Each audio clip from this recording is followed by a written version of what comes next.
Chapter 1. Where is my coffin? The sky after the rain appeared as if it had been washed clean, exuding a fresh scent of grass that on such a tranquil day, Lu Qingyu undertook the final act of his life, returning to his roots.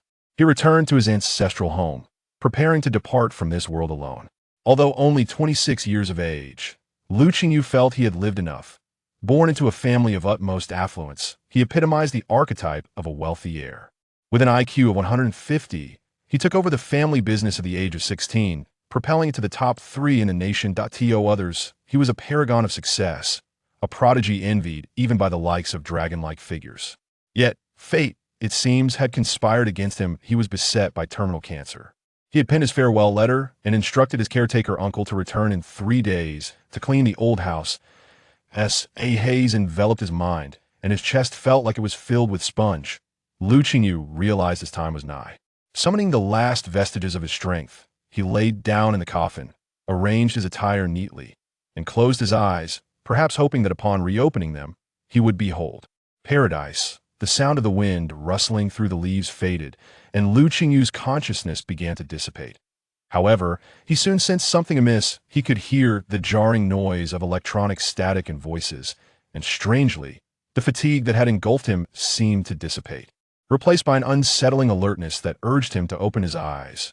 Feeling the oddity of the situation, he exhaled in resignation. If my time has not yet come, I suppose I must open my eyes. But when he did, he was utterly bewildered. Was paradise located beneath the overpass? Lu Qingyu sat up abruptly. What the hell? Where is my coffin? Beneath the overpass, he found himself nestled on one side, lying atop 2 makeshift cardboard sheets, whereas moments ago, he had been ensconced in a coffin worth millions, crafted from precious golden silk nanmu. Nearby, a homeless man was organizing his belongings, a tattered brown canvas bag and a heap of cardboard. Upon noticing Lu Qingyu's awakening, he kindly remarked, "You're awake. Hurry and pack your things, you can't sleep here. The city officials are coming to check. You should find another spot." Lu Qingyu was dumbfounded. Just a moment ago, he had been in his ancestral home, lying in his coffin. How had he suddenly ended up beneath a city overpass? His mind buzzed, and he felt as if a foreign memory was being forcibly crammed into his consciousness. Lu Qingyu was struck with a revelation that nearly sent him into shock, leaving the homeless man frozen in place. Lu Qingyu, a native of Blue Star, age 17, was the swapped son of a wealthy family. At the time of Lu Qingyu's birth, a nurse named Zhou, she was also delivering her child in the same hospital. Zhou, she sought a life of luxury for her son, Lu Jin, and leveraged her position to stealthily switch her child with the heir of the affluent Lu family. Thus, for the past 17 years, Zhou Zai's son had lived the lavish life of a wealthy heir, while Lu Qingyu endured a harsh upbringing.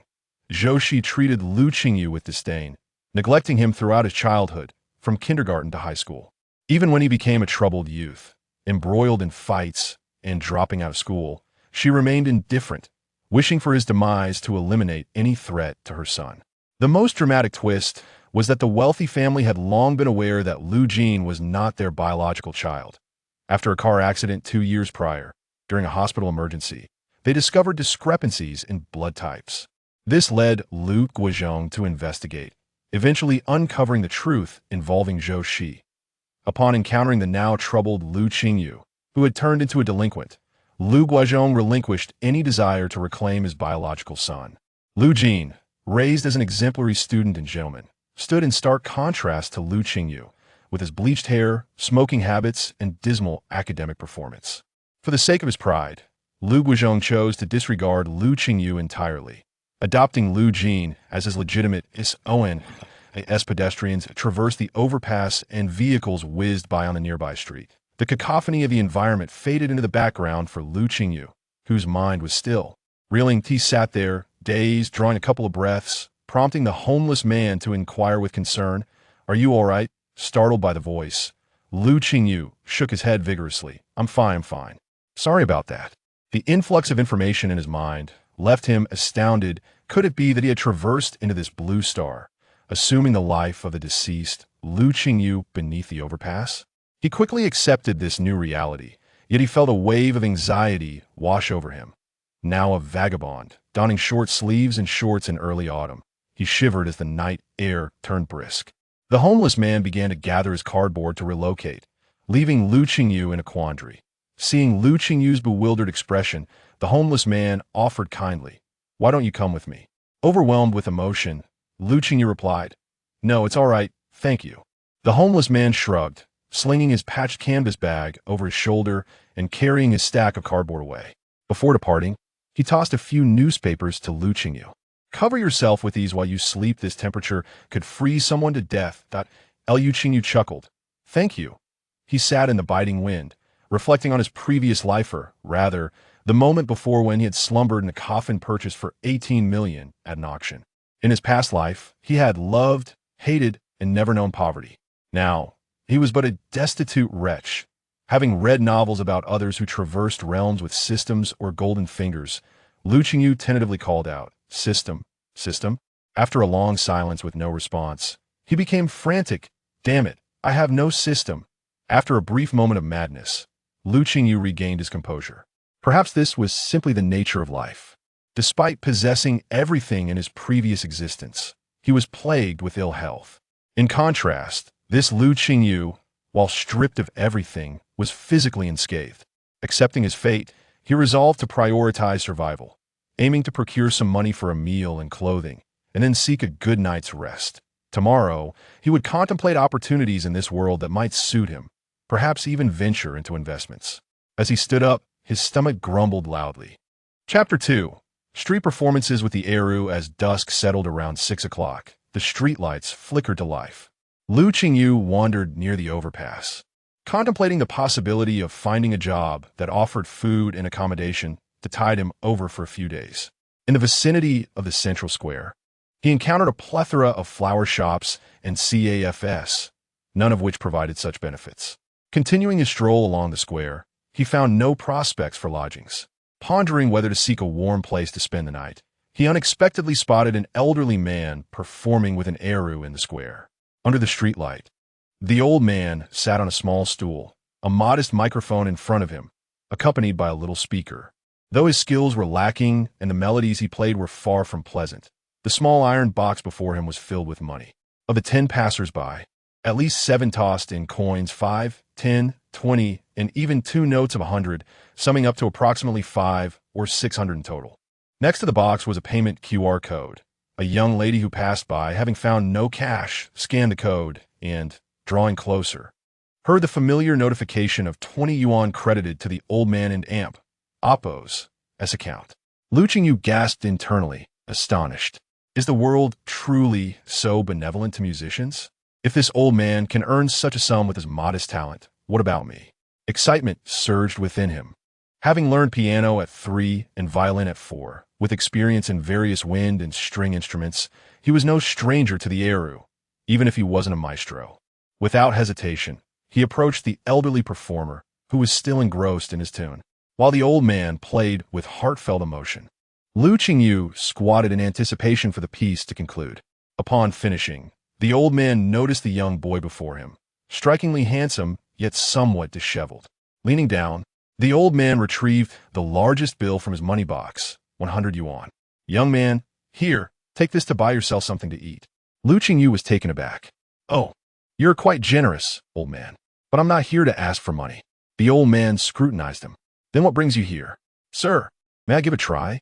Lu Qingyu gestured toward the old man's Eru. The elder paused, amusement flickering in his eyes. The Eru, a traditional instrument, required considerable skill, and he doubted this young boy, raised on piano, could master it. "Young man, this is an Eru. Not everyone can play it." "I know it in Oppo's. As an Eru," Lu Qingyu replied. "I can play." The old man, skeptical, peered at him closely. However, this young lad appeared earnest. Perhaps his grandfather had taught him. "You really can?" With sincere black eyes, Lu Qingyu nodded. "Yes, I truly can. How about I play a piece for you? If anyone tips, we can split it 50-50. The old man chuckled, for money was not his concern. He owned 2 courtyard houses in the city and 300 acres of farmland in the countryside. He merely played the Eru out of passion. "All right, I'll let you try." The old man stood, offering his spot to Lu Qingyu, who eagerly accepted the Eru. Adjusting the microphone stand slightly higher to capture both his singing and the Eru-esque sound, he asked, What do you like to hear? I can manage a few lines from Nanawan, Yuyao Wugang, or Aobao. Shai? Confident, are we? Then how about Huar, Ching? The old man suggested. Lu Qingyu frowned. What? Hua hot ne? The old man shook his head. No, just Huar, Ching. You don't know it? Let us try another. Have you heard WMNDUSH H011 NGD? Lu Qingyu again shook his head, and the old man laughed heartily. ISNT, that the most popular song on Douyin nowadays? You don't know it? How about I perform Chi in LZHWI, a song by teacher Fei Yuking? Lu Qingyu suggested. Who is that? The old man asked. Teacher Fei Yuking. Lu Qingyu exclaimed. Surprised. The old man shook his head again. Never heard of him. I guess I'm not familiar with the songs you youngsters enjoy. Suddenly, Lu Qingyu realized the generational gap between them. Do you know Jaicho? The old man shook his head. Lu Qingyu felt a jolt of excitement. He knew how to strike gold. Tomorrow, he would register for a copyright at an internet CAF. In high spirits, Lu Qingyu declared, Let me perform Lanting Su, a timeless classic. Although the old man didn't understand the title, he smiled and replied, Sure, let me hear it. Testing the Eru S tone, Lu Qingyu was pleasantly surprised by its quality. Adjusting the microphone, he marveled at the seemingly humble equipment that delivered impressive sound clarity. Your setup is quite good. Indeed, my granddaughter purchased it for me. The old man beamed, revealing that she had invested $200,000 on custom equipment to support his hobby. As couples strolled through the lively square, vendors showcased toys to entice children, and patrons sipped hot coffee at nearby Sef S. A melody suddenly wafted through the air, prompting onlookers to halt in their tracks. With a broad tonal range and rich timbre, the Eru's prelude to Lanting Su evoked a narrative quality, captivating all who listened. The old man was taken aback. The young boy, though youthful, was exceptionally skilled. The Eru's penetrating sound resonated, causing Su Jixing, who was sipping coffee 50 meters away, to shiver with recognition. Though not a professional musician, his extensive experience with artists honed his ability to discern quality. This piece was unlike anything he had heard before. In the Eru and Amp, Oppo's timbre carried a timeless, evocative story that stirred his heart. Rising instinctively, Su Jixing, as a manager, felt an inexplicable pull toward this promising talent. Abandoning his coffee, he followed the enchanting music, navigating through the square until he rounded a corner, only to discover a young performer with an Eru. Just as Lu Qingyu began to sing. Chapter 3. Targeted by the agent, the calligraphy of Lanting is as fluid as flowing water.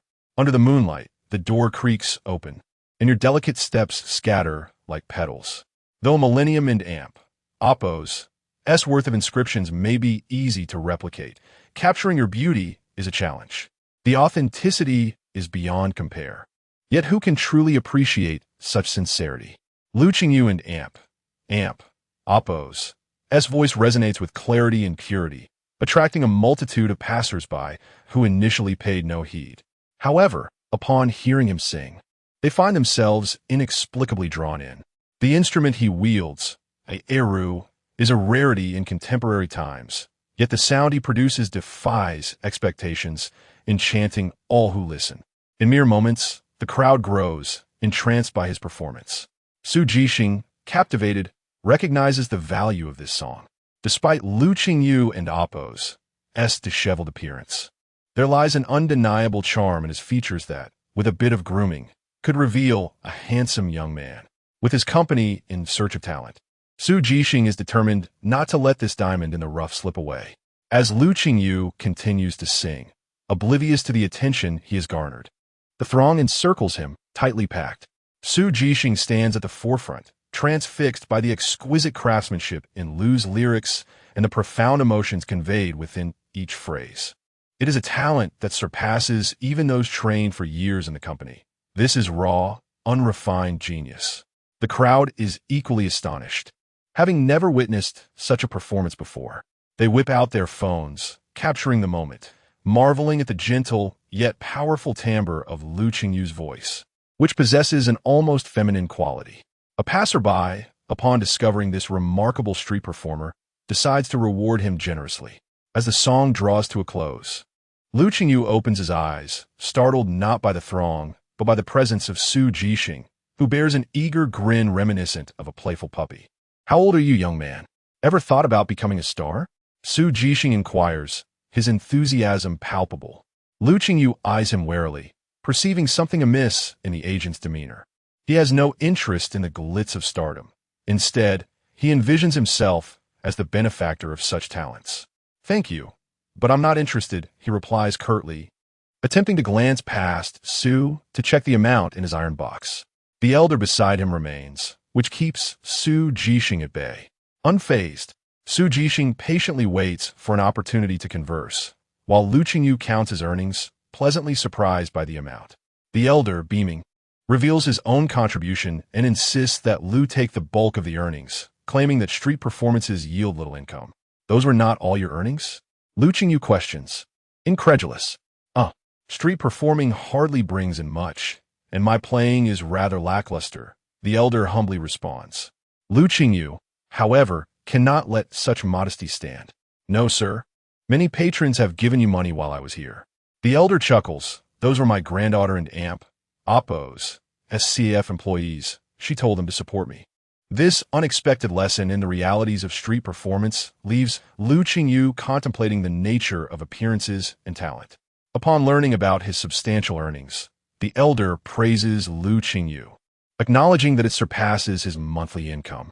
Despite the elder's insistence on declining any share, Lu Qingyu insists on splitting the earnings, as integrity in business is paramount to him. After bidding farewell to the elder, Lu Qingyu heads to the supermarket, his hunger gnawing at him. Yet, Su Jixing, undeterred, follows closely behind. "Hey, little brother, can we have a chat? I promise it won't take long. Where do you live? Perhaps I could walk you home while we talk?" Lu Qingyu remains indifferent, his focus solely on the golden, crispy chicken legs displayed at the counter. After purchasing a bottle of water and 2 legs, he settles down at the glass window, savoring his meal with refined elegance, despite his hunger. "Brother, may I ask your surname? Are you over 18? Do you have family? If you could introduce me to your parents, I would like to speak with them in person." Su Jixing persists, his eagerness unrelenting. Chapter 4.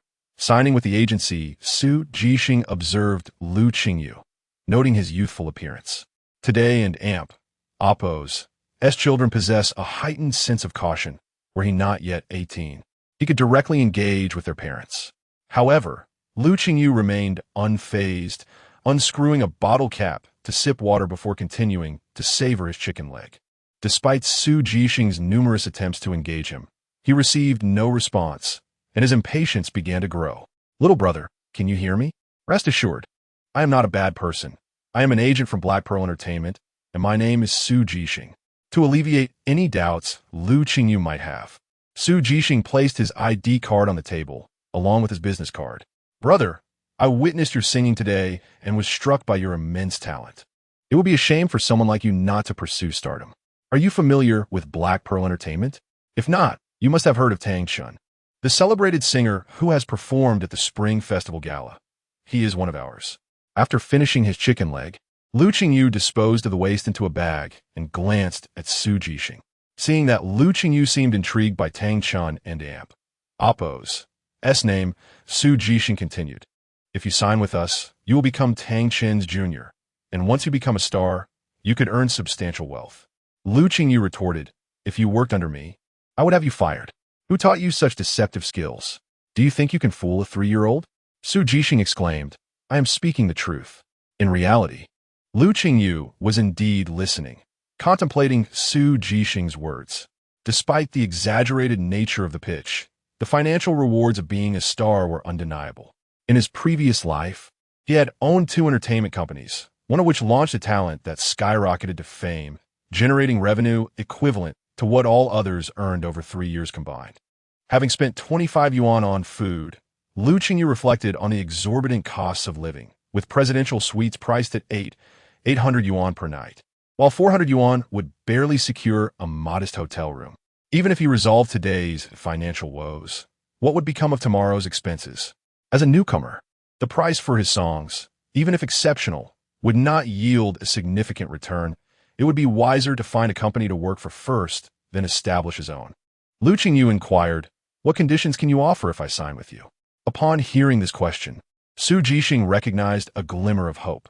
If you sign with the company for 5 years, we will offer you a monthly salary of 8,000 yuan, and the company will provide resources to support your career. Once you gain popularity, you will receive a 20% share of your earnings.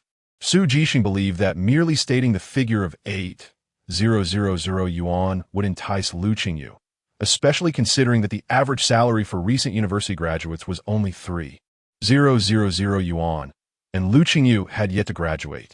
To his surprise, Lu Qingyu rolled his eyes, dismissing the offer as laughably inadequate. Lu Qingyu turned to leave, saying goodbye. Su Jixing quickly called out, "Wait. If you have any requests, please voice them." Lu Qingyu replied, "Do you think I'm poor or gullible?" Su Jixing assessed Lu Qingyu again, internally contemplating both possibilities. Yet, judging by Lu Qingyu's demeanor during dinner, he wondered if perhaps he was a runaway from a wealthy family. "Let us negotiate further. What do you require?" Su Jixing suggested. Lu Qingyu responded, "I do not want a monthly salary. I propose an 80 to 20 revenue split, where 20% goes to your company. Within a year, I expect 2 A-level variety show opportunities and 1 S-level film resource. Additionally, the company must provide accommodation equivalent to that of a presidential suite at the Royal Court Hotel." Su Jixing exclaimed, "Are you out of your mind? This child is far too ambitious. A request for A and S resources? Does he think they grow on trees? Furthermore, who grants such privileges to a newcomer? Being offered a supporting role in a B-level production would already be a significant opportunity." Su Jixing questioned, "Have you read too many dramas and novels? Only a fool would agree to such terms." Lu Qingyu replied, "Shall I take my leave then?" Su Jixing was taken aback. "Can we discuss something more practical? Perhaps you could provide me with your parents and Oppo's contact details, and I can arrange a meeting with them." Lu Qingyu stood, declaring, "I have no parents. I turned 18 this year." His foster mother, Zhou Shi, had deliberately altered his ID to make him appear a year older. Thus, legally, he was considered an adult. Su Jixing furrowed his brow, contemplating the implications of such demands. While he had the authority to grant them, bestowing such privileges upon an inexperienced newcomer would only lead others to think he had lost his mind. Yet, Lu Qingyu confidently asserted, "You will not regret signing me. I am certain I can generate even greater value for you." Perhaps it was a reflection of streetlights casting shadows through the window that illuminated Lu Qingyu and Oppo's eyes. But Su Jixing perceived a spark of unprecedented brilliance within them. Remarkably, he found himself agreeing. By the time he grasped the reality of his decision, he was left in astonishment. Lu Qingyu smiled. "Let us go." Su Jixing inquired, "Where to?" Lu Qingyu replied, "To the Royal Court Hotel. You must secure an apartment equivalent to the presidential suite there. If that takes time, I will temporarily stay at the hotel."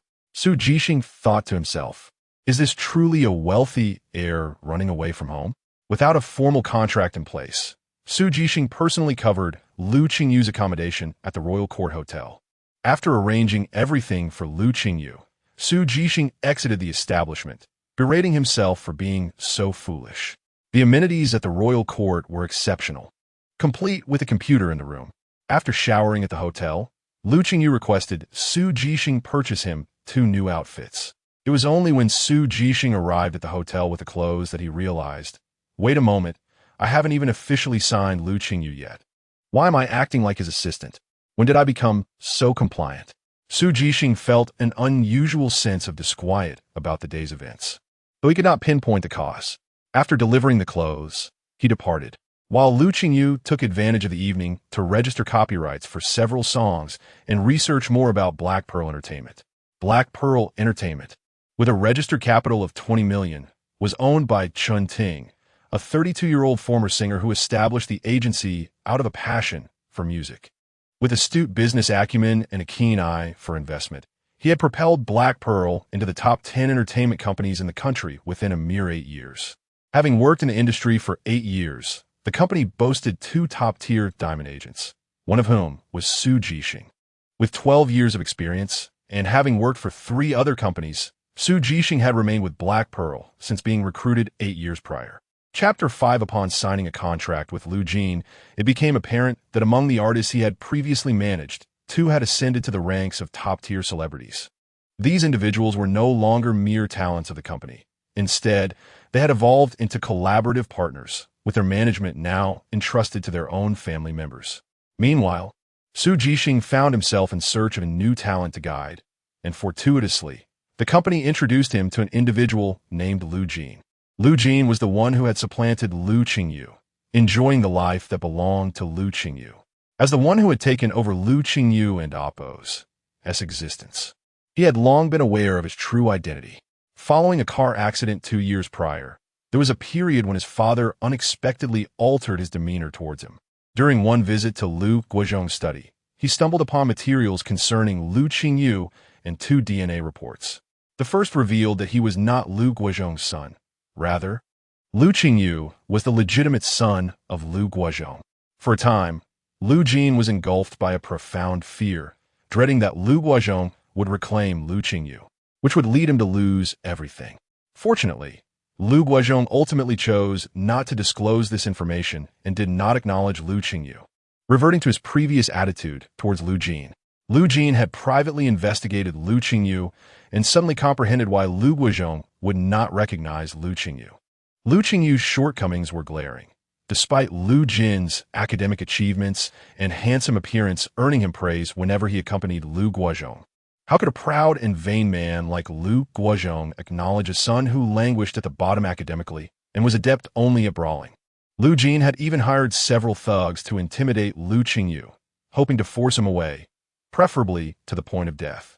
Lu Jin relished the adoration of others. In his first year of high school, he noticed a trainee from an entertainment company who, despite mediocre academic performance, was adored by girls. Consequently, Lu Jin expressed his desire to Lu Guozhong to dabble in acting during the winter and summer vacations as a hobby. Initially, Lu Guozhong envisioned Lu Jin pursuing a business career, but after Lu Jin starred in a couple of minor web dramas, he unexpectedly boosted their company and Appo's as product sales. Recalling how large corporations spent exorbitant sums to secure celebrity endorsements, Lu Guozhong began to support Lu Jin and Appo's acting aspirations, seeking various resources for him. Although Lu Jin had garnered some recognition, upon meeting him, Su Jixing remarked that he needed to deliberate further. To be frank, he held little interest in Lu Jin, feeling an absence of genuine chemistry. Lu Jin was indeed handsome, skilled in acting and singing, having participated in 5 or 6 web dramas, a commendable achievement for his age. Additionally, he appeared polite, devoid of the airs often associated with wealthy heirs. If you were to take him on, Lu Jin and Appo's advantageous background would likely offer some resources. Yet Su Jixing remained indifferent. Thus, even as others clamored for Lu Jin, Su Jixing was resolute in his contemplation. After encountering Lu Qingyu, however, Su Jixing was even less inclined to take on Lu Jin. The following day, Su Jixing arrived at the company on his own, expressing a desire to sign a new artist for personal management, leaving his boss, Chen Ting, momentarily stunned. "You wish to sign a newcomer?" Su Jixing's complexion flushed with excitement, akin to encountering delightful news. "Yes, boss. I have identified a promising talent whom I believe possesses immense potential. I wish to sign him." Chen Ting, intrigued upon reviewing the materials submitted by Su Jixing, recognized his discerning eye. Anyone he deemed a promising talent was likely to be exceptional. However, the contract terms were astonishing. Was it truly appropriate to offer such treatment to a newcomer? Nevertheless, Chen Ting ultimately approved. As a successful president understands the importance of entrusting industry matters to knowledgeable individuals. With Su Jixing's extensive experience, his decision was surely grounded in sound reasoning. Consequently, Lu Jin was assigned to Su Dongkai. "Are you certain you do not want Lu Jin? He also seems like a promising talent," Chen Ting inquired.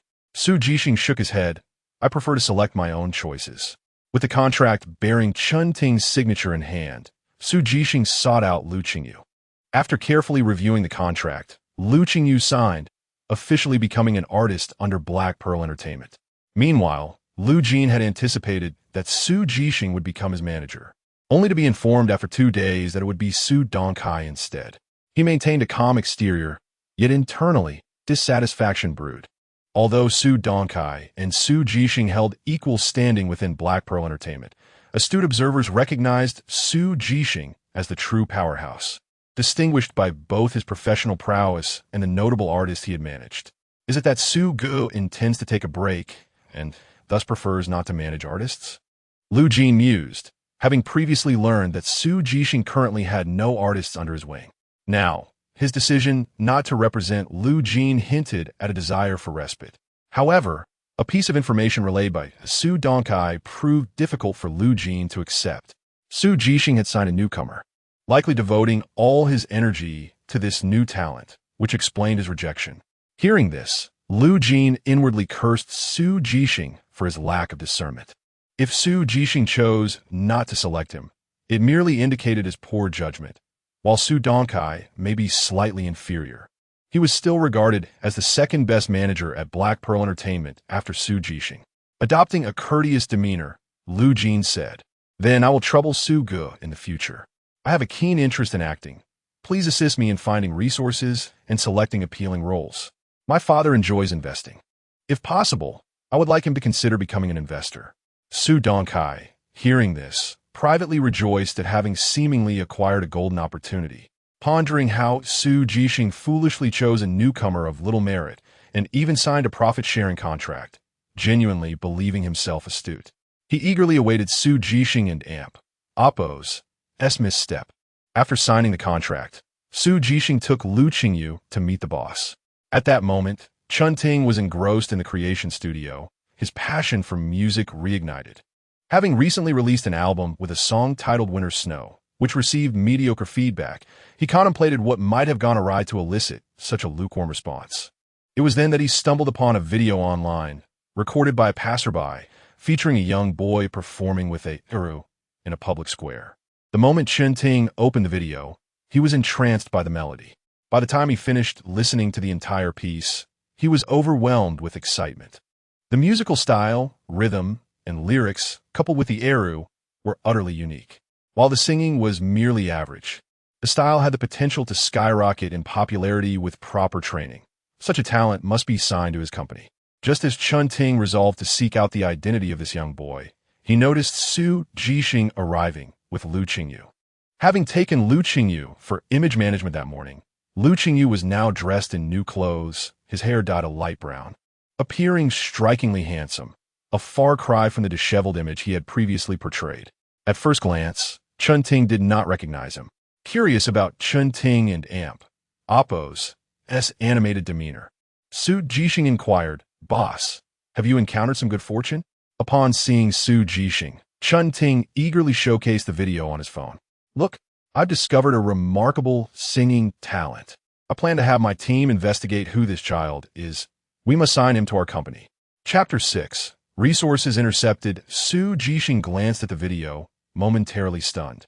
Was that not Lu Qingyu? The footage captured his self-accompanied performance from the square 2 nights prior. To his surprise, Chun Ting was so fond of it. "Boss, do you also think he sings well?" Chun Ting immediately replied, "Absolutely. The song possesses a distinctive style. It is simply enchanting." Chun Ting and Oppo's excitement was palpable as he spoke of the song. "Do you have something urgent? If not, allow me to send someone to find this young man. I fear if I delay, he may be snatched away by someone else." With that, Chun Ting made to leave, but Su Jixing intercepted him. "Boss, there in Oppo's. There's no need for you to go. This young man is already an artist signed to our company." Chun Ting was taken aback. "What?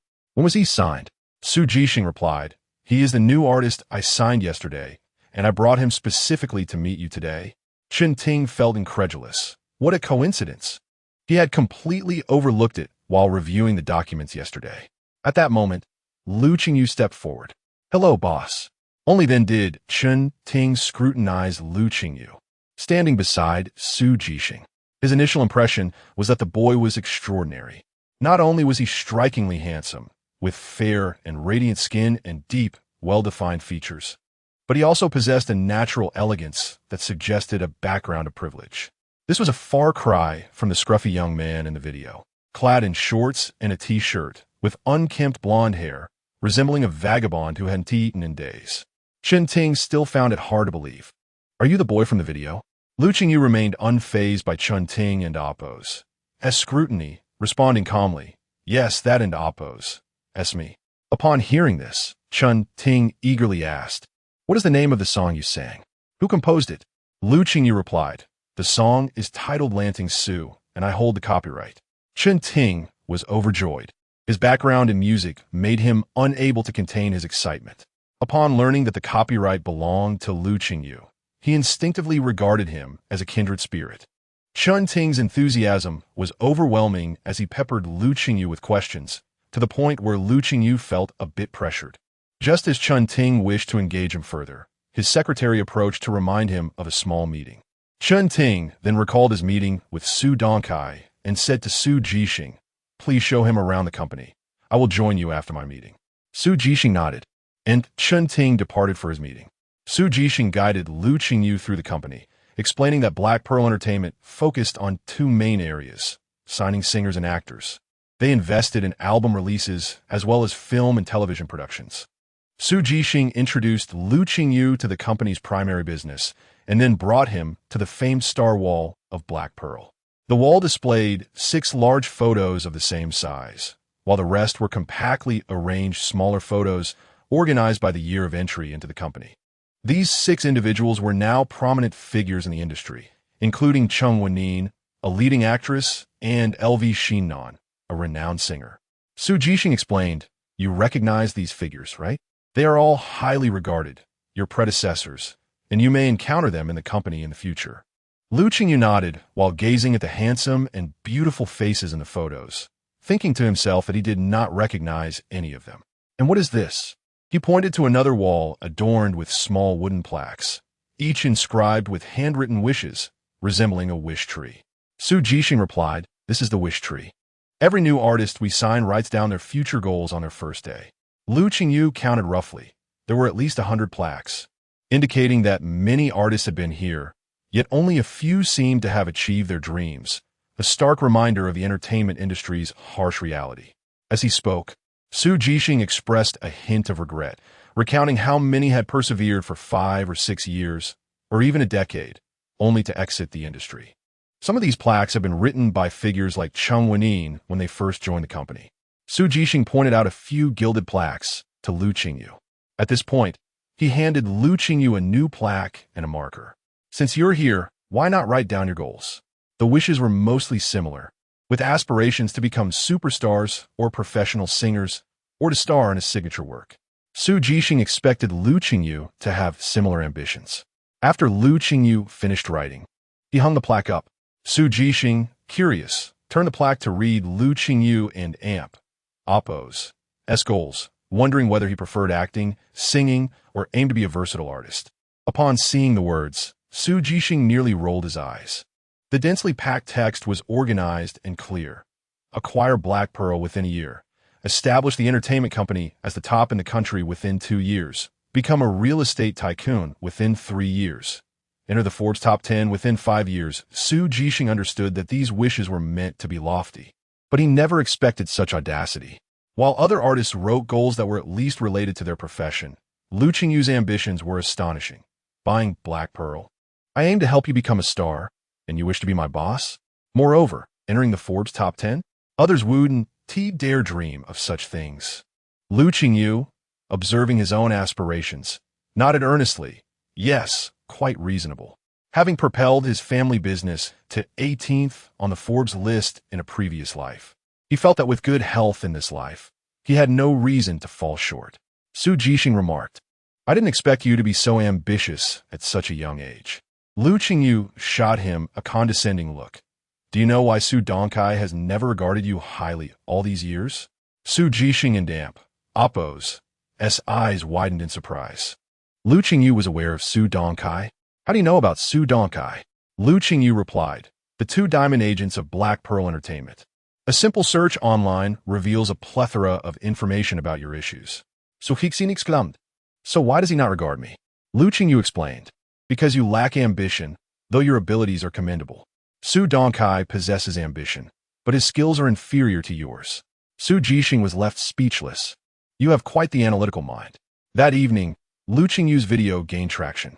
The footage of the scruffy young man singing and playing at Mulad Square was widely shared, causing Mulad Scruffy Young Man to trend. Many entertainment companies began to take note of Lu Qingyu, even going to the square to scout him. Unfortunately, they arrived too late, as Su Jixing had already secured him. In the contract signed with Lu Qingyu, it was stipulated that he would receive a grade projects. Su Jixing recalled an A-level film they had invested in, titled Tonke Bridge, for which it had been agreed that the role of the third male lead would be reserved for an artist from Black Pearl Entertainment. Many were eyeing this lucrative opportunity, but Su Jixing had not pursued it earlier due to a lack of artists. Now that he had Lu Qingyu, he was determined to seize this resource. However, they were late. Chen Ting had just concluded a meeting with Su Dongkai and Lu Jin, during which he had already promised this resource to Lu Jin. Chapter 7. Participation in the romance sect, boss. Shouldn't we discuss this before making a decision? Su Jixing's tone was tinged with urgency. Among the projects invested by their company this year, Copper Sparrow Bridge stood out as the most promising. The character of the third male lead was quite appealing. Should the drama become a sensation, it would surely attract a wave of fans. Even if the drama did not achieve explosive success, as a debut work for a newcomer, it represented a considerable threshold, serving as a defining role for future casting opportunities. A good manager must secure valuable resources for their artists. Yet the first opportunity he had been eyeing had seemingly slipped away. Chen Ting remarked, "Did you not previously say that the resource for Copper Sparrow Bridge was inconsequential to whom it was assigned?" Su Jixing retorted, "At that time, I had no artist to represent." Chen Ting sighed, "Well, I have already distributed the roles, which is unfortunate. Perhaps you should explore other options?" Within Chen Ting's office, Su Jixing sat across from him, while Lu Qingyu lounged on the sofa, sipping coffee that the secretary had brought him, appearing as if he were indulging in afternoon tea. Su Jixing sighed, glancing at Lu Qingyu. "Your opportunities have all vanished, and you still have the leisure to drink coffee?"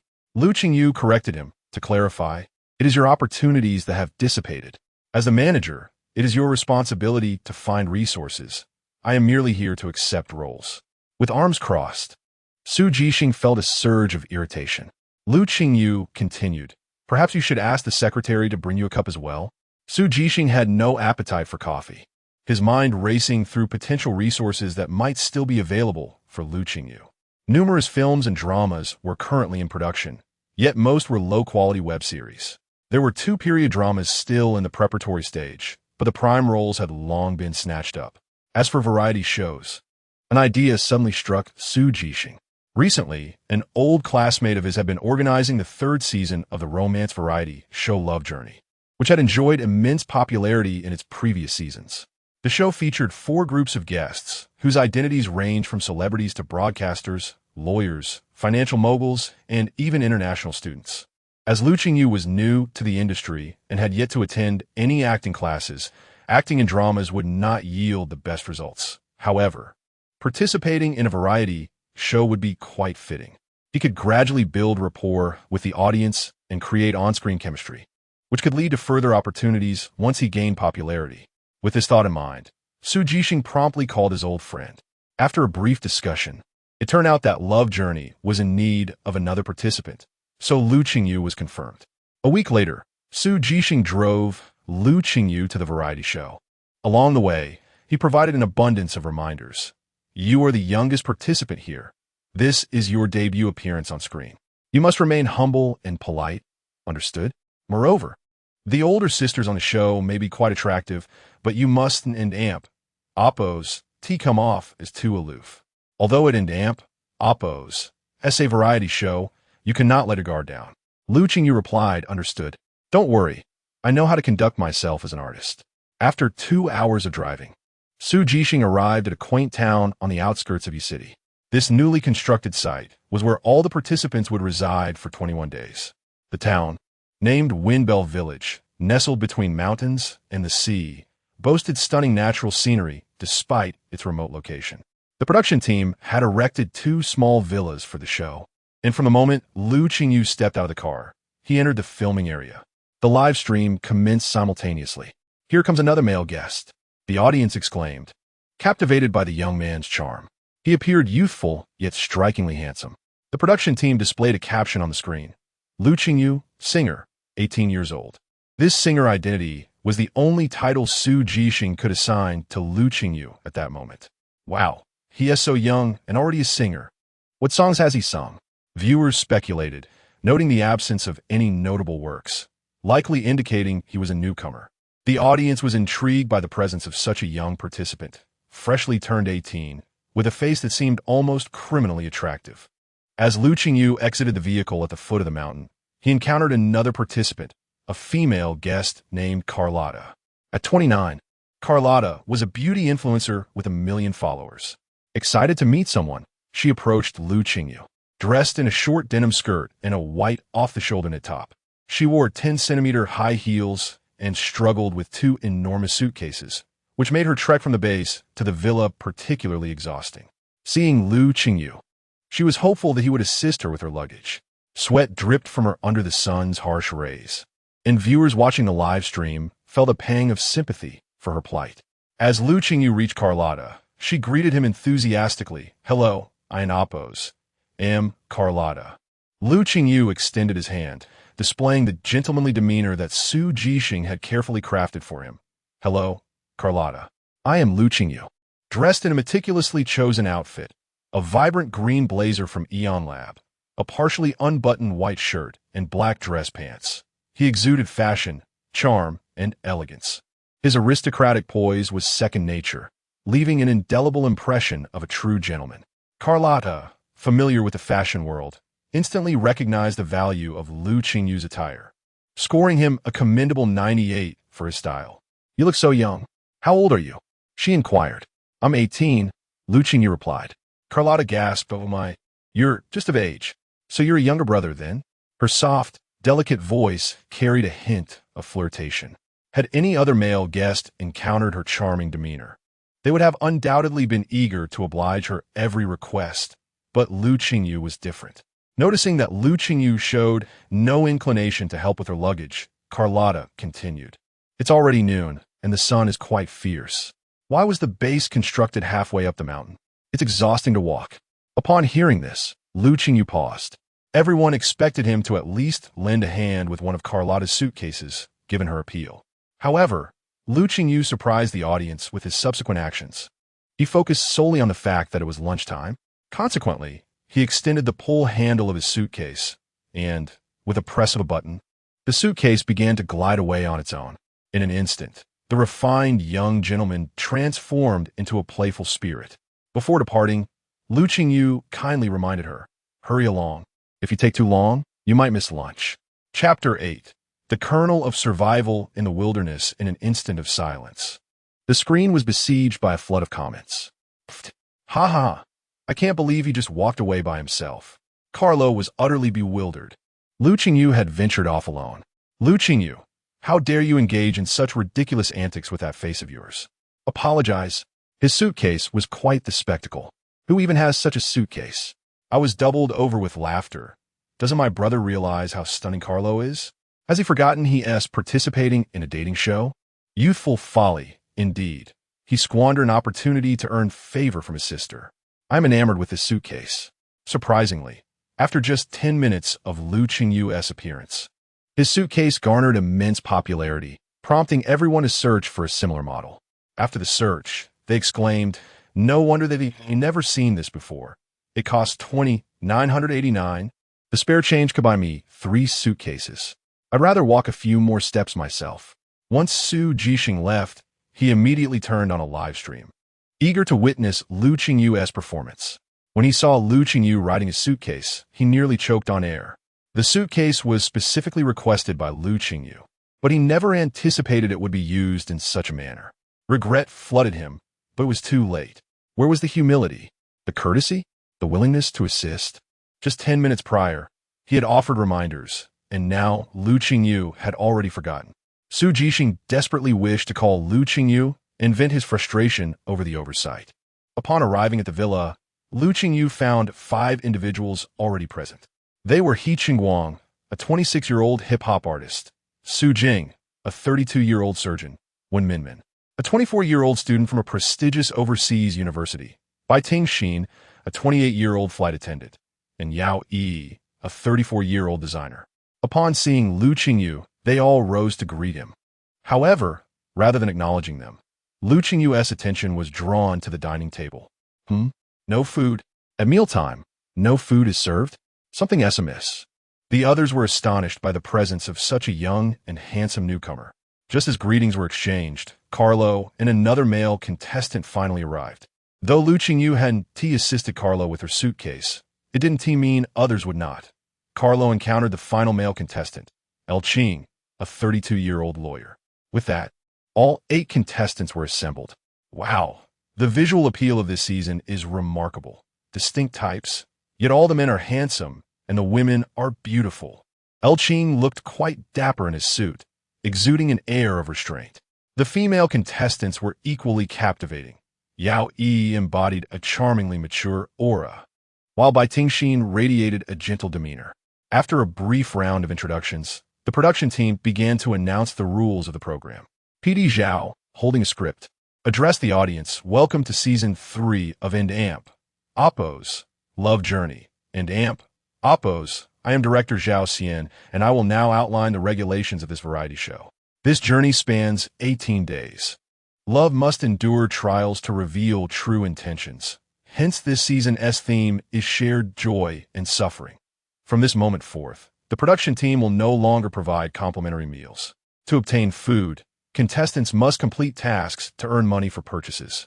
A wave of excitement rippled through the audience. The dating show had transformed into a survival challenge. I relish witnessing beautiful people grapple with hunger. Lu Qingyu remarked with a smirk, I anticipated this. It was clear that romance would not come so easily.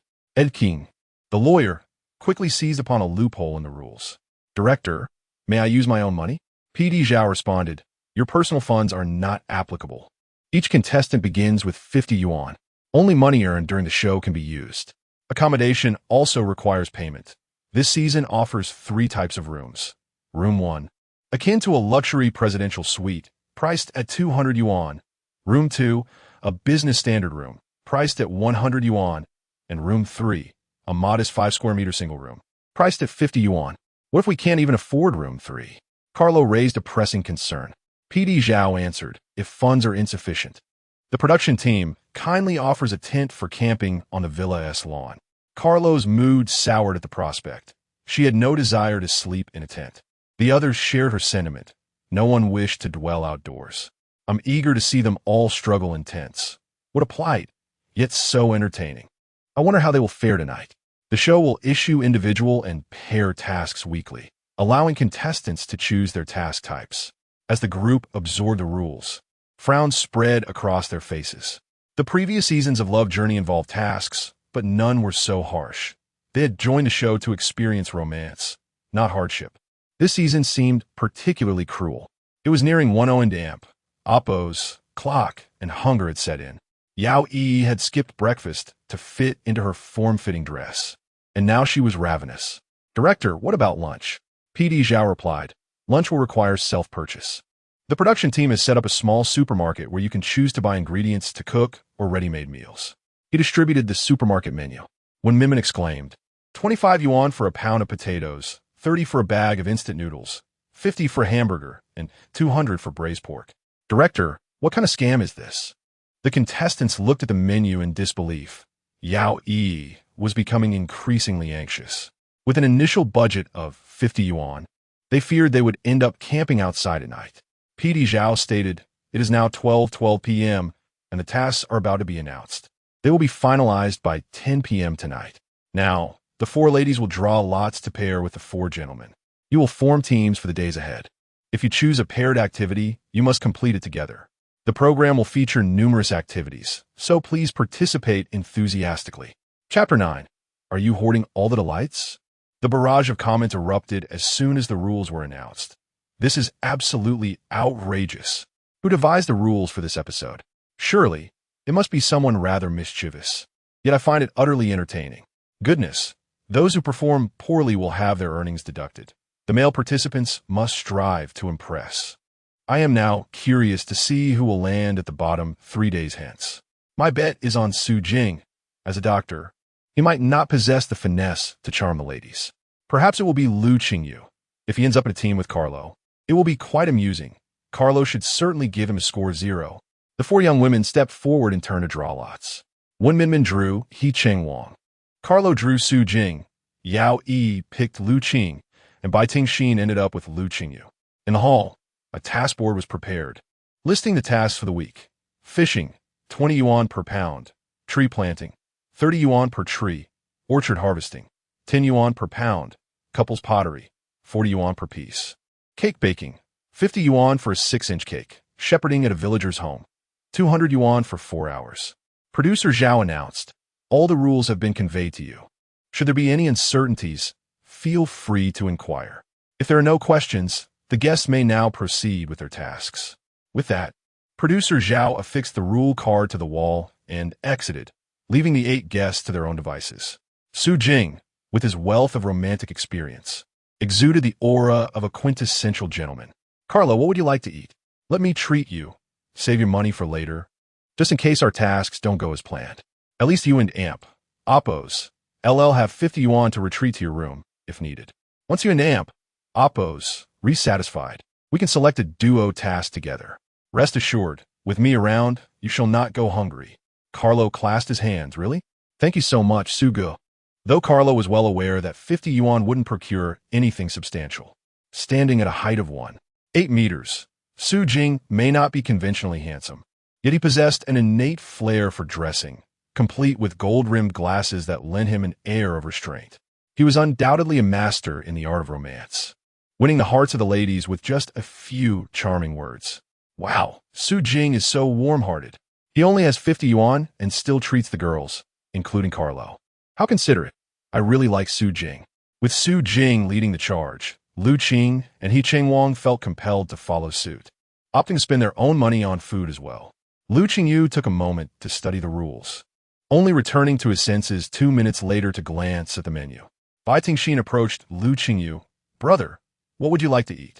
Lu Qingyu replied, let me think. Bai Tingxin assumed he would, like the others, purchase something for himself and was curious about his preferences, hoping to choose something he would enjoy, especially since he was the one spending. After some contemplation, Lu Qingyu settled on the most cost-effective combination: 1 bun for 10 yuan, a packet of instant noodles for 30 yuan, and a sausage for 10 yuan.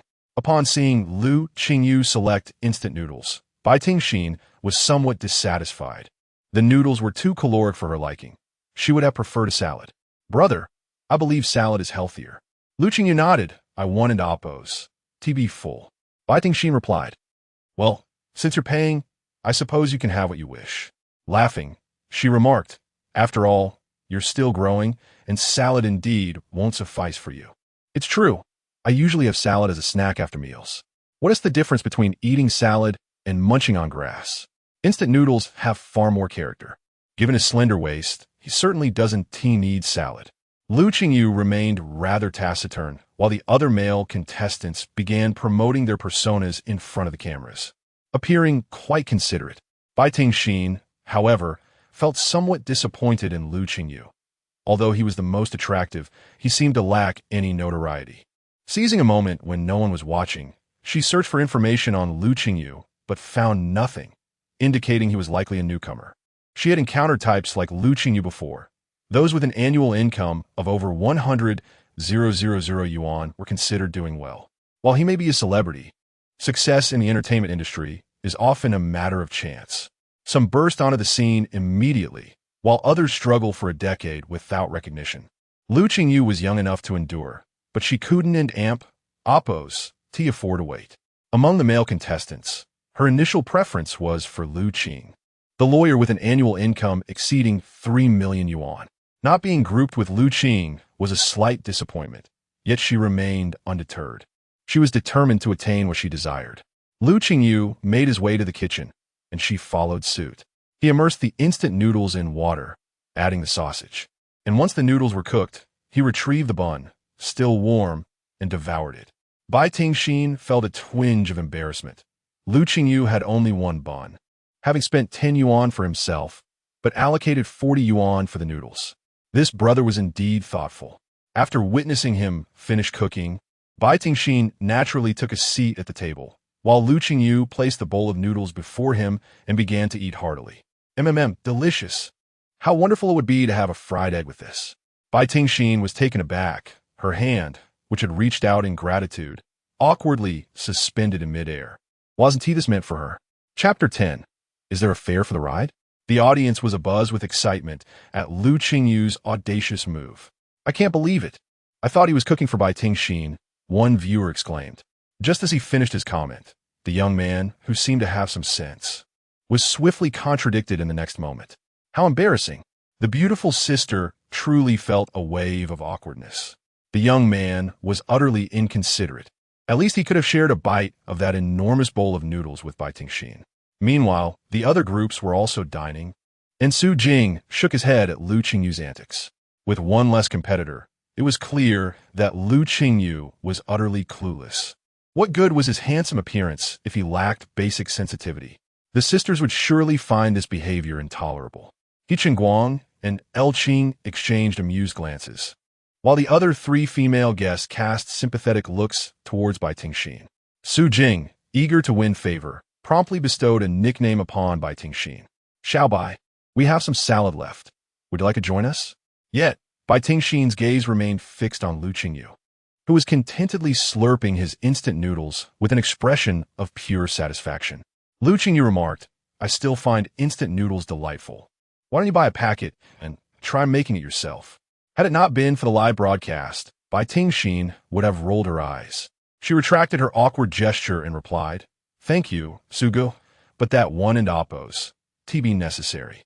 Subsequently, Bai Tingxin selected a sandwich for herself, priced at 40 yuan, feeling somewhat disheartened by her meal choice. After their meal, it was time to commence their tasks. In the realm of romance, the essence of individual interaction between the pairs was paramount. He Qingguang and Wen Minmin opted for fishing, while Su Jing and Carlo chose cake baking. Qing and Yao Yi decided on crafting ceramic products. Bai Tingxin, wishing to limit their time together, felt a twinge of concern. Yao Yi appeared to be a formidable rival. What if Qing developed feelings for her first? Brother, let us also choose ceramics, she suggested. The idea of ceramics sounded rather romantic. However, with a cost of just 40 yuan per item, to secure a luxurious room, he alone would need to create 5 pieces. Including Bai Tingxin, they would need a total of 10. Lu Qingyu realized that while the task seemed charming, it was undoubtedly exhausting and decisively declined. I prefer fishing. I choose fishing, he announced. And thus, the first divergence in the program arose. What to do when the opinions of the genders clashed? Shepherding sheep sounded simple, yet the odor was likely unappealing to the ladies. You won't make any friends this way, Bai Tingxin remarked, her expression falling. Even if Lu Qingyu was not offering assistance, he should not hinder her. She cannot possibly tend a sheep. In that case, let us each pursue our own tasks, she proposed. All right, but just to be clear, the money I earn is mine, Lu Qingyu replied. Who cares about your meager earnings? Bai Tingxin retorted. Of course, we'll each spend our own. The group set out from different directions, following the map provided by the production team to a pre-designated bus stop. When the bus arrived, they discovered it was not complimentary. A fare of 10 yuan per person was required. When Minmin exclaimed, No way. After paying the fare, we'll only have 10 yuan left. Yao Yi chimed in, Director, could you possibly offer a discount? She tilted her head, attempting to charm PD Zhao with a playful demeanor. No discounts. Bai Tingxin found herself with only 10 yuan remaining. If she handed it to the director, she would be left with nothing. Director, can we walk there? PD Zhao responded. The Ceramics Art Museum is 14 kilometers away. It will take at least 3 hours round trip. Bai Tingxin, still in high heels, immediately surrendered her fare upon hearing the 3-hour estimate. Viewers observed that apart from Wen Minmin and He Qingguang, who had 10 yuan left, the rest had been thoroughly emptied by the production team, resulting in fits of laughter. This episode focused on frugality, leaving no stone unturned in their pursuit of extracting money from the guests. The ladies' charms were of no use. The director had a heart of stone. Ha ha ha, Lu Qingyu has spent all his money. What will he do now? They then recalled Lu Qingyu, who was undertaking a solo task and appeared to be out of funds. Indeed, when Lu Qingyu awaited the production team and Oppo's minibus, just as he was about to board, the driver, clad in uniform, solemnly bowed and stated, The fare is 10 yuan. Please deposit coins. Lu Qingyu was taken aback. What? Do I have to pay? Chapter 11. The first to outwit the show's crew, he's consumed all his 50 yuan. How can he possibly contribute? No money. Can we extend credit? We'll settle up when we return. The driver, exposing his two prominent front teeth, replied that won't do. Lu Qingyu inquired, what do you propose then? The crew appeared to be well prepared, as the driver produced a piece of paper and a pen, offering them to Lu Qingyu. Upon unfolding it, Lu Qingyu's expression morphed into one of disbelief. It was an IOU. Borrow 10 yuan, repay 50. The driver's eyes gleamed with avarice. Once you sign, we can set off. Crossing his arms, Lu Qingyu regarded the driver. Sir, even loan sharks Don and Oppos operate this brazenly on their first day. The driver, with a hint of kindness, cautioned, the fishing ground is 18 kilometers away. Kid, just sign it. Casting a glance back at the crew, Lu Qingyu thought, if this is how you wish to play, I shall not hold back. Suddenly, a broad smile illuminated his face. Just as the driver assumed he was about to sign, Lu Qingyu took a step back and exited the vehicle. Sir, I intend to walk. The driver was left flabbergasted. Seizing the opportunity while the crew was distracted, Lu Qingyu dashed away. His cameraman PD had yet to realize what was happening, but by the time he did, Lu Qingyu had already sprinted 20 meters. The cameraman PD promptly gave chase.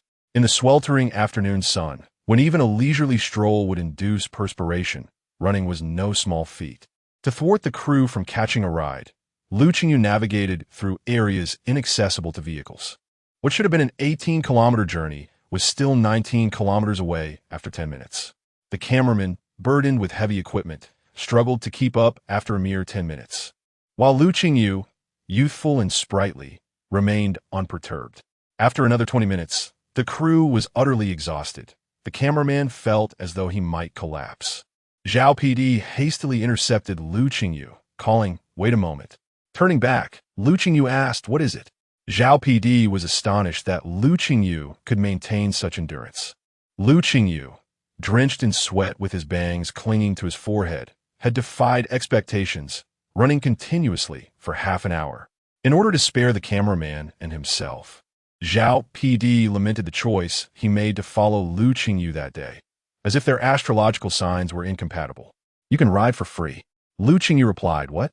You're offering me money? Presently, the live broadcast screen was divided into 4 segments, allowing viewers to watch simultaneously or magnify any one segment. Initially, the most viewers were drawn to the trio of El Qing, Yao Yi, and Bai Tingxin, as there was an inkling of a dramatic showdown among them. In contrast, Lu Qingyu and Oppos' segment appeared dull, being a solitary endeavor.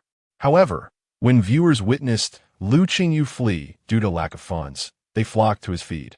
Then, astonishingly, Lu Qingyu managed to evade the crew for 30 minutes and subsequently attempted to extort them. This is outrageous. He must have downloaded the National Anti-Fraud app. Laughter erupted as viewers sensed the crew was on the brink of defeat. The cameraman struggled to keep the camera steady. Zhao PD seemed unaware of the day's omens, having unwittingly chosen to shadow Lu Qingyu. All right, we and Oppos, LL let you ride for free, and we and Oppos, LL also give you 10 yuan. Lu Qingyu responded, what? You're offering me 200 yuan? 200 is out of the question. You and Oppos, being unreasonable, Zhao PD countered. Not giving? Then I shall take my leave. With that, Lu Qingyu sprinted away once more, leaving Zhao PD at a loss. Zhao PD found himself speechless. The path chosen by Lu Qingyu left no opportunity for vehicles, filled with steep inclines and narrow alleyways. Zhao PD and Oppos' vision was clouded, and the cameraman could barely keep pace with the heavy equipment. After another 10 minutes of pursuit, the crew was utterly spent, resembling exhausted children. Zhao PD called out again, let us negotiate. How about 100 yuan? Lu Qingyu cheerfully replied, Director, I find running quite exhilarating. Zhao PD, exasperated, retorted 150. That's my final offer. Lu Qingyu quipped, Director, do I look like someone who would settle for 50 less? Zhao PD was about to deny it when Lu Qingyu interrupted. Indeed, I do look like that person. Hence it won't suffice. Zhao PD, still gasping for breath, heard Lu Qingyu threaten, if you don't offer it, I shall take my leave. Lu Qingyu feigned another departure, and Zhao PD, unable to bear the burden of the cameraman's potential collapse, relented. Fine, fine, you win. Ultimately, Lu Qingyu walked away with 200 yuan and settled into an air-conditioned vehicle. I can hardly contain my laughter. This wicked production team has been outwitted by the youngest contestant. Help me. How can he be so charming? I'm utterly smitten. The production team had met its match, suffering defeat at the hands of a guest, leaving me in stitches. Initially, I perceived him as a quiet, gentlemanly young master. Now I realize I was mistaken. He is, in fact, a cunning little demon. I am enamored by him. His stamina and slender waist are simply captivating. The cameraman, drenched and weighing 180 pounds, vowed never to film Lu Qingyu again, insisting on a switch with someone else. Observing the cameraman and Oppo's woeful state and noticing a bottle of mineral water in the vehicle, Lu Qingyu promptly handed it to him, saying, "Brother, our collaboration has been delightful." The cameraman grumbled, "Delightful, my foot." Chapter 12. Earning a living through skill with a fortune in hand, Lu Qingyu felt elated. This 200 was to cover his accommodation for the night. The path leading to the fishing ground was sparsely populated, and halfway through their journey, they unexpectedly spotted a man in black by the roadside, appearing to be under 60. He was signaling for a ride.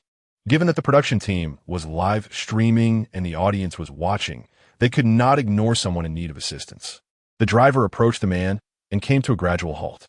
Rolling down the window, the driver inquired, "Sir, is there something you need?" The man, carrying a 2-stringed heir in a case on his back, was delighted to see a car stop. "Master, I'm heading to heir village. Could you give me a lift?" Since the fishing ground and heir village were in the same direction, there was no reason not to offer a ride. The director instructed the driver accordingly, and the driver responded, "It just so happens that we're going the same way. Please get in, sir." The man's face lit up with joy. "Wonderful. Thank you, master." Upon entering the vehicle, he noticed that apart from the driver, there were only 3 others inside. One handsome young man seated at the back, with 2 individuals in front operating a camera. "Oh, I've encountered an internet celebrity," he thought. Hailing from Teeling, a quintessential Northeasterner, he was naturally sociable and unperturbed by different social settings, easily striking up a conversation with anyone. "You look quite dashing.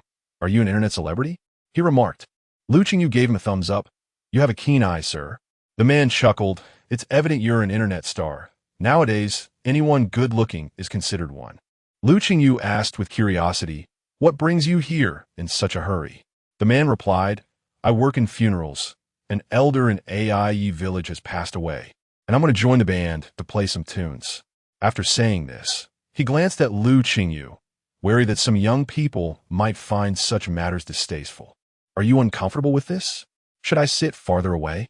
Lu Qingyu immediately countered, "What are you saying, sir? It's merely a profession, a normal job.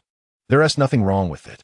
Unfamiliar with rural funeral customs, Lu Qingyu encouraged the man to explain the process, much to the delight of the online viewers. As the conversation progressed, Lu Qingyu curiously inquired, "How much do you make in a day?" The man, unreserved, replied, "I earn 600 for 3 hours." A moment of silence enveloped the vehicle. Not only Lu Qingyu, but even the cameraman turned to give the man a shot. A spark of inspiration ignited in Lu Qingyu's mind, and he decisively moved to sit beside the man. "Is it really that high?" The man shook his head slightly, expressing with a tone of resignation, "It's the off-season. That's the standard rate." Upon hearing the figure of 600 for 3 hours, the viewers in the live stream went wild. "That is not high. I earn 3,000 a month, working 22 days, 8 hours a day, averaging 17 an hour. This man's hourly wage leaves me in the dust." Initially, one might consider the man to be boasting, but upon seeing another commenter, it became clear that the latter was the one truly showing off. "I earn 3,000 in a month, working 26 days, 12 hours a day, averaging just 9.6. Do you take apprentices? I'm interested in a part-time gig. Could you elaborate on the job? Is there overtime? I think I chose the wrong major. Is it too late to switch now?" Lu Qingyu asked, "Is there a busy season?" The man replied, "During peak times, 3 hours can fetch 1,200, and one might perform 2 or 3 gigs a day." "When does the busy season occur?" Lu Qingyu pressed. The man, with a straightforward demeanor, answered, during times of epidemics, SARS, COVID, and now even the flu. Lu Qingyu exclaimed, "Do you still need help?" Indeed, we're short on musicians. Traditional funerals are becoming rare, and those skilled in playing are scarce. Only a couple of people in and around the village can do this. Originally, I was supposed to work with old Zhang, but when his daughter unexpectedly returned, he hesitated to come out, fearing her disapproval. Old Zhang supported his family through this craft, ensuring his son and daughter went to university. Now, they send him money each month for his retirement, yet he cannot sit idle and wishes to take on some work. However, his children disapprove of this line of work, so he has been forced to do it in secret. When his daughter is home, he refrains from taking any jobs. Lu Qingyu's eyes sparkled with interest. The cameraman, sensing something amiss, felt an ominous premonition despite having followed Lu Qingyu for less than 3 hours. Lu Qingyu inquired, "Are there any specific songs played on the Swana?" Having spent time in a band as a child, he had learned to play several instruments, including the Swana, under the tutelage of a master to improve his lung capacity. The man explained there's nothing particular about it. Playing the Swana always sounds the same. For the same song, if played quickly, it's festive and suitable for weddings. If played slowly, it conveys sorrow, fitting for funerals. Old Zhang even played a children's song once. If he hadn't and Appo's mentioned it, no one would have recognized it. Lu Qingyu and Appo's eyes gleamed even brighter. "Sir, I can play the Swana too. Would you consider introducing me?" The man turned to scrutinize Lu Qingyu, questioning if this youthful lad was jesting. "You can play?" Lu Qingyu nodded confidently. "Yes, I've been playing since elementary school. I'm quite good." The man chuckled, realizing that with old Zhang absent, they were in need of someone. Could it be true? Does this young man genuinely know how to play? How could someone so young possibly master the Swana? Perhaps he is merely envious of the earnings I make. Considering the somber nature of funerals, he felt this young man's intentions might be misguided. He wondered how Lu Qingyu would navigate the situation if he were to arrive unprepared. The discussion in Lu Qingyu's live stream chat surged explosively. Producer Zhao felt a pang of anxiety. What was Lu Qingyu doing, wandering off instead of focusing on his task? Chapter 13. Does your boss know you are promoting his song like this? As the live broadcast continued, Zhao PD could not overly interfere with the guest's activities, so he merely coughed to attract Lu Qingyu and Appo's attention. Engaged in a lively conversation with the elder brother, Lu Qingyu paid no heed to Zhao PD. While he certainly heard the hint, the production team had stated from the outset that only the money earned during the show could be used, and he had not broken any rules. Upon arriving at I Village, Lu Qingyu and his elder brother alighted from the car. As the camera followed Lu Qingyu to commence the live stream at a traditional funeral ritual site. The elder brother, surnamed Zhang, was 20 years Lu Qingyu's senior. Yet Lu Qingyu opted to address him as Brother Zhang instead of uncle.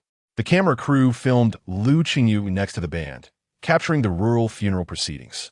This was the audience in Appo's first experience witnessing such an event, and the novelty of it caused Lu Qingyu and Appo's viewership to soar, surpassing that of other participants in the program. "Wow, we are actually watching a traditional funeral live. This is my hometown. We have always held funerals like this. I thought when someone passed away, they just held a memorial at the funeral home, but I had no idea there were so many steps involved in rural customs." Initially, Zhao PD was contemplating ways to have Lu Qingyu leave to complete tasks, but upon seeing the suddenly skyrocketing numbers, he decided to let it be for the moment.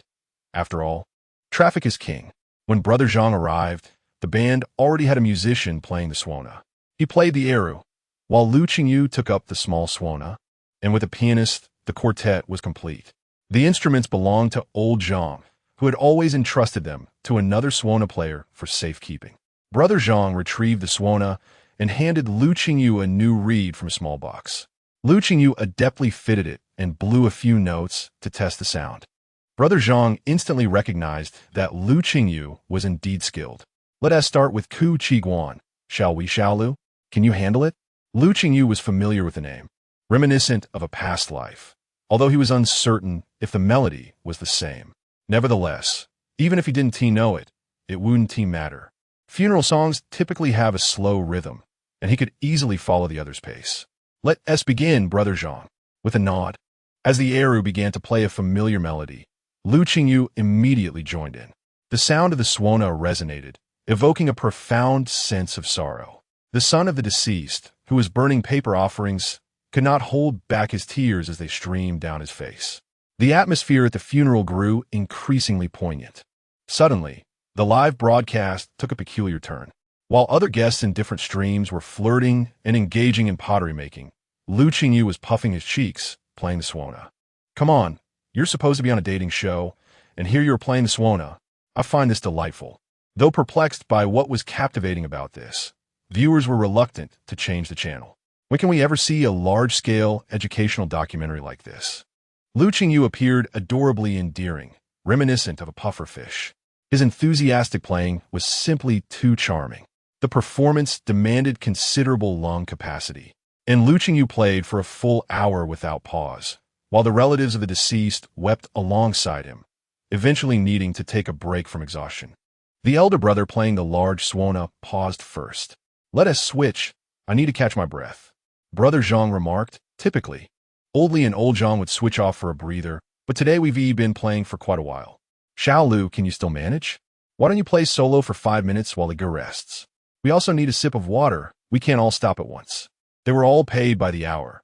While breaks were permissible, the band needed to maintain some activity. Among the group, the others appeared fatigued, yet Lu Qingyu seemed energetic. Youth truly has its advantages. Showing no signs of weariness, he replied, "Sure, Brother Zhang, leave it to me. You all take a break." Brother Zhang chuckled. Youth really is wonderful. Thus, Lu Qingyu commenced a solo performance. However, instead of the usual Ku Chi Guan or Chu Bin, he recalled a new song his boss had released a few days prior, which he had listened to multiple times on the way. This was a splendid opportunity to promote his boss. After all, good fortune should not be squandered on outsiders. As a result, Lu Qingyu began to play his boss's new song, Courage, on the suona at a slow tempo. Brother Zhang had never heard this song before, and upon first listen, it brightened his day. This is a good tune. We're so used to Ku Chi Guan that it's refreshing to hear something different. This would indeed suit a funeral. The elderly gentleman playing the electronic keyboard nodded in agreement. Very pleasant. The son of the deceased, who had just managed to stop crying, could not help but shed tears once more upon hearing this melody. When the elder brother playing the large suona inquired after Lu Qingyu finished, "Xiao Lu, that was excellent. What song was that?" Lu Qingyu turned, the camera capturing the moment beside the elder brother. With familiarity, he promoted his boss's song. "This piece is called Courage, performed by Chun Ting, my boss. Please pay him some attention." The comments exploded. "I'm dying of laughter. Does your boss know you're promoting his song like this? I can't believe it. I just searched for the original version of Courage, and it is clearly a lively rock song, yet you've adapted it into a funeral tune." The most astonishing part is that this song received the approval of a seasoned funeral professional. It truly fits the occasion. I wonder what Lu Qingyu's boss, Chun Ting, thinks of this. Chapter 14. The boss sees that Su Jixing had returned to the company and decided to have lunch with his boss, Chun Ting, during the break. The live stream remained active, though muted. Chun Ting and Su Jixing shared a close relationship, engaging in casual conversation. Their company, Black Pearl Entertainment, was thriving, with well-positioned artists and commendable resources. However, the one struggling the most was their own boss, Chun Ting. Initially, Chun Ting founded Black Pearl Entertainment to promote himself, having been dissatisfied with the meager offers from other companies, which felt akin to selling one's soul. As a businessman, Chun Ting possessed remarkable talent. Since its inception, the company attracted numerous artists and managed various projects with great success, gradually gaining recognition within the industry. Yet, as an artist, Chun Ting was arguably the least successful within his own firm. While other companies had part-time artist managers leading their talents to events, Chun Ting often had to rely on the success of his artists to secure opportunities for himself. Recently, Chun Ting released a new album, which he personally found quite enjoyable. Despite the investment and the promotional efforts of his star artists, it had garnered little attention 2 days post-release. The entire company had exerted considerable effort to promote the album, yet it remained unnoticed. Recalling the situation, Su Jixing casually inquired, "Boss, how is your new song faring?"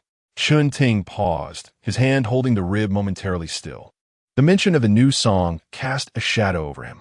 During its production, a multitude of top-tier musicians had provided their insights, all of whom had expressed approval. Yet the release had resulted in minimal impact. With a resigned sigh, Chun Ting took another piece of rib, attempting to transform his frustration into appetite. Su Jixing, sensing the awkwardness of discussing work during a meal, felt a tremor in his hand as he served himself.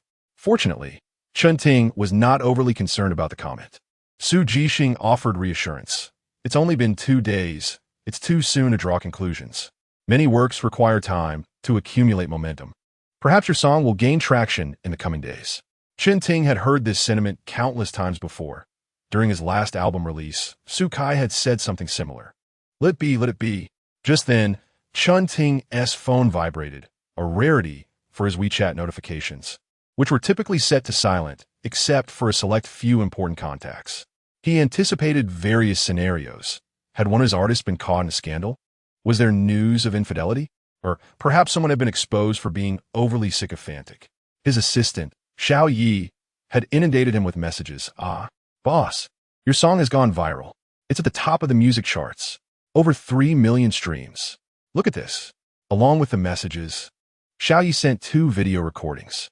Upon reading the messages, Chun Ting felt a sharp intake of breath as he reread the initial line, his eyes widening in disbelief.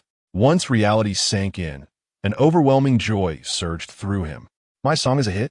His heart raced. The greatest achievement for a singer is to have a signature piece. After years of perseverance and dedication to his craft, his ultimate dream had manifested. Waking up to find his song had become a sensation. Could it be that the universe had finally acknowledged his unwavering effort? Chun Ting was on the verge of leaping with joy. The other employees in the cafeteria noticed their boss's exhilaration, their ears perking up at the excitement. Congratulations, boss. I've been listening to your song every day. It's absolutely captivating. With such talent, how could it not succeed? I knew your song would be a hit. Chun Ting recognized the flattery from his colleagues. Yet he could not suppress his elation. Su Jixing swiftly pulled out his phone and opened the music app, confirming that the #1 song on the recommendation chart was titled Courage, performed by Chun Ting. The information was accurate, and Su Jixing exclaimed, Boss, you are now at the top of the music charts. This is incredible. Chun Ting clutched his heart, enveloped in surprise. I'm famous. I'm famous. This is wonderful. Chapter 15. I never desired such fame at this moment. Chun Ting bore little resemblance to a company owner. Instead, he appeared akin to a fledgling artist, unable to contain his excitement upon learning that his work had unexpectedly garnered immense popularity. Su Jixing remarked, Boss, you're incredible. We must celebrate with a dinner tonight. Chun Ting nodded with delight. Absolutely. Choose whatever you fancy for the evening. Upon hearing their boss's words, the employees sprang to life. Elated at the prospect of indulging in the lavish lobster they usually refrained from enjoying. Thank you, boss. Having only heard the song Courage once, Su Jixing had somewhat forgotten its melody. As he engaged in conversation with his colleagues, he opened the music app, only for a sound to emerge that left everyone momentarily stunned. What is this, Swona? Did I select the wrong track? Both men were taken aback. Su Jixing initially thought he had mistakenly chosen the song, hastily checking his phone, exiting and re-entering the song. Yet the same track persisted. What on earth is happening? Chun Ting, listening intently, began to feel an ominous premonition. Though he wasn't the one performing, the melody was unmistakably that of his own song. Su Jixing immediately examined the song details and discovered Courage, originally sung by Chun Ting, with a parenthetical addition, Lu Qingyu version. Su Jixing and Appo's thoughts erupted with disbelief. Lu Qingyu? Who on earth is this Lu Qingyu? Meanwhile, Chun Ting, puzzled, opened his phone to review the complete details sent by Xiao Yi and watched the video recording. Lu Qingyu and Appo's voice resonated from the device. Su Jixing leaned closer to Chun Ting's phone, and they both realized it was indeed Lu Qingyu. In the footage, Lu Qingyu played the Swona, performing the very melody of Courage. Su Jixing exclaimed, What the hell? Chun Ting added, Wait a moment, I'm feeling a bit disoriented. Their heads leaned together, captivated by the phone screen, as Lu Qingyu made a point to promote Chun Ting and Appo's new song, emphasizing that it was indeed his boss and Oppo's work. Furthermore, the song had received the endorsement of a renowned figure in the funeral industry.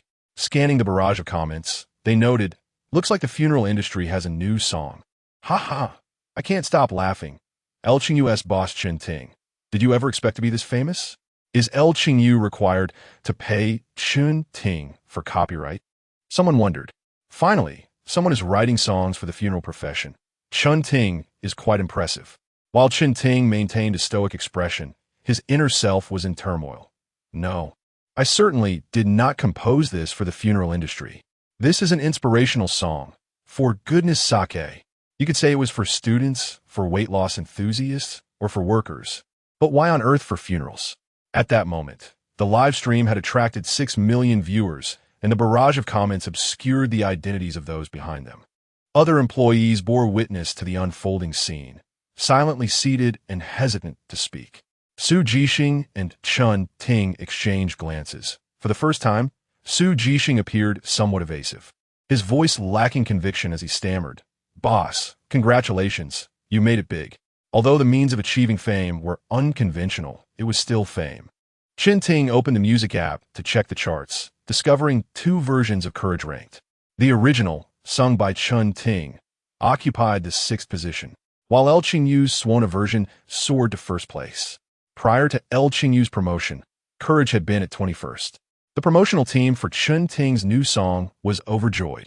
Without additional expenditure, the boss's new song had been propelled to 1st and 6th place thanks to a newcomer's promotion. Truly miraculous. The planning team became increasingly frantic, neglecting the boss's well-being as they produced videos with exaggerated titles. In a matter of moments, Courage flooded all major interactive platforms. Suddenly, Chen Ting received a phone call. It was his friend and fellow artist, Wang Hao. As soon as the call connected, Wang Hao exclaimed, "Hey, Chen Ting, I saw your song on the music charts. It seems your employee might have mixed up the tracks. You need to rectify this." Chen Ting hesitated, unsure how to explain to Wang Hao that the song had not been misattributed.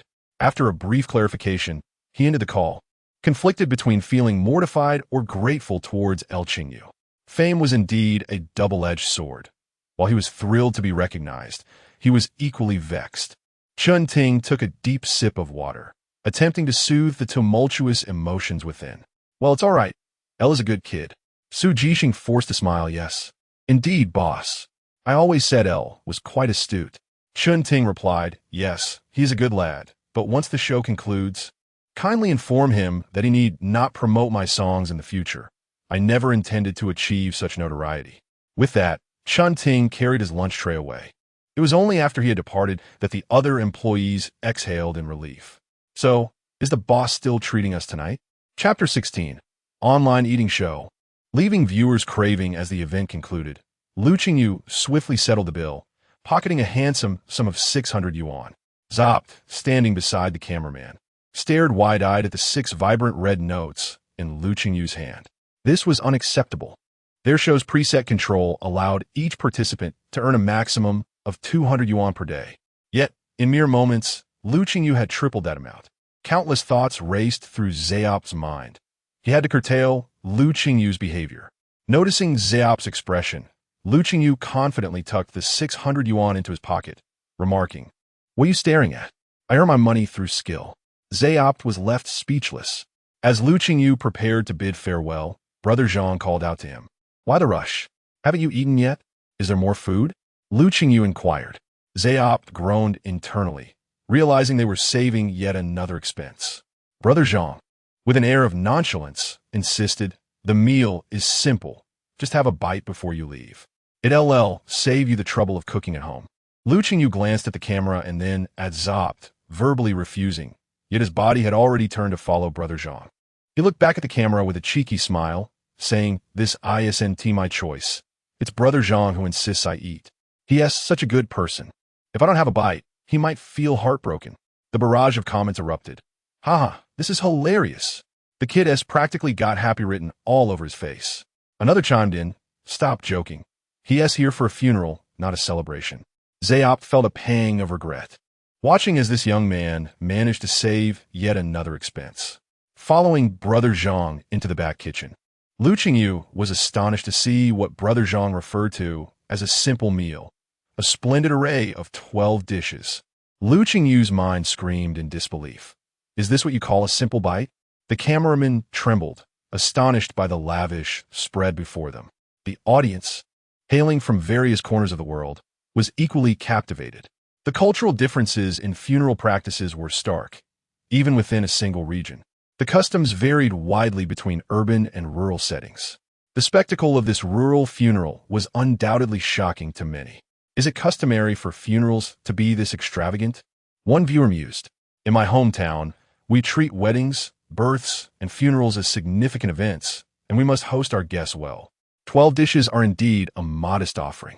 Lu Qingyu, overwhelmed by the abundance, had initially anticipated only 4 dishes. This is excessive. I thought 3 or 4 would suffice. Before Brother Zhang could respond, a plate of pig's knuckle was placed on the table by the hostess's aunt. What else with the fuss? You're here to pay your respects. After such a long day, you deserve a good meal. Lu Qingyu, staring at the feast before him, felt his mouth water. Although he had eaten a modest meal earlier, it had failed to evoke any sense of joy. Thank you, sister. I want to hold back. The aunt patted Lu Qingyu's shoulder, saying, You did a great job today. Many commented on your performance. Don't be shy. Just eat up. There will be steamed buns later. If you want some, help yourself. I need to tend to other matters, she added, excusing herself. Brother Zhang interjected. All right, sister, you go ahead. Lu Qingyu and Brother Zhang sat down. This was Lu Qingyu's first experience with a rural banquet, where simple white plates were filled with an array of dishes, far from refined, yet bursting with flavor. Upon tasting the fragrant rice, Lu Qingyu topped his bowl with a savory stew of pork ribs and green beans. One bite, and he was in culinary bliss. This is pure happiness, he exclaimed, devouring 2 large bowls of rice and a steamed bun. At that moment, Su Jixing watched Lu Qingyu voraciously enjoying his meal on screen, his brow furrowing. 1 bowl of rice should suffice. Why another? Can he even burn off this much carbohydrates today? And why a steamed bun too? That pig's knuckle is laden with fat. Can he not skip the skin? After observing for a while, Su Jixing felt a sense of dread. Before leaving, he had specifically advised Lu Qingyu to manage his diet, but it appeared his words had fallen on deaf ears.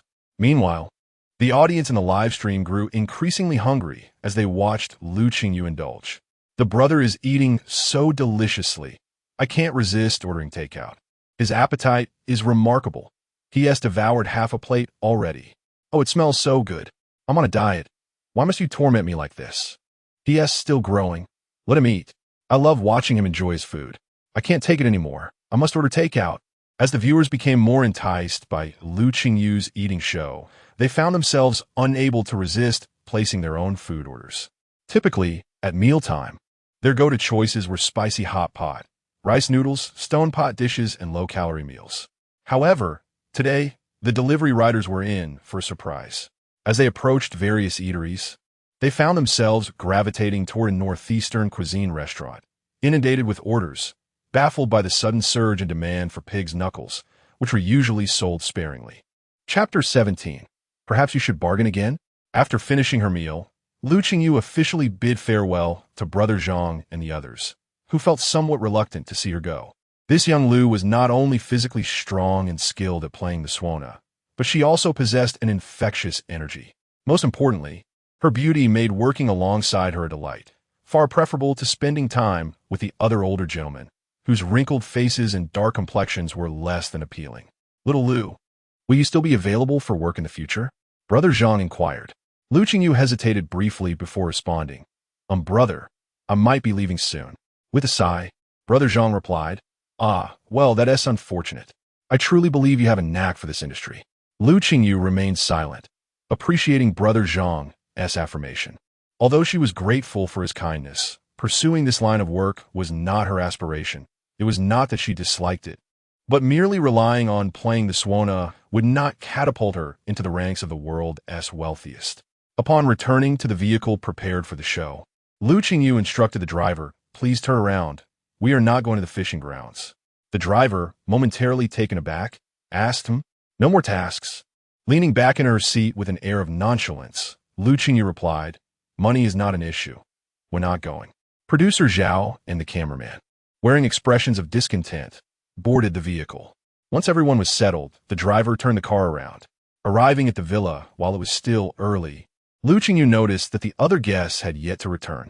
She first paid a deposit of 200 yuan for the luxurious room 1 and then began contemplating her meal for the following day. Perusing the menu, she swiftly dismissed options like vegetables for cooking or semi-finished products. She had enough funds to indulge in ready-made meals. Beef noodles were priced at 100 yuan, dumplings at 80, wontons at 80, tang yuan at 100, and a rice dish with 1 meat and 2 vegetables at 150. Though she could afford them, none sounded particularly appetizing. In her previous life, Lu Qingyu had a delicate stomach, and her family strictly regulated her diet, forbidding spicy or stimulating foods. She had long yearned to try authentic spicy hot pot, but never had the chance. Now, in her current body, her stomach was quite resilient, and she had developed a preference for spicy flavors. Thus, she felt compelled to sample it. However, it was not listed on the menu. Director Zhao, is there spicy hot pot available? She inquired, addressing the producer hidden behind the camera. Initially, Zhao PD intended to respond negatively, but upon glancing at Lu Qingyu, his words took an unexpected turn. No, but you could still order it. He was contemplating ways to extract more money from Lu Qingyu, and this was a perfect opportunity. Upon hearing that spicy hot pot was indeed an option, Lu Qingyu promptly declared, "Then, PD, I would like to reserve spicy hot pot for lunch tomorrow." "Sure. It's 350 yuan per bowl." The live audience gasped. "Goodness, I've never had such expensive spicy hot pot." "What? 350? Does it come with a whole lobster?" Zhao PD was taking advantage of the situation. It was excessive. He could easily squeeze money out of her. Yet he opted to serve her a bowl of spicy hot pot instead. Did the hot pot even know it was being sold at that price? Zhao PD was indeed determined to extract money from his younger counterpart.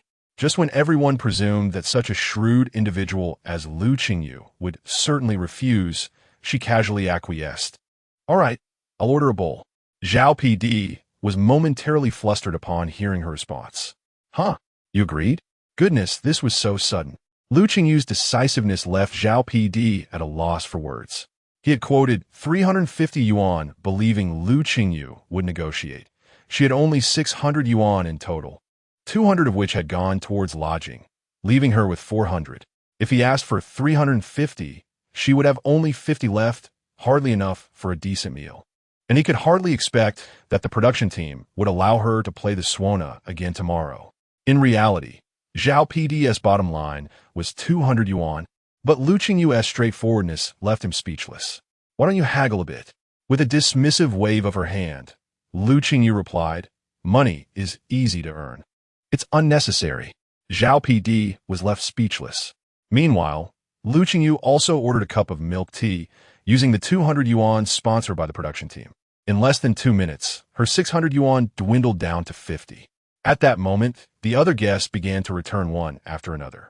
However, the expressions on their faces were quite revealing. The guests, aside from Lu Qingyu, had been grumbling throughout the day. Bai Tingxin, Lu Qingyu's partner, was rather pleased, even though she had only earned 40 yuan that day.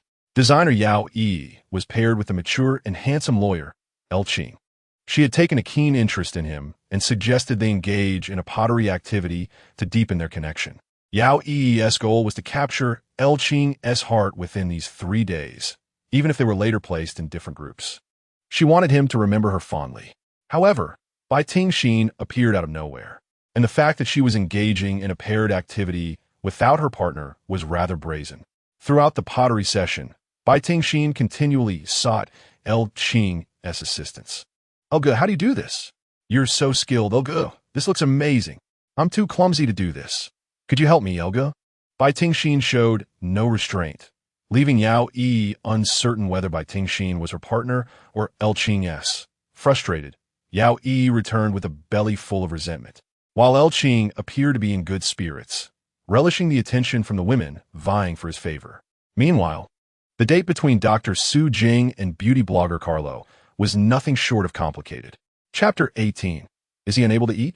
Su Jing exuded warmth, yet the astute Carlo, having interacted with countless individuals, swiftly discerned that Su Jing was the type to offer superficial comfort.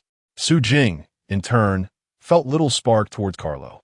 He found himself more attracted to Wen Minmin, who embodied a sweet and obedient demeanor. Today, however, Wen Minmin's date was with He Chengwang, and throughout the day, she was utterly captivated by him, viewing him as cool and charismatic, not to mention his talent for songwriting. Yet, He Chengwang seemed to regard Wen Minmin with indifference, showing far more warmth towards Yao Yi when they encountered her on their way back. As the day wore on, the group witnessed a multitude of romantic entanglements. Yao Yi was infatuated with El Qing. He Chengwang had his eyes set on Yao Yi, when Minmin had her heart stolen by He Chengwang. And Su Jing harbored feelings for Wen Minmin. Such is the nature of love. Those who missed Yao Yi and El Qing's live broadcast truly lost out. Bai Tingxin's charisma was something they could learn from for a year. I sense that El Qing holds a greater fondness for Bai Tingxin, though he is also quite kind to Yao Yi. He Chengwang's live stream was equally captivating. It's worth a watch. Yet, you ought to have witnessed Lu Qingyu's live stream. The audience was abuzz with discussions as the live broadcast transitioned from split screens to a single view. For all the guests had congregated within the villa.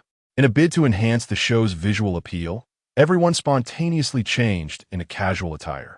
The male guests donned relaxed loungewear, with He Chengwang sporting a sleeveless shirt that subtly showcased his muscular arms. The female guests, clad in tiny tank tops and shorts, presented a striking display of long legs and alluring innocence. The camera then shifted to Lu Qingyu, who emerged in her new attire, eliciting a fit of laughter from Carlo. What on earth was this? Pink? Peppa Pig? Her pink pajamas were adorned with an embroidered family of Peppa Pig.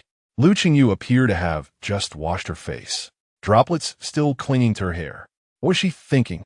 The viewers erupted in laughter at Lu Qingyu's outfit, marveling at the stark contrast to her daytime appearance. One might have imagined her sleepwear to be elegant silk in darker hues. Instead, she wore a simple cotton Peppa Pig ensemble. Peppa Pig. My 3-year-old nephew adores it. How fashionable. The outfit looked surprisingly good on her. But isn't Peppa Pig typically associated with children's sleepwear? Do adult versions exist? In an instant, everyone began searching for similar styles, yet no adult versions could be found, only children's sizes. When Lu Qingyu revealed her pajamas, she too was taken aback.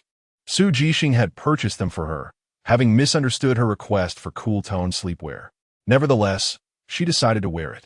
When Su Jixing first saw Lu Qingyu in that outfit, he nearly choked.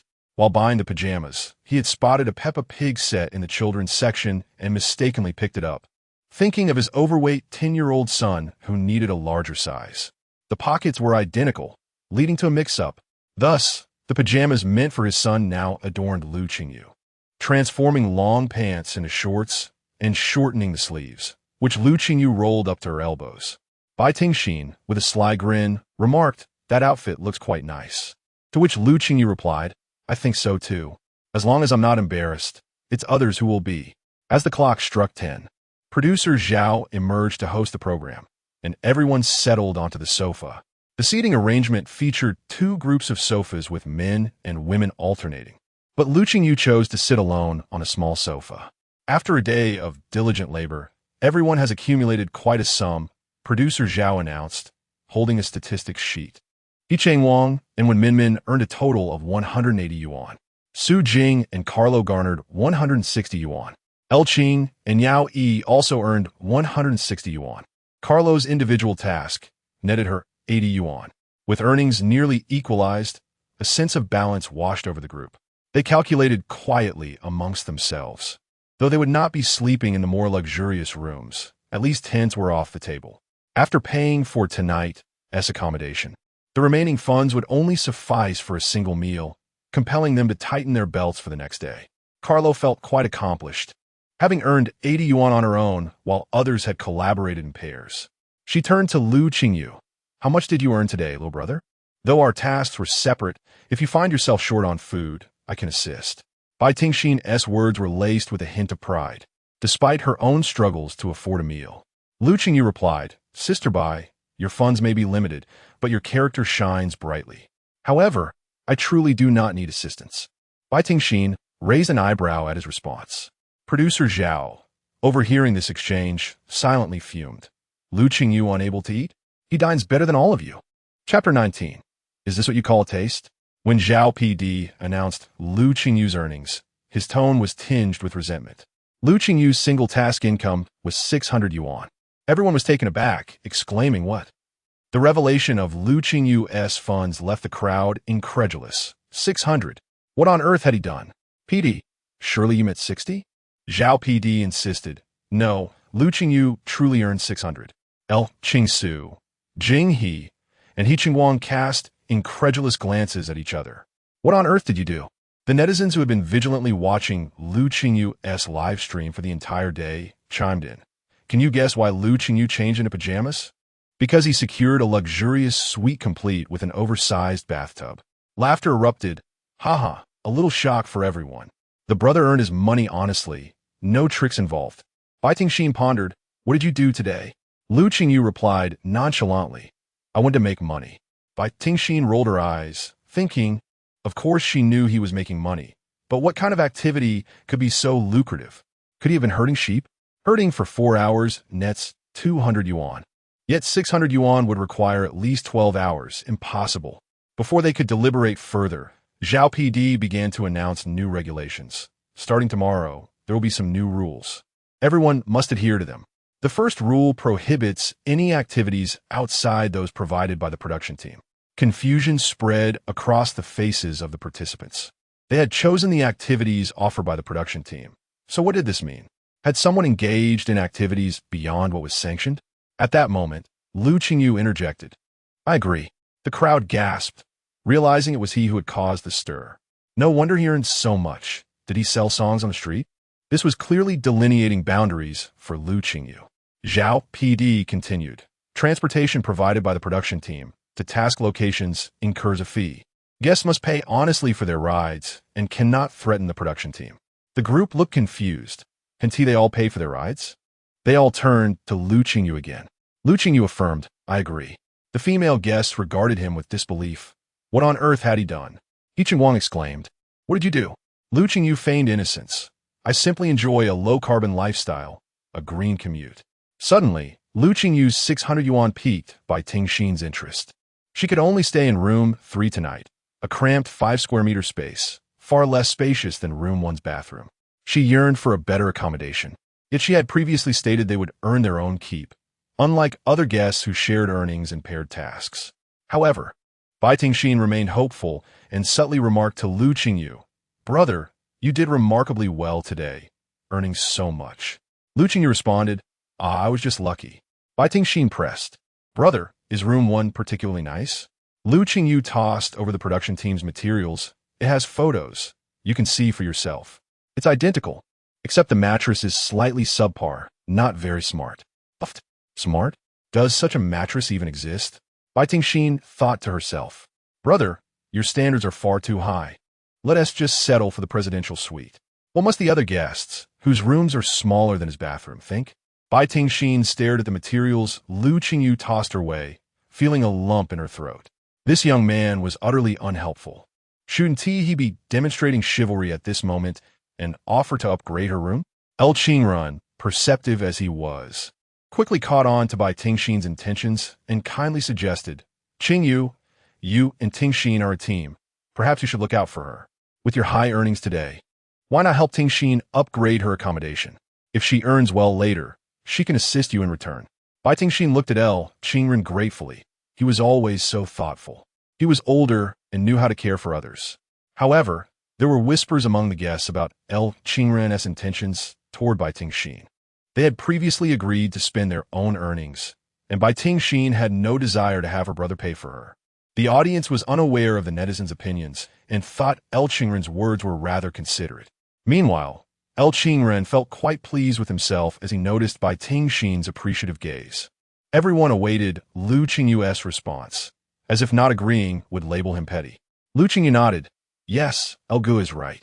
Bai Tingxin's heart leaped. It seemed he would indeed help her upgrade her room. However, Lu Qingyu's next statement shattered her hopes. But I don't have enough money. Bai Tingxin was taken aback. What? You can't be serious. You must know how to count. She raised her voice. Brother, Room 1 is only 200 yuan per night. You should still have 400 left. If you don't want to help me, just say so. I'll 1T hold it against you. Lu Qingyu replied, my room is 200, but the spicy hot pot costs 350. What? When Minmin exclaimed. The guest glanced at the shopping list from the supermarket. Indeed, it showed the hot pot costing 350 yuan. At that moment, Zhao PD intervened to clarify, for Lu Qingyu, the hot pot is a custom order, 350 yuan. Bai Tingxin felt a wave of despair wash over her. They struggled to afford a meal, while Lu Qingyu indulged in a custom hot pot. When Minmin expressed concern, brother, you spent all your money today. What will you do tomorrow? Lu Qingyu shrugged. I'll just earn more tomorrow. After all, money is easy to make. The group fell silent. His words were rather infuriating.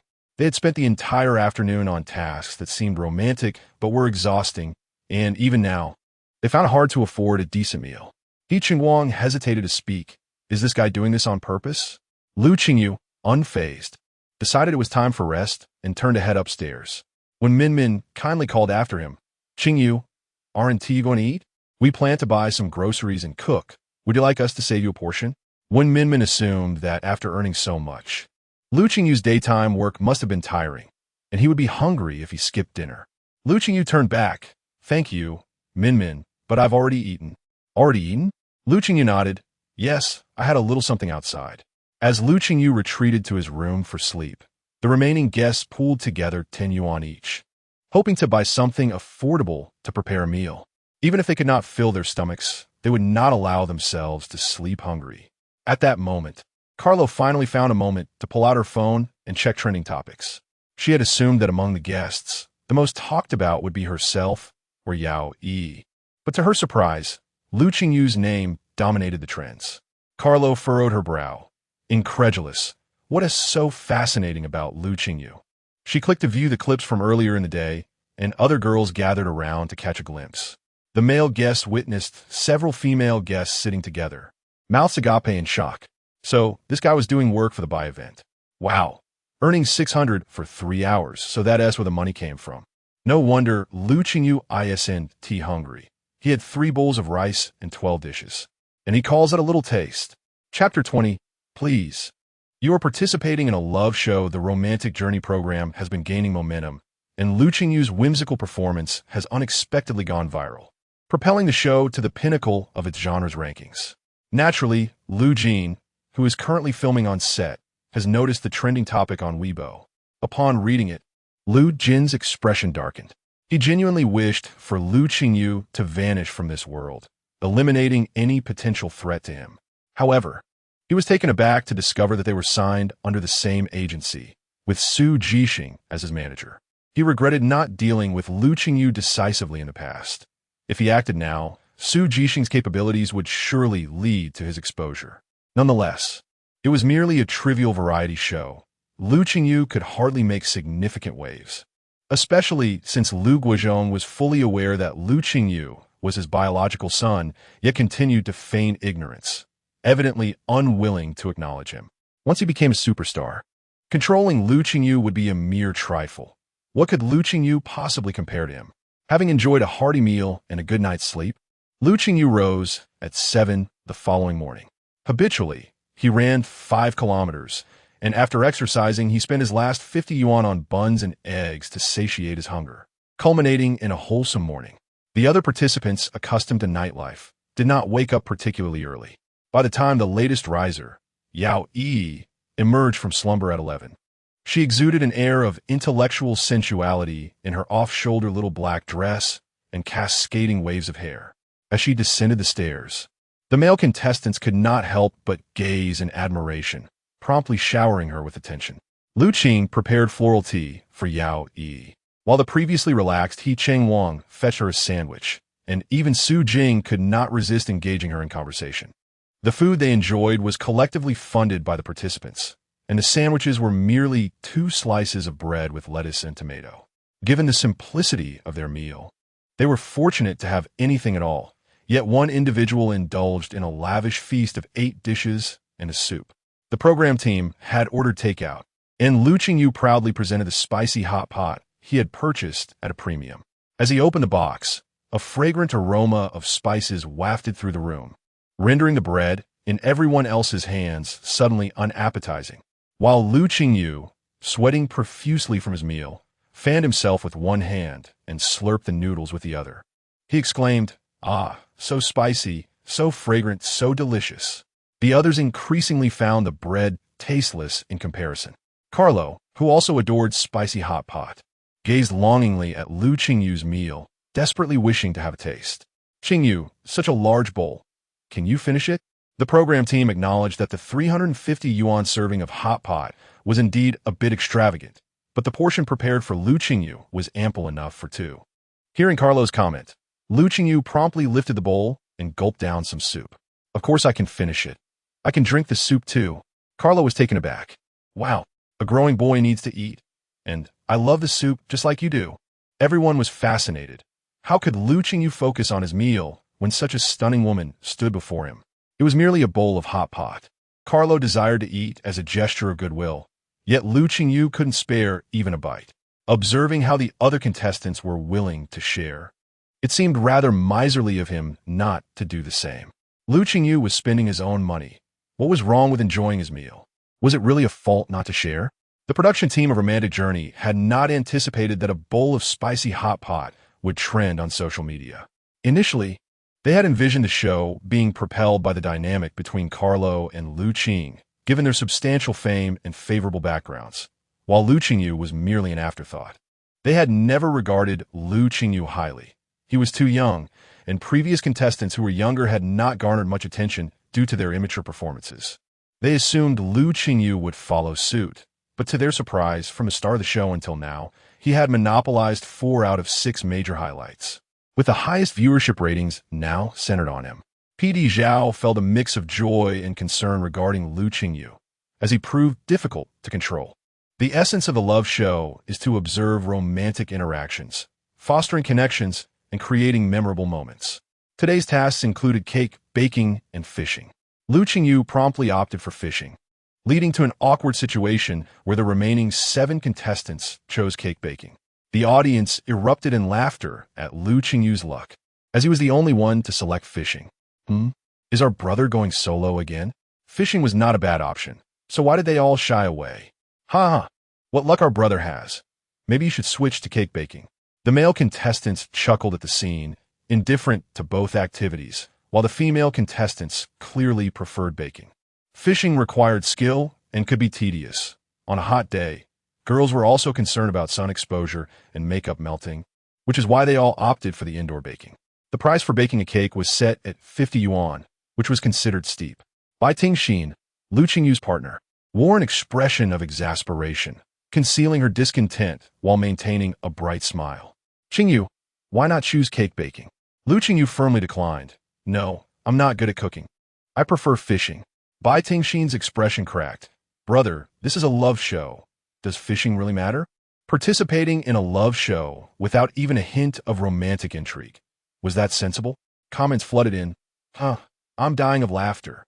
Does Lu Qingyu not realize he and Oppos, as on a love show? Please be patient with our child. He is too young to understand the complexities of adult relationships. Bai Tingxin was quite unfortunate. She had a partner, yet it felt as if she had none. Fishing was priced at 20 yuan per pound. If one were to profit, baking was the better option, so perhaps it would be best for the brother to switch activities. Chapter 21. If you're tasked with fishing, you might just catch an alligator. Zhao PD wore an expression of utter disbelief. He longed to discreetly advise Lu Qingyu through his earpiece to opt for cake baking.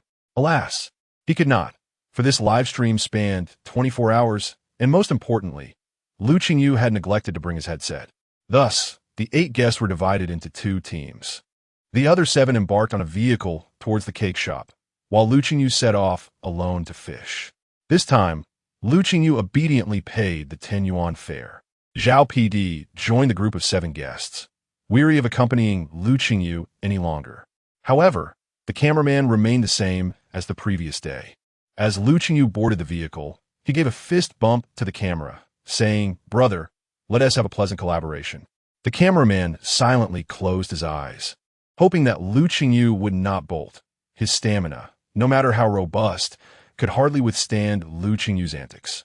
Meanwhile, the 7 guests arrived at the cake shop and began their activities. Bai Ting remained indecisive, caught between Yao Yi and El Qing, though they had already been assigned to different groups.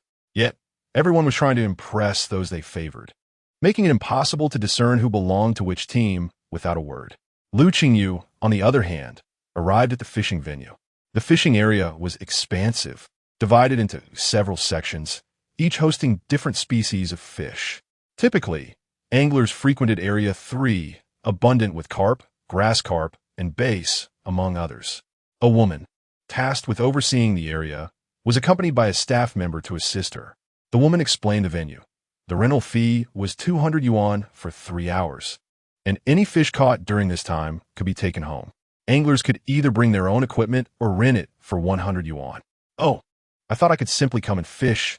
Why are there rental and entry fees? Fishing enthusiasts chimed in, claiming that catching 15 pounds of fish in 3 hours was a breeze.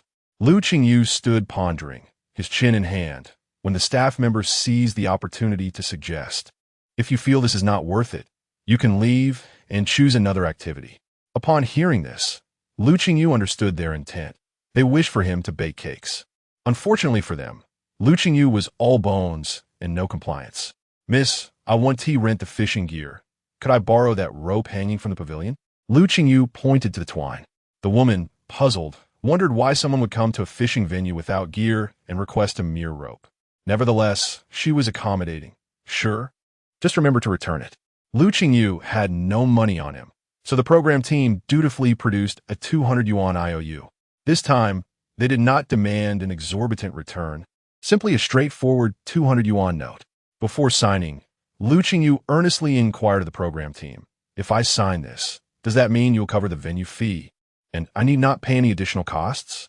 Moreover, whatever fish I catch belongs to me, correct?" The program team cautiously affirmed, "Of course. But any fish caught can only be sold to us at 20 yuan each."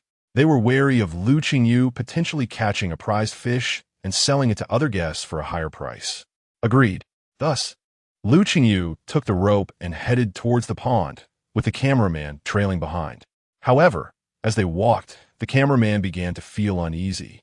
"Wait, Area 3 is to the left. Why is Lu Qingyu heading right? What is he planning?" The cameraman was unable to speak or offer any reminders. During filming, there could be no interference with the guests. Then, in the next moment, he followed Lu Qingyu up a couple of steps. What the heck, an alligator? In the sweltering 25-degree heat, the cameraman began to sweat profusely. Lu Qingyu had ventured into the alligator breeding pool. The fishery specifically raised a batch of commercially viable alligators for sale as food, with around 20 in a single pool. The adult alligators could reach lengths of about 4 meters and weigh between 5 to 600 pounds. Though the alligators here were not that large, being still juvenile. They measured nearly 2 meters in length, with the smallest weighing at least 100 pounds.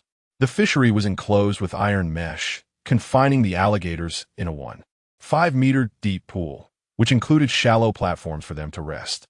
The sight of the densely packed alligators sent shivers down the cameraman's spine. Just as he was adjusting to the environment, Lu Qingyu swiftly tied a special knot with the rope in his hands, leaving a circular loop. Lu Qingyu twirled the rope in the air to build momentum before taking a step forward. "Here we go." With a swift flick, he cast the rope into the alligator pool. One alligator, mistaking it for food being tossed by a caretaker, instinctively lunged forward. In the next instant, it realized with horror that its mouth was ensnared, the rope tightening instantly. The cameraman could hardly fathom where Lu Qingyu found the strength. With a powerful heave, the alligator was pulled onto the bank. As it began to resist, Lu Qingyu expertly leaped onto its back, binding its limbs and tail with the rope. In less than 2 minutes, a 200-pound alligator was secured with a neat bow and laid docile on the shore, hardly struggling. At that moment, the screen was flooded with comments exclaiming disbelief. What on earth? The live stream hosted by Lu Qingyu outshone that of the other 7 guests. Though Zhao PD was at a different location, he couldn't help but exclaim in shock while monitoring the live stream backstage. Cold sweat trickled down his brow. Goodness, that's an alligator. Our program didn't buy insurance for the artists. Is Lu Qingyu some reincarnation of a daredevil? Does he not comprehend the concept of fear? Assigned to fish, and he pulls up an alligator?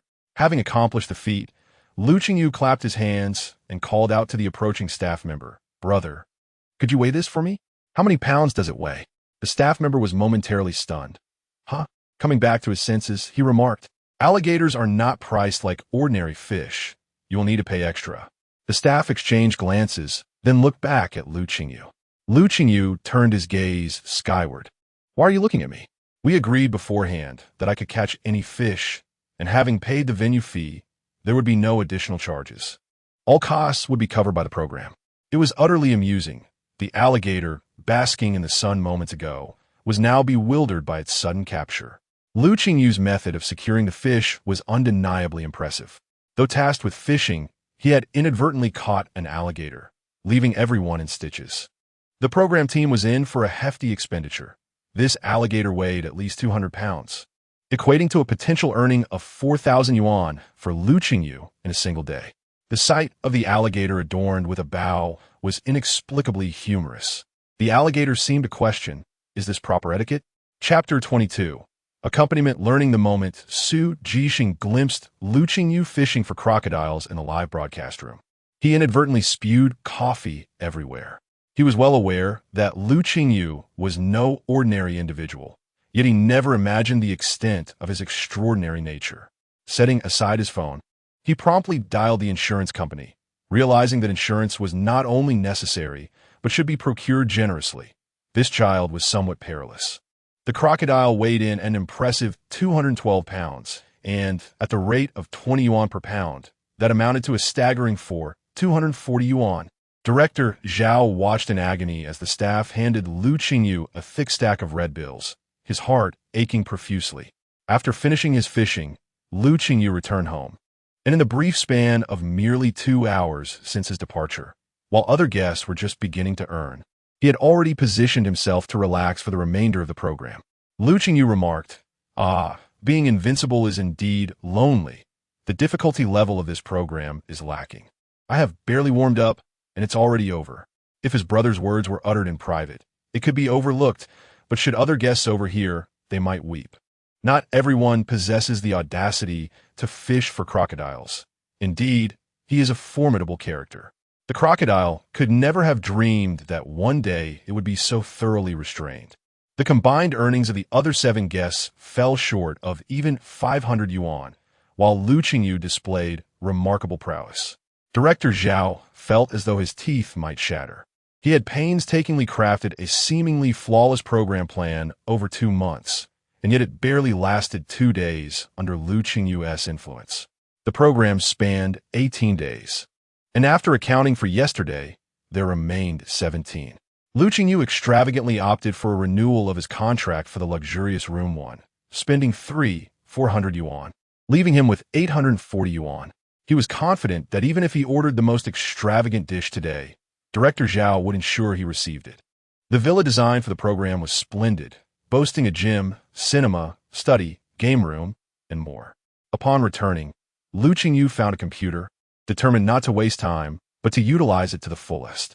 He began perusing various informational updates from around the world, including the entertainment industry, contemplating where to invest his first earnings. His brother displayed a remarkable seriousness in his studies. However, the silence in the live room, devoid of tasks or interaction, felt somewhat desolate. Just as Director Zhao anticipated a mass exodus of viewers to follow Yao Yi's stream, the viewer count in Lu Qingyu's room unexpectedly surged. What should I do? Seeing my brother engrossed in his studies inspires me to learn as well. I picked up my occupational test materials, striving to progress alongside him. I grabbed my teaching credentials, aiming to advance in tandem. I took hold of my secondary construction exam materials, aspiring to improve together. The direction of the live room's development shifted dramatically, and within half an hour, Lu Qingyu's viewer count had surged by over 50,000. Upon glancing at the back-end data, Director Zhao's jaw nearly dropped. Lu Qingyu fervently absorbed knowledge, and aside from a brief interlude to the restroom, he studied relentlessly for 6 continuous hours. Those who had followed Lu Qingyu throughout the day were elated. "Goodness, I learned more today than in the past week." Suddenly, they discovered their learning efficiency had skyrocketed. Having someone to study with is indeed advantageous, especially when that person is a handsome young man. When they felt the urge to pause, they would glance at their diligent brother, who, despite his youth, exerted such effort that they felt a pang of inadequacy. In the evening, the other guests returned, having earned more than the previous day, yet their earnings remained insufficient to afford room 1 for another day. Carlo had not slept particularly well last night. The mattress in room 3 was rather firm, leaving her with an uncomfortable back after a busy day. "Director, could we possibly change the mattress in room 3? It's quite uncomfortable," she requested. Yao Yi echoed her sentiment. "Yes, PD, we can stay in room 3, but could we have a softer mattress? This way, we can rest well and be more spirited for tomorrow's recording." Bai Tingxin, however, was more adaptable, as she preferred a firmer sleeping surface. He Cheng-Wang and Lu Qing noticed the lady's discomfort and immediately interjected. "Director, we men can manage, but we ought to accommodate the girls." Director Zhao suppressed his urge to roll his eyes. The mattresses in rooms 2 and 1 were both thick and soft, and he suggested, "If you don't like room 3, you may switch to room 2. Upon hearing Director Zhao's words, the group fell silent. Room 1 cost 100, and they had only earned about 240 yuan on average that day. Moving to room 2 would leave them with barely enough for meals, so they were understandably reluctant. However, finding the PD seemed akin to speaking a foreign language, as they could not express their frustration. During dinner, the group gathered to prepare some dishes. 7 of them cooked 5 dishes, showcasing the culinary skills of Lu Qing and Su Jing. Once the meal was ready and they sat down at the table, they suddenly realized they were missing a guest. "Qingyu must still be fishing. Hasn't he returned yet?" Su Hing speculative. Lu Qing had a low opinion of Lu Qingyu. Fishing requires skill. Without experience, it's hard to catch anything. "He is probably still at the fishing ground," Bai Tingxin remarked. "We invited him to join us for baking, yet he insisted on fishing. When Minmin suggested, should we call him? What if he hasn't eaten? We can bring him some." Carlo, somewhat displeased, pointed out, but the rice was only made for 7 people. The program team's takeout for Lu Qingyu arrived, and he emerged from the reading room. Seeing him dressed casually in loungewear, the others were momentarily taken aback. "You're back? When did you return?" Lu Qingyu replied. "I came back around noon."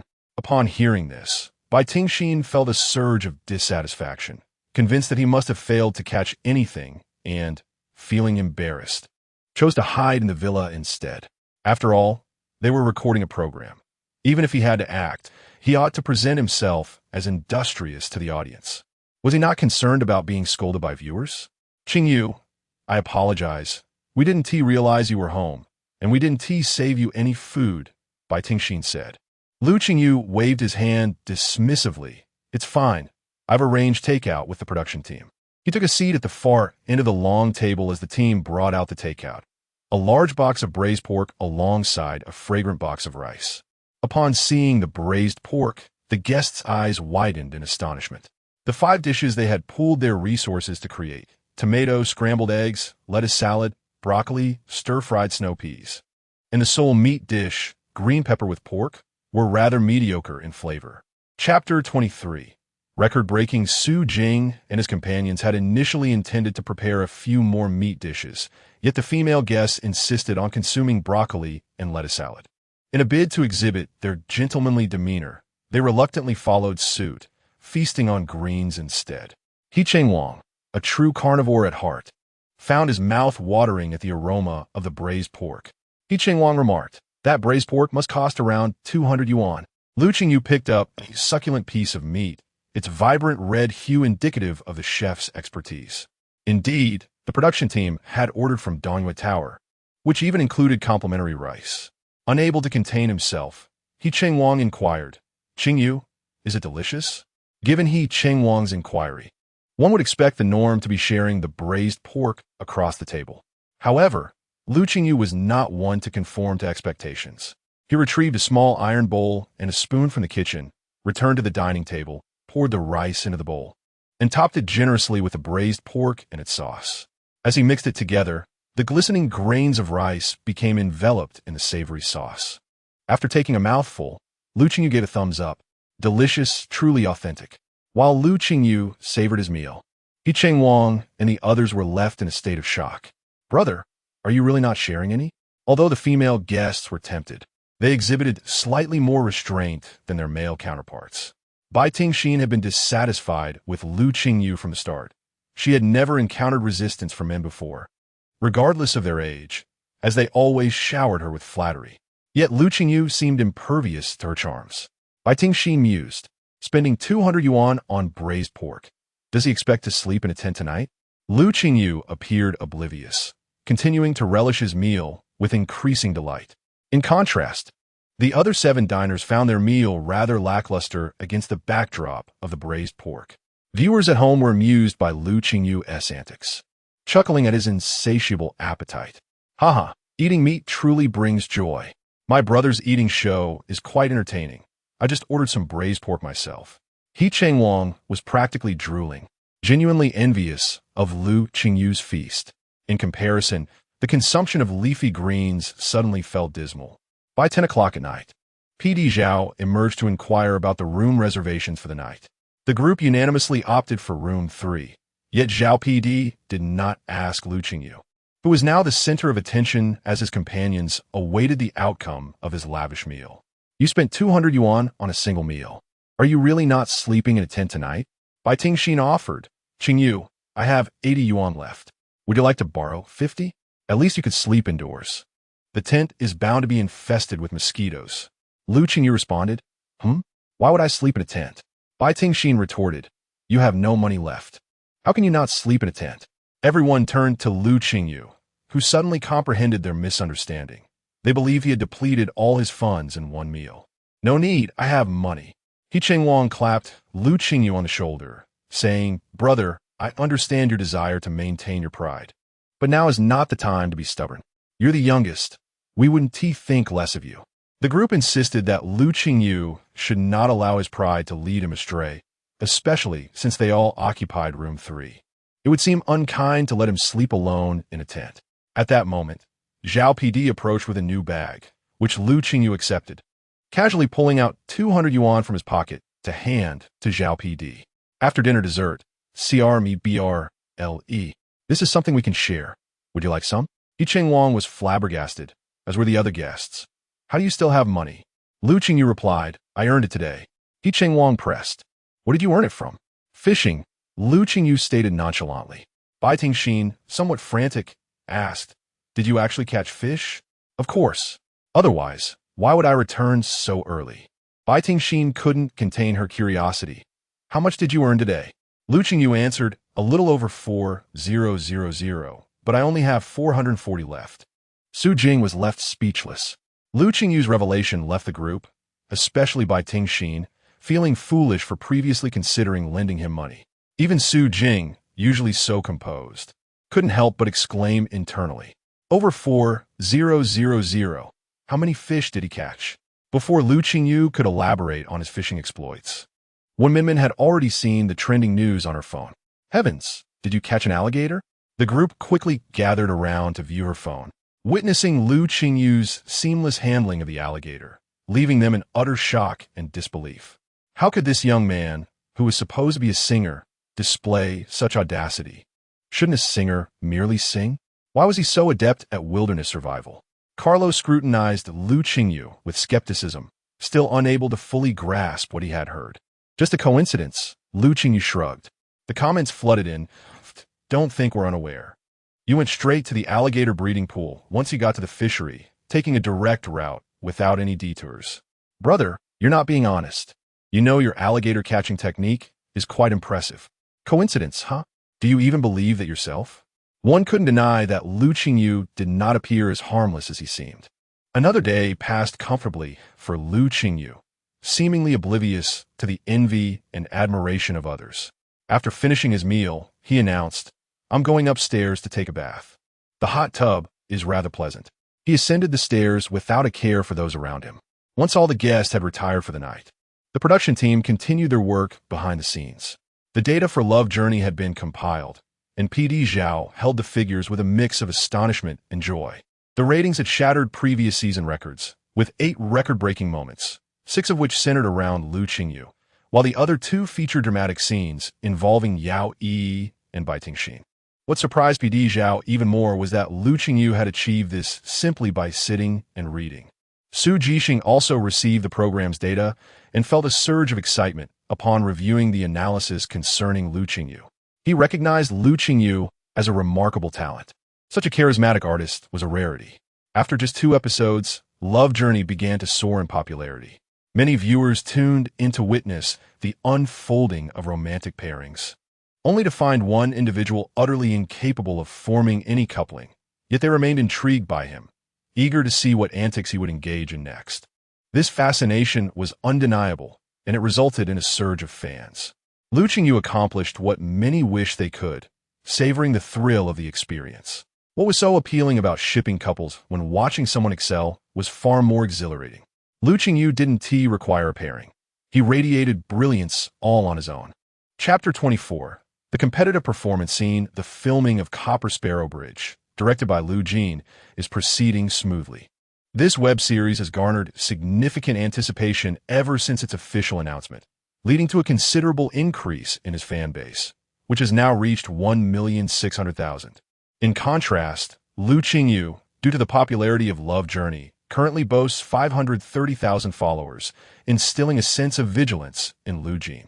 His own fan base took him 4 to 5 years to cultivate, and during his initial foray into the entertainment industry, he even invested in purchasing a number of fake followers. However, Lu Qingyu has only just entered the industry, making his rapid growth quite alarming.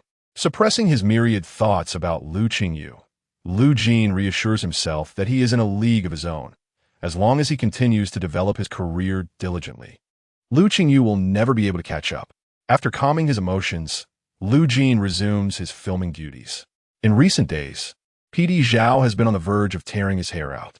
After managing numerous reality shows and confronting countless unexpected situations, he never anticipated encountering Lu Qingyu.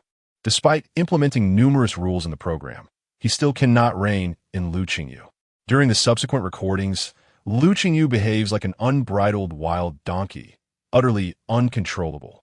When tasked with herding sheep, he borrows a sheepdog from a local elder and, once released, the dog scampers off while he leisurely roams about, returning in the evening with all the sheep accounted for. For the task of planting trees, he borrows a trenching machine from an elderly woman, while other contestants laboriously dig holes with shovels, managing to plant only 5 trees in the morning, whereas he single-handedly plants 50. The baking segment is even more outrageous. While other contestants strive for intricacy, he sets up an assembly line. In summary, he seems to find loopholes in every activity. Once Lu Qingyu has completed all the activities provided in the program, PD Zhao, frustrated, writes an entire A4 sheet of prohibitions aimed solely at him. Yet, Lu Qingyu decides to forego further tasks, having already earned sufficient money. Calculating his expenses, Lu Qingyu realizes that his accommodation is already secured, and the money he earns now is merely for daily sustenance. With a daily food budget of 400 yuan, he can easily sustain himself until the program concludes. Zhao PD is left dumbfounded, while the other contestants are equally bewildered. They feel a mix of envy and frustration, but it proves futile. Zhao PD sighs deeply, reflecting on the torment Lu Qingyu has caused him in recent days, yet ultimately concludes that as long as the program achieves high ratings, what more could he ask for? Lu Qingyu's live streaming sessions draw the largest audience, generating the most buzz. If he can maintain these figures, even remaining idle until the end will pose no problem. Thus, in the latter stages of Love Journey, while other contestants toil away at their tasks, Lu Qingyu relaxes indoors, enjoying the air conditioning and instructing everyone in their studies. The atmosphere of the show has taken a different turn, leaving many viewers perplexed. They anticipated witnessing sweet romance, only to find themselves being encouraged to study. The program's highbrow nature sends a clear message. Education is more appealing than romance. Joining his younger brother in their studies, viewers share their success in obtaining certificates. In a village gathering organized as a team-building event, the atmosphere resembles a grand competitive spectacle, with 4 male contestants preparing to showcase their talents for a chance to win a cash prize. Each participant must present a performance of their choosing, be it music, comedy, singing, or dancing.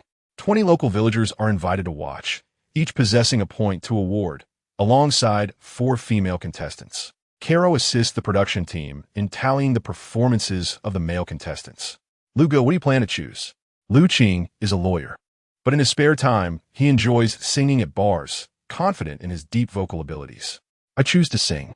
Caro's eyes gleam with admiration, surprised that Lu can also sing. Lu Qingyu humbly replies, I occasionally sing at the bar when I have some free time. If you're interested, I can invite you to listen. Receiving an invitation from a lawyer earning $1 million a year, Caro eagerly agrees. That's wonderful, Lu. We've made a pact.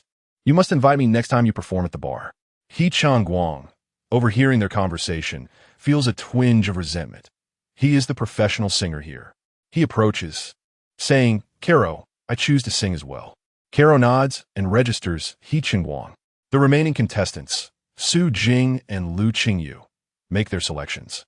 Su Jing opts to play the piano, focusing on participation, while Lu Qingyu, being a singer, naturally chooses to sing. After submitting their choices, the production team provides a music room for those in need. He Guang is the first to request use of the room, stating, Can I go first? I plan to rearrange a song, which may take some time. No one objects, as Lu Qingyu has live musical accompaniment. Lu Qingyu requests, Please reserve an hour for me. An hour typically wouldn't suffice, but if he merely searches for backing tracks online and integrates them into his performance, he has more than enough time. All right, you can have the room from 9 in the morning until 1 in the afternoon. Lu can use it from 1 until 4. And Qingyu can have it from 4 to 5. Does that work for everyone? Su Jing, opting for the piano, won't need the music room and can practice outside. The team-building activity is scheduled for 6 in the evening, and Lu Qingyu has no objections, planning to compose a few chords on his guitar, which won't take long. I have no objections. The other 2 contestants share the same sentiment. He Guang, feeling confident, makes his way to the music room, believing this is his moment to shine. While Lu Qingyu is a singer, he is a newcomer without any recorded work, merely a young lad. And He Guang hardly considers him a rival. Only Lu Qingyu can compare favorably. Su Jing harbors no competitive spirit, aware that he is merely there to accompany the others. Lu Qingyu and He Guang quietly vie for supremacy, while Lu Qingyu and Su Jing lounge about like slackers. Love Journey boasts commendable viewership ratings, and He Guang aims to promote his music alongside the show, selecting his most popular song. While Lu Qingyu opts for a piece that contrasts sharply with He Guang's style, favoring a soothing blues melody. By evening, the performance venue is beautifully arranged in the small garden behind the villa, with 20 local villagers comfortably seated. A semi-open tent is erected on the terrace, adorned with strings of ambient lights, illuminating the space as dusk falls. The audience in the live stream eagerly anticipates this showdown among the men. Chapter 25. Dissolving Sorrows captivates the audience. Let us rally behind lawyer L. Qing. I firmly support the Qing-Yao couple. I have heard lawyer L sing before, and prepare to be astounded. He Guang is sure to win this round, as he is a professional singer. To my surprise, Su Jing can actually play the piano. With the dexterity of surgeon, he should perform quite admirably. Is there no one anticipating the younger brother, Lu Qingyu? He is also a singer, after all. However, as a newcomer without a representative work, he likely lacks substantial experience. It's best to temper expectations. The program commenced, with the performance order determined by draw. The first to take the stage was Su Jing, followed by L. Qing. Then He Guang, and Lu Qingyu drew the 4th spot. In front of Lu Qingyu were 2 empty milk cartons, props provided by the program sponsor, originally arranged in a heart shape, now marred by a missing section. As the show began, Su Jing was the first to perform, playing a melodious piece that enchanted the female guests, while those in the live stream who favored Su Jing began showering him with gifts. However, the older audience members seemed less impressed, though it was pleasant. It was somewhat beyond their comprehension. Luo Ka exclaimed, This song that Su is playing is my favorite. He is truly remarkable. Yao Yi, with a hint of cunning, remarked, I mentioned just yesterday how much I adore this piece. I'm so moved that Su Jing played it today. Wen Minmin and Bai Tingxin held their breaths silently, while Carlo noted Yao Yi's comment with a scowl. Was she flaunting Su Jing's attention to herself? Yao Yi, with her siren-like charm, did not express clear fondness or rejection to any of the male guests vying for her favor, maintaining an air of ambiguity, except towards Lu Qingyu. Yet, Yao Yi's words caught Qing's attention. As her partner, could he tolerate her praising another man? Qing, taking the stage second, utilized his bass voice and breathy tones to sing a love ballad, casting fleeting glances towards Yao Yi and occasionally sweeping his gaze towards Bai Tingxin, aiming for inclusivity. The comments flooded in. Qing is so handsome. I never expected him to sing so well. I am entranced. If someone could sing like that to me, I would spend every penny I have. How is it that he is not my boyfriend? No wonder the female guests are enamored with Qing. I would be too. Qing, is there anything you cannot do? With such high intelligence and singing talent, I wonder what door God has closed on him. Meanwhile, Lu Qingyu remained unfazed, sipping his milk as the atmosphere shifted from 2 to 7 participants. His curiosity piqued. PD Zhao, initially focused on the stage, contemplated cutting to an advertisement midway through the live broadcast, only to be startled by the heart-shaped arrangement of milk cartons, now resembling a dog-eaten heart, with Lu Qingyu positioned amidst 4 or 5 empty boxes. Quickly replenish the milk, Zhao, PD, urged. Lu, cut back a bit. We don't want you running to the restroom later. Upon hearing the instructions through his earpiece, Lu Qingyu responded, lifting a fresh carton, inserting a straw with a pop. I'll just have one more. The image of Lu Qingyu consuming milk throughout the night would provide ample promotional material for a week. The program-sponsored milk was delicately packaged children's milk, with each box containing merely 120 milliliters. Lu Qingyu finished one with 3 sips, having consumed 5 boxes with little to show for it. Observing Qing's performance, He Changguang gradually recognized Qing's capabilities. While he may not rival professional singers, he certainly had a captivating presence. Nevertheless, He Changguang was renowned in the hip-hop scene for his ability to electrify the crowd. Confidently, He Changguang took to the stage, transforming the warm lighting into a spectrum of colors, reminiscent of a nightclub atmosphere. With both hands raised to the sky, he addressed the audience of older attendees. Raise your hands and join the fun. The audience, though confused, obediently complied. While their legs remained immobile, their hands could move. Naturally, the live broadcast cameras refrained from capturing the expressions of the audience. From the viewer's perspective, He Changguang's performance was entirely suitable. However, those present felt a slight awkwardness. Lu Qingyu nearly choked on his milk at He Changguang's exuberant invitation. Despite the awkwardness in the venue, it did not detract from the viewing experience of the fans and audience online. Comments poured in. He Changguang is incredible. He is one of the few talented hip-hop artists. I typically shun hip-hop, but this song is truly delightful. I've heard this song before and never realized it was by He Changguang. Investing in He Changguang is a wise choice. He Changguang thrived on stage. Even if the older audience failed to appreciate him, the female guests, particularly when Min, were enthralled. Her admiration for He Changguang evident as she could barely contain her excitement. Oh, He Changguang is fantastic. Carlo added, he is quite charming. Yao Yi mused. Tonight's winner will either be El Gu or He Changguang. What should I do? I wish to vote for both, but I only have 1 point. Bai Tingxin rolled her eyes internally. After an English rap concluded, the entire piece came to a close. He Changguang, glistening with sweat and nearly drenched, stepped off the stage, feeling triumphant. Approaching the female guests, he asked, what do you think? When Min replied, it was fantastic. That song was truly captivating. He Changguang responded, this is my rearranged version. You're hearing it for the first time. Qing scoffed internally, thinking the others were oblivious to music. It was merely a matter of adding harmonies, hardly a significant change. Not bad, he remarked curtly, his comment dripping with indifference. Following He Changguang's performance, the 7 participants gathered. Although Lu Qingyu had yet to perform, their demeanor suggested the show was already concluded, as if Lu Qingyu's appearance mattered little. They began to engage in casual chatter as Lu Qingyu took the stage with his guitar. Recently, in the limelight, the audience was eager to hear him sing for the first time.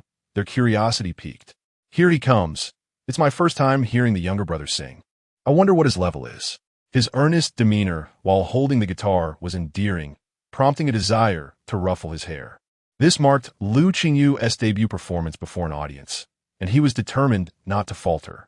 Su Jixing, watching the live stream, felt a surge of anxiety. They had signed Lu Qingyu for Love Journey as a singer, and this was his first public appearance. He needed to maintain composure. Su Jixing had anticipated Lu Qingyu would sing Lanting Su, a beautiful piece that had led to his signing, yet Lu Qingyu had chosen otherwise. With the microphone stand adjusted, Lu Qingyu, clad in a cream-colored t-shirt with a distressed neckline, was illuminated by soft lighting, presenting a different aura. He lifted the microphone stand and addressed the camera. "I will perform Dissolving Sorrows for you all. I hope that in the days to come, no matter what difficulties you face, you can confront them with strength." Upon hearing Lu Qingyu's words, Carlo chuckled softly, musing, "Dissolving sorrows?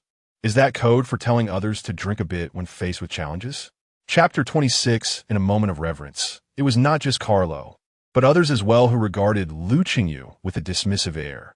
The song titled Xiao Chou was unfamiliar to them, presumably an original composition.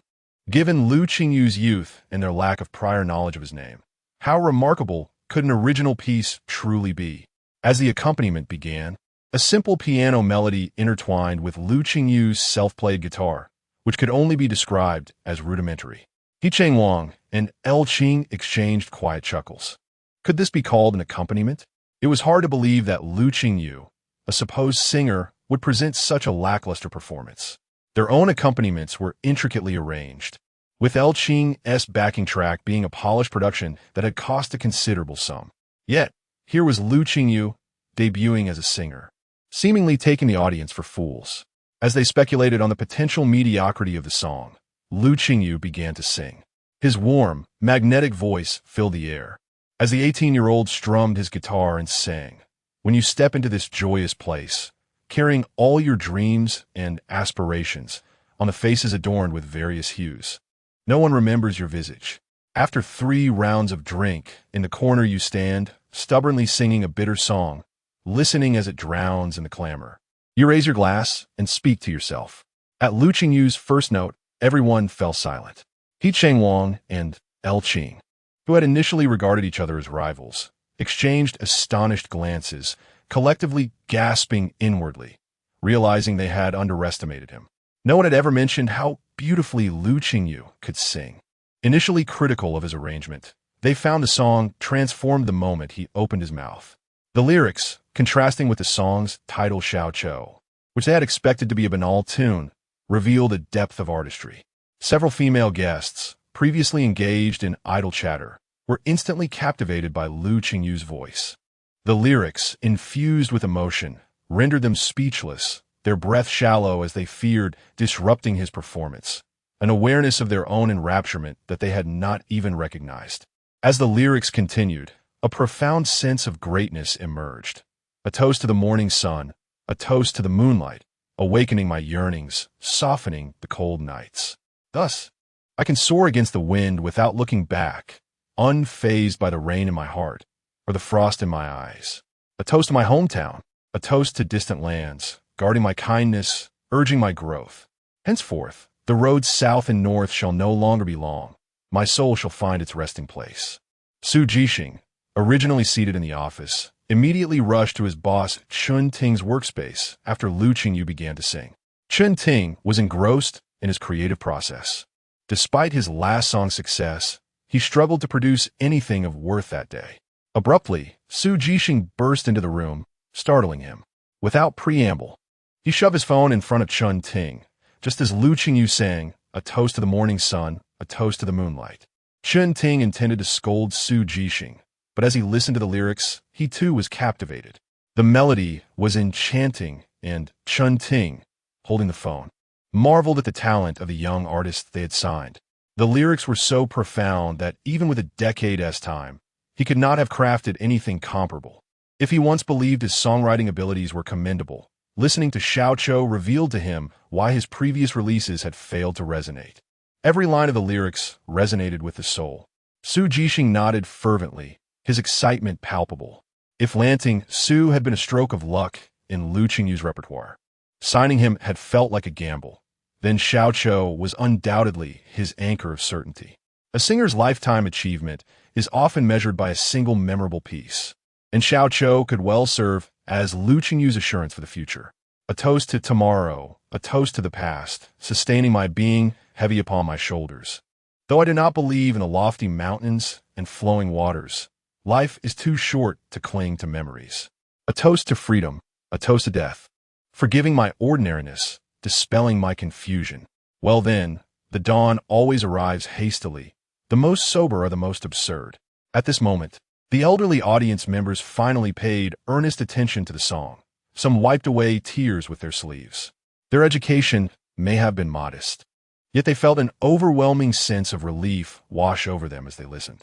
Mr. Zhao, now 60, had once lost 2 children in a tragic accident, and after the passing of his spouse, he found himself alone in the world. At times, he felt lost, drifting through life aimlessly. Yet, as he listened to the song, tears streamed down his face, only to be followed by a gradual acceptance of life as hardships. The pain of losing loved ones was profound, yet life is unpredictable. Some live better than others, and some worse. Since he was alive, he resolved to live well. This was the first time Zhao PD witnessed Lu Qingyu with such seriousness, and the first time he heard a song that moved him so deeply. Despite being a newcomer, Lu Qingyu undeniably possessed remarkable talent. Upon regaining his composure and returning to the live stream, Zhao PD felt a tightening in his chest. He couldn't believe his eyes. Over 3 million viewers had tuned in, setting a new record. The hearts in the live chat pulsed incessantly, and fans showered the stream with gifts, rockets, and luxury cars. One after another. By the end of the live session, earnings surpassed 800,000. This was nothing short of astounding. It was overwhelming. He had fallen for an 18-year-old youth. No one had told him that Lu Qingyu's singing could be so enchanting. A toast to life, a toast to death. How had he conceived such profound lyrics? He felt as though he had been bewitched, utterly enamored by Lu Qingyu's charm. This song demanded to be played on repeat. At that moment, an unexpected message from a renowned online gaming deity sent shockwaves through the crowd. Chapter 27. The Object of Affection. Writing letters when Lu Qingyu first returned to life, he had performed Lanting Su in the square, and that video had gained a bit of popularity online. However, no one claimed the video, and its prominence gradually faded. Today, as everyone listened to Lu Qingyu sing Xiao Qiu, they suddenly realized that his timbre and the way he held the guitar were strikingly similar to that spirited young man from the square. Initially, they were skeptical upon seeing the entry. That spirited youth, with his messy blonde hair and a fashion sense reminiscent of a character from Siping Youth, could not possibly be the same person as Lu Qingyu, who had always appeared as a refined gentleman since his debut in Love Journey. It seemed improbable that they were one and the same. Perhaps it was merely a coincidence in vocal quality. After all, singers possess diverse vocal ranges. The aura surrounding Lu Qingyu could not be cultivated without wealth, unlike the boy with the yellow hair. Upon witnessing this, netizens brought forth a photo of Lu Qingyu in a Peppa Pig pajama set. Are you referring to this aura? I think it matches quite well with the blonde boy. The online debates erupted over this matter. Su Jixing, observing the scene, understood that it was time to capitalize on the momentum. If he did not promote Lu Qingyu now, when would he? Thus, he posted on Lu Qingyu's official studio account, sharing both the Lanting Su and Xiao Qiu videos, accompanied by the caption, Singer Lu Qingyu, grateful for everyone's guidance. With the official account's post, Lu Qingyu quickly ascended to trending status. Wow, it truly is the same person. Black Pearl Entertainment had struck gold. It was said that after Lanting Su gained popularity, many companies sought Lu Qingyu, yet no news had emerged, indicating that Black Pearl had kept him under wraps. These 2 songs were not just mildly enjoyable. Lu Qingyu was undoubtedly a dark horse. Were there still doubts about Lu Qingyu's youth and singing prowess? Why was there silence now? The younger brother's future is promising. I shall support him. After Lu Qingyu finished singing, the most regretful person was He Qingguang, who felt he had lost to someone he had never regarded highly. He now seriously suspected that Lu Qingyu had been feigning ignorance. This seemingly simple young man possessed a profound cunning. Following Lu Qingyu's performance, The elderly audience members willingly applauded. This song is wonderful indeed. The young man sings captivatingly. The final voting results revealed that Lu Qingyu garnered 18 points, He Qingwang 1 point, Lu Qing 2 points, and Su Jing 3 points. He Qingwang, blushing at his single point, was astonished that he had even fallen behind Su Jing, finishing last. How could this happen? Lu Qingyu's victory transformed the gaze of the female guests towards him. After the show concluded, as everyone scrolled through their phones, they discovered Lu Qingyu trending, and it became known that he was signed with a company managed by Su Jixing. Su Jixing, a renowned agent known for cultivating top-tier stars in the entertainment industry, had set his sights on Lu Qingyu, suggesting a promising future ahead for him. Lu Qingyu would undoubtedly have access to abundant resources. He was no longer just an obscure singer. Bai Tingxin and Carlo contemplated carefully. They could no longer treat Lu Qingyu as they had before. Although he was somewhat of an outsider, his rising popularity could be advantageous to their own careers, especially with his agency likely offering support. Moreover, Lu Qingyu was undeniably handsome, a definite gem. Yao Yi's gaze towards Lu Qingyu gradually shifted from indifference to possessiveness, while Wen Minmin, being earnest, remained steadfast in her affection for He Qingwang, casting her vote for him. Around 9 o'clock, as dinner time approached, Lu Qingyu simply ordered a bowl of snail noodles. Having only heard of their notorious smell, he had never tried them before and was curious about the taste. He expected the odor to be exaggerated, but upon receiving the dish, he found it truly pungent.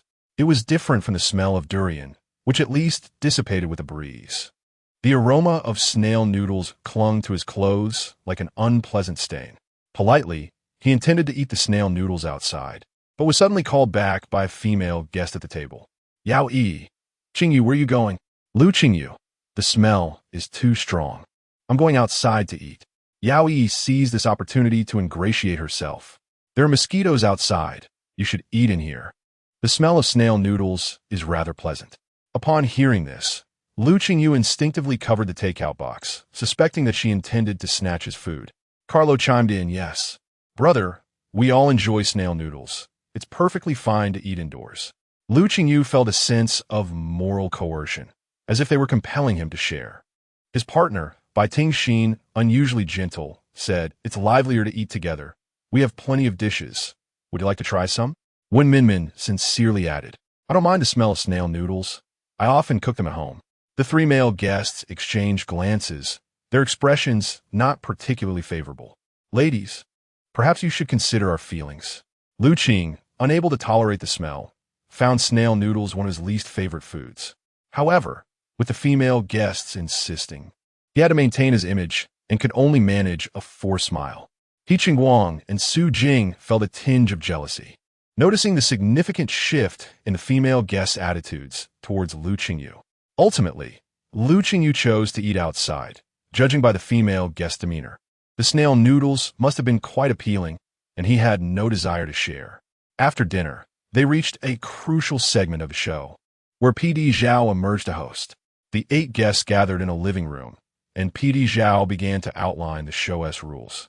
With the program already well underway, it was apparent that during this time, everyone had developed their own affections. Thus, tonight, each person was to write a letter to their object of affection.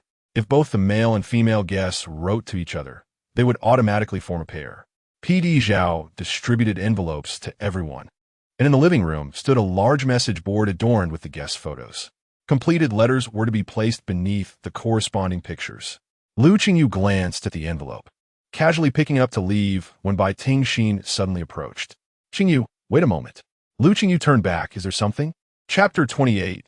New activities. Bai Tingxin was contemplating her strategies, regretting her previous choice not to engage in activities alongside Lu Qingyu, missing numerous opportunities to cultivate their connection. This time, she was determined to seize a chance. Qingyu, it was regrettable that we didn't and oppose to have the opportunity to partner up last time. I sincerely hope we can work together this time. Bai Tingxin spoke candidly, and although Lu Qingyu understood her underlying intentions, he remained indifferent. Oh, is that all? If not, I'll head upstairs first, he replied nonchalantly. His lackadaisical demeanor left Bai Tingxin feeling frustrated. Turning away, she fumed, pondering the meaning behind his response. Would he even consider her? It was exasperating. If it weren't for his popularity, who would bother with him? Yao Yi observed the entire scene quietly, chuckling to herself. Bai Tingxin had previously expressed her dissatisfaction with Lu Qingyu, and now she dared to hope for his selection? Yao Yi lowered her head and began writing her own letter. From a moment director Zhao announced the letter-writing task to the guests each starting their letters, it took merely 10 minutes for the online audience to erupt in chatter. It seemed Bai Tingxin was indeed inclined to write to Lu Qingyu, while Wen Minmin was certain to pen her letter to He Chengwang. This was a safe bet. No need for your assurances. Wen Minmin's gaze towards He Chengwang is unmistakably affectionate, someone remarked. I'm curious about who Qing will choose. While he seems enthusiastic towards Yao Yi, he doesn't appear to disregard Bai Tingxin either. Isn't Yao Yi fond of Qing? I doubt she would change her mind. As for Carlo, her feelings for Su Jing seem lukewarm. I doubt she'll write to him. But I am most intrigued about whom Lu Qingyu will choose. 15 minutes later, all the letters had been submitted. The 8 guests descended the stairs, their hearts fluttering with anticipation as they opened their respective mailboxes. The first to leap forward was He Chengwang, who had written to Yao Yi. Before writing, he had texted her to express his intentions, hoping she would choose him. Upon opening the mailbox, he found only one letter and assumed it was from Yao Yi, his smile faltering when he discovered it was from Wen Minmin instead. His expression fell instantly. Wen Minmin, perceptive as ever, quickly realized that He Chengwang's affections did not lie with her, and she stood to the side, fiddling with her hands. The second to open her mailbox was Yao Yi, who received a letter from Bai Tingxin, while Carlo received one as well, but Wen Minmin had none. Su Jing, expecting at least one letter, found his mailbox empty, while Qing similarly anticipated 2 but received none. Both men frowned in disbelief. What was happening here? At that moment, Director Zhao appeared and stated, regrettably, this round has resulted in no couples forming. The guests exchanged incredulous glances. The female contestants could hardly believe it. How could this be possible? Just then, Lu Qingyu leisurely opened his mailbox, revealing an astonishing 3 letters. What a twist! Just yesterday, Lu Qingyu had the least popularity among the guests. How has he suddenly become so sought after? This indicated that, aside from Wen Minmin, the remaining 3 contestants had chosen Lu Qingyu. Wait, 3 women have chosen Lu Qingyu. And Wen Minmin received no letters. This means Lu Qingyu could partner with any of them. Why then did director Zhao declare no couples formed? The female contestants began to grasp the confusion. Yao Yi exclaimed, Director, this doesn't add up. Lu Qingyu has 3 letters. Who did he choose? Director Zhao gritted his teeth and revealed Lu Qingyu's letter for all to see. To Director Zhao, please transfer the performance bonus to me tonight. Thank you. The female contestants could hardly suppress their eye rolls. Are you serious? 3 stunning women couldn't compete with 200 yuan? One chuckled. I can only imagine Director Zhao's expression upon receiving that letter. Lu Qingyu, did you genuinely forget you were participating in a romance program? Director Zhao miscalculated. Any program featuring Lu Qingyu must adhere to a checklist of essential tasks. For if you omit something, it becomes permissible. Hilarious. Lu Qingyu is crafting his own romantic storyline. What a charming character. Even more amusing was that without his performance that evening, perhaps Su Jing, Carlo, and Yao Yi could have formed a couple. Does he harbor a grudge against the deity of matchmaking, breaking apart couples with ease? However, an even greater surprise awaited. Qing's letter was not directed to Yao Yi, but rather to Bai Tingxin, while Su Jing's letter was addressed to Yao Yi. Ultimately, Yao Yi received a letter from He Chengwang. The adult world is indeed intricate and bewildering. Lu Qingyu stands as a refreshing anomaly within this chaotic realm. May he remain unchanged. What was intended as a delightful exploration of love has instead revealed the complexities of relationships within this program. The following day, the program announced a new task. As the previous tasks had been largely fulfilled, Director Zhao introduced a new project, a day trip to the seaside. The 8 guests gathered 50 kilometers away from the village, ready to deepen their connections. The female contestants donned their most alluring bikinis and swimsuits, while the male contestants sported stylish floral shirts. Qing was eager to showcase his surfing skills, having borrowed a surfboard for the occasion. He Wang and Su Jing flanked Yao Yi, vying for her attention. Meanwhile, Lu Qingyu had borrowed equipment to go diving. Upon seeing him set off, Bai Tingxin hurriedly approached, asking, "Qingyu, are you going diving?" Lu Qingyu paused to respond, "Yes." Bai Tingxin continued, "Could you take me along?" Lu Qingyu inquired, "Can you dive?" Bai Tingxin admitted, "I cannot, but I have always been interested and wish to learn." After a moment as consideration, Lu Qingyu recognized the opportunity for emotional bonding, but unexpectedly replied, "There's a certified instructor over there." Upon hearing this, the nearby instructor approached with enthusiasm. "Hello, miss. I'm a professional diving instructor, fully certified with excellent skills. One-on-one training is available, and if you sign up for 10 classes, you get an additional session free." Watching Lu Qingyu's nonchalant departure, Bai Tingxin felt utterly deflated. What a dense individual. The photographer could swim, but not dive, and Lu Qingyu donned his waterproof gear, descending into the depths. The viewers in the live stream were treated to the underwater splendor and various marine wonders. The ocean is breathtaking. Are those sea urchins edible? These coral formations are stunning. This diver is exceptionally skilled. Wait, is that a flip-flop? Protecting the ocean is everyone's responsibility.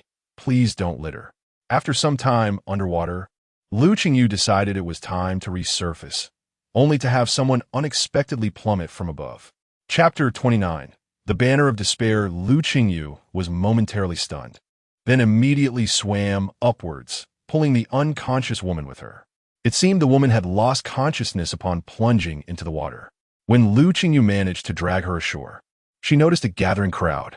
The production team's camera crew had also arrived, along with the male and female guests. Nearby stood a lighthouse, where the woman had lingered for quite some time. A few onlookers had noticed her and were about to warn her to be cautious when she suddenly leaped from the lighthouse. Bystanders cried out for help, and those who could swim hurriedly dove in to rescue her. Unfortunately, by the time they realized the woman was attempting to take her own life, it was too late. The distance from the beach made it impossible for them to reach her in time. For swimming instructors immediately jumped into the water, but many believed it was hopeless. Yet, in a surprising twist, Lu Qingyu emerged from the water, cradling the woman in her arms. As the rescued woman was brought ashore, the others in the water swam back to safety. The woman had swallowed a considerable amount of water, but Lu Qingyu acted quickly, administering first aid. After 2 agonizing minutes, the woman coughed up water, gasping for breath, and finally regained consciousness. With a sigh of relief, Lu Qingyu sat down, only to be startled by the woman's sudden outburst of tears. "You frightened me to death. I thought I was going to die." The girl introduced herself as Shun Lele, revealing that she had just broken up with her boyfriend and, in a moment of despair, jumped from the lighthouse. The instant she leaped, she regretted her decision, but it was too late. She had thought her life was over, only to be unexpectedly rescued. At that moment, the female guests from the production team, Bai Tingxin and Yao Yi, rushed over to comfort Shun Lele, crouching beside her like caring sisters. "You must be terrified. It's all right now. Are you feeling any discomfort? We can call an ambulance for you." Shun Lele shook her head, tears streaming down her face. "I'm fine. I want to seek death again." Her sobs were heart-wrenching, each tear falling like pearls. Yao Yi gently prodded, "What troubles you so? Perhaps we can help." Shun Lele covered her face, her words punctuated by sobs. "I broke up with my boyfriend. He is with my best friend now. I acted foolishly in a moment of despair." The production team continued filming, and many viewers in the live stream were captivated by Shun Lele's tale. Upon hearing about her boyfriend's betrayal, they eagerly urged her to elaborate. "This is quite the story. Do go on. I'm all ears." After some time, Shun Lele's tears showed no sign of abating. "My boyfriend and I have been together since college. He pursued me. He promised to cherish me for a lifetime. We were together for 6 years. After graduation, my parents helped him secure a job. We even took wedding photos and bought a house. Yet I never imagined he would betray me." She paused, her voice trembling. "My best friend, who is also my college classmate, was with me for support. 3 days ago, I went on a business trip, and upon returning home, I discovered they had been together in the very house we had planned to live in after marriage." The comments section erupted, with viewers chiming in with their thoughts. "Ah, the The old adage about guarding against friends is truly wise. She is quite beautiful. It seems she has encountered a scoundrel. Who is this girl? I want to know who her best friend is. Lele continued. It turns out they had been together behind my back during college, deceiving me for years. We were about to marry, and he treated me this way. Bai Tingxin expressed her sympathy. That man is truly despicable. If he didn't love you, why waste your time? Yao Yi added, it's all right, sister. P.S. Just one man. P.S. Not worth your tears. Now that you see their true colors, it's best to distance yourself from them. Others joined in to reassure her. There are plenty of good men out there. Don't let one scoundrel bring you down. You're beautiful. You'll surely find someone better. Just consider them dead and move on. Despite the supportive words, Lele continued to cry, unyielding to their attempts to console her. The ambulance had yet to arrive, and no one dared to leave, fearing for her well-being. At that moment, Lu Qingyu stood up, her tall figure casting a shadow over Lele. I believe there is something fundamentally wrong here, she stated. All eyes turned to Lu Qingyu as she knelt down. You cannot allow him to escape unscathed. The viewers in the live stream were perplexed. What does that mean? Is Lu Qingyu suggesting Lele should fight for her scoundrel boyfriend? Surely she isn't implying that Lele should thank him for this invaluable lesson? That would be revolting. Lu Qingyu continued. A scoundrel and a vile woman should not be let off so easily. Does your ex-boyfriend have a stable job? Yes. Lele replied. My boyfriend is a civil servant, and my best friend works for a state-owned enterprise. Lu Qingyu smirked. Then what are you waiting for? Hire a couple of people from the labor market to unfurl a banner at their workplace. Laughter erupted, as one could only imagine the embarrassment that would ensue. To do that to a civil servant and a state employee, they would never live it down. Bai Tingxin chimed in. Why not just report them to their workplace instead? Chapter 30. Having encountered deception, never have I witnessed such deceit, Bai Tingxin contemplated. Deceit is indeed rampant, and the method is straightforward, primarily designed to ruin one's reputation. Lele replied. It is possible to approach it this way. Lu Qingyu added. Are you dissatisfied? If so, why not take action? You and your close friend were university classmates. You can make a ruckus in your shared group, letting acquaintances be aware of the situation. Do her parents hold any position? Perhaps you could bring some fruit to her parents' workplace, casually informing them, as older generations highly value their reputation, encouraging their colleagues to indulge in the gossip. Lele felt somewhat stunned, yet the exhilaration of the idea invigorated her, far more thrilling than treating the man as if he were deceased. The thought of their betrayal caused her immense distress, but the prospect of their downfall, with acquaintances aware of their misdeeds, ignited a hidden excitement within her. Bai Tingxin remarked, This seems a tad excessive. Lu Qingyu, with an innocent expression, responded, What has she done? She hasn't done anything wrong. The others turned to Lele. Laughing, upon reflection, it appeared she indeed had not committed any offense. Was there anything wrong with hanging a banner? Such displays were common at supermarket entrances. Was it inappropriate to send messages in the group? Isn't that the essence of group chats? Comments flooded in. Indeed, what is wrong with hanging a banner? For professional banner services, please contact me. I provide excellent copywriting. If any young lady is interested, please add me and kindly boost my visibility. Thank you. My younger brother, despite his youth, is quite adept at handling matters. Reflecting on my ex-boyfriend, from whom I separated 2 years ago, I realized I had not moved on.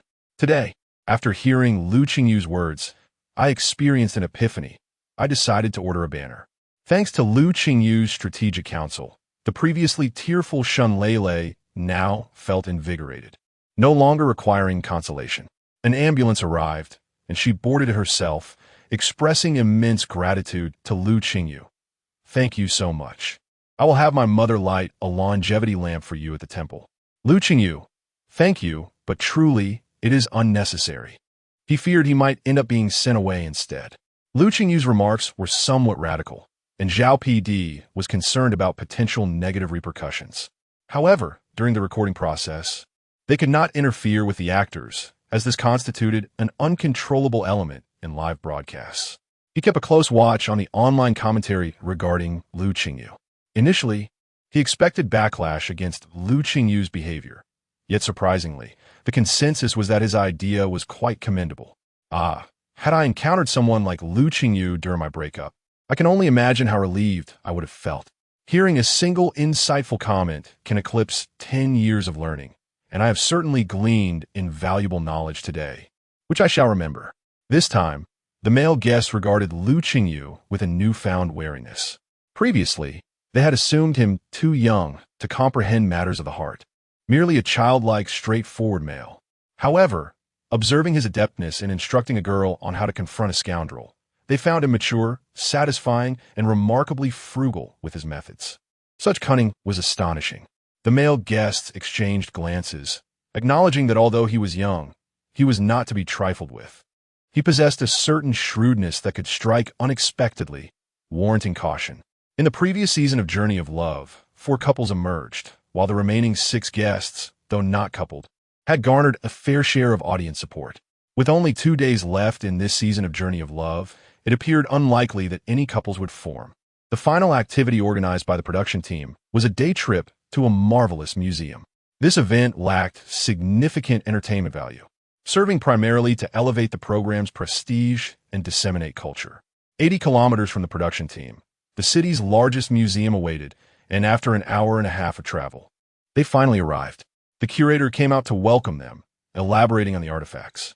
The museum boasted a comprehensive collection, including bronzeware, porcelain, silk textiles, gold, and silver jewelry, and weaponry.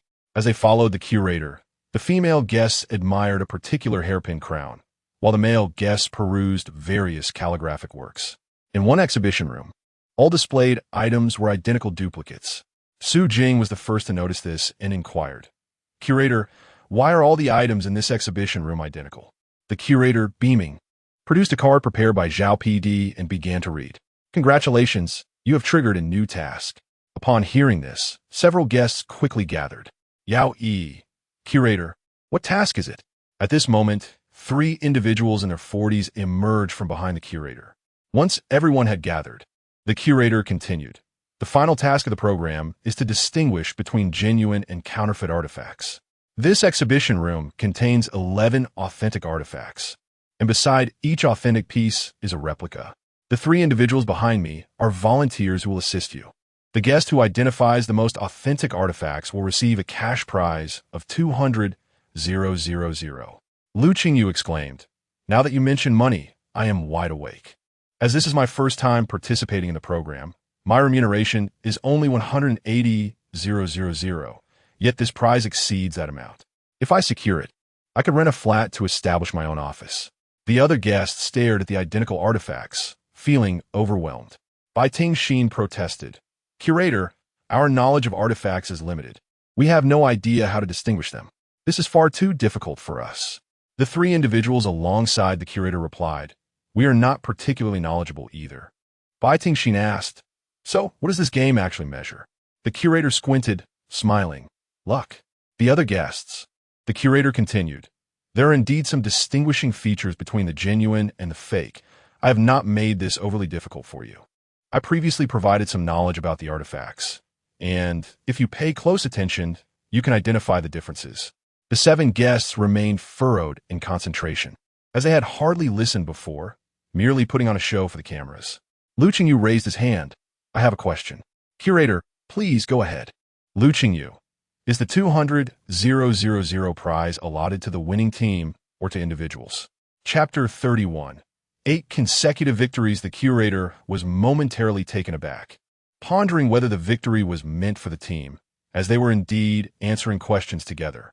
The greater the number of participants, the stronger their collective might. Otherwise, relying solely on one's own abilities would diminish the chances of success. However, the curator refrained from interjecting and instead turned his gaze toward Zhao PD. Today, Lu Qingyu had been unusually quiet, to the point that Zhao PD felt a twinge of anxiety. Yet, after Lu Qingyu posed this question, Zhao PD felt a sense of relief. They could either designate one individual to answer questions or have all 7 collaborate. In the case of collective answering, the score would be determined by their accuracy. This method was quite reasonable. Regardless of the chosen approach, personal glory would remain absolute. Lu Qingyu nodded, prompting Zhao PD to continue. "Now, I invite the guests to deliberate on the method of engagement. The trio opposing them had opted for collaborative answering. Lu Qingyu proposed, "I believe that working together is more advantageous. Many hands make light work." Su Jing concurred, "I agree." Lu Qingyu remarked, "I think participating individually could also be worthwhile."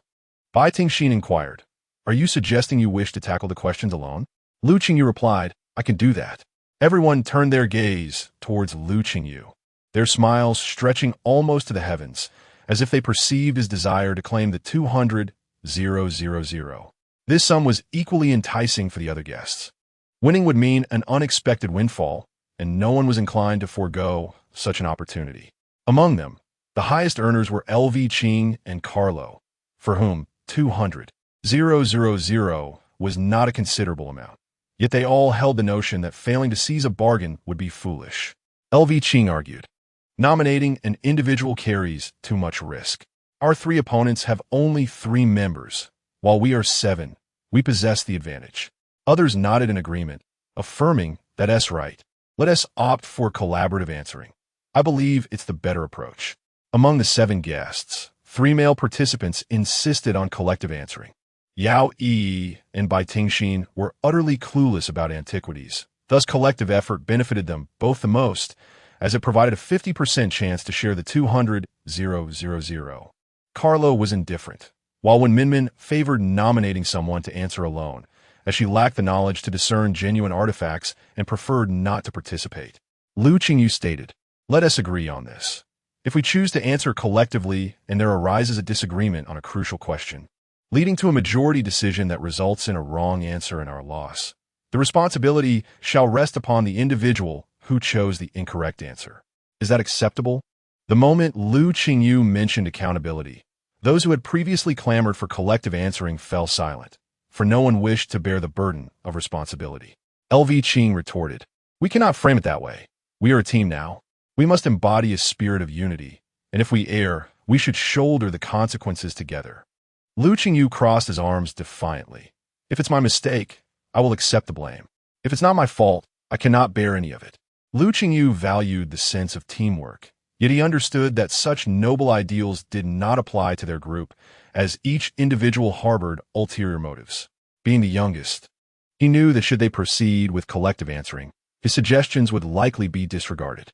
The essence of team spirit should be reserved for those deserving. They were not. Lu Qingyu, somewhat irked, asserted, "You cannot expect to answer every question correctly while only thinking of personal gain and neglecting the responsibility. Isn't that rather irresponsible?"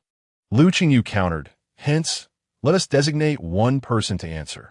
The successes and failures shall rest with that individual." Su Hing, It Ching Wang, and the other female guests also appeared somewhat vexed. It was the first time they had witnessed such a serious expression on Lu Qingyu's face. At that moment, Lu Qingyu resembled a petulant child throwing a tantrum. Lu Qingyu felt it was time to teach Lu Qingyu a lesson. If he insisted, then let him participate individually. With the entire nation watching, he would have to face the consequences of his obstinacy. Lu Qingyu remarked, "Very well, I agree to individual participation, but I must admit, I am not well versed in antiquities." Upon hearing Lu Qingyu's admission, the others chimed in, "I too am not up to the task." Yao Yi added, "Neither am I. And luck is not on my side. I struggle to guess correctly." Lu Qingyu, eager for the prize, proclaimed, "I am capable. Let me take on the challenge." He excelled in discerning artifacts, but not through any particular skill. In his previous life, his uncle owned a private museum of family heirloom. He had treated those antiquities as playthings, even using certain artifacts as dining utensils. When you engage with objects daily, how could you mistake them? The quality of an artifact matters, but understanding its essence is rare. It's akin to someone who has regarded an Hermes bag as a toy. While they may not have learned how to discern authenticity, they can spot a counterfeit at a glance. The discussion among them was broadcast live, prompting viewers to flood the comment section with their reactions. "This is reckless. I believe Lu Qingyu has a valid point. Collaborative participation is indeed favorable." Lu Qingyu's machismo flared, and he sought to showcase his prowess. Some deemed him short-sighted, fixated solely on the 200,000, without evaluating whether he possessed the capability to claim it. At merely 18, how much could he truly know about antiquities? It was absurd. Oh brother, please reconsider. Collective participation is far superior. Zhao PD announced, since a decision has been reached, let us commence. Lu Qingyu shall face off against the three volunteers. The curator provided each side with a notebook and a pen. The glass covering the artifact was slowly removed, and the curator handed them white gloves. The first artifact is a Song Dynasty June Kiln rose-purple glazed sunflower pattern flower pot, measuring 15.8 centimeters in height. You have 1 minute to observe. Please write down your answer within that time. Now, it was Lu Qing's turn to stand by with crossed arms, watching the spectacle unfold. Regardless of Lu Qingyu's popularity, this situation could very well tarnish his reputation. Audiences despise arrogance, coupled with irresponsibility. The other guests remained silent. Yet they too were eager to witness Lu Qingyu's potential misstep. After the curator introduced the first piece of porcelain, the three volunteers even took out magnifying glasses from their pockets to examine it, while Lu Qingyu merely approached the two flower pots, glancing for less than 3 seconds before jotting down his answer and handing it to the curator. The curator was taken aback, surprised that Lu Qingyu did not take a closer look. Was he truly relying on sheer luck for all 10 answers? This was rather disrespectful to the competition.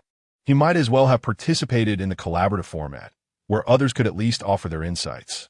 The two flower pots were nearly identical, making differentiation quite challenging. It was truly difficult to discern any differences. If one lacked knowledge of antiquities, selecting the correct one would be nearly impossible.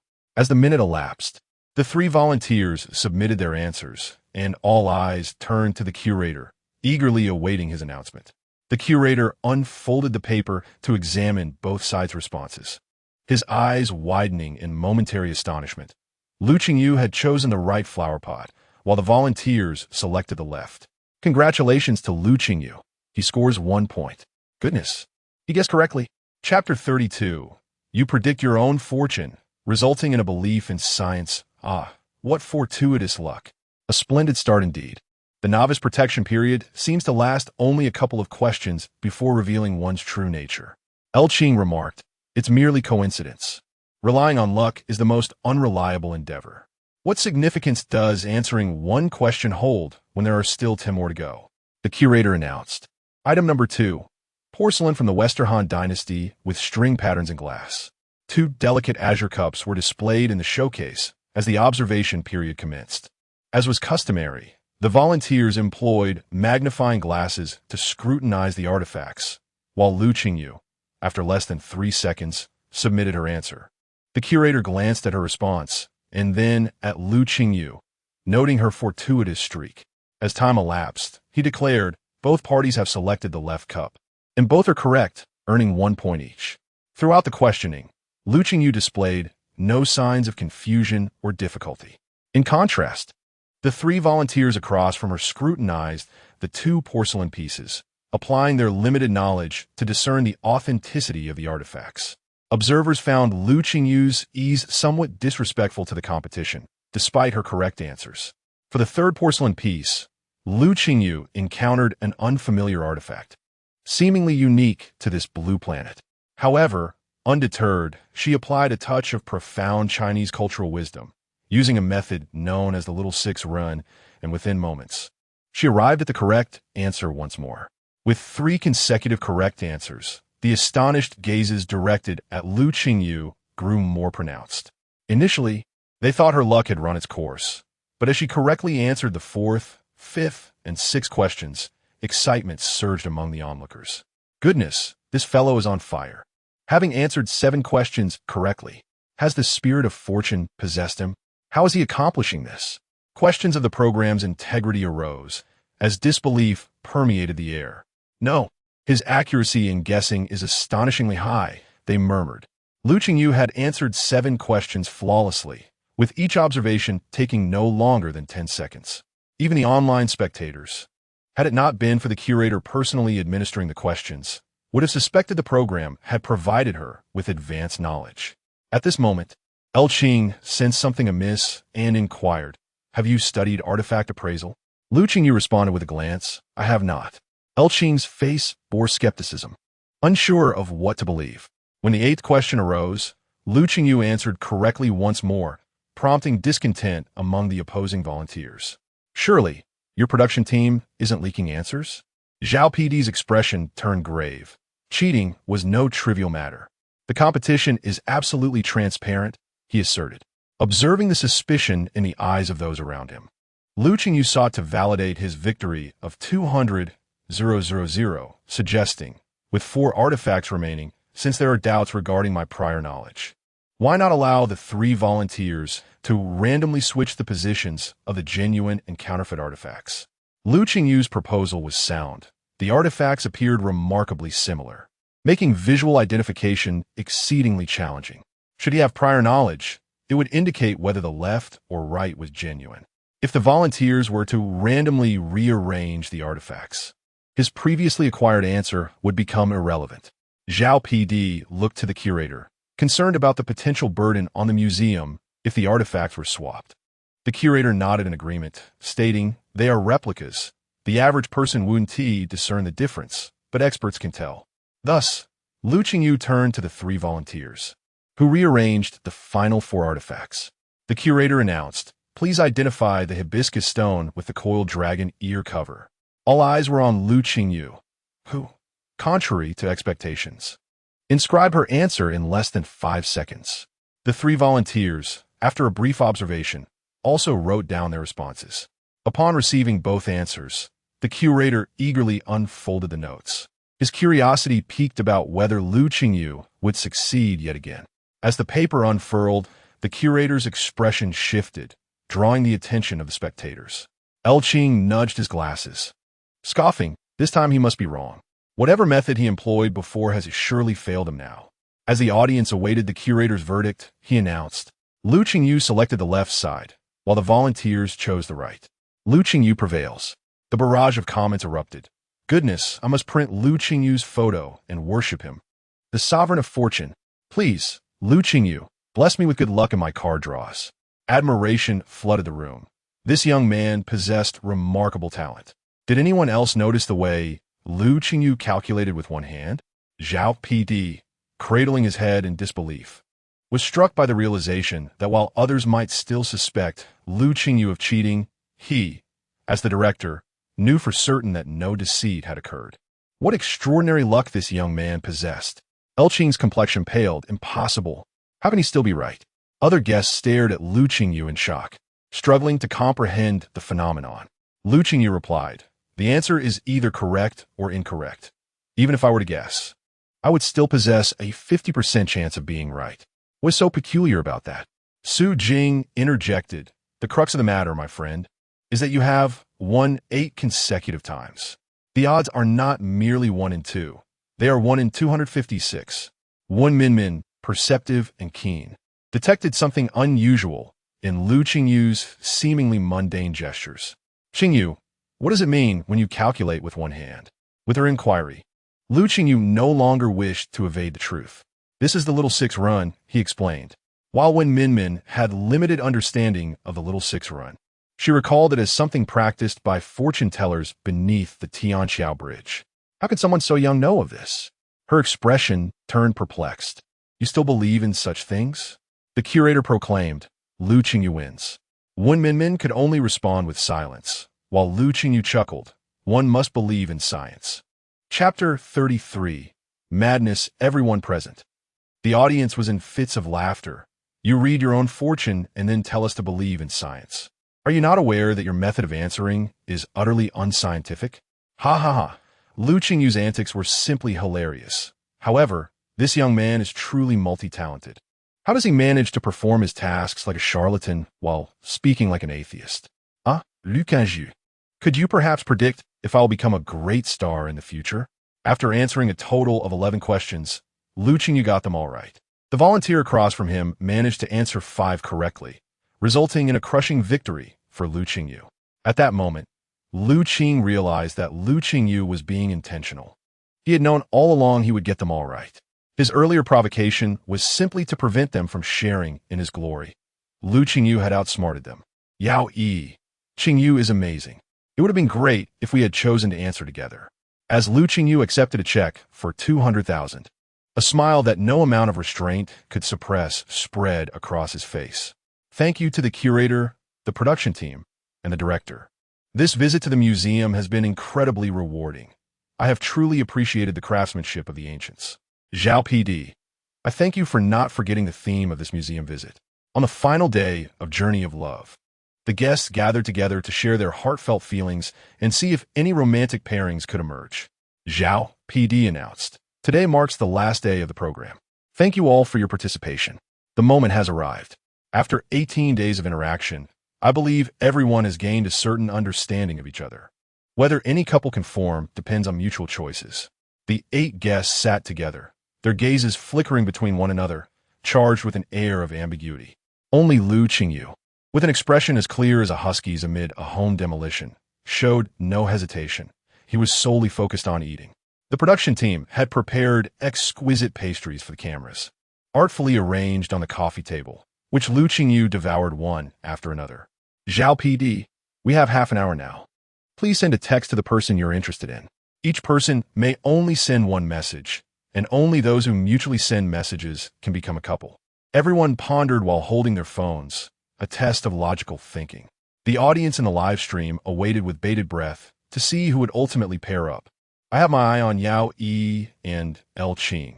Their chemistry has always been quite pleasant.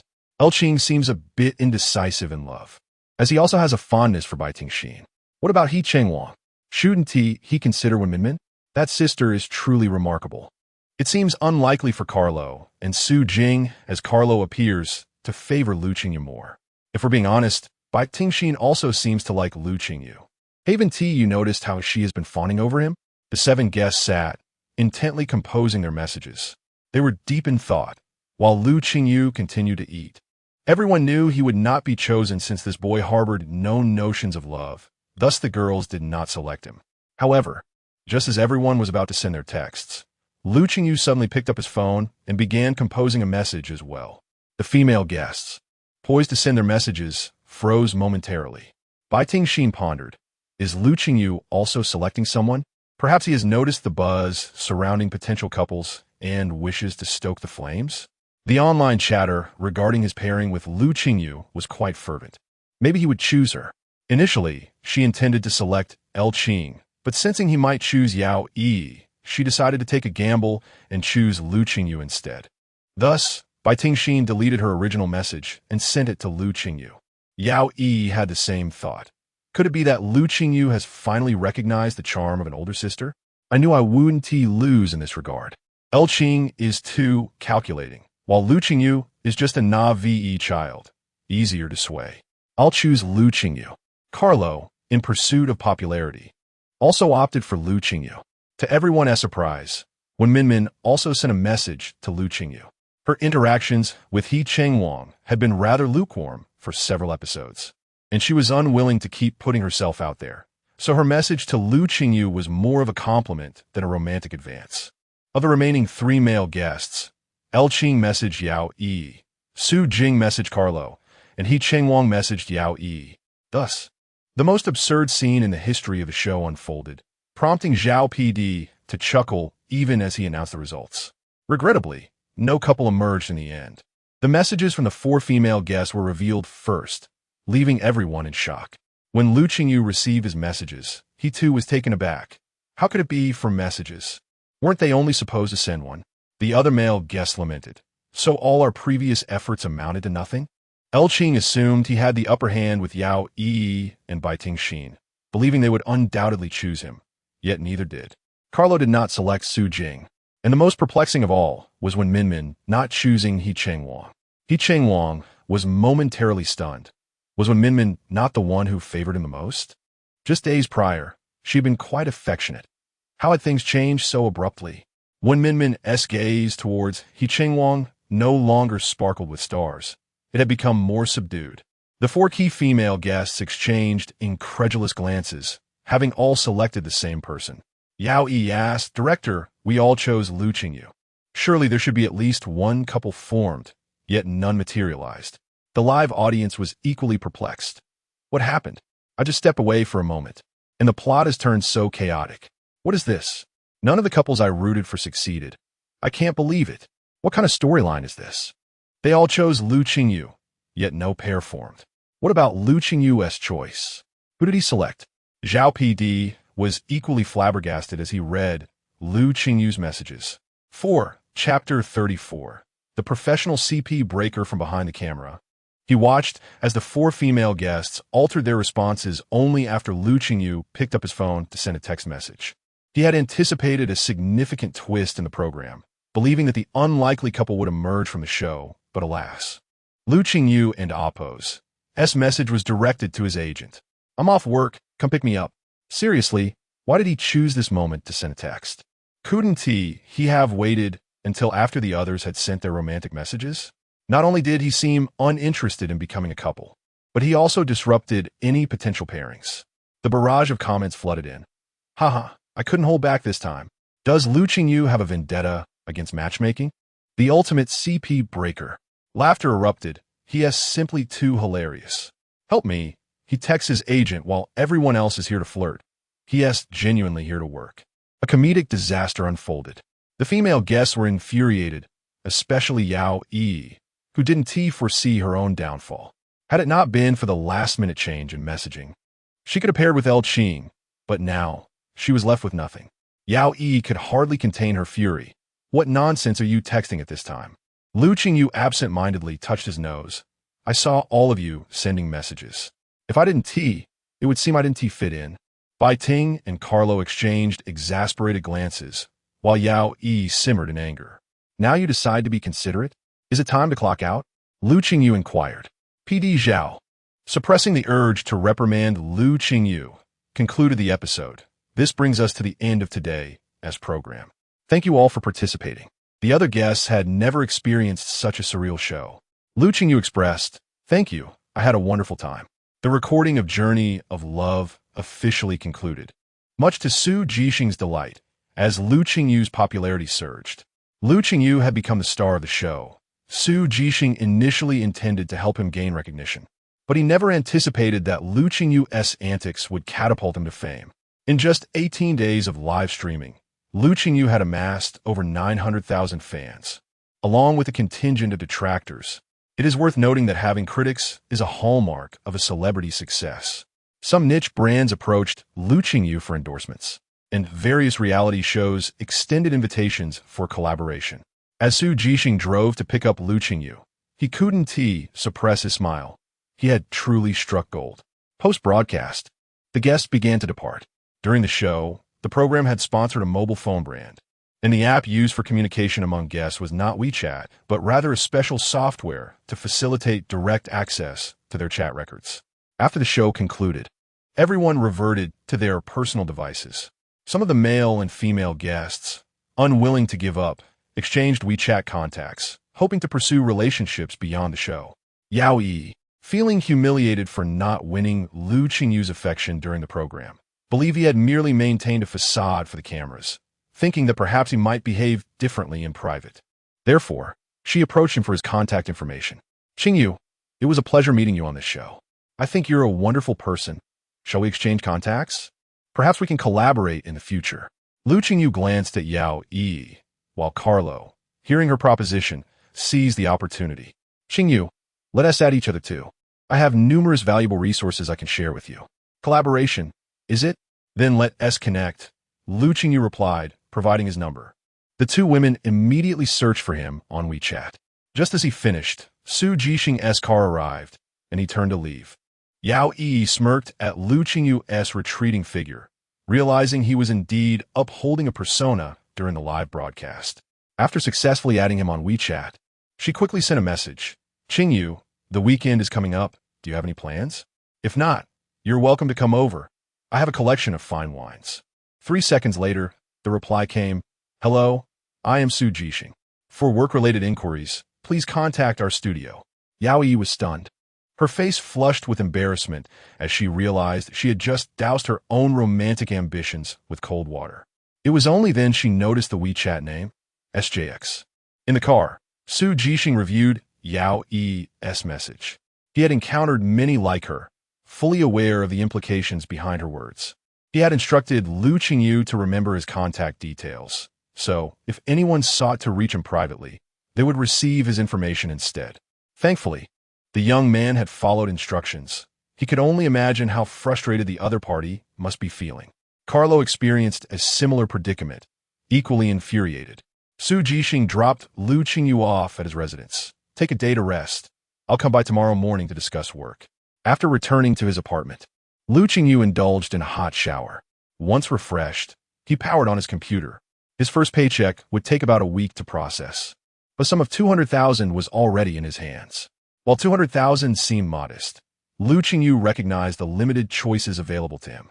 During his time with the Journey of Love production team, he had scoured the internet for insights into various industries. Ultimately, he concluded that the entertainment sector presented the most promising opportunities under his budget constraints. Indeed, he decided to establish his own media company. During his online explorations, he discovered a glaring absence of short dramas in this world. Recalling the dominance of short dramas in his previous life, and knowing that his entertainment company had once turned a mere 200 into a profit of 2 billion, Lu Qingyu was determined not to overlook this golden opportunity. He envisioned Qingshang Entertainment, a company dedicated to the development and production of short dramas. However, navigating the industry as an artist posed challenges, and Lu Qingyu found himself in urgent need of an assistant. Chapter 35. The first step in the business landscape, he posted job advertisements online and simultaneously engaged 2 headhunters to see which one could recruit an assistant first. Wang Ning, 34 years old and currently unemployed, had majored in finance at university. Over the course of 10 years, he had changed jobs 8 times, dabbling in various industries. Yet he could not sustain any position for long due to his unwavering conscience. Wang Ning was intelligent and hardworking. His first job was in a training institution as a salesman.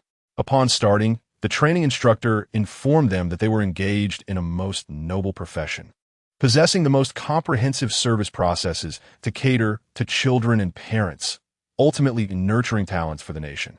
After 3 months of arduous work, Wang Ning inadvertently uncovered the entire operation of the institution. The nobility equated to exorbitant tuition fees, and the so-called comprehensive service processes translated to employee exploitation. Initially, Wang Ning contemplated enduring this for the sake of survival, but ultimately, he could not bear it any longer. The company intended to promote him to a supervisory role, requiring him to embellish prospects for newly hired graduates, a morally dubious task he refused to undertake. Thus, he resigned. However, the subsequent jobs he found, despite varying in industry, bore striking similarities. This underscored the significance of corporate culture. Wang Ning was continuously on the quest for a company whose culture resonated with his values, a search that extended over a decade. While his university classmates had mostly settled down with families, he remained a wandering soul. His parents were increasingly worried about him, and Wang Ning felt wearied by the situation. He resolved to search for one final job. If unsuccessful, he would return to his hometown. On a recruitment app, Wang Ning stumbled upon a job posting by Lu Qingyu, seeking a personal assistant and manager with negotiable salary. After perusing the specific requirements, he felt they aligned well with his qualifications. With a spirit of experimentation, he submitted his or some. After reviewing several applications, Lu Qingyu found herself intrigued by Wang Ning. His employment history spanned numerous industries, albeit briefly, yet the variety was impressive. His or some consisted of 4 pages. The first presented a standard introduction, while the subsequent 3 detailed his insights from various fields, subtly revealing his character traits: steadfast, diligent, uninterested in embellishing prospects for others, nor did he indulge in flattery. Lu Qingyu chuckled upon reading this. He appeared to be a straightforward individual, one whose tireless work ethic might go unrecognized in the corporate realm, leading to a dire situation for the company should he be dismissed. On that day, Wang Ning submitted 20 or some s, but received replies from only 4, 3 of which were dismissed, and 1 insulted him. Observing his dismal results, Wang Ning sighed. Was he truly destined to return home? Resigned, he pulled out his phone to check train tickets. With only 3 days left on his rental lease, and the landlord pressing him to renew, coupled with dwindling funds in his bank account, the idea of returning home seemed inevitable. Just as he contemplated purchasing a ticket, his phone chimed with a notification. Opening it, He saw. Hello. I reviewed your sum and believe you meet my recruitment criteria. Do you have time for an interview? His breath hitched. An interview could signify hope. Concerned that the employer might not fully grasp his job preferences, Wang Ning inquired, Have you reviewed the content at the end of my sum? Lu Qingyu replied, Of course I have. It was precisely because of that content that I chose you. Wang Ning felt a surge of excitement. Someone who had read his detailed insights wanted to meet him. This was a kindred spirit. What time is convenient for you? I am available anytime. Lu Qingyu glanced at her watch. It was currently 9 in the evening. Tomorrow, Su Jixing would return and discuss upcoming activities, leaving little time. Would 10 o'clock tonight work for you? At Emerald Dragon Court, Building 3, Apartment 1809. Wang Ning thought to himself, 10 o'clock? In the evening? This is the first time someone has scheduled an interview at such a late hour. Could it be a scam? However, he reasoned that Emerald Dragon Court was an upscale residential area, reputed for its luxurious apartments. Surely, it couldn't be a ruse. He paced anxiously around his room, his mind ablaze with thoughts, yet the prospect of returning home loomed large. Resolutely, he stood up. He was not a girl after all. What was there to fear about walking at night? He quickly rented a shared bicycle and made his way to Emerald Dragon Court.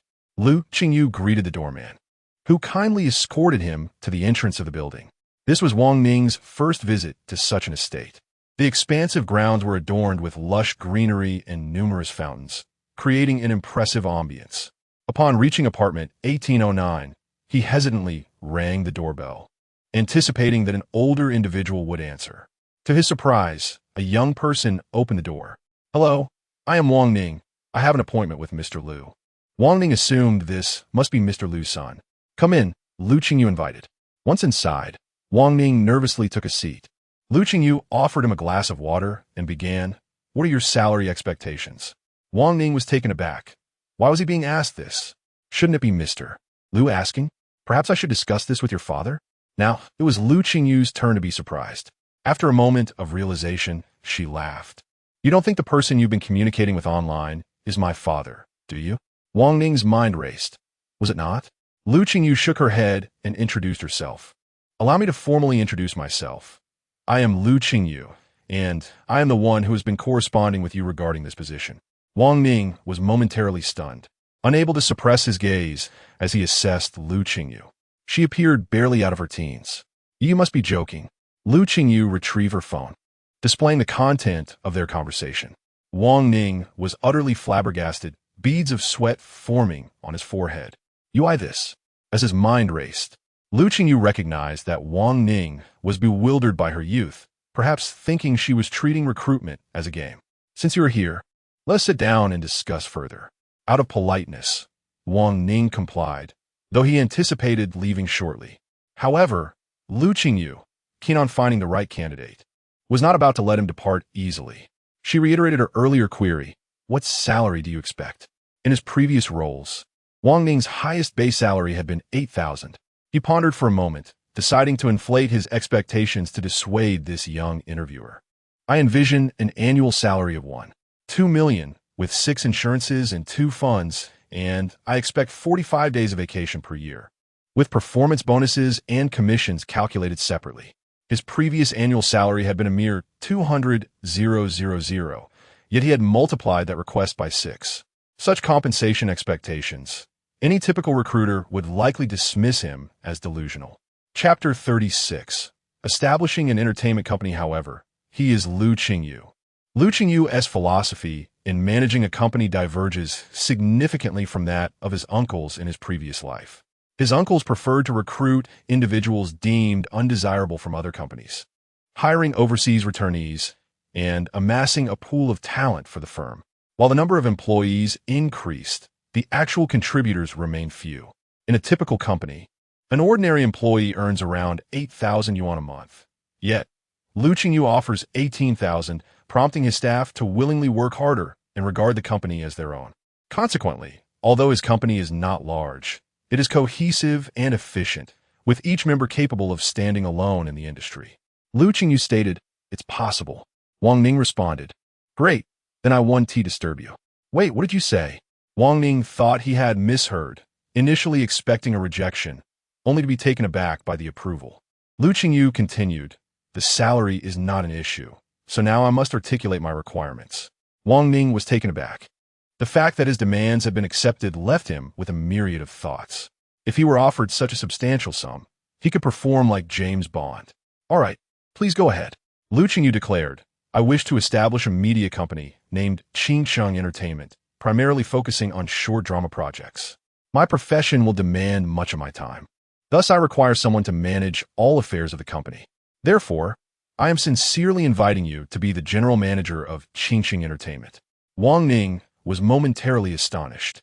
He never anticipated being offered the managerial position, assuming he would merely lead a small team. Excitement bubbled within him, as this was the first time he had been entrusted with such a significant role. Although he was yet to grasp the specifics of the job, he was resolute in his determination to excel in this position. Wang Ning waited patiently for further instructions, yet after a prolonged silence, he found Lu Qingyu gazing intently at him. Is that all? Wang Ning inquired. Lu Qingyu replied, Next, it will be your responsibility. Wang Ning, puzzled, asked, My responsibility? Lu Qingyu handed him a document he had managed to prepare during the filming of Love Journey. The initial spark of the short drama must captivate the audience. So he had deconstructed Temptation of Going Home into a series of short episodes, each lasting 3 minutes, tentatively set at 100 episodes, eliminating superfluous content while retaining the melodrama. Wang Ning opened the document. Temptation of Going Home, he mused. The title seemed slightly risque. What is this? Lu Qingyu explained. This is the first project of Qingsheng Entertainment. As Lu Qingyu elaborated, Wang Ning perused the script and project proposal, and his astonishment grew. With his extensive experience, he recognized the proposal's excellence. It meticulously detailed the budget for each scene, ensuring that adhering to it would guarantee success. Wang Ning stated earnestly, Rest assured, President Lu, I will not disappoint your expectations.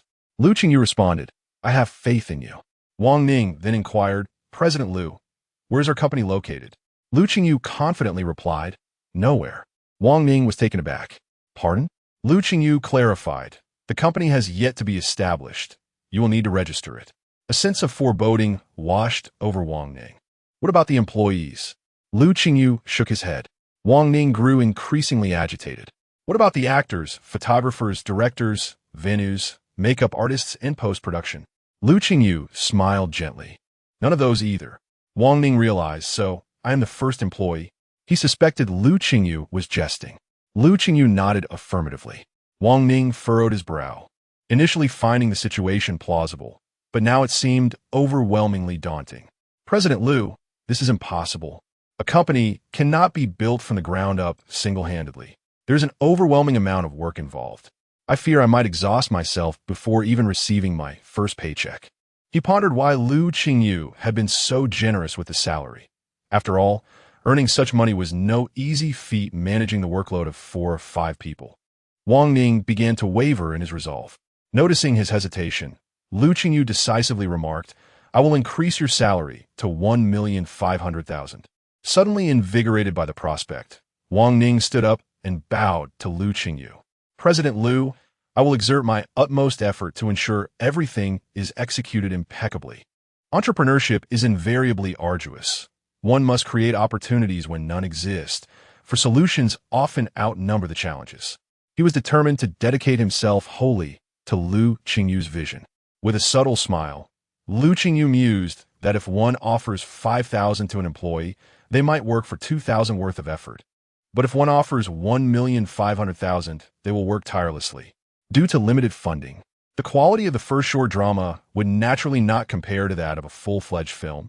And besides, what quality is required for a short drama? The more outrageous, the better. Lu Qingyu had meticulously outlined all requirements in the project proposal, leaving Wang Ning to execute it. When Wang Ning emerged from Lu Qingyu's apartment, he felt as though he had been electrified, convinced he was on the verge of proving his worth in life. He called his father, Hello, Dad. I won't be coming home. I found a job. This time, as long as the company remains afloat, I will work tirelessly. The following day, Wang Ning dove headfirst into his responsibilities, resolving matters independently without burdening his boss. Within 3 days, the foundational team for Qingyu Entertainment was established. The studio rented an 80-square-meter space. The photographer was sourced from a photography studio. The director was a third-year student from a media academy. And the actors were hired from the same institution, each earning 200 yuan a day with meals provided. Wang Ning took on the role of the company's accountant, meticulously managing expenses, all while operating under Lu Qingyu's hands-off approach. A week later, a third of Temptation of Going Home had already been filmed. Meanwhile, Lu Qingyu was engaged with Su Jixing, who was scouting a second project for him, a music variety show. Chapter 37. New variety show resources. Lu Jin's filming of Copper Sparrow Bridge has concluded, a modest web drama that garnered a modest amount of attention upon release, resulting in his fan base surpassing 2 million. After recently participating in an interview for a program, numerous fans came to show their support for Lu Jin, instilling in him a sense that he was on the verge of becoming a superstar. The last time he paid attention to Lu Qingyu's news was about 7 or 8 days prior. Upon returning home that evening, the gratifying sense of superiority compelled him to check on Lu Qingyu to assess the disparity between their achievements. As he unlocked his phone, he mused on the smooth trajectory of his own career and the abundance of resources at his disposal, concluding that no matter how hard Lu Qingyu worked, he could scarcely reach his level.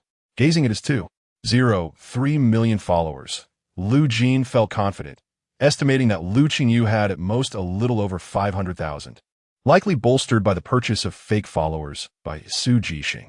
However, upon opening Lu Qingyu and Oppo's Weibo page, Lu Jin sprang up from his seat, spilling the wine in his hand. How could this be? Lu Qingyu's followers had reached 940,000. Thinking he had made a mistake, he rubbed his eyes, confirming he was indeed on the correct page. It was truly 940,000. The wine glass in his hand shattered into pieces. Lu Qingyu and Oppo's rapid ascent was astonishing. It had taken him at least a year and a half to accumulate 940,000 followers. Yet how long had Lu Qingyu been in the entertainment industry? Anxiety gripped Lu Jin. He could not allow Lu Qingyu to continue on this trajectory, lest he become a stumbling block in his path. He recalled that Su Dongkai had mentioned earlier that Lu Qingyu was participating in a music variety show, and thus he would not hesitate to act. Lu Jin promptly called Su Dongkai.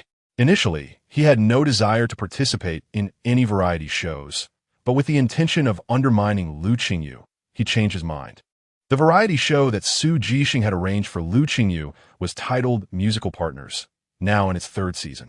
Musical Partners ranks 3rd in popularity among music variety shows, with a production quality far superior to Love Journey. Those fortunate enough to participate must possess both talent and a substantial following. The show comprises 8 guests, 4 established musicians and 4 emerging talents, forming pairs into 4 teams that compete against each other each episode. Chun Ting was invited as one of the musical partners and was granted an internal recommendation spot. This time, Su Jixing was quick to act. As soon as he invited Chun Ting, he anticipated the availability of a recommendation spot. When Chun Ting returned from a meeting, Su Jixing intercepted him to secure the opportunity. There are 6 professional singers under the Black Pearl label and 4 dual-occupancy artists, making this a coveted opportunity. However, by the time others learned of this news, Su Jixing had already persuaded Chun Ting to allocate this opportunity to Lu Qingyu. Chun Ting believed Lu Qingyu to be a promising talent. His performances of Lan Tingyi Su and Xiao Chou were captivating, and considering Lu Qingyu's previous efforts to promote his own songs during Love Journey, Chun Ting readily agreed to the arrangement. While Su Jixing was elated about securing the spot, Su Dongkai was displeased, as Lu Jin also sought to participate. Su Dongkai stormed over to Chun Ting, who was present as well, disregarding Su Jixing entirely. "Boss, did you give the spot for musical partners to someone else?" Chun Ting felt a pang of anxiety. Yes, it had been given to Lu Qingyu. Su Dongkai exploded with anger. "Boss, this is inappropriate." Su Jixing, recognizing Su Dongkai's confrontational stance, braced himself. What is inappropriate about it? Su Dongkai ignored Su Jixing entirely. "The resources for musical partners are exceptional, especially as you're personally overseeing it. I believe Lu Jin should be chosen." His popularity surpasses Lu Qingyu's, and with his career on the rise, securing this resource would elevate his status and benefit our company. Giving it to Lu Qingyu is simply a waste. Su Jixing was displeased by this assertion. Before Chen Ting could respond, he retorted, "What do you mean giving it to Lu Qingyu is a waste? What is wrong with Lu Qingyu? Haven't you been online?" Lu Qingyu is now recognized for his representative works. Everyone acknowledges him as a dark horse with boundless potential. Moreover, participating in this program will also elevate Lu Qingyu's status and generate profits for the company. The tension between Su Jixing and Su Dongkai was palpable, and Chen Ting sensed that their collaboration rarely yielded positive outcomes. Historically, Su Jixing had not been particularly confrontational with Su Dongkai, but ever since taking Lu Qingyu under his wing, Su Jixing's assertiveness had surged dramatically. "Let us not argue. Let us discuss this calmly," Chen Ting interjected, attempting to mediate, a role he often assumed, yet today it seemed futile. Su Dongkai, still seething with anger, pressed, "Boss, just say it. Can this spot be given to Lu Jin?" Su Jixing replied firmly, "Boss, we had an agreement." Chen Ting, leaning toward Lu Qingyu, stated, "Old Su, I've already promised Old Su. This spot has been allocated to Lu Qingyu." Su Dongkai exploded, "No, I disagree."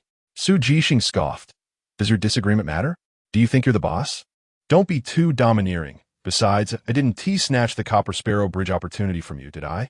Can you even afford to play this game?" Fuming internally, Su Dongkai glanced at Su Jixing and Chen Ting before departing in silence. Meanwhile, Lu Jin awaited news in his office. Upon seeing Su Dongkai return in a huff, he knew the endeavor had failed. "Brother Su, did the boss refuse?" Su Dongkai slammed his fist on the table. He gave it to that little brat, Lu Qingyu. Hearing Lu Qingyu's name dimmed Lu Jin's expression. Su Dongkai continued, "After all these years, I've generated so much profit for Black Pearl and nurtured numerous talents." Yet Chen Ting still leans towards Su Jixing. Su Dongkai felt a deep sense of resentment. He and Su Jixing had joined the company around the same time. Yet he knew his business acumen surpassed Su Jixing's. Still, Chen Ting regarded Su Jixing as a close friend, always considering him for opportunities. For years, he had felt that Chen Ting favored Su Jixing, and this situation only intensified those feelings of discontent. Holding back his frustrations for so long had become unbearable. Lu Jin observed Su Dongkai's demeanor and suggested, "Brother Su, have you considered switching to another company?" Su Dongkai paused in surprise. "Switching to another company?" Chapter 38. The overbearing CEO Lu Jindao remarked, "You must be familiar with Mingxing Entertainment. Their CEO is a friend of my father's. Before I arrived at Black Pearl, they even invited me to their company. If you're interested, Su Ge, I can negotiate with them on your behalf. With your remarkable business acumen, I'm certain they would be eager to have you on board." Su Dongkai was indeed aware of Mingxing Entertainment, one of the 5 major entertainment companies, far superior to Black Pearl. He felt he had reached the pinnacle of his position at Black Pearl, yet at only 40, he was in the prime of his career. A more advantageous platform could propel him further. Lu Jin had initially joined Black Pearl Entertainment to work with Su Jixing, whose reputation in the industry was stellar. However, he ultimately ended up being assigned to Su Dongkai. Given that circumstance, Lu Jin felt indifferent about staying at Black Pearl. Su Dongkai remained silent, but Lu Jin could sense that he was intrigued. Seizing the opportunity, Lu Jin stoked the fire further. "Su Ge, I believe Black Pearl does not treat you well. You possess greater capabilities than Su Jixing, yet Chen Ting favors Su over you. What merit is there in remaining at such a company?" Indeed, Su Dongkai was swayed. Lu Jin contacted Mingxing Entertainment, assuring that should Su Dongkai agree to join, his salary would increase by 5%, and his position would be elevated above that at Black Pearl. When Chen Ting learned of this, he was taken aback. He gazed at the termination contract presented by Lu Jin and Su Dongkai, initially assuming Su Dongkai was jesting. "Old Su, this is excessive. Isn't it? It's merely a resource." Su Dongkai replied, "Boss, one must strive for higher ground. You cannot impede my ascent to success." At that moment, Chen Ting realized Su Dongkai was not joking, and his expression turned grave. "Old Su, are you serious? We have worked together for nearly a decade. If you have grievances, you You could simply tell me. Su Dongkai had long been enticed by Mingxing Entertainment's offers and could hardly wait to depart from Black Pearl. Boss, there is no point in prolonging this. Let us part amicably. Throughout the morning, Chun Ting seethed with anger, never anticipating that a partner of over a decade would depart so resolutely. Su Dongkai also took Lu Jin with him, as Lu Jin's contract was to be negotiated by Mingxing Entertainment, adhering strictly to the terms. Upon hearing this news, Su Jixing was utterly stunned. What the hell? Su Dongkai has jumped ship. To be frank, he had envisioned Su Dongkai as the future CEO of Black Pearl Entertainment, a notion that Chun Ting shared, given Su Dongkai's exceptional performance in public relations and business. Yet, if he wished to leave, so be it. Su Jixing held no personal attachments towards Su Dongkai. Without granting Chun Ting much time to grieve, the recording for music partners commenced. The day before the recording, Su Jixing seized the opportunity to take Lu Qingyu back to the company for an evaluation. In the entertainment industry, many artists are multi-talented, and while Su Jixing had confidence in Lu Qingyu's musical path, he was eager to gauge her acting abilities. Upon arriving at the company, Su Jixing arranged for a professional acting instructor to assess Lu Qingyu. As she entered the room with the teacher, Su Jixing waited anxiously, akin to a father awaiting his child's exam results. After half an hour, Lu Qingyu and the instructor emerged, her face radiating confidence, reminiscent of a top student who had completed an exam early.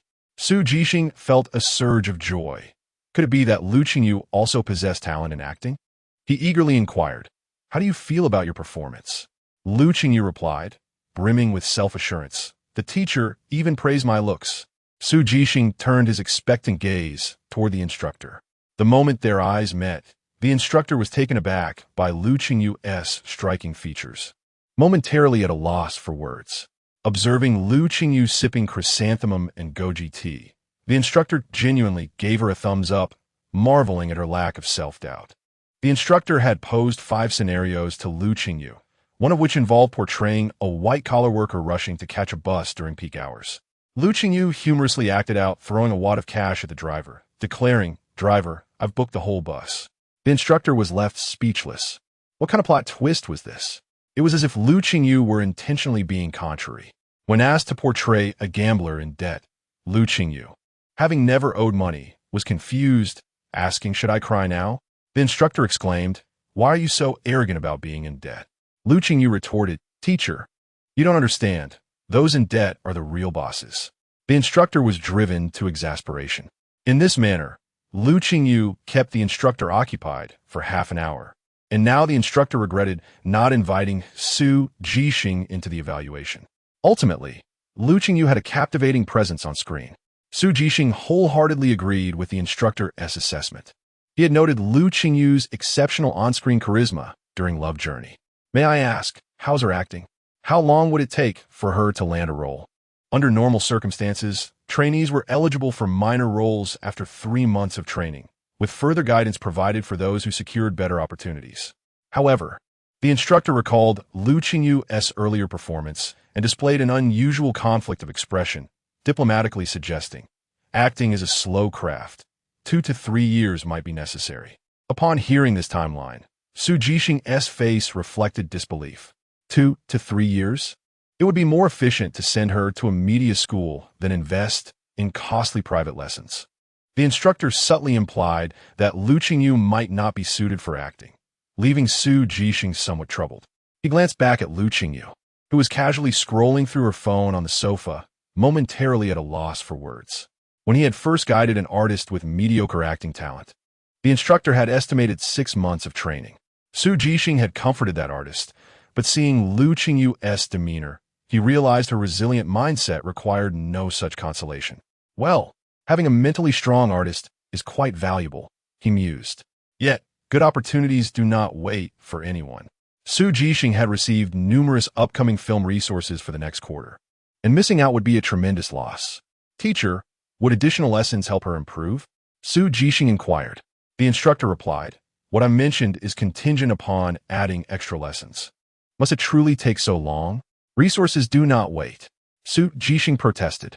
The instructor, recognizing Su Jixing's dilemma, contemplated before suggesting. If you insist on securing roles for her, perhaps consider casting her as a wealthy heir or a domineering CEO. I believe those characters would require less finesse on her part. Su Jixing was left speechless. Chapter 39.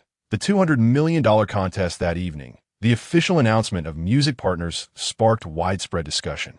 Lu Jin, having joined Ming Sheng Entertainment, secured an internal recommendation through connections and also participated in the show. Upon spotting Lu Jin's name on the contestant list, Lu Qingyu raised an eyebrow. This brother was evidently courting disaster.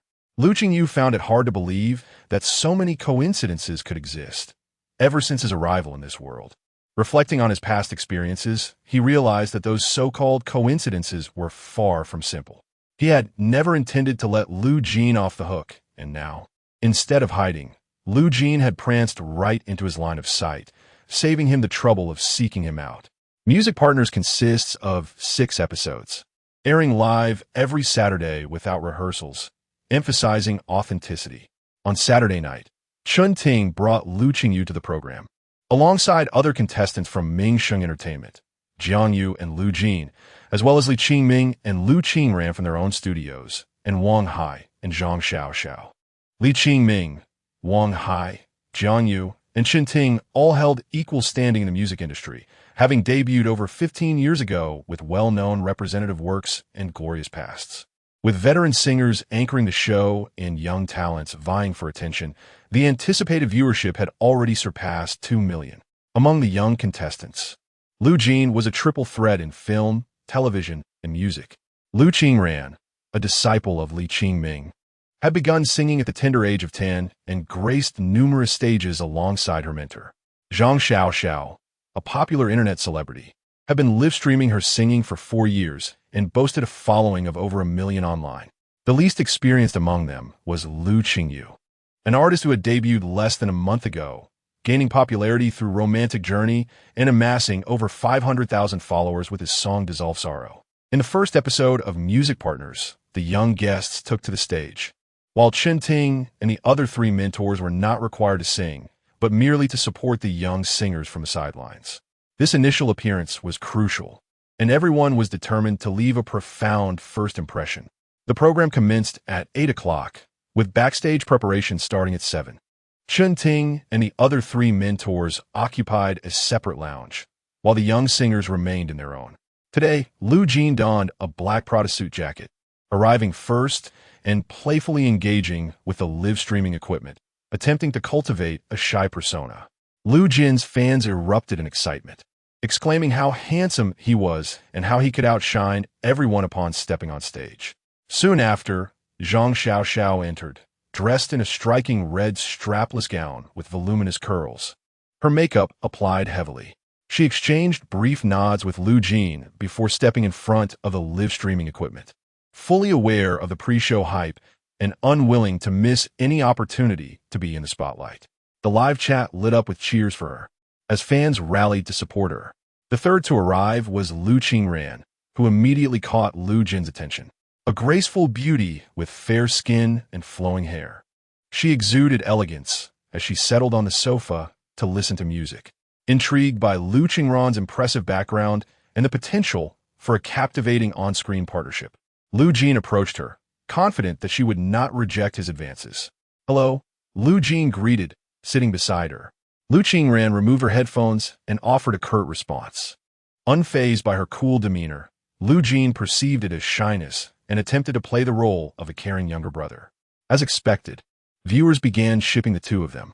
On the table lay an assortment of fruits. Lu Qingran picked up a grape. "Do you like grapes? My family owns a vineyard with plenty of them.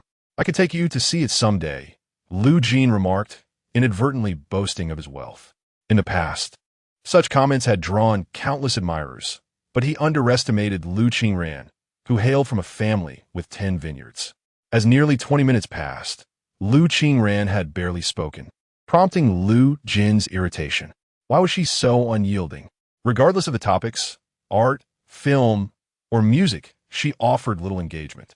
For the first time, Lu Jin faced a setback with a girl, her indifference igniting his desire to conquer her. Just as he was about to press on, the lounge door swung open. Lu Qingyu entered, and for a fleeting moment, Lu Jin's expression stiffened before he swiftly masked it.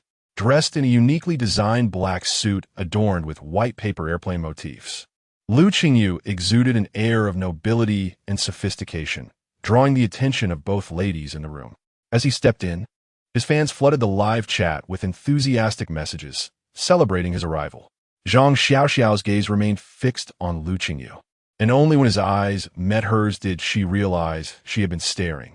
The 18-year-old was undeniably striking, standing at least 185 centimeters tall, with a perfect physique and an aura of gentlemanly elegance that spoke of privilege. Lu Jin noticed Lu Qingran's prolonged interest in Lu Qingyu, recognizing that she was more captivated by him than by himself. A surge of frustration gripped Lu Jin's fist. Had it not been for the live broadcast, Lu Qingran might have wished to take a picture with Lu Qingyu, whose ensemble had elicited her previous mockery during a fashion show. She had once scoffed at the garment, believing it unwearable for most, but on Lu Qingyu, it appeared entirely different, transforming from an object of ridicule into a masterpiece. Akin to a pristine butterfly alighting upon a canvas of black. She found herself regretting her earlier dismissal of the designer, realizing that her perceptions had been misguided. Lu Qingyu, effortlessly stylish, casually greeted everyone before taking a seat on a single sofa. Once the group had gathered, Zhang Xiaoxiao continued to occupy the central position in front of the live-streaming equipment. Lu Jin, noticing that Lu Qingran was unable to engage, turned his attention to interact with Zhang Xiaoxiao. As a result, the room echoed solely with the mutual flattery exchange between Zhang Xiaoxiao and Lu Jin. The two shared a remarkable rapport, both being individuals who reveled in showcasing their achievements, subtly hinting at their family backgrounds and more. As the time approached, Lu Jin casually inquired, "We have 6 episodes of this variety show to record together. Aside from our names, we hardly know each other. How about we take the time to properly introduce ourselves?"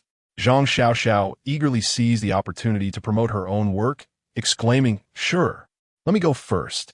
Without hesitation, she proceeded to introduce herself, detailing her works, personality, hobbies, and favorite idols, speaking for about 7 or 8 minutes. Once she finished, it was Lu Jin's turn. "Then I shall go next.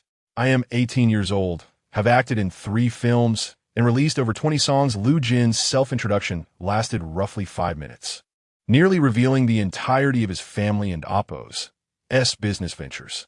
However, it proved effective, as Zhang Xiaoxiao transitioned from mere interest to genuine fascination.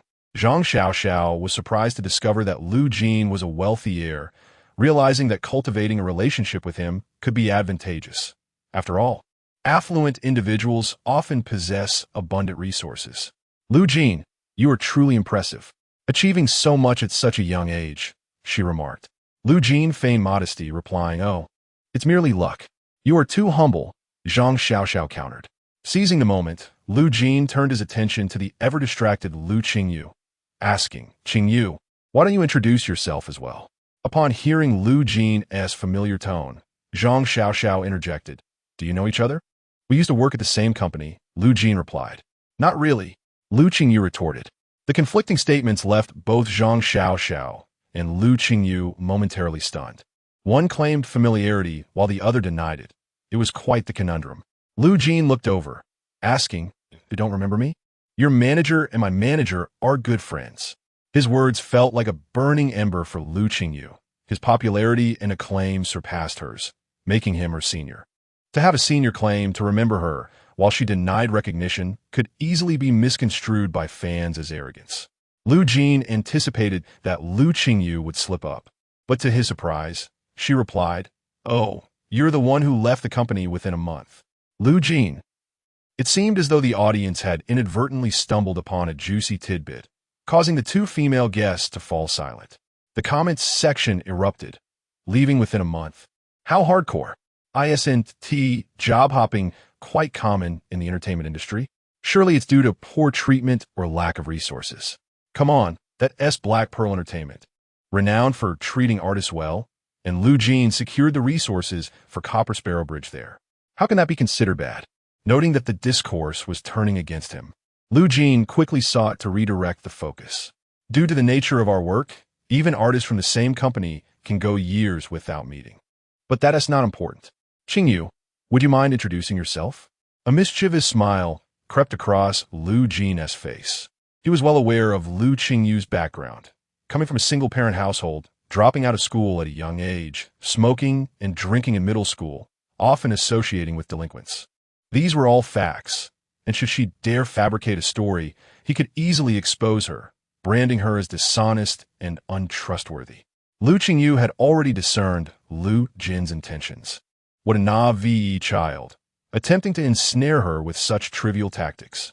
She confidently stood up, approached the live streaming equipment, while Zhang Xiaoxiao made space for her. Me? Allow me to introduce myself. My name is Lu Qingyu. I'm 18 years old, skilled in finance, investment, and entrepreneurship. My goal is to become the wealthiest person, aiming for daily earnings of 800 million. As her words settled into a momentary silence, Zhang Xiaoxiao erupted into laughter, and Lu Qingran couldn't contain herself either. The comment section erupted. 666. I would dare set such a goal in my dreams. This younger brother truly embodies the spirit of the post-00s. He hasn't tarnished our generation's reputation. What is wrong with aiming for 800 million? Doesn't everyone have some lofty aspirations? I've studied face reading for 4 years, and looking at Lu Qingyu's features, he seems destined for great wealth. I believe he can achieve it. Now I understand why I'm not making money. It's because I lack goals. Zhang Xiaoxiao stifled her laughter. I can't take it anymore. This is hilarious. Skilled in entrepreneurship, aiming for daily earnings of 800 million. What a lifelong pursuit. Lu Qingyu replied earnestly. While earning 800 million daily may be a stretch, let us start with a smaller goal, 200 million. 200 million? Is it a minor target? Are you referring to rubles? Is it that easy to earn renminbi? Why is it that after 3 years, I'm still making 6,000 a month, setting a goal of 200 million just like that? Lu Qingyu, I commend your audacity. I hope that in 2 years, when you reflect upon this moment, you won't find yourself disheartened. This time, Lu Qingran couldn't help but chuckle, lowering her head with a gentle smile. This younger brother was quite intriguing. Lu Qingyu, noticing the audience's laughter, insisted, I'm serious. Chapter 40. Lu Jin's secret weapon. The laughter grew louder, and in that moment, Lu Qingyu's popularity soared. Lu Jin was infuriated. He had intended to set a trap for Lu Qingyu. Yet instead, Lu Qingyu had become the focal point for 2 girls. He had hoped to delve deeper. But just then, the staff entered to announce that the program was about to commence, leaving Lu Jin no choice but to relent. Chen Ting and the others emerged from their lounge, and all 8 guests took their seats on stage. The stage and equipment for musical partners had undergone significant upgrades from the previous season, showcasing a grand and majestic style. Facing the stage were 4 sets of sofas arranged in a semicircle, with each group of contestants occupying one set. The host was already positioned, introducing the program and explaining the rules of the inaugural episode. In the first episode, newcomers were required to perform original songs, with voting rights granted to the viewers watching the live broadcast. The contestant with the highest cumulative score at the end would be crowned the champion, receiving a bonus of 1 million in addition to their performance fee. All guests were now in place, and the order of appearance was determined by online votes. Lu Qingran was the first to take the stage, performing a theme song from a popular drama series that had gained immense traction online, with countless videos featuring it as background music. Lu Jin and Zhang Xiaoxiao felt a sense of crisis.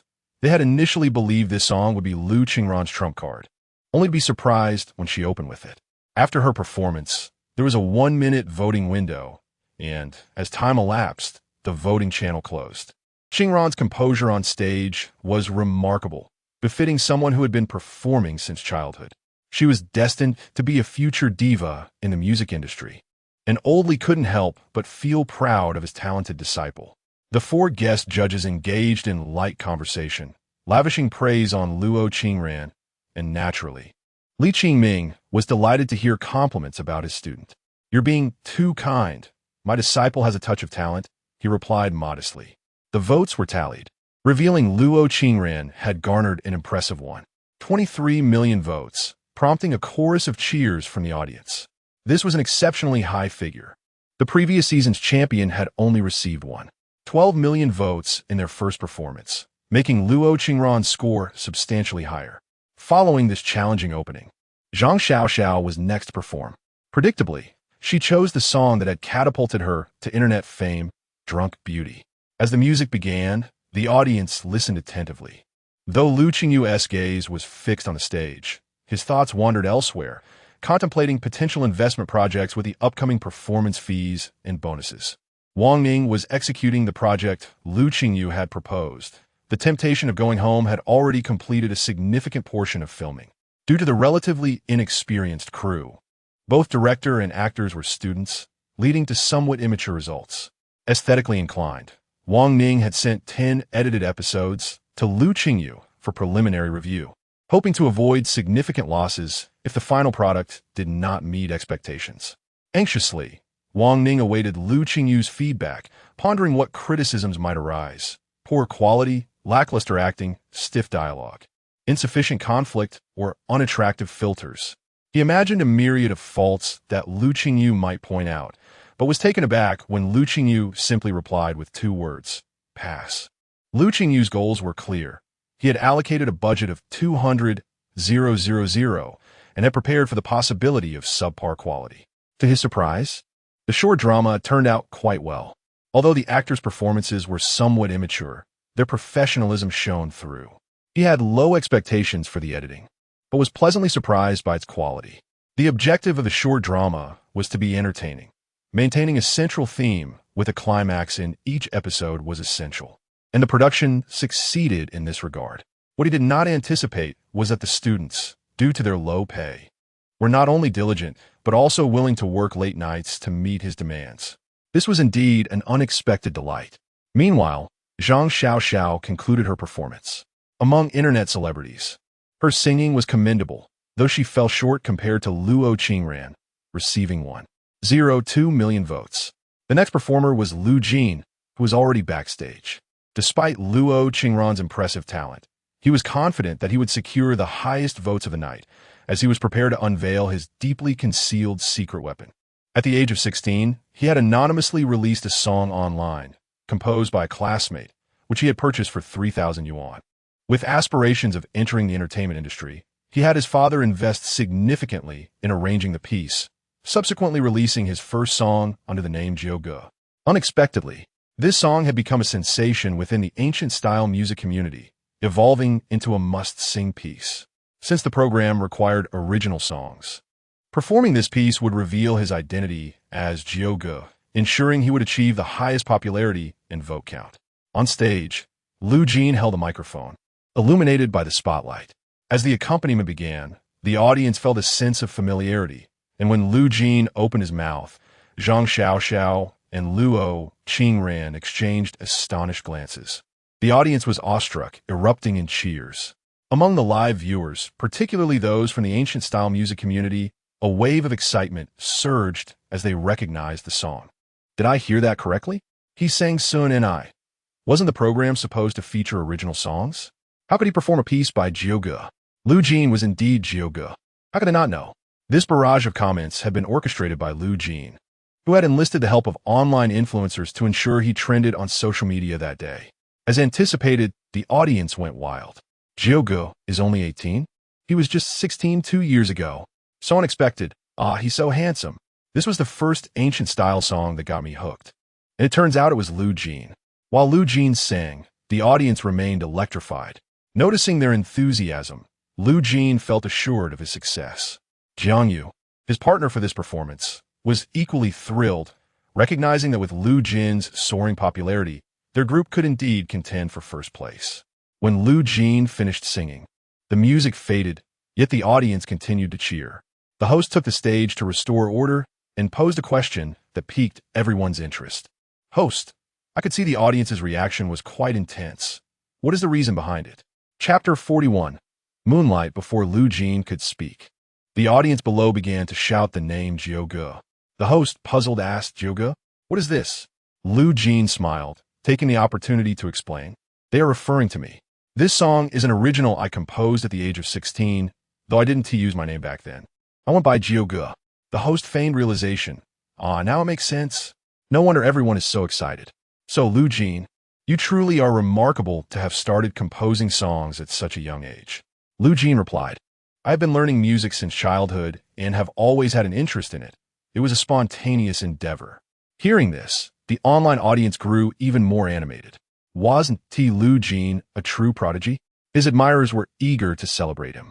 As the host checked the time, he announced, It's time to see how many votes Lu Jin has received. The large screen behind them displayed a rapidly advancing progress bar for Lu Jin's votes. And as it surpassed 1 million, the audience erupted in even louder cheers. Gradually, he overtook Zhang Xiaoxiao and, astonishingly, even surpassed Lu Qingyu. Lu Jin had amassed an impressive 1.73 million votes. He quietly exhaled in relief, thankful that his father had arranged for an additional 500,000 votes. Otherwise, he might not have triumphed over Lu Qingyu. Nevertheless, he was confident that this result solidified his position at the top, dismissing Lu Qingyu entirely. The audience was astounded by the figure of 1.73 million. Chun Ting felt a twinge of concern for Lu Qingyu, as this was his first time performing on stage. Fearing he might be overshadowed by Lu Jin. Qingyu, just don't be nervous when it's your turn. Just focus on your own singing, Chun Ting encouraged. Lu Qingyu stood up, responding, Don't worry, Qinggu. If you're really worried, send me some bonus to calm my nerves.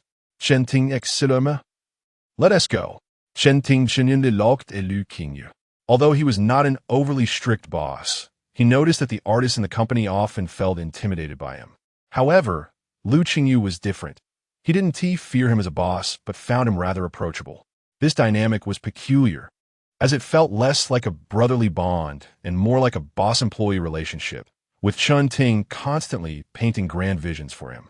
When it was Lu Qingyu's turn to perform, Lu Jin shot him a disdainful glance from the audience, thinking, Humph, Lu Qingyu, you will never surpass me. As Lu Qingyu took the stage, the lights dimmed, casting a serene blue hue over him, while a crescent moon appeared on the backdrop, revealing the words moonlight. Both Lu Qingyu and Zhang Xiaoxiao were momentarily stunned upon seeing the song title. Lu Qingyu had not chosen to sing Xiao Chou, a song that was currently extremely popular online and undeniably excellent. If he had performed it, he surely would have achieved a commendable result. Yet he had opted for something else. Zhang Xiaoxiao commented, I think I understand Lu Qingyu's mindset. He must have confidence in himself, believing he can create something even better.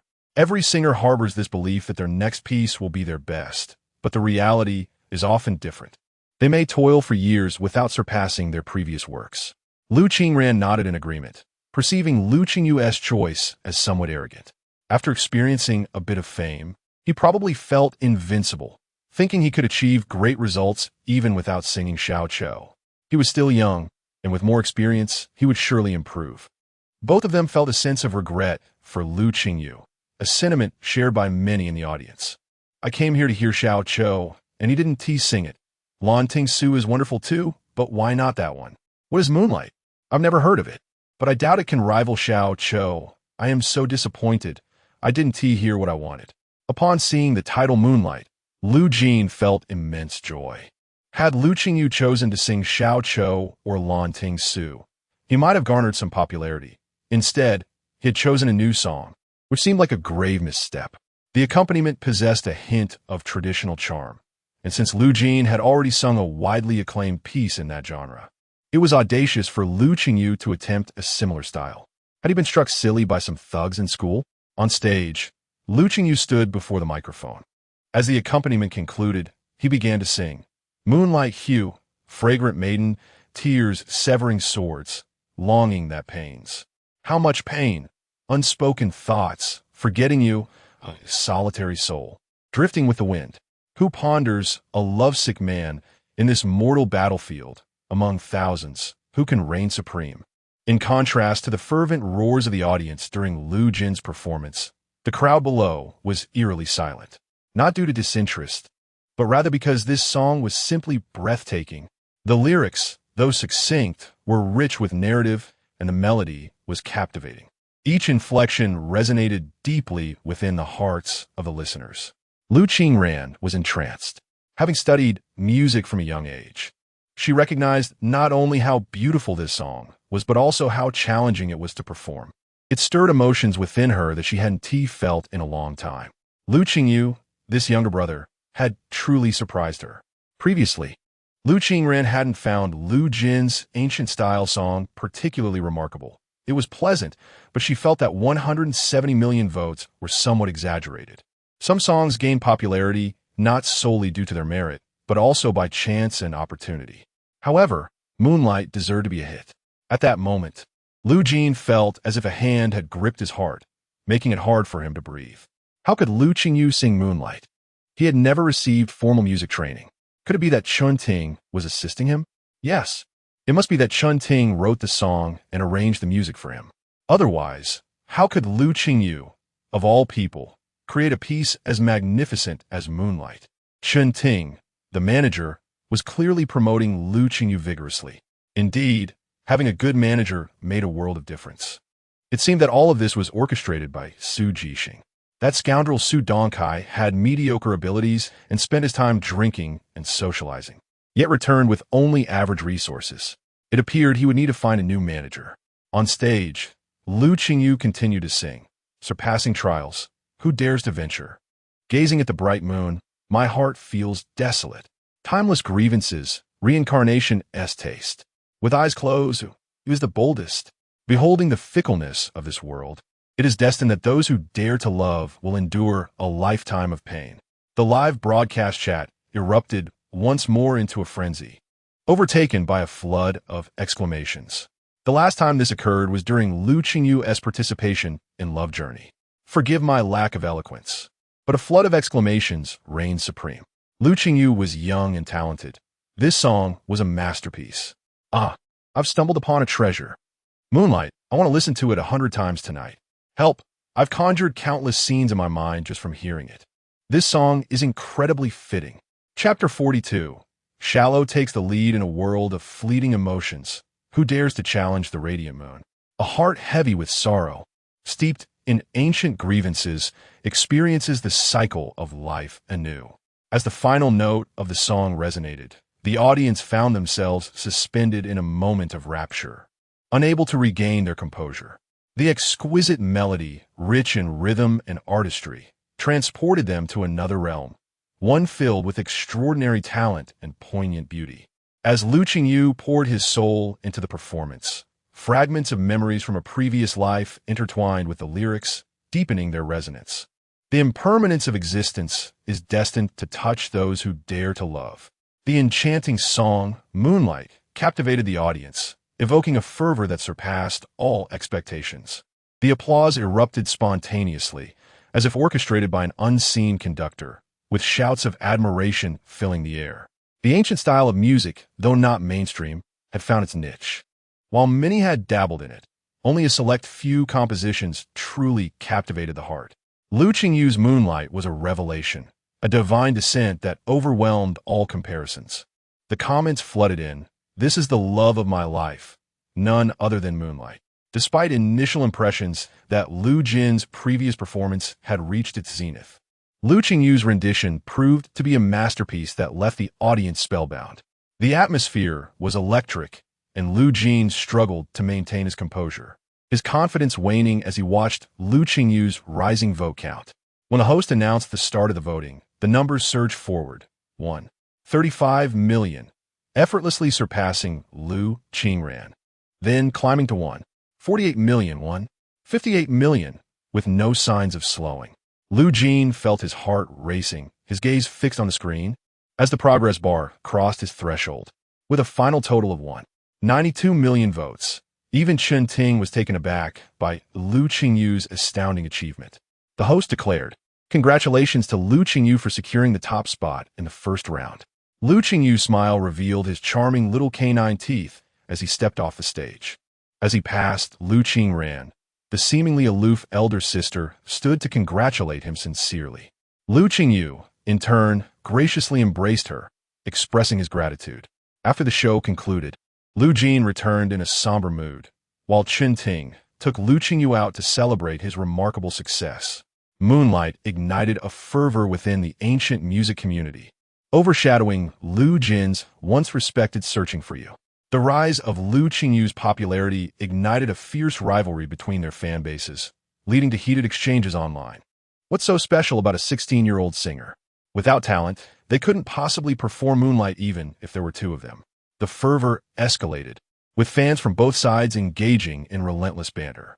Lu Jin debuted earlier, so he deserves respect as a senior, some argued, while others retorted, is it moral coercion?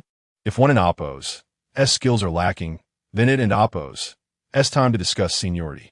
Understood? Lu Jin is just that timid. As the conflict raged on, Su Jixing, a top-tier manager, intervened, advocating for a harmonious online environment without spreading rumors or negativity.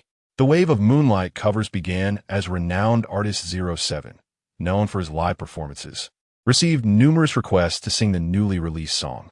Curious about its popularity, he decided to explore its melody, confident in his musical abilities. The following day, after Lu Qingyu participated in the program, Chun Ting arranged for him to record an exclusive version for a music platform, ensuring he received equal treatment in terms of royalties. 07, upon discovering the song's details, was intrigued by Lu Qingyu, a newcomer to the ancient music scene. As the haunting sounds of the pipa enveloped him, he was drawn into the musical realm. However, after hearing the opening lines, he scoffed, dismissing the song's difficulty. Not bad, he remarked, but the challenge is rather trivial. 1 or 2 listens should suffice. The audience eagerly awaited his rendition, eager to witness whether he could capture the essence of Moonlight. Chapter 43. Boss, have you completed your work? As soon as the words left his mouth, the phrase from Moonlight echoed in his mind, and 07 suddenly froze. A sense of foreboding creeping in. Wait, there were several vocal transitions that needed addressing. 07 picked up his pen and began marking the paper in his customary manner, using a wave to denote each transition. Initially, he thought only a couple of lines required adjustment, but with each stroke his heart raced, and he realized he was in over his head. He paused the song and replayed the previous line, listening to it twice in total, and soon he was sweating. The viewers were growing impatient, asking, "How's it going? Can we start singing?" 07 wiped the sweat from his brow. "Just a moment, I'll listen again." As he declared he would replay it, the viewers continued to wait. 2 hours passed, and Moonlight had been looped 20 times. By the end, the audience was nearly asleep. Seeing the time drag on, 07 attempted to sing a line, finally ready to perform, which revived the fan spirits. He adjusted the accompaniment and began to sing, expecting to recapture the feeling of Lu Qingyu's rendition. However, once he finished, not only were the viewers silent, but 07 himself was left speechless. This was the first time he felt powerless over a song. The pitch was undoubtedly correct, yet it felt as though Lu Qingyu and he were performing entirely different songs. Feeling somewhat guilty, 07 acknowledged the song's difficulty. Who in their right mind would expect a serious singer to use 16 transitions for just 3 words? Let's call it a day. Thank you all for joining me on the live stream. I'm signing off now. 07 hastily exited, but the viewers remained undeterred, flocking to other live streams of traditional music creators requesting Moonlight, only to receive similar results. In summary, can Moonlight be covered? If one insists on hearing it, it can be done, albeit poorly. Aside from Lu Qingyu's version, none are worth listening to. The day after the broadcast of Music Partners, 7 trending topics related to the show emerged, 1 for Lu Jin and 3 for Lu Qingyu. What infuriated Lu Jin most was that he had paid for promotion while Lu Qingyu gained traction organically. At Black Pearl Entertainment, Lu Qingyu began taking performance classes, while Su Jihong sought to procure film resources for him, diligently sifting through options. Lu Qingyu attended 3 classes daily, and aside from participating in Music Partners, he had ample free time. His songs Lanting Su and Xiao Cho had also gained traction, and combined with the 3 songs, he earned 6 million. After finishing his last class at 2 in the afternoon, Lu Qingyu opted to stay at the company instead of returning to his apartment. Having grown accustomed to office work in his previous life, he felt a natural affinity for such environments. With Chun Ting in the office and Su Jihong out on business, Lu Qingyu found himself with no one to supervise him. He entered Chun Ting's office, where Chun Ting was resting. Upon seeing Lu Qingyu, he assumed the latter had an issue, but Lu Qingyu asked, "Brother Chun, may I use your space?" Chun Ting's office was the largest, with a pleasant view, making it a good place to handle business. Since he was alone, he thought it fine to share the space with Lu Qingyu. "Sure, feel free to use it." Thus, Lu Qingyu found a particularly comfortable spot, opening his laptop under the watchful eye of his current boss. Chun Ting initially thought Lu Qingyu might take the opportunity to converse. But nearly an hour passed with Lu Qingyu still engrossed in his work. Chun Ting began to feel restless, yet as the boss, he couldn't blatantly slack off. So he sought a small excuse. "Qingyu, do you drink coffee? I'll grab a couple of cups from downstairs." Without lifting his head, Lu Qingyu replied, "No, but boss, didn't you just play a couple of games? Aren't you done yet?" Chun Ting's body stiffened, suddenly recalling the feeling of being caught slacking off in high school. Balancing work and leisure. Lu Qingyu continued, "Boss, didn't the assistant mention urgent documents needing your signature? Have you finished reviewing them?" Chun Ting felt a bead of sweat trickle down his back. Yes, right away. And the email from a marketing department is waiting for your response." Chun Ting tightly pressed his lips together and silently opened the marketing email. How did Lu Qingyu know everything? For some reason, having Lu Qingyu present made Chun Ting feel as if neglecting work would be a disservice to him. Chun Ting was inherently active. Even when busy, he was constantly on the move and rarely stayed still in the office for long. 2 hours was his limit. Beyond that, he needed to step out for fresh air. Yet today, he felt an uncharacteristic hesitance. Finally, at 6 o'clock, the workday ended, and Chun Ting exhaled in relief, experiencing the joy of leaving on time for the first time in his life. His previously repressed mood visibly lightened. "Qingyu, it's time to go home." However, upon hearing Chun Ting, Lu Qingyu did not rise but instead shifted his position, hugging his laptop. "No worries, boss. I'll keep you company while you work overtime. 6 o'clock is just the beginning. In my previous life, working until 10 was commonplace. But Chun Ting was not accustomed to this. He felt on the verge of tears. "Qingyu, there's no need to push yourself. You've done enough for today. It's time to rest and tackle tomorrow's task tomorrow." At that moment, Lu Qingyu glanced up at Chun Ting. "Boss, weren't you supposed to finish reviewing the sales report today? Have you looked at the proposal for tomorrow's meeting? Didn't you need to glance over the artist training logs? And isn't the plan for recruiting trainees due today?" Chun Ting was now genuinely sweating profusely. Well, they are indeed all things I needed to review today. However, he had always skimmed through them, as no one ever questioned him during meetings. "Don't worry, boss, you don't need to accommodate me. If you need to work overtime, please do. I quite enjoy being in the office." Chun Ting's inner self screamed for help. "I don't enjoy this. I've ordered takeout. You can focus on your work, boss." Chun Ting was left in shock. That day marked the first time in Chun Ting's life that he worked so late in the office. At 10 o'clock, even the night watchman had long since gone home. Chapter 44. The temptation of returning home the following afternoon. Chun Ting remained in his office, initially believing that Lu Qingyu's unexpected visit the previous day was merely a fleeting whim. However, to his surprise, she arrived again today. Lu Qingyu knocked on the door and inquired, "Boss, may I borrow your office for a moment?" Chun Ting felt an unsettling premonition wash over him. He wanted to refuse. Yet Lu Qingyu confidently entered, saying, "I brought you coffee. Didn't you mention how delightful the coffee downstairs is?" Internally, Chun Ting lamented his fate. How could he possibly decline? Thus, Lu Qingyu occupied his office and continued working until 10 o'clock that night. Chun Ting resigned himself to this predicament, but he had already resolved to venture out for business the following day. On the third day, when Lu Qingyu arrived, she found Chun Ting absent. The secretary at the entrance informed her, "The boss is out on business. He said you could use the office at your leisure." This puzzled Lu Qingyu slightly, as the secretary had not mentioned any external engagements during their previous discussion of the schedule. She had even brought desserts for him, which now went uneaten. Meanwhile, Chun Ting, the boss in question, was enjoying a drink with friends. His friends were astonished to see him out, as he typically refrained from socializing. "Old Chun, what brings you out to drink with us today?" one friend asked. Chun Ting raised his glass to mask his unease.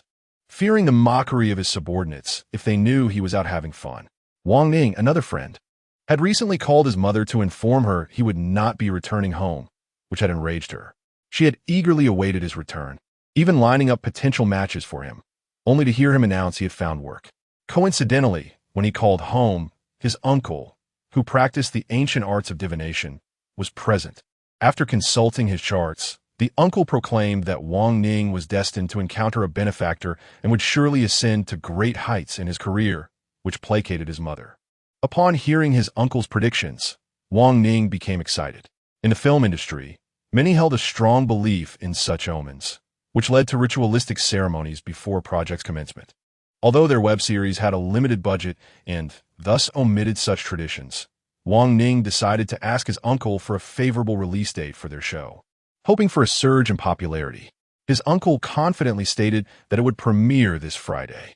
With the temptation of returning home now possessing over 40 edited episodes, a Friday release was indeed plausible, allowing for further edits to be completed concurrently. Wang Ning then messaged Lu Qingyu to gauge her opinion. She simply replied, "Approved." The series, devoid of any promotional trailers, officially launched on Douyin, rapidly accumulating 10 episodes. Wang Ning was consumed with anxiety, refreshing the page every 10 minutes. This was his first time bearing such significant responsibility, and he felt the weight of Lu Qingyu's unwavering trust in him.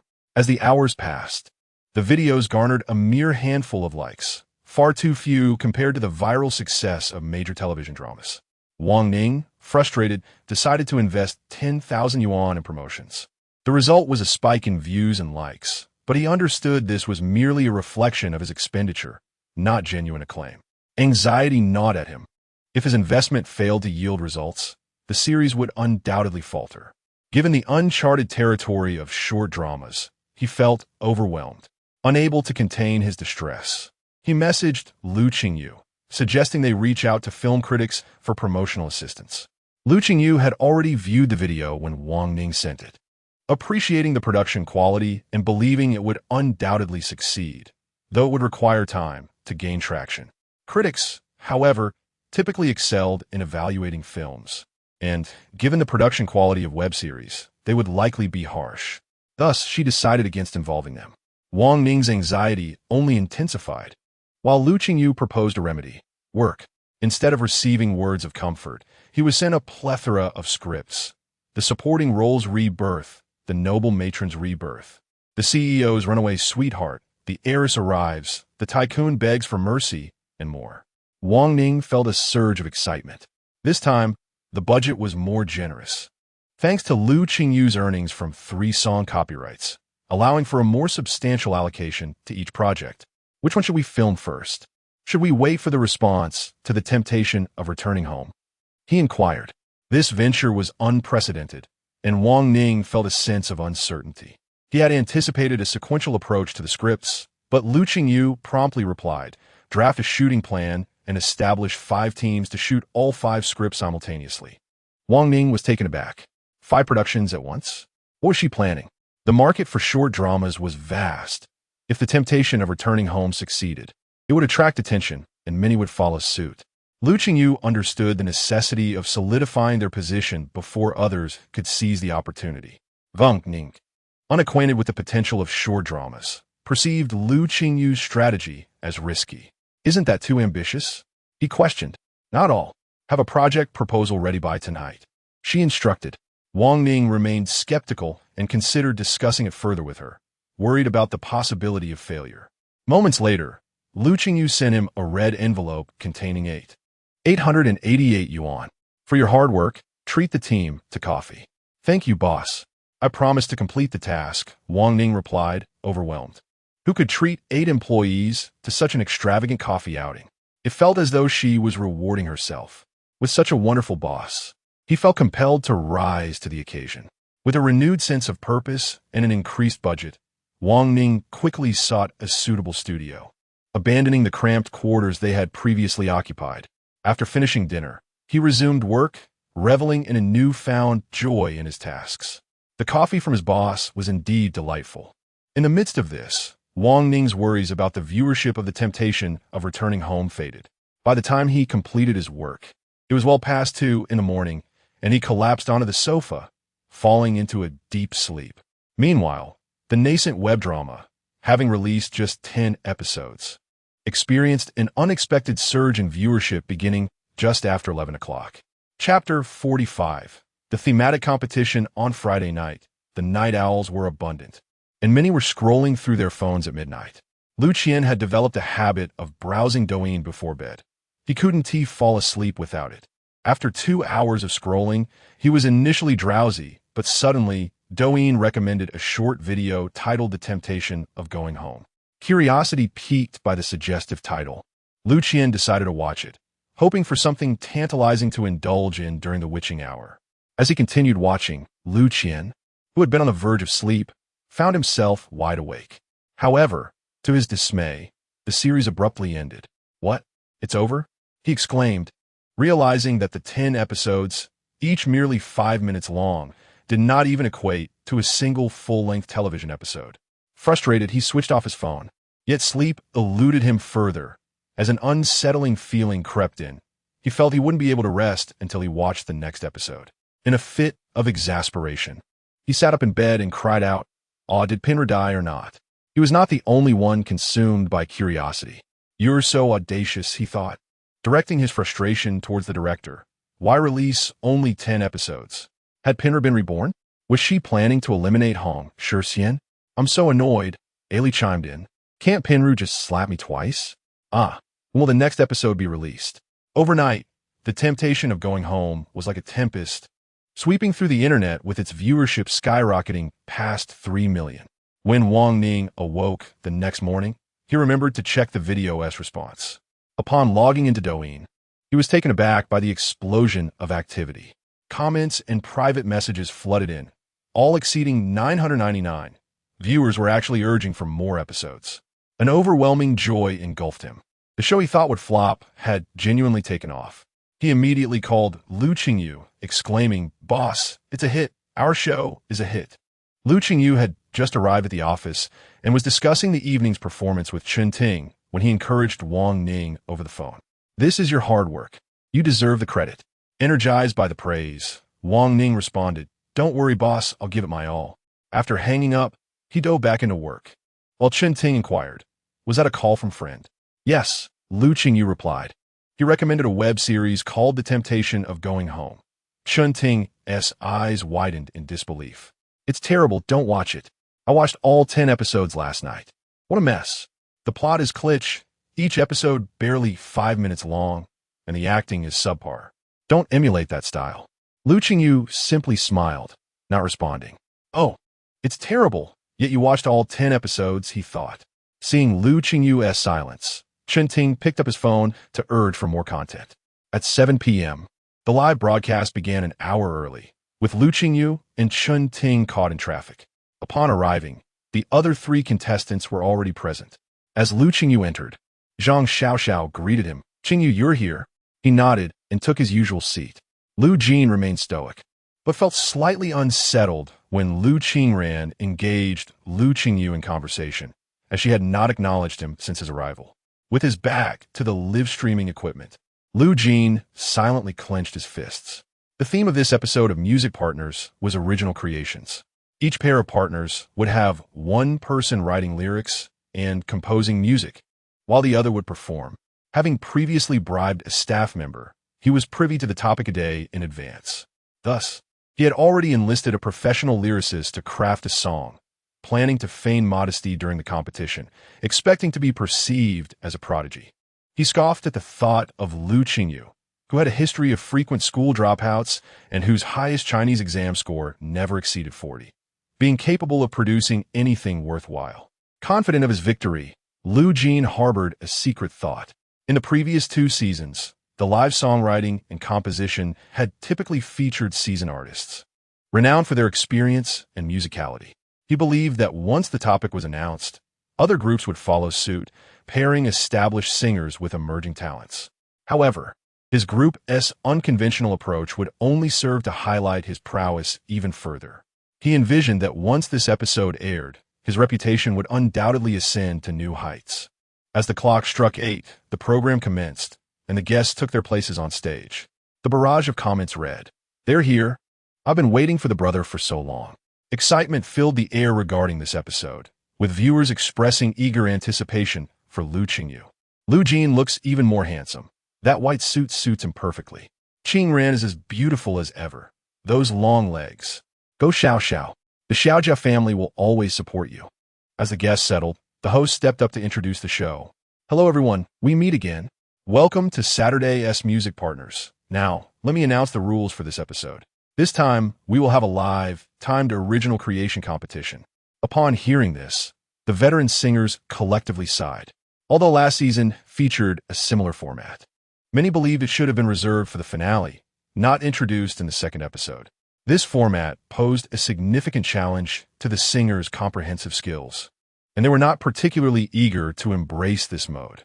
The host continued, "In each pair of partners, one will be responsible for writing and composing the song, while the other will perform.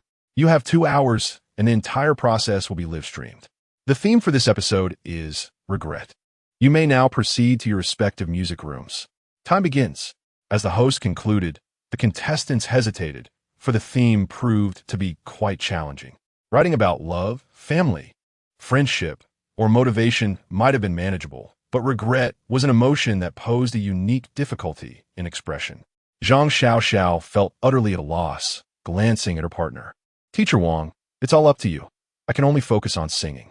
Teacher Wang nodded, fully aware of Zhang Xiaoxiao's limitations. Lu Qingran also found herself momentarily at a loss. Li Qingming patted her shoulder. "All right, you just prepare to sing." While the first two groups had selected young singers to perform and veteran artists to write, to everyone's surprise, Lu Jin volunteered first.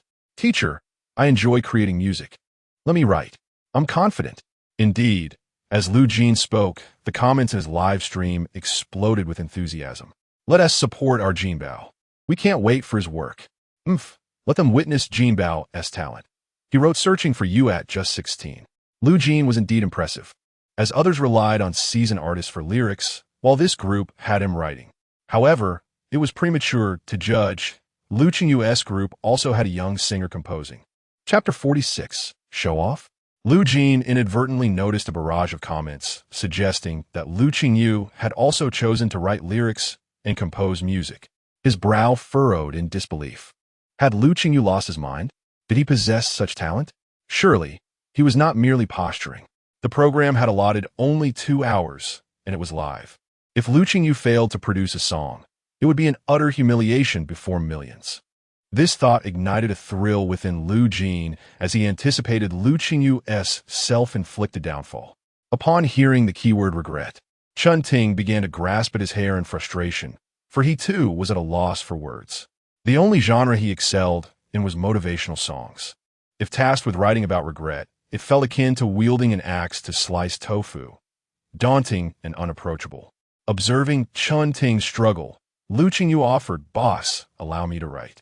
Hearing Lu Qingyu's words, Chun Ting immediately turned. "You? Are you certain? 2 hours, is that feasible?" Lu Qingyu straightened his back defiantly, insisting that failure was unacceptable at any age. "Do not worry, boss, but I will need a fee for the rights." Of course. My family is prosperous. I can afford your modest fee." The other 3 groups had already arrived at the music room, where Li Qingming and Wang Hai had begun to pen their lyrics. Lu Jin pretended to ponder with his pen for a few seconds before he too started to write. Meanwhile, Lu Qingyu, upon reaching the music room, took up his pen, while Chun Ting watched him anxiously, filled with anticipation. He believed the young man possessed genuine talent and consistently surprised him. However, 5 minutes passed, and Lu Qingyu had yet to put pen to paper. Compared to the others in the music room, he seemed to lag behind. As time slipped away, Chun Ting grew increasingly anxious. "What's wrong? Can't write? If it comes to that, I can step in." Just as Lu Qingyu was about to respond, a staff member knocked at the door. "Teacher Lu, your milk tea has arrived." Lu Qingyu darted to the door to receive the drink. Thank you. Chun Ting exclaimed. "When did you order milk tea?" "Just now. 2 staff ladies were ordering, so I asked them to grab me a cup." With a satisfying slurp, Lu Qingyu inserted the straw and sighed contentedly. "Delicious. Boss, you should try some. I was just wondering what this boyar's strings taste like." It's quite nice. Ting was taken aback. So, your thoughts during those 5 minutes were solely on milk tea? The live broadcast was divided into 4 small squares, allowing viewers to watch simultaneously or enlarge one segment. The other 3 groups worked quietly on their compositions, while Lu Qingyu's side was filled with the sounds of slurping milk tea. Brother, can you hurry up and drink? Don't let it hinder our progress. Time is precious. Go for it. When can't you drink milk tea? If you like it that much, I'll buy you 100 cups, but can we please finish the song first? Lu Jin's fans joined in, jeering at Lu Qingyu. If you lack the ability, don't write carelessly. Do you think this is a primary school essay? You still have the time to drink milk tea. You'll regret it later. Chen Ting allowed Lu Qingyu to indulge in his antics, warning him to be cautious or risk finishing last. Yet, Lu Qingyu paid no heed to the live comments and remained unaffected. Chen Ting was growing restless. He too began contemplating what to write regarding the theme of regret. If Lu Qingyu truly couldn't produce anything, he could step in. Lost in thought, Lu Qingyu suddenly asked, "Boss, do you have a good memory?" Chen Ting quickly shook his head. "Not particularly. I'm getting older, and I can't remember too many words. It's overwhelming." "Got it, boss. I'll have the production team prepare a teleprompter." Chen Ting was left speechless. The concept of regret had a broad scope. The challenge lay in weaving a narrative within those keywords and transforming it into lyrics. After finishing his milk tea, Lu Qingyu finally began to write, his pen gliding swiftly across the paper. The live audience could not see what he was writing, only observing Chen Ting and Appo's eyes, which seemed to bulge with astonishment at Lu Qingyu's work. Concerned for his brother, Lu Jin noted Chen Ting's expression, suggesting that perhaps Lu Qingyu was not on the right track. They entered the arrangement room, where sounds were inaudible, would have been penned within. The glass partition separated the arrangement room from the music room, allowing the audience to see the 2 busy figures but not hear their words.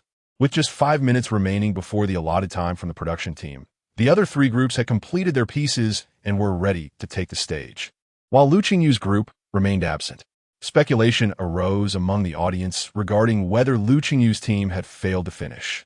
Lu Jin sneered at the empty sofa where they should be seated. "Letting you show off. Soon, you shall see your folly."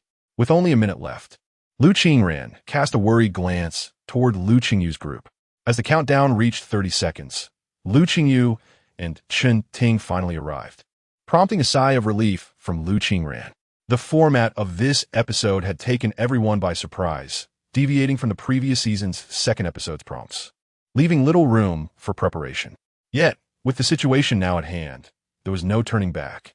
Lu Qingran had heard of Lu Qingyu's group's progress and feared they might finish last.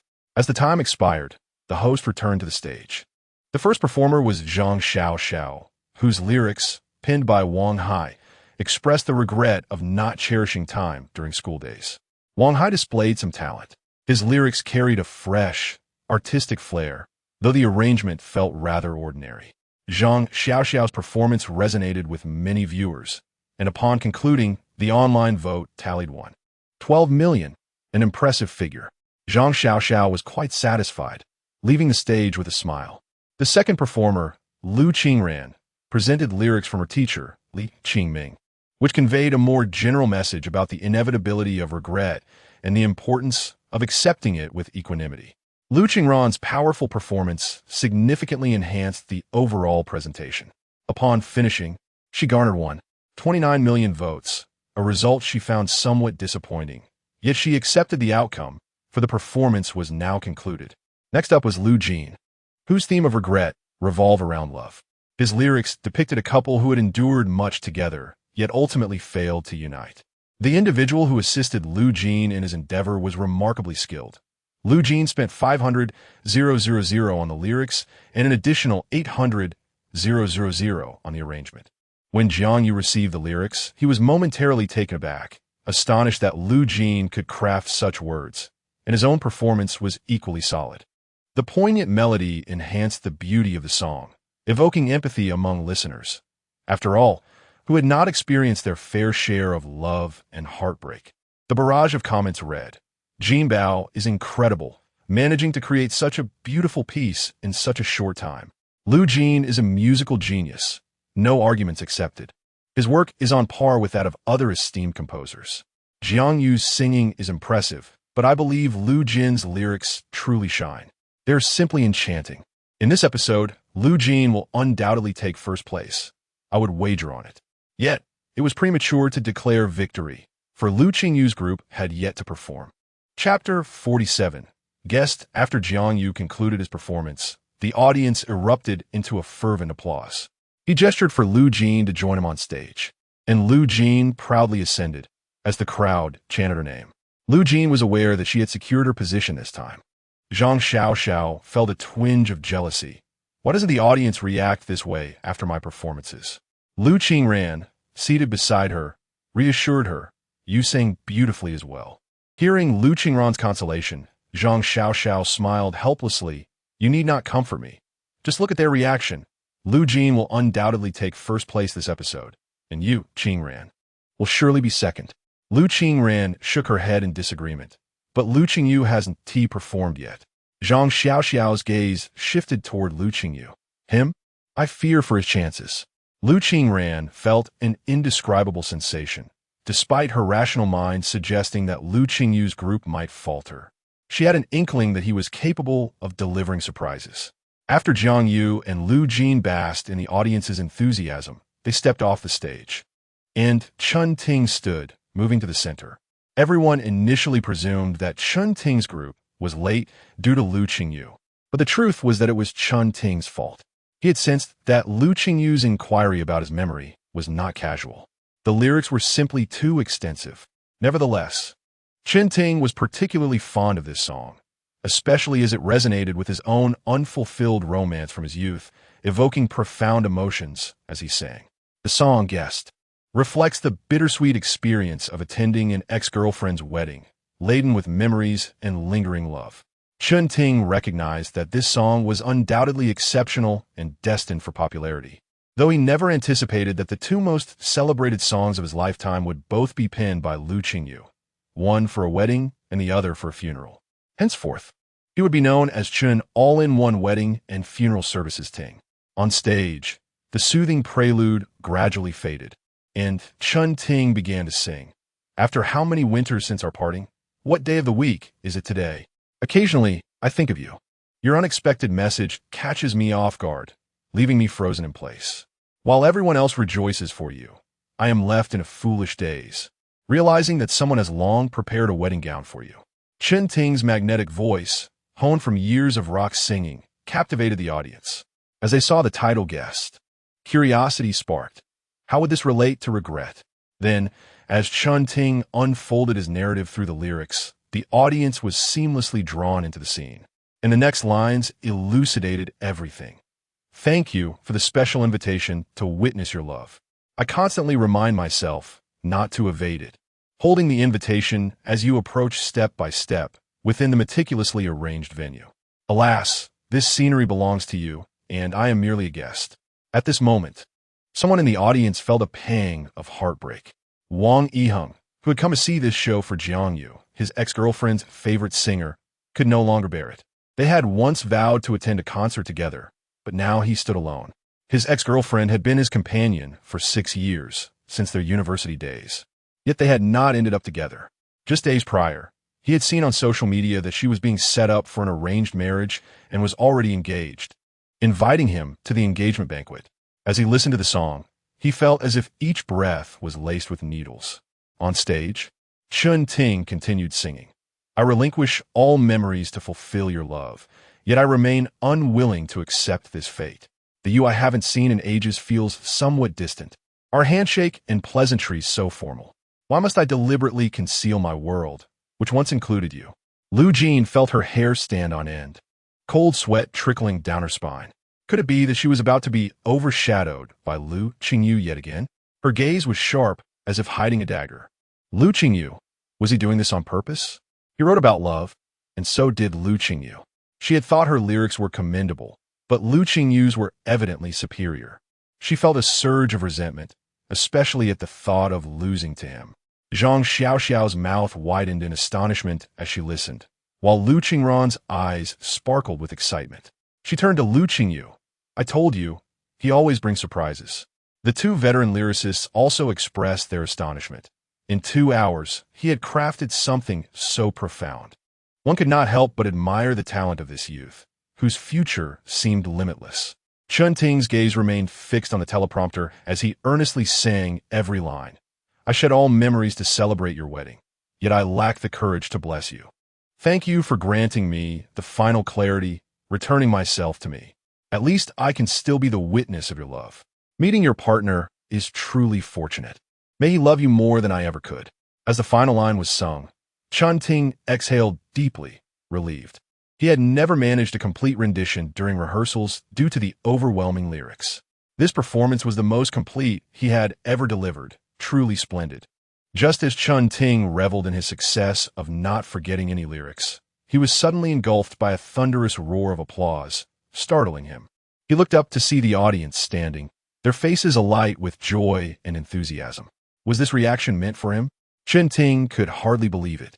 He was a serious musician, yet he had not experienced such fervor in years.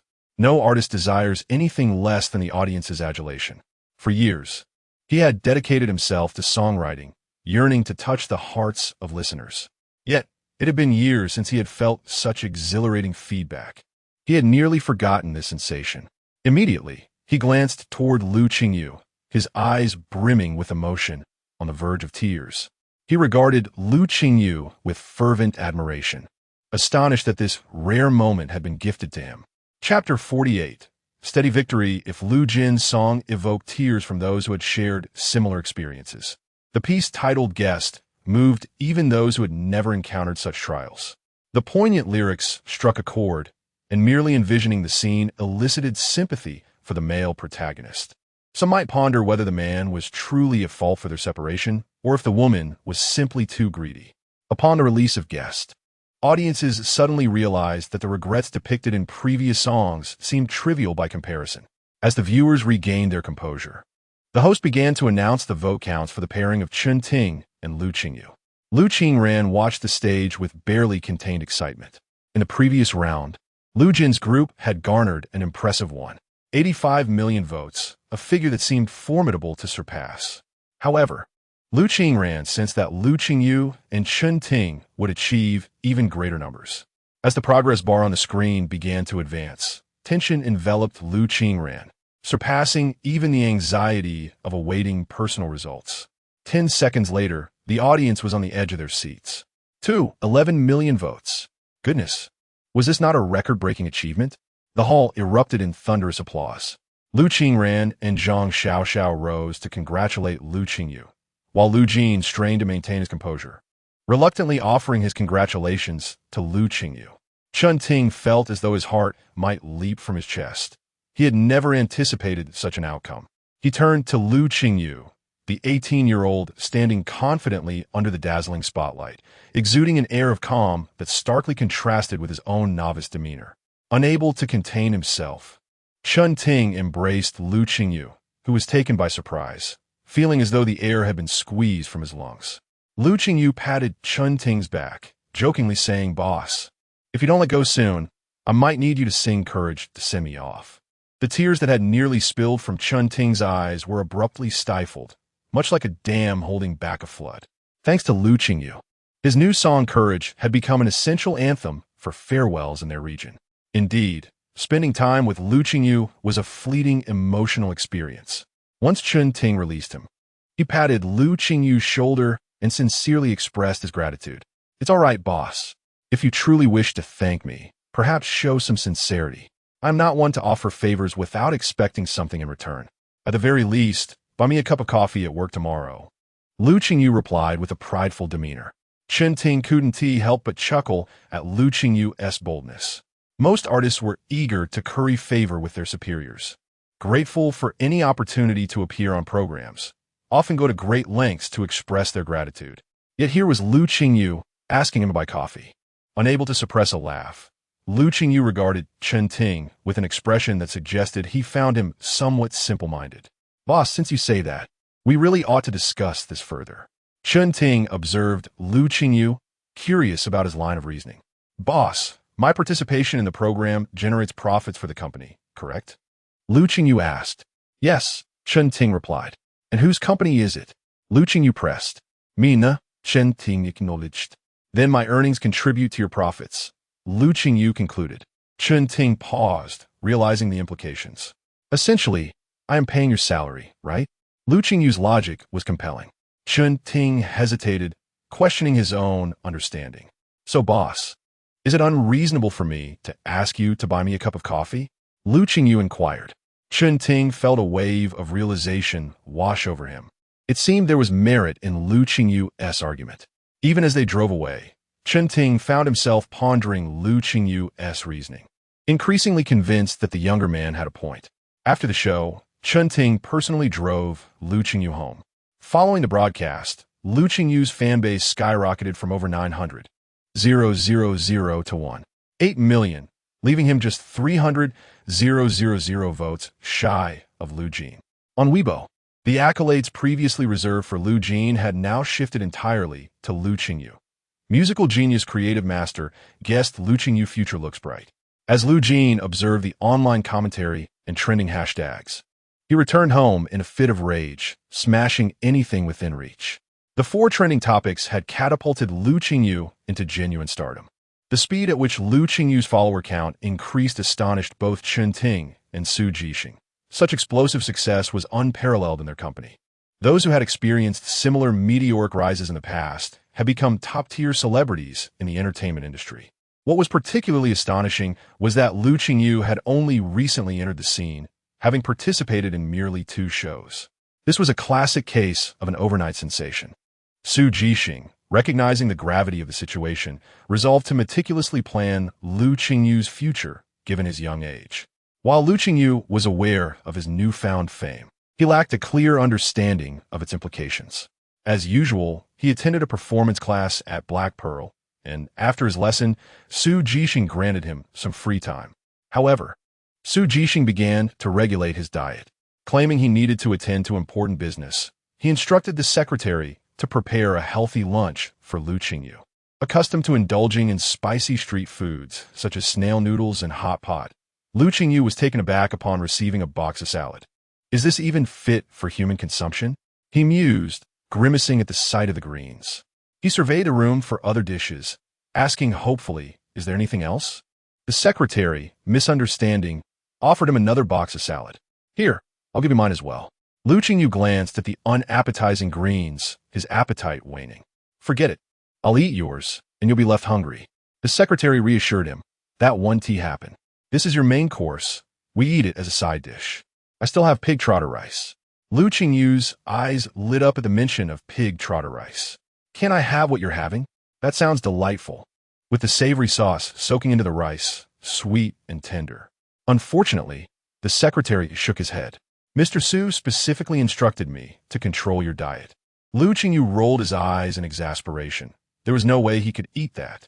Consequently, he skipped lunch and made a beeline for the food stalls in the square after his last class, donning a hat to conceal his identity. The food street stretched for over 100 meters, lined with various tempting options.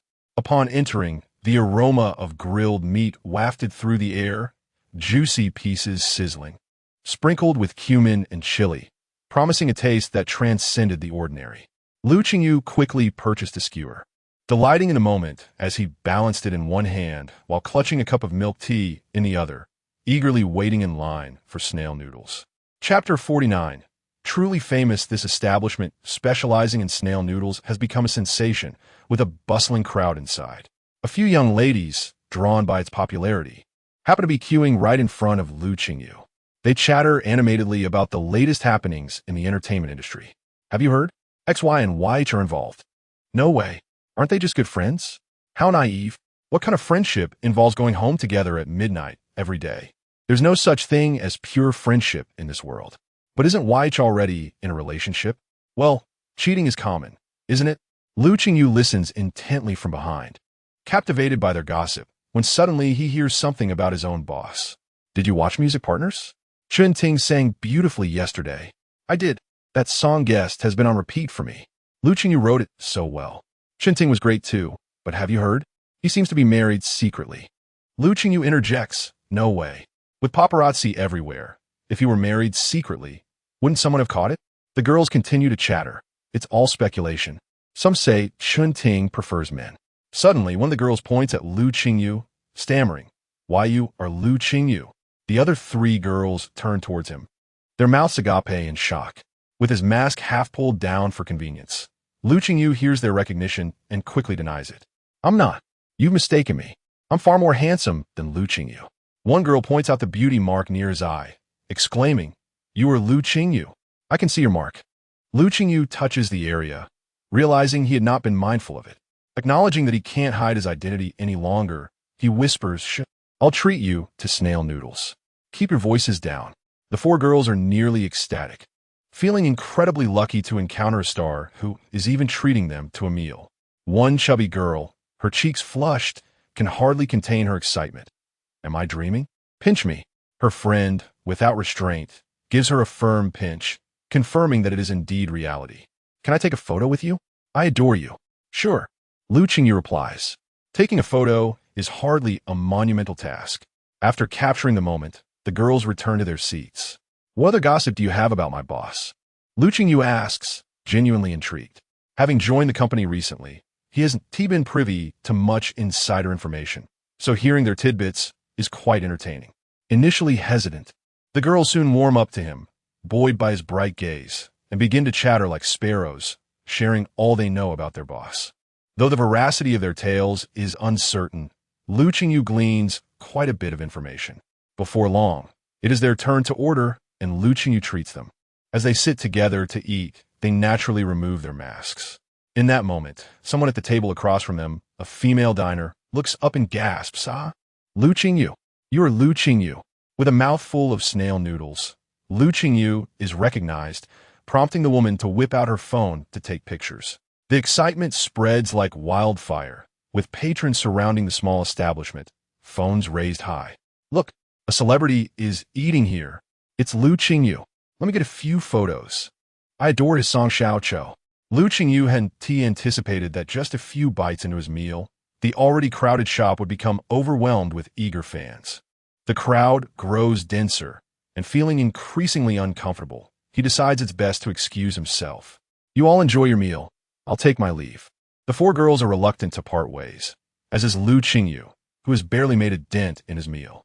However, he knows he cannot linger. With considerable effort, he navigates through the throng of people. Upon returning to the company, he feels utterly exhausted, his hat askew, his shirt slightly disheveled, and his once pristine white shoes now sullied. Yet, still not satiated, he quietly orders takeout, feeling content only after satisfying his hunger before diving into work. Su Jihong had spent the day securing advertisements for Lu Qingyu and was on his way back to the office, pleased to have landed a promising opportunity. As a manager, he habitually scrolls through Weibo to stay updated on the entertainment scene and any unexpected developments concerning his clients. He had assumed Lu Qingyu would spend the day quietly attending classes or working at the office, expecting nothing out of the ordinary. However, he was taken aback to find Lu Qingyu trending on Weibo. Lu Qingyu spotted Chintang and Appo's secret seeing these trending topics. Su Jihong instinctively thought that Lu Qingyu's outing seemed relatively tame. But the mention of Chun Ting's secret was surely more complex. Upon delving into the details, he was left speechless as two videos surfaced, revealing Lu Qingyu at the snail noodle shop. After his departure, the four young ladies were interviewed. "Reporter, what do you think of Lu Qingyu?" "Young ladies, he is truly wonderful. So approachable. Yes, he even treated us to snail noodles. He has no celebrity airs at all." "Reporter, what did you talk about?"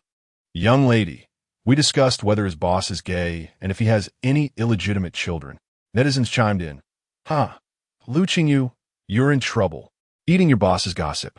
You're quite bold." Su Jihong sighed. Is Chun Ting not fond of the internet? When will this trending topic die down? Upon returning to the office, Su Jihong sought out Lu Qingyu, who was still in Chun Ting's office. "Qingyu, have you seen that you're trending?" Lu Qingyu looked up. "I have." Su Jihong intended to admonish him, but upon seeing Lu Qingyu's innocent expression, his irritation dissipated. "Sigh, you should call your boss to apologize later." Lu Qingyu replied. "Why?" Chapter 50, Endorsement Su Jishing. Your gossip about the boss has trended online. You should apologize quickly, especially since the boss might not have seen the news yet. It's best to call him and express your regret now. This way, he won't hold it against you. Su Jixing understood that Chen Ting was not a petty person. He had watched the entire interview, noting that Lu Qingyu had merely indulged in some harmless gossip without crossing any lines. Su Jixing urged Lu Qingyu to make the call, both out of courtesy and to instill a sense of prudence in him, reminding him not to indulge in every piece of gossip. After much prodding, Lu Qingyu relented. All right, I'll call. On Chen Ting's end, ever since Lu Qingyu had developed a fondness for working in the office, Chen Ting had taken a liking to visiting a foot spa. While he was enjoying his foot soak, Lu Qingyu's sudden call interrupted him. Su Jixing expected Lu Qingyu to offer a direct apology, but instead, Lu Qingyu began with, "Boss, congratulations. You've trended online." This unexpected congratulation left both Chen Ting and Su Jixing momentarily speechless. Chen Ting had not yet seen the news and was blissfully unaware. Su Jixing gestured with his mouth, miming the word apologize, and Lu Qingyu nodded in understanding. Chen Ting inquired, "What is trending?" Lu Qingyu replied, "Boss, I was out for lunch today and ran into a few fans. I overheard them discussing you, which made me curious about your image in their eyes. Later, those fans were interviewed by reporters, and both you and I ended up trending." Before Chen Ting could process what Lu Qingyu had just said, Lu Qingyu continued, "Boss, I truly admire you. You are seen as powerful, low-key, and enigmatic in the public eye." Lu Qingyu and Oppo's exuberant praise made Chen Ting feel slightly elated. "Oh, it's just trending. It's no big deal. This sort of thing is commonplace for me. I've grown indifferent to the content."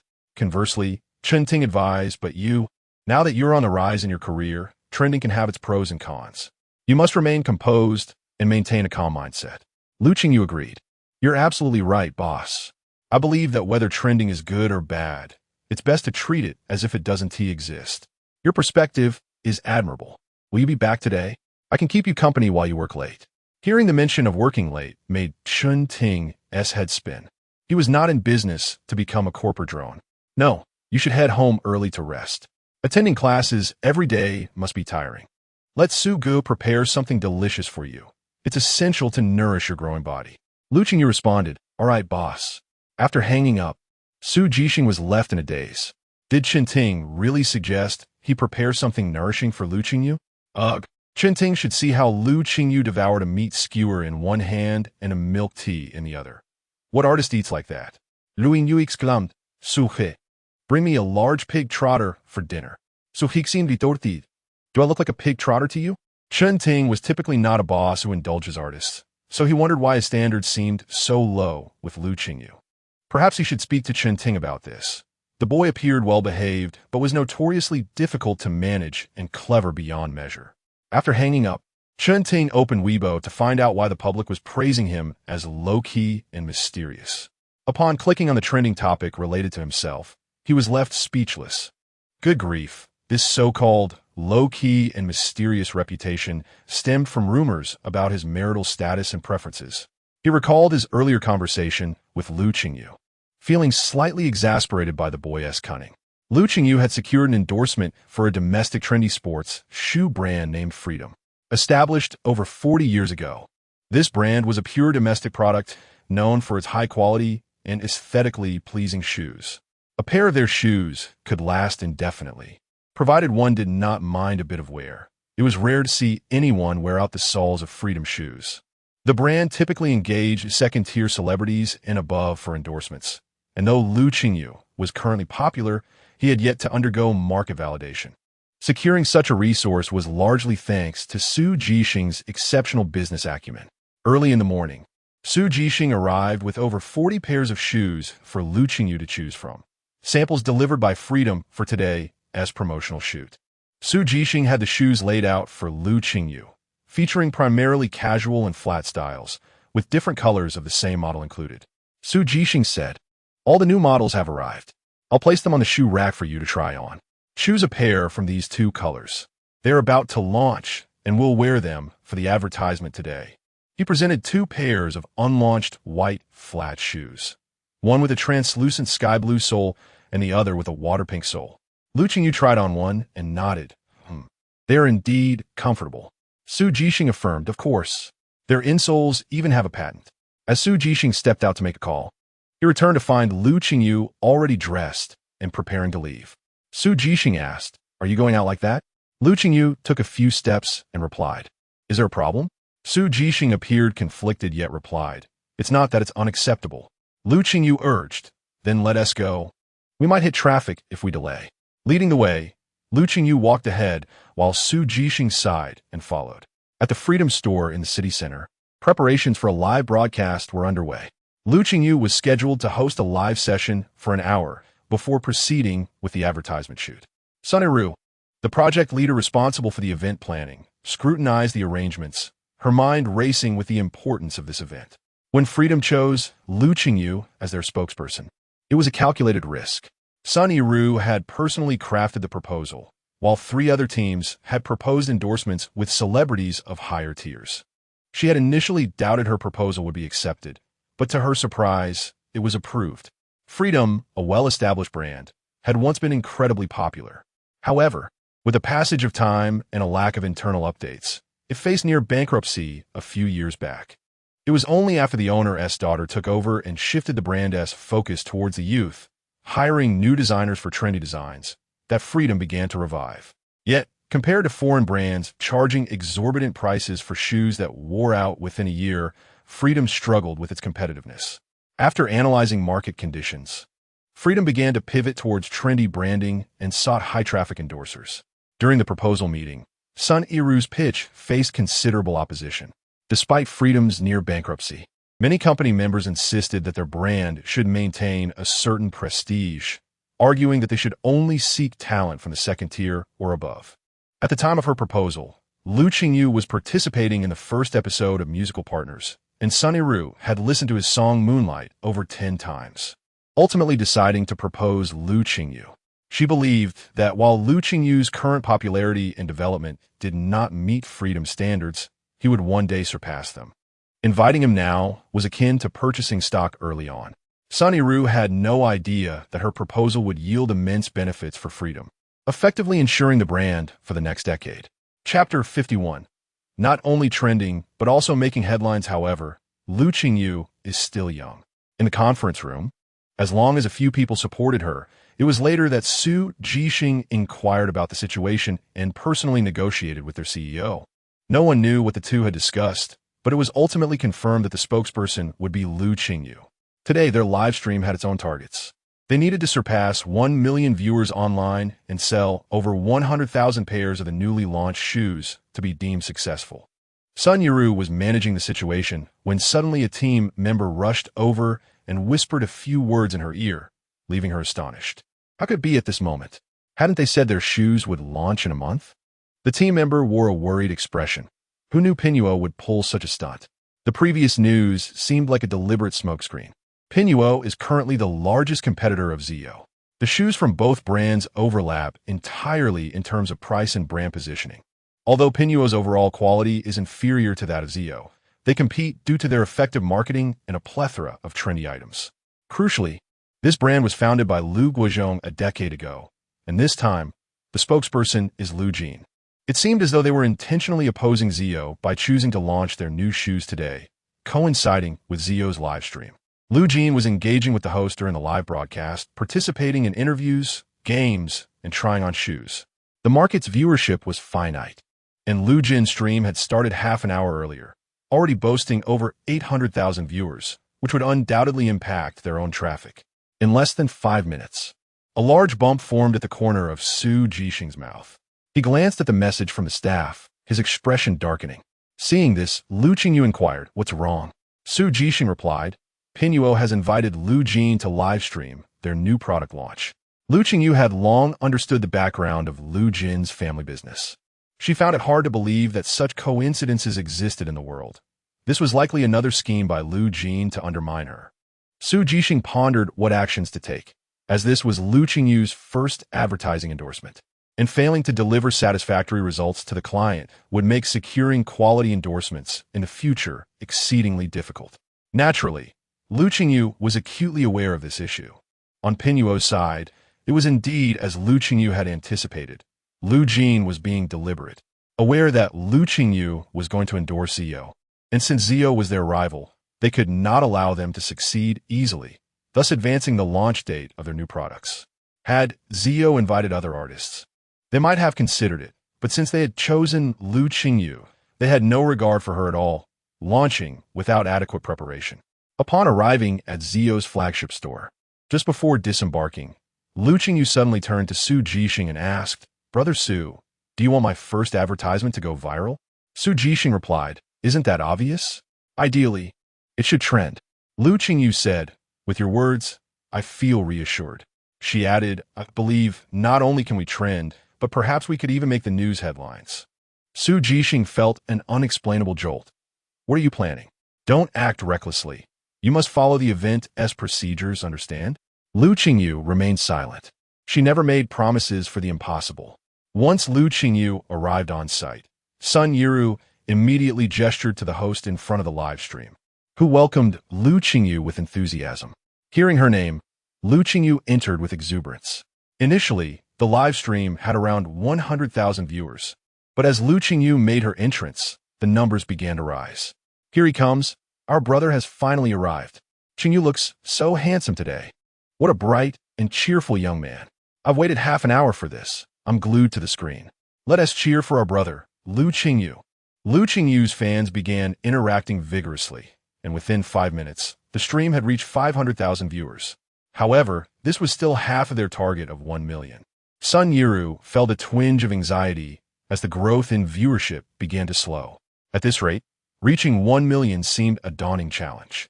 Beads of sweat formed on her forehead. She regretted not selecting a more popular artist, as achieving the 1 million goal would likely have been effortless.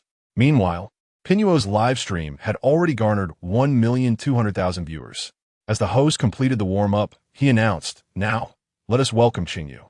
Lu Qingyu approached the live streaming equipment and greeted everyone. "Hello everyone, I am Lu Qingyu, delighted to see you all." Zio had launched 4 types of shoes, 2 of which Lu Qingyu was endorsing. 1 pair of sports shoes and another pair of flat shoes. The host began to introduce the shoes' features and patents. When the host noticed the different colors on Lu Qingyu's feet, he initially thought it was a deliberate showcase by the production team. The shoes Qingyu is wearing come in blue and pink, suitable for both genders and highly versatile. Feel free to place your orders. The camera focused on Lu Qingyu's feet as he demonstrated. With his long legs clad in black cargo pants, he looked exceptionally stylish paired with the flat shoes. Sun Yiru and Su Jixing awaited the sales data with trepidation. After the shoe introduction, the products were listed for sale. The sales numbers initially hovered around 0, but within 2 minutes, over 10,000 pairs had sold. However, this was still far from their goal. The host, noting Sun Yiru's not-so-pleasant expression, became even more animated in his shoe presentation while interacting with Lu Qingyu. After 15 minutes, the sales volume stood at over 60,000, but the growth had stagnated significantly. Sun Yiru felt disheartened. With only 10 minutes left in the live stream, it was evident that they would not meet their target. As it was time for audience interaction, the host said, "Qingyu, many viewers have questions. Let us randomly select a few to answer." Lu Qingyu nodded and looked at the screen. "ID Drift Peach, this is boring. Are these shoes comfortable for running?" Lu Qingyu saw the comments. "They're comfortable for running, breathable, and elastic." Viewer, even if they aren't comfortable, they won't admit it. "Can you really run in these shoes? I want to know if they rub against the heel." The host noticed the audience's doubts. These questions had already been addressed, but skepticism lingered, as it was a new product that no one had tried on yet. The host suggested that these questions might go unanswered, but Lu Qingyu suddenly declared, "How about I run for everyone?" Chapter 52. Lu Qingyu leaps from the building. Lu Qingyu picked up one of the live-streaming phones and inquired the host, "Is there a selfie stick available?" Their downtown store boasted 3 expansive floors, and the host assumed Lu Qingyu merely intended to run a few laps indoors. Thinking the artist was quite cooperative, "Yes, let me set it up for you." Sun Yiru and Su Jixing stood on the periphery of the live stream, completely oblivious to Lu Qingyu's ulterior motives. The live streaming setup consisted of only one mobile device, with another large screen facilitating the host and fans to view themselves and the barrage of comments. As Lu Qingyu removed the phone, the large screen displayed only him. He began to stretch his ankles, performing warm-up exercises, and even took off the chain around his neck. Lu Qingyu kindly reminded the fans and viewers, always warm up before exercising to avoid potential injuries to your knees and ankles. The comments read, "Isn't this just a show? How can anyone get hurt? This warm-up is overly elaborate. One doesn't usually require this much for a casual jog. Has he been warming up for nearly 10 minutes? Is he trying to stall before wrapping things up? Just a few steps won't adequately test the shoe's performance. Perhaps we should call it a day." As the spectators engaged in conversation, Lu Qingyu completed his warm-up. On the third floor of the live stream venue, Sun Yiru, Su Jixing, the host, and the gathered audience awaited him to run a couple of laps before concluding the event. The store featured a spiral staircase, adorned with a chandelier that hung from the ceiling, casting light onto the floor below, which bore the logo of freedom. Having finished his preparations, Lu Qingyu raised the phone towards the 700,000 viewers in the live stream, asking, "Are you ready?"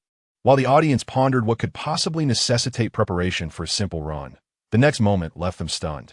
What the heck? Where did he go? Oh my God! Lu Qingyu has jumped off the building. The cameraman had just readied himself to follow Lu Qingyu for some footage, but a slip nearly sent the expensive equipment crashing to the ground. The crowd was left dumbfounded, with Sun Yiru in utter shock, her mind momentarily blank. Panic set in as they realized an incident had occurred. Did Lu Qingyu really just leap from such a height? Wouldn't he break something? Gasps of astonishment filled the air below, and Su Jixing felt his heart race, as if it might shatter. What if he hits his head on the way down?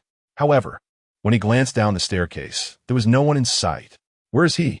The host, pointing at the large screen displaying the live feed, stammered. He ran away. Everyone hurried to the live streaming device to witness Lu Qingyu running down the street, holding the live streaming apparatus. The fans who had gathered below were equally astonished, never expecting their idol to descend from the heavens, only to see him dash away. Indeed, he had leaped, bypassing the stairs and performing a backflip down from a height of over a meter. The live feed's delay meant that Su Jixing and Sun Yiru caught sight of Lu Qingyu's acrobatics just in time. What the heck? They exchanged glances, their expressions a blend of shock and anxiety. Sun Yiru's eyes seemed to question, "Is this your artist?" To which Su Jixing, feeling guilty and apprehensive, replied, Yes, I believe so." Even Sun Yiru, who rarely used foul language, couldn't suppress her disbelief. "Is this for real?" Su Jixing recalled Lu Qingyu's earlier words in the car, and fear gripped him. Yet, it was Sun Yiru who reacted swiftly, realizing that the number of viewers in Lu Qingyu's live stream was surging, igniting a spark of excitement in her. "Quick, we must chase after him," Sun Yiru urged the cameraman, who was slightly taken aback. "Where do we chase him to?" She stamped her foot before switching on her own phone to live stream. "Follow me." Thus, a throng emerged from the Freedom Store in pursuit of Lu Qingyu, with fervent fans joining the chase. Lu Qingyu had officially embarked on a parkour adventure, leaving viewers bewildered by his recent backflip with the phone. Did the phone just fall to the ground? Wasn't he on the third floor? How did he reach the outdoors in under 3 seconds? Are we just talking? Or is he genuinely running? Oh no, there's no path ahead. Someone stop him. As Lu Qingyu made his way, he had already charted the distance from the Freedom Store to the park during his car ride. The route comprised several winding turns. Yet Lu Qingyu chose to take a straight path, leaping over any obstacles in his way. His grip on the selfie stick remained steady, preventing any erratic movements of the camera. What the audience witnessed was Lu Qingyu's feet seemingly sprouting wings as he occasionally pivoted around the selfie stick, soaring into the air. My goodness, does he defy gravity? Even Newton would need to revise his third law. Incredible. This was a place where I struggled to walk, yet he floated effortlessly past. Sun Yiru and the others spotted Lu Qingyu but couldn't catch up. He was soaring above them while they could only navigate the twists and turns below. In a desperate bid, Sun Yiru commandeered an electric scooter, urging the cameraman to follow her in pursuit of Lu Qingyu. Su Jixing, on the other hand, was at a disadvantage, forced to run in circles without any mode of transportation. The crowd chasing Lu Qingyu was substantial, prompting passers-by to whip out their phones to capture the spectacle. What's happening over there? Why are so many people running? Is there some sort of accident? Could it be a proposal? It looks more like a runaway bride. No way, it must be a film shoot. Lu Qingyu's live stream audience swelled to 1,050,000, while Sun Yiru chased after him, her excitement palpable. The park was equipped with various fitness facilities, and upon entering, Lu Qingyu headed straight for a canal, a popular spot for parkour enthusiasts who often gathered in groups to practice. Just as they prepared to begin their run, Lu Qingyu whizzed past them like a gust of wind. Is he challenging us? Brothers, let's go. Chapter 53. Another dive, then the audience in the live stream witnessed a real-life version of Temple Run. After 2 minutes, Lu Qingyu felt it was time to stop, followed closely by a group of parkour enthusiasts who appeared utterly exhausted. Xiao Wei was impressed. His parkour skills were among the best in the team, and he hadn't encountered a worthy opponent in quite some time. But this kid was exceptional. Dude, you are incredible, he exclaimed, giving Lu Qingyu a thumbs up. Lu Qingyu wiped the sweat from his forehead, remembering his main task. Oh, it's nothing, really. The shoes are just incredibly comfortable, making me feel like I'm flying. Xiao Wei and the others glanced at Lu Qingyu's shoes, which were surprisingly stylish. Brother, where did you get these shoes? Lu Qingyu replied. They're the new release from Zio Online, only $299. To his astonishment, Xiao Wei and his friends were genuinely intrigued. So affordable. I'm definitely getting a pair tomorrow. The ones I'm wearing cost $699, and they aren't even that great, Xiao Wei said. Lu Qingyu added, my insoles are made with cutting-edge technology. They're breathable, lightweight, and don't chafe. Definitely worth the investment. He effortlessly slipped in a bit of promotion, and the viewers in the live stream became genuinely interested, curious if the shoes truly offered that sensation of flight. Sun Yiru and her friends rode their electric scooters, unable to enter the park with their vehicles. So they had to stop and look for someone. The live stream audience had swelled to 7 million, and Sun Yiru felt breathless at the messages from her team in the background. The sales of shoes had surpassed 100,000. For a moment, Sun Yiru even questioned the reality of what she was seeing. Where's Lu Qingyu? We must support him today. At that moment, Su Jixing finally arrived. Sun Yiru greeted him, and they inquired with the park security about the location of the live stream, heading there immediately. Lu Qingyu chatted with Xiao Wei and the other parkour enthusiasts, feeling a connection with them. His skills surpassed theirs.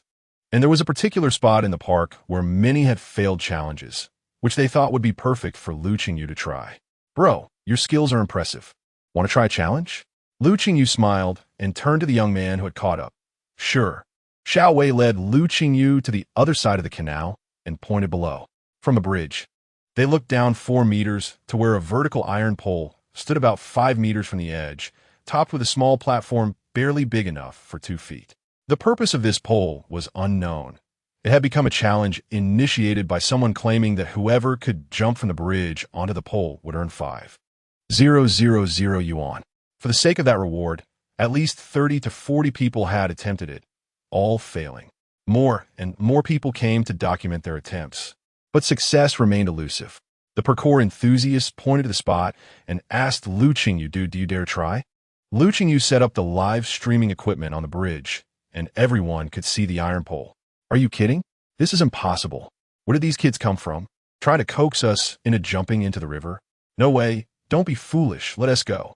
Lu Qingyu teased, come on. If you jump from here, I'll buy 10 pairs of shoes. He noticed a viewer with the ID Gentle Little Prince and immediately inquired, jump down and buy 10 pairs? Is that for real? Gentle Little Prince replied, lying leads to consequences. Lu Qingyu responded, then you better keep your word. Sun Yiru and Su Jixing, watching from their phones, grew anxious.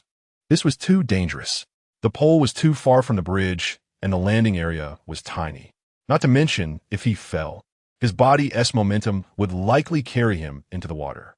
Xiao Wei said, Old Wang has tried it 8 times. He has plenty of experience. Let him show you how it's done. Old Wang stepped forward from the group. All right, I'll give it a go. Lu Qingyu turned the camera to capture Old Wang as he took several steps back, inhaled deeply, and then leaped off the bridge. Everyone watched in astonishment as Old Wang indeed landed on the platform, but he barely had time to pause before crashing into the water with a loud splash. Old Wang resurfaced, and everyone seemed unfazed. Xiao Wei explained, did you see that? When you hit the water, Try to keep your body vertical to minimize surface area and lessen the impact. Lu Qingyu chuckled. So you're teaching me how to fall into the water? Hilarious. I told you it was impossible to land on the pole. Falling into water requires technique. Hitting the water would surely hurt. Brother, don't try it. This is no different from diving. Old Wong swam back to the surface, shaking off the water. How was that? Can you swim? If not, I'll wait for you in the water. Lu Qingyu replied, thanks, but I'll pass. Meanwhile, on Lu Jin's end, the number of viewers in the live stream suddenly plummeted by over half, leaving fewer than 600,000. Frowning, Lu Jin signaled to the team behind the live stream to investigate the cause. They scrambled to check, and a minute later, Lu Jin excused himself to get a drink, leaving the page momentarily. The team leader promptly showed him Lu Qingyu's live stream, where he was preparing to dive. Lu Jin noted that the situation had shifted. Viewers were flocking to Lu Qingyu's stream. Two trending topics had emerged on Weibo. One reading Lu Qingyu jumped off a building, and the other Lu Qingyu is going to dive. Not only his fans, but also a wave of onlookers had surged into Lu Qingyu's live stream. Lu Jin shook his head in disbelief as he watched Lu Qingyu chatting in the park, announcing his intention to jump from the bridge. What a clown he is, resorting to such antics to garner attention, even going so far as to risk a dive. But let him jump. It would be best if he fell unconscious in the water, eliminating any threat he poses. Sunny Ru could hardly believe that Lu Qingyu's live stream had surpassed 3 million viewers. Seeing that the audience had reached a substantial number, Lu Qingyu declared, I'm going to start now.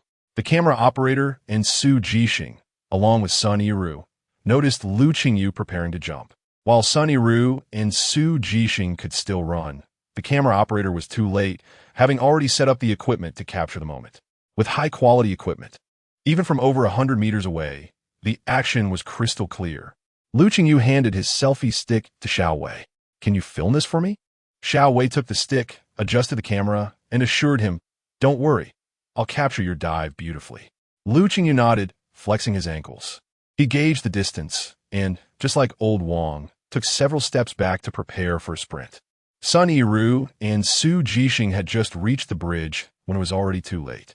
Lu Qingyu shot forward like a cannonball. Sun Yiru and Su Jixing watched in wide-eyed disbelief as he launched himself off the edge, while Xiao Wei and his friends, initially smiling, were suddenly transformed by shock at Lu Qingyu's daring leap. Wait, he has stopped. They gasped as he executed a somersault mid-air. Chapter 54, Astonishment. The entire audience stared in shock at Lu Qingyu, while Xiao Wei could not contain his exhilaration, exclaiming, Incredible, my friend. You are truly remarkable. You even dare to add a backflip. How stunning. I must post this on my social media. Someone has indeed succeeded in this challenge. A circle of people quickly took out their phones to share the moment. When Lu Qingyu saw old Wong attempt the jump, he realized that the primary reason for everyone's failure was their inability to control the inertia of their bodies. Adding a backflip, though seemingly perilous, could actually assist in dissipating some force in midair, redirecting the momentum downward to achieve stability upon landing.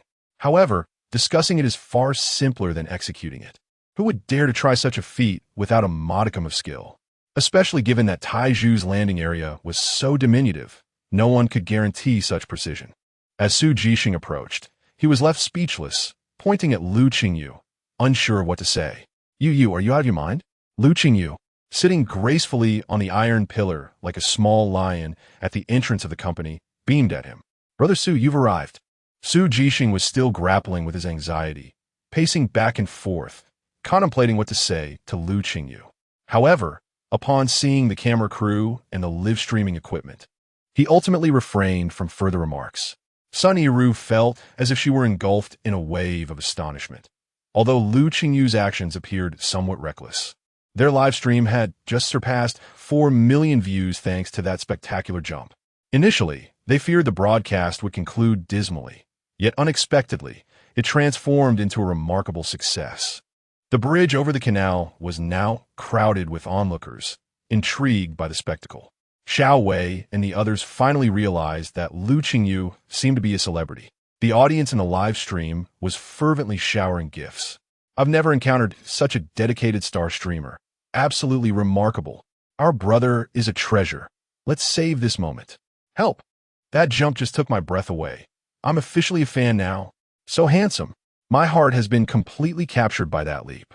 This brother is truly a professional at parkour. I know that bridge. Many have failed the challenge. It's just incredible. Yet, a curiosity lingered. How would he return after landing at that spot? Meanwhile, those within the Freedom Group were keenly observing the progress of the event. With Pinuo commencing their live stream, the viewer count for Freedom began to dwindle. Those who had initially submitted proposals alongside Sunny Ru, only to be dismissed, began to mock. Lu Qingyu's status is still too low, one remarked. I mentioned it before. He hasn't even reached 1 million views, while Pinuo has snatched quite a few away. If they had chosen my proposal from the start, they would have surpassed 1 million views by now, and they wouldn't be facing such pressure for Pinuo. I wonder what Sunny Ru was thinking, selecting Lu Qingyu. Who is he? And does he have any connections within our group? That was something they hadn't heard. Yet surely his background must be noteworthy. The speed at which he was gaining fame was astonishing. In my opinion, our president is far too young. Although Lu Qingyu is quite good-looking, we cannot rely solely on appearances. With such poor activity data, I am eager to see how Sunny Ru explains this. Employees outside were whispering, and the manager, upon overhearing, pondered briefly before heading towards the president and Oppo's office. The current president of Freedom, Yang Yutong, aged 29, had taken over her father's position 2 years prior. The manager knocked and entered, presenting the live stream data to Yang Yutong. President, Pinuo has challenged us, and our data does not look favorable. Lu Qingyu's fan base is too small. It seems we may incur losses from this endorsement. Since Yang Yutong assumed her role, she had implemented numerous reforms within the company, adversely affecting many interests. The manager had been with the company for nearly 30 years, and during the transition of power from the elder Yang to Yang Yutong, there had been considerable dissent. They believed the company could change its leader, but not replace the veterans like themselves with a girl yet to reach 30. Unfortunately for them, Freedom had not gone public, and the Yang family retained absolute control. The elder Yang had informed them, rather than soliciting their opinions. Sunny Ru had approved this proposal, and Su Jixing had personally expressed his sincerity. Yang Yutong felt her decisions were entirely justified. Despite Lu Qingyu's low status, Yang Yutong had reviewed his profile and noted that he had risen to fame in less than 2 months, a feat not many could achieve. If they chose not to utilize Lu Qingyu now, once he gained popularity, they would likely find him out of reach. The value of an opportunity is not the same when it is merely an embellishment compared to when it is a lifeline. Unlike the older, more conservative members of the company, Yang Yutong trusted her own judgment and was adept at investing early. However, today's live stream was undeniably subpar. Various metrics had not been met, and their new product launch had not made a significant impact, which indeed affected the company. The moment the manager entered, Yang Yutong had already been rolling her eyes internally, knowing he was not there to offer consolation. As expected, the manager proceeded to lecture her for quite some time. President, I suggest we reconsider the choice of spokesperson. Several other proposals within the planning department feature quite impressive stars. Shall we reach out to them? Yang Yutong had already shut off the live stream on her phone when the manager entered, focusing entirely on addressing Manager Yi. It is still too early to make a decision on the first day of the event. Upon hearing Yang Yutong's response, the manager calmly produced another document. He had anticipated her reaction and brought forth data from every past product launch by Freedom. Yang, we should plan ahead. You are new here and may not realize that every event between companies is typically very successful. Even the metrics for the first day are usually met. Lu Qingyu's endorsement, at this point, is merely average, and it is evident that it lacks momentum. For the sake of the company, we must consider our options early. The manager's words implied that Yang Yutong was not fulfilling her role adequately. However, Yang Yutong was no fool. She was well aware of the underlying messages. She had a fondness for Lu Qingyu, but prioritized the company's interests. These individuals, who had once worked alongside her father, were now seizing any opportunity to undermine her authority. Yang Yutong felt somewhat cornered by the older generation. The manager, observing Yang Yutong's demeanor, intended to impart a lesson, making it clear that running a company was far from simple. He relentlessly pressured her with his words, and being young, Yang Yutong struggled to maintain her composure. Their conversation dragged on for nearly half an hour, leaving Yang Yutong increasingly agitated. Just as she was on the verge of conceding, a knock on the door interrupted them. Without waiting for permission, the marketing team members burst in, their faces alight with excitement. "President, our sales have surpassed 200,000. Chapter 55. How to Return. In an instant, Yang Yutong and Appo's eyes nearly popped out. 200,000? A member of the marketing department entered. Yes, and it's still rising. Manager Yi questioned, how is that possible? The manager had just reviewed the data, and sales were barely over 50,000.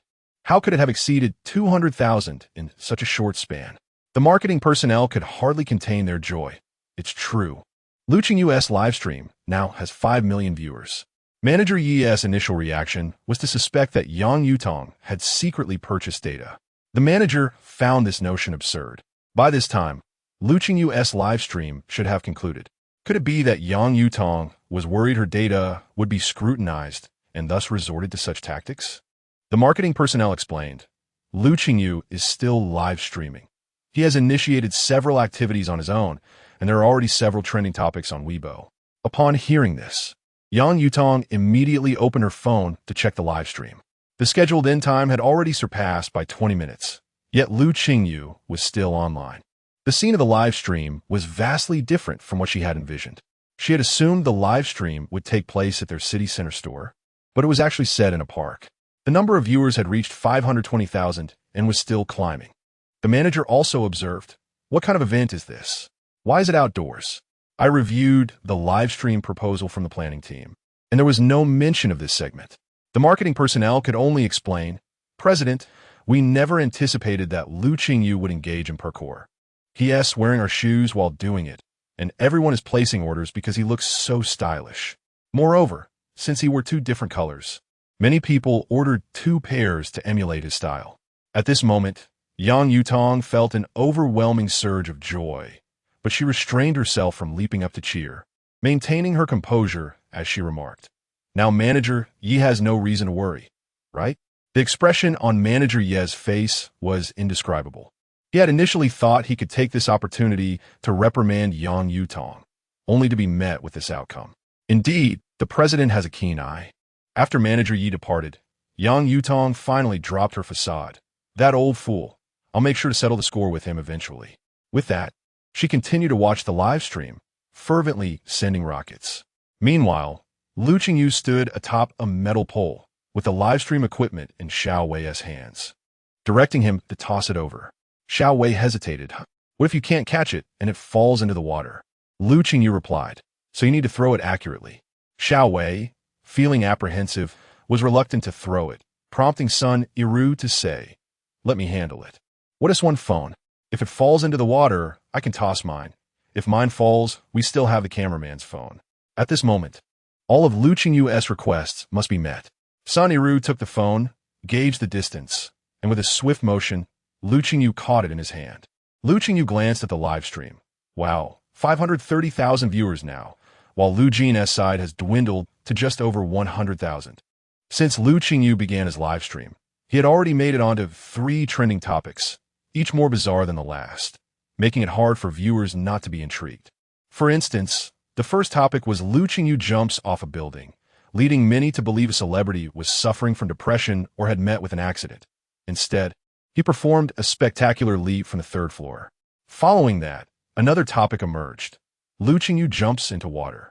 Naturally, viewers were compelled to investigate, only to witness Lu Qingyu executing an impressive backflip. Alright, this kid is truly remarkable. As soon as that topic surfaced, the hashtag "How will Lu Qingyu get back" began trending, prompting viewers just pushed out of the live stream to return, driven by genuine curiosity about how Lu Qingyu would make his way back. Lu Qingyu noticed the audience commenting on this in the chat. Indeed, how would he return? He, too, had always been curious about how those parkour enthusiasts managed to return after conquering a challenge. With no space for a running start and the bridge being too far, it seemed impossible to leap back. Lu Qingyu asked, do you all want to see how I'm getting back? You don't expect me to jump into the water and swim back, right? Lu Qingyu, Of course, I can't just jump into the water and swim back. If I did, that would violate Newton's third law. Since everyone is so eager to see, if the number of viewers exceeds 6 million within 10 minutes, I shall perform a demonstration. If not, I'll end the live stream without showing you. Upon hearing Lu Qingyu's words, the viewers grew anxious. All right, if that is how you want to play it, just wait. I'll call my parents to join the live stream. I'll even shout out to those friends I haven't contacted in half a year. After Lu Qingyu finished speaking, Sun Iru anxiously monitored the viewer count. Could they really reach 6 million? That would be 6 times their target. It would break company records. The best results they achieved with previous stars had only been 3 times the target. Could Lu Qingyu truly elevate the numbers to 6 times?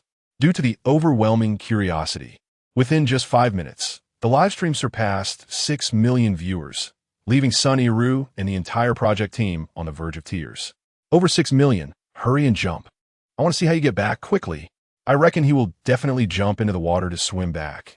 If he does, that will be nothing short of miraculous. Seeing the viewer count exceed 6 million, Lu Qingyu immediately declared, 6 million reached. I will fulfill everyone's wish and show you how I'm getting back. Lu Qingyu stood up from the metal pole, stretched his shoulders, causing the audience to tense up, thinking he was about to jump.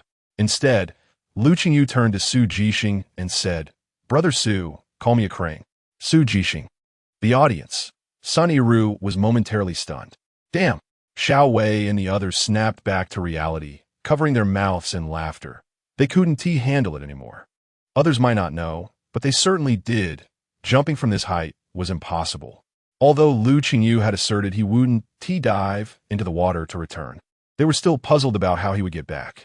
Yet, when Su Jixing, skeptical of what he had heard, saw that Lu Qingyu hadn't moved, he assumed a crane was hard to find. Brother Su, if a crane can't come, a digger will do.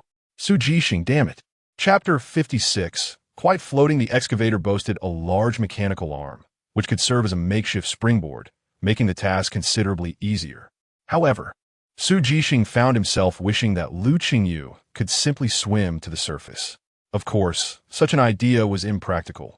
Thus, Su Jixing and Sun Iru promptly sought assistance from the park staff, while Lu Qingyu stood by, awaiting their return. To be fair, this vantage point was rather advantageous, free from the throngs of fans, allowing him to stand out. The only drawback was the necessity of a thicker skin, as the crowd continued to swell.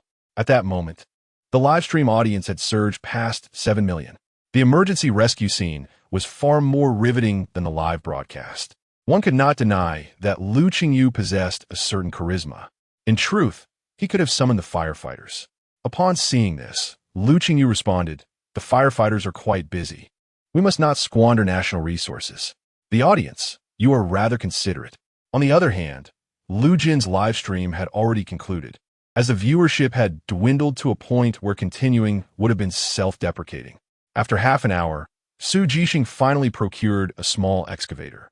The operator, upon realizing he was tasked with rescuing a celebrity, felt a surge of nerves. The crowd was overwhelming, far beyond what he experienced while teaching at school. "Sufixi nedith. Please be careful, sir." He was concerned that the operator might become flustered and inadvertently send Lu Qingyu tumbling into the water. Yet the operator, having operated excavators for over 20 years, reassured him, "Do not worry, everything will be fine." In the gaze of 7 million spectators, Lu Qingyu leaped onto the mechanical arm and was hoisted to safety. Initially intended to be a 30-minute live stream, it extended to a full 2 hours. Su Jixing took Lu Qingyu for a photo shoot for an advertisement, while Sun Iru returned to tally the pre-sale statistics. In the car, with no one else present, Su Jixing finally felt free to speak. "Qingyu, I believe we need to have a discussion." Lu Qingyu gestured for him to pause, aware of Su Jixing's intentions. "Brother Su, are you suggesting that I should be more mindful of my safety?" Before Su Jixing could utter a word of agreement, Lu Qingyu continued, "I understand. And you need not worry. I am doing this for you and for the company. You have secured such excellent opportunities for me. I must work diligently to honor your efforts." Lu Qingyu's expression was one of tender consideration. Su Jixing, you. He intended to express that Lu Qingyu ought not to act recklessly, but a mere syllable was met with Lu Qingyu's interruption. "I know, Brother Su. You think I'm too capable and fear I might tire myself out. I assure you, I'm not fatigued. Su Jixing. Lu Qingyu. I will take care of myself, so rest assured. Lu Qingyu's gaze conveyed sincerity, and Su Jixing, having been interrupted thrice, was reminded of the adage that enthusiasm may wane if not followed through. The words he had wished to convey suddenly felt less significant, and Su Jixing sighed. For the first time, he regretted the rumors that suggested he was eloquent. Otherwise, why could he not express himself now? Very well, but remember, you must inform me beforehand of any actions you plan to undertake, allowing me to prepare accordingly. Lu Qingyu cheerfully sipped the milk tea purchased by the staff, while Su Jixing opened his phone to check the trending topics surrounding Lu Qingyu. The buzz around him was indeed remarkable, a level of popularity that any newcomer would envy. However, upon further investigation, Su Jixing discovered a rather unsettling entry that, while not directly mentioning Lu Qingyu, he instinctively associated with him. Opening the news channel, he read, "Parkour is an extreme sport fraught with danger. When engaging in such activities, one must prioritize safety. Otherwise, one may face dire consequences." Accompanying this was an image of Lu Qingyu perched upon the excavator's arm. Su Jixing, no way, he has truly made headlines. A wave of frustration surged within him. Look at you. Calmly, Lu Qingyu leaned closer to Su Jixing, cradling the milk tea in both hands as he glanced at Su Jixing's phone, remarking, "I did mention this beforehand." Su Jixing, momentarily speechless, recalled that during their trip to the Freedom Store, Lu Qingyu had indeed brought this up, but who could have anticipated he was serious? "Could you refrain from making such flippant jokes in the future?" Lu Qingyu, perplexed, replied, "I never joke." Su Jixing felt a few strands of white hair beginning to sprout, realizing that this young man was a handful. The afternoon's advertisement proceeded smoothly. After a swift makeup session, they concluded 4 sets within 3 hours. Upon returning to tally the day's figures, Sun Iru found herself incredulous at the data displayed on her computer. By 5 o'clock that evening, they had sold 350,000 pairs of the new flat shoes, having sold out their inventory, with 150,000 pairs accounted for in pre-sales. Lu Qingyu's record shattered their previous 10-year sales benchmark, surpassing the sales figures of past A-list celebrities. The colleagues who had previously derided Sun Iru were now silent, only able to exchange backhanded remarks behind her back. Yang Yudong, upon seeing the figures, felt a surge of excitement, believing she could work late into the night if necessary. Having held her position for some time, she was eager to quell the dissenters beneath her, and now she finally had the means to do so. Lu Qingyu had risen to prominence, and advertisements began to flood in. Su Jixing was overjoyed by the influx of endorsements. The more Lu Qingyu earned, the more prosperous Qingcheng Entertainment became. Following Lu Qingyu's instructions, Wang Ning finally gained a foothold in the short drama arena. Temptation of Home had become a sensation online, with viewers frequently opting to watch it during their commutes or in cafes and restaurants. Wang Ning's heart swelled with joy upon observing this phenomenon while purchasing his morning coffee. Moreover, they received numerous advertisements. The revenue from Temptation of Home alone exceeded 3.6 million, a staggering figure considering their original budget had been a mere 200,000. With additional online earnings, Wang Ning felt compelled to elevate Lu Qingyu to a pedestal, no longer fearing for his own job security. Now, Wang Ning no longer required Lu Qingyu to arrange work for him. He was self-sufficient. Qingcheng Entertainment relocated to a larger office. As the short drama's filming cycle was brief, averaging 1 week per script, especially with 5 crews working in tandem, yielding remarkable efficiency. To ensure a steady stream of scripts, Wang Ning contracted numerous writers specializing in short dramas. While other companies were just beginning to explore the short drama sector, Qingcheng Entertainment had already established itself and fully claimed the territory. When Temptation of Home concluded, total earnings, including copyrights and advertisements, reached an astonishing 49 million. Wang Ning was left astounded upon completing the calculations. He called Lu Qingyu, "Boss, why not terminate your contract with Black Pearl and return to Qingcheng Entertainment? We will nurture your talents." Lu Qingyu, "I hadn't noticed, but Wang Ning seems rather pleased with himself." Chapter 57. The wealthy father's exploitation, of course. Wang Ning was only half joking. Currently, Qingyu Entertainment was in the short drama segment, which couldn't be compared to Black Pearl, especially with the presence of the prominent agent Su Jixing. Lu Qingyu declined, believing it unnecessary. He had no ambition to develop in the entertainment industry. His contract with Black Pearl was merely a means to earn money for his entrepreneurial pursuits. Once the contract expired, he envisioned himself investing in Black Pearl, transitioning from employee to owner. By diligently working now, he was securing a brighter future for himself. Meanwhile, Lu Jin faced some setbacks. The new product from Pinot were poorly prepared and thus did not sell well. Lu Guizhong was furious and reprimanded Lu Jin. Lu Jin had not anticipated being outdone by Lu Qingyu. He never expected such underhanded tactics aimed at drawing attention. After Lu Jin left, Lu Guizhong gazed at the news regarding Lu Qingyu on his computer, his expression complex.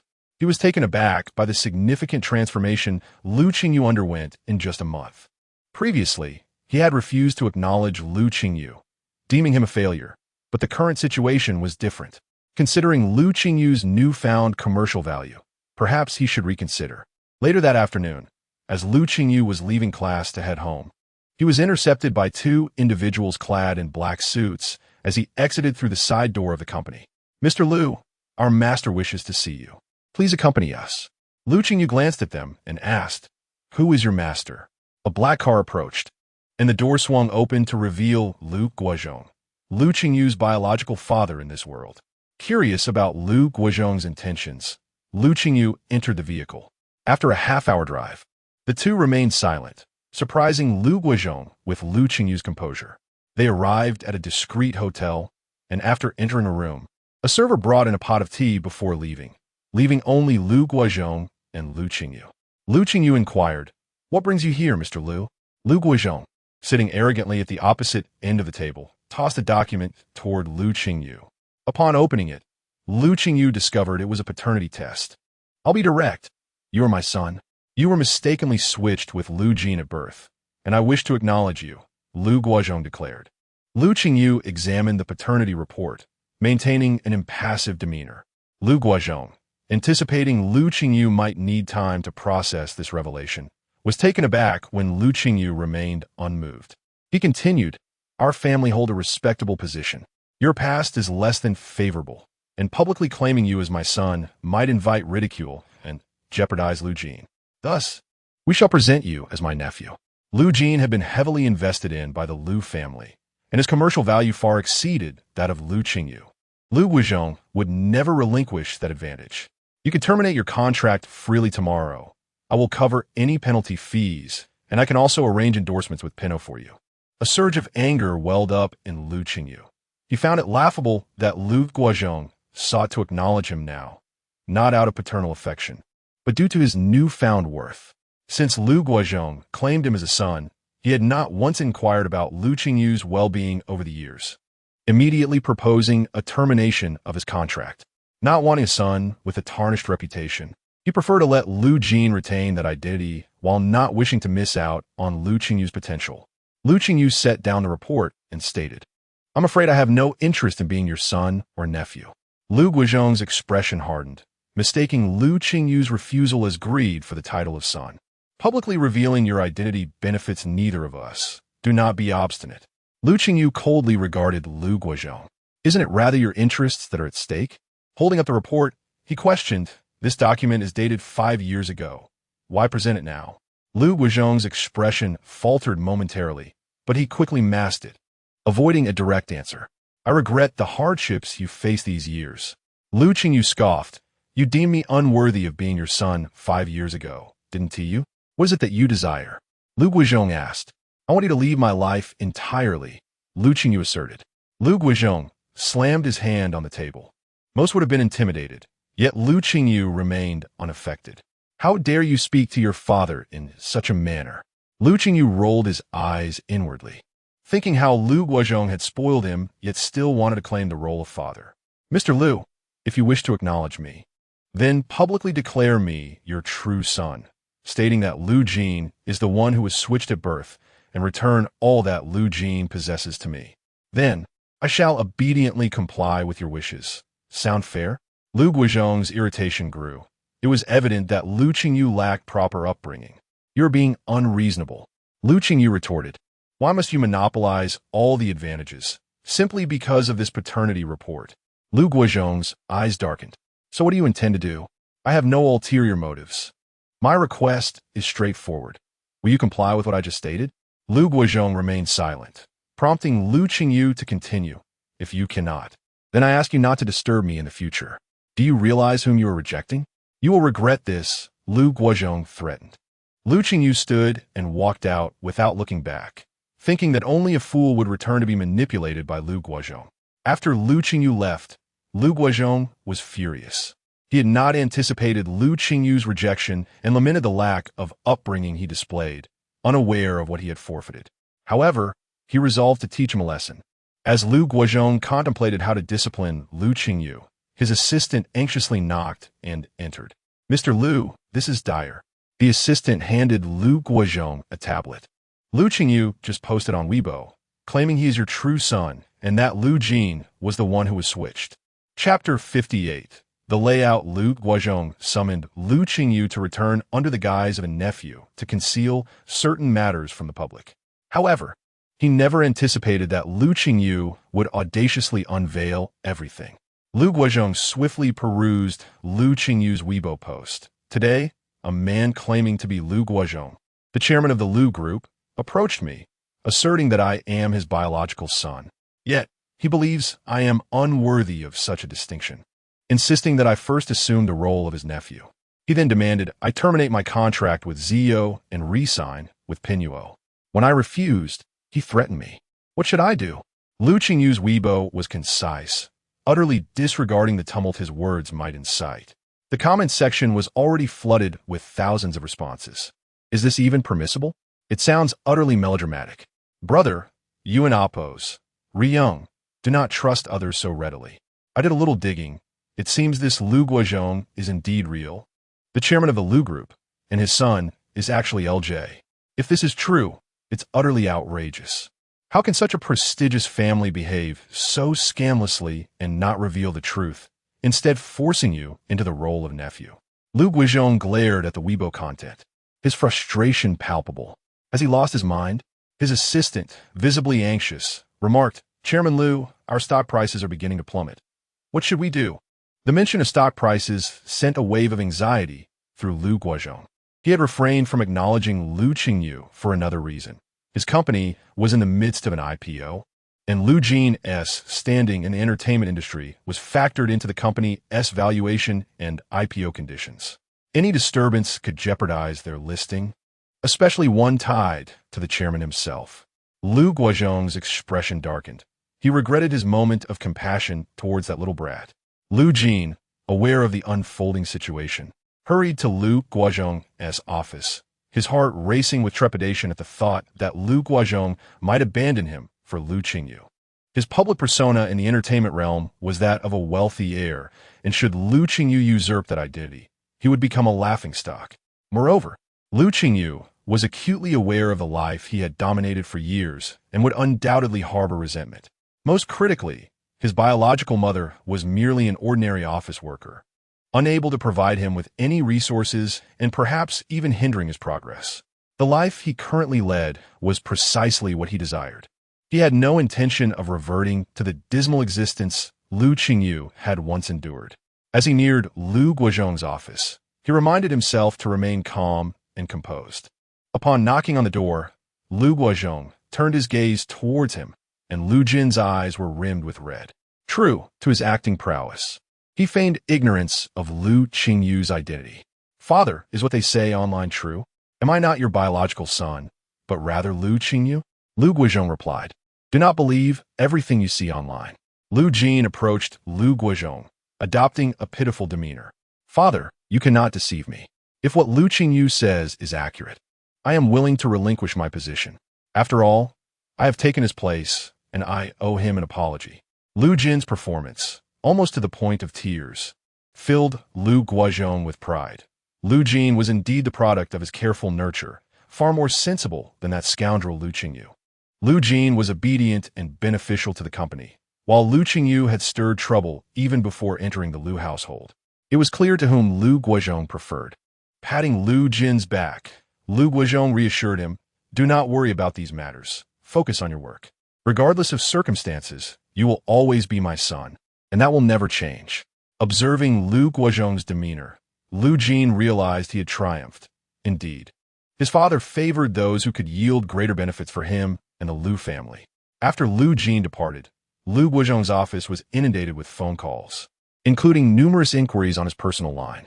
One call was from an investment partner, and Lu Guozhong answered with a smile. "Chairman Wang, what a pleasant surprise."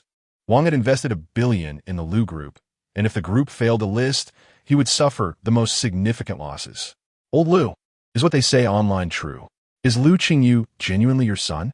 Lu Guozhong was taken aback by Wang's swift awareness of the news and promptly denied it. "Of course not, Chairman Wang. You know how the entertainment industry operates. They thrive on sensationalism. I suspect Lu Qingyu is merely envious of my son Lu Jin and is spreading these rumors. Rest assured, I will handle this immediately. It will not affect our IPO." Wang, a seasoned figure, understood that every family has its share of troubles. Having heard Lu Guozhong's reassurances, he simply replied, "I leave it in your capable hands. I trust you will resolve it." Once the call ended, Lu Guozhong's smile vanished. He turned to his assistant and commanded, "Issue a lawyer's letter under my name to sue Lu Qingyu for defamation." At this juncture, sacrificing Lu Qingyu was essential to quell the uproar. The assistant hesitated, aware that Lu Guozhong had met Lu Qingyu in private. What appeared melodramatic online was likely rooted in truth. Sending the lawyer's letter would effectively sever Lu Qingyu's chance of returning to the Lu family. Could Lu Guozhong truly be so ruthless towards his biological son? "Chairman, must we proceed this way?" Lu Guozhong shot him a look. "I said to proceed. Do not question me." The assistant, frightened by Lu Guozhong's demeanor, hurried off to send the letter. Half an hour later, the Lu Group's lawyer's letter was dispatched in Lu Guozhong's name. Upon seeing the letter, Lu Qingyu felt elated. This was precisely what he desired. He had initially feared that Lu Guozhong would resist, but was pleasantly surprised by the swift turn of events. That evening, Su Jixing returned home and, upon entering, noticed Lu Qingyu's latest Weibo post, one he had been following closely. Curious about its content, Su Jixing leisurely clicked to read, intended to like it. However, as soon as he saw the post, a chill ran down his spine. What on earth was this? Chapter 59. Adding fuel to the fire, Su Jixing hurriedly dialed Lu Qingyu's number, but to his dismay, she did not answer. Anxious, he made his way directly to her residence. Upon arriving at the apartment complex, he ascended the stairs without hesitation. He was familiar with the entry code and did not bother to knock. As he entered, he was greeted by the sight of a table laden with spicy crayfish. As though Lu Qingyu had anticipated his arrival. "Suga, you're here," she exclaimed. Lu Qingyu had intentionally waited for him, recognizing that as her manager, it was essential to inform him of her actions beforehand. If Su Jixing had heard her thoughts, he would have scolded her. "So you do remember I'm your manager? What on earth is going on? Has your Weibo been hacked? What kind of nonsense is circulating online?" Su Jixing demanded, concern etched on his face. "Suga, please have a seat," Lu Qingyu urged. However, Su Jixing was far too agitated to sit. The details of Lu Qingyu's Weibo post were alarmingly specific, implicating Lu Jin, and his fans were already venting their outrage. They were incensed, questioning the ease with which rumors were being fabricated. How absurd. Is it really this easy to slander someone nowadays? Can't they at least ensure their lies are somewhat plausible? It's infuriating. Keep our brother out of this. As her manager, Su Jixing was not spared either. He received warnings from Lu Jin's fans to rein in Lu Qingyu. "Look at what you've posted. Delete it immediately." "Suga, I need to confess something," Lu Qingyu said, her tone serious. A sense of foreboding washed over Su Jixing, his heart racing uncontrollably. "What are you planning?" Lu Qingyu rose to prepare a cup of coffee for him and began to unveil her background. The more Su Jixing listened, the more bewildered he became, struggling to process the magnitude of what she revealed. "Are you serious?" he stammered, his voice hoarse. The absurdity of the information felt reminiscent of a dramatic plot from a television series they had produced a few years prior. How could this be real? "It is true," Lu Qingyu affirmed. "What do you intend to do? Reclaim your identity?" Certainly not, she replied. Lu Guizhong has long been aware of my existence, but chose to believe I was dead. His desire to acknowledge me now is purely for his own benefit. I cannot accept such a father. Then why post that online, if not to force Lu Guizhong's hand? Lu Qingyu smiled slightly. No. I aim to sever ties with him and eliminate a potential threat. The fact that Lu Jin's biological mother was still alive posed a significant risk. She was capable of anything for her son. Lu Qingyu feared that one day, in an effort to protect Lu Jin, she might make false accusations against her, tarnishing her reputation. Lu Qingyu sought to resolve the matter with finality. Watching Lu Qingyu's youthful face, Su Jixing felt a pang of sympathy. She bore an immense burden.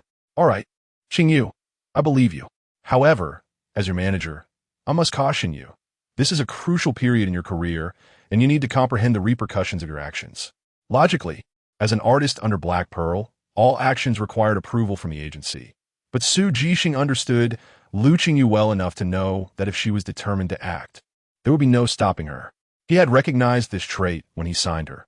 Despite her delicate appearance, she possessed a fierce resolve. Having navigated the entertainment industry for many years, Su Jixing had gained a profound understanding of its complexities, and he genuinely cared for Lu Qingyu. I will assist you as much as I can from the company. Since you have a plan in mind, proceed. Su Jixing's strength lay in managing public relations for his artists. Aware of Lu Qingyu's intentions, he promptly returned to the office to mobilize the marketing team. Recognizing that this incident could potentially enhance her visibility and propel her career forward, Lu Qingyu expressed her gratitude, acknowledging that individuals like Su Jixing, enthusiastic, conscientious, and capable, were rare. When she signed with him, it was less about his interest in her and more about her admiration for him. He had accepted her audacious requests, demonstrating remarkable courage. Meanwhile, Lu Jin observed the lawyer's letter issued by Lu Guizhong with a cold smile. His father had ignited a fire, and now he would add fuel to it. Intending to eliminate Lu Qingyu as a threat once and for all, he opened his phone and dialed a number he had saved but never called. The number belonging to his biological mother, Wang Shi. Wang Shi had seen Lu Qingyu's video online while working at a hospital, where many young nurses were enamored with the artist. Initially, she had not recognized him, but upon realizing his identity, she was taken aback. It had been over a year since she last saw Lu Qingyu, and she had almost assumed he was lost to the world. However, unable to reach him and preoccupied with her job, she had chosen to remain uninvolved. When her phone rang, she assumed it was a delivery service. Upon answering, she was met with silence on the other end. Lu Jin's feelings towards his mother were complicated. He hoped she could assist him in undermining Lu Qingyu, yet feared her potential entanglement. On the other end of the line, after a few tentative greetings, Wang Shi was about to hang up when the caller spoke, causing her to tremble with surprise. The situation surrounding Lu Qingyu had escalated, causing his Weibo to trend on social media. The following day, as he arrived at the company, he was besieged by a throng of reporters, making it a struggle to get inside. Chen Ting, having heard from Su Jixing the previous night about Lu Qingyu's ordeal, felt an overwhelming sense of sympathy for the young artist. No wonder he could pen such poignant lyrics. His past must have been fraught with hardship. The online discourse intensified, primarily driven by Lu Jin's fervent fans. Even Lu Guizhong had taken to dispelling the rumors, yet many assumed Lu Qingyu was merely losing his grip on reality. Without any response from Lu Qingyu, Su Jixing was busy strategizing, aware that patience was essential in such matters. At noon, Chen Ting purchased 2 cups of coffee and waited outside the rehearsal room for Lu Qingyu to finish his class, hoping to offer some comfort as an experienced figure. In class, besides Lu Qingyu, there were 5 other artists who, unlike him, were apprehensive of Chen Ting's presence. The moment they spotted him through the window, they straightened up, attentively listening to the teacher and actively participating in discussions. Exhausted, Lu Qingyu sat while others stood. He slumped when they sat, speaking only when necessary. Once the class concluded, Chen Ting entered, and the other 5 artists, startled, immediately stood to bow in greeting. Chen Ting waved them off and approached Lu Qingyu directly. Everyone expected him to reprimand Lu Qingyu, but the outcome astonished them all. Chen Ting personally handed Lu Qingyu a cup of coffee, leaving the 5 artists in shock. Even more surprising was Lu Qingyu's reaction. "This tastes terrible. It's too bitter," he complained. Chun Ting, holding a second cup intended for himself, instantly swapped drinks with Lu Qingyu. "Then enjoy this one." The other 5 artists gasped in disbelief. Chapter 60. Slander Lo and Behold. Lu Qingyu is undoubtedly a relative of the boss. The 5 individuals exchanged glances, their minds in turmoil. Yet their gazes toward Lu Qingyu had shifted from disdain to something more respectful. Chun Ting inquired, "What shall we have for lunch?" Lu Qingyu replied, "Brother Su has instructed me not to indulge in junk food. How about steak?" Chun Ting suggested, "Never mind. Let us opt for a bowl of spicy hot pot instead. 8 dishes and a soup, economical and nutritionally balanced," Lu Qingyu decided. As Lu Qingyu awaited a phone call after lunch, the online situation continued to escalate. Su Jixing approached him, asking when he could issue a statement. Just then, his phone rang. Upon answering, a smile blossomed on Lu Qingyu's face. After hanging up, he remarked to Su Jixing, "No need to rush. I'm merely stoking the flames." A splendid stage requires all performers to be present to deliver a compelling performance. Lu Qingyu had already sent someone to find Wang Shi, yet he was surprised to learn that Lu Jin was even more anxious than he anticipated. Initially, he thought he would have to devise a plan to provoke Wang Shi, but now that task was simplified. Wang Shi had arrived downstairs, vociferously declaring at the entrance of Black Pearl Entertainment that she was Lu Qingyu's mother and demanded to see him. Journalists, who had gathered outside the premises seeking news, were now fervently capturing the scene. Lu Qingyu had forewarned Su Jixing and the others, and while Su Jixing was initially skeptical about Wang Shi's impending outburst, he couldn't help but wonder if there was no bond at all, despite Lu Qingyu not being her biological son, but having grown up beside her. Upon witnessing Wang Shi firsthand, Su Jixing could not suppress a disdainful exclamation. How could such a person exist? Both Su Jixing and Chun Ting stood beside Lu Qingyu in solidarity. "This woman is utterly malicious. Does she possess no conscience?" Su Jixing stated, "Is it possible to call the police? This could be considered a form of coercive trafficking." Chun Ting added. Lu Qingyu shook his head, reporting it would be futile. Too much time has passed, and there is no evidence to prove that Wang Shi acted with intent. She could easily claim ignorance or assert that it was a mistake. However, he reassured them, "I have alternative methods. Revenge must be precise. The blade must pierce the heart of the enemy, ensuring they do not perish easily." This was also Lu Qingyu's way of venting his frustrations for the world. Turning to Su Jixing, he said, "Brother Su, the public outrage is not yet sufficient. I will go down shortly. Lu Jin will undoubtedly seek to purchase trending topics, and we shall fuel the fire." Su Jixing understood Lu Qingyu's intent. Amidst the collective condemnation, they would ride the wave, for only then would the backlash be substantial once the tides turned. Yet, Su Jixing felt a tinge of sympathy. "Are you prepared? You will be subjected to severe criticism." With a nonchalant demeanor, Lu Qingyu descended the stairs. He had never paid heed to malicious comments, but he was prepared to litigate. Downstairs, security struggled to contain Wang Shi, who was crying out accusations against Lu Qingyu. "Kulme, let us discern the truth. I provided him with every comfort since childhood, offering him the very best. Yet, he chose to leave home simply because I did not give him money for cigarettes. Now that he has risen to stardom, he wishes to deny me as his mother." The journalist's camera is honed in on Wang Shi, capturing the sensational narrative of a star abandoning his biological mother, a story ripe for virality. Lu Jin watched from a distance, intrigued by the unfolding drama. He had not anticipated Wang Shi's eager compliance to assist him, a surprising turn of events indeed. A social media influencer known as Entertainment Watchdog even commenced a live stream from the scene. This individual specialized in broadcasting celebrity gossip and scandals, trailing paparazzi and reporters alike. Initially unimpressed by a newcomer like Lu Qingyu, who had only debuted 2 months prior, the influencer inadvertently mentioned him during the live stream while browsing trending topics on Weibo. Suddenly, viewers flooded the chat, clamoring for more about Lu Qingyu. Excited by the surge in interest, Entertainment Watchdog announced plans to cover Lu Qingyu, which propelled his viewership to over 600,000. After a fruitless morning of waiting outside the company, just as he was about to leave, a woman arrived, claiming to be Lu Qingyu's biological mother and accusing him of being heartless.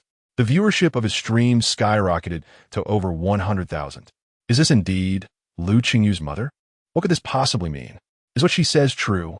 How can he deny his own mother? He certainly does not appear to fit that narrative. Shouldn't the standards for stardom be elevated? How could someone who disowns their own mother still achieve fame?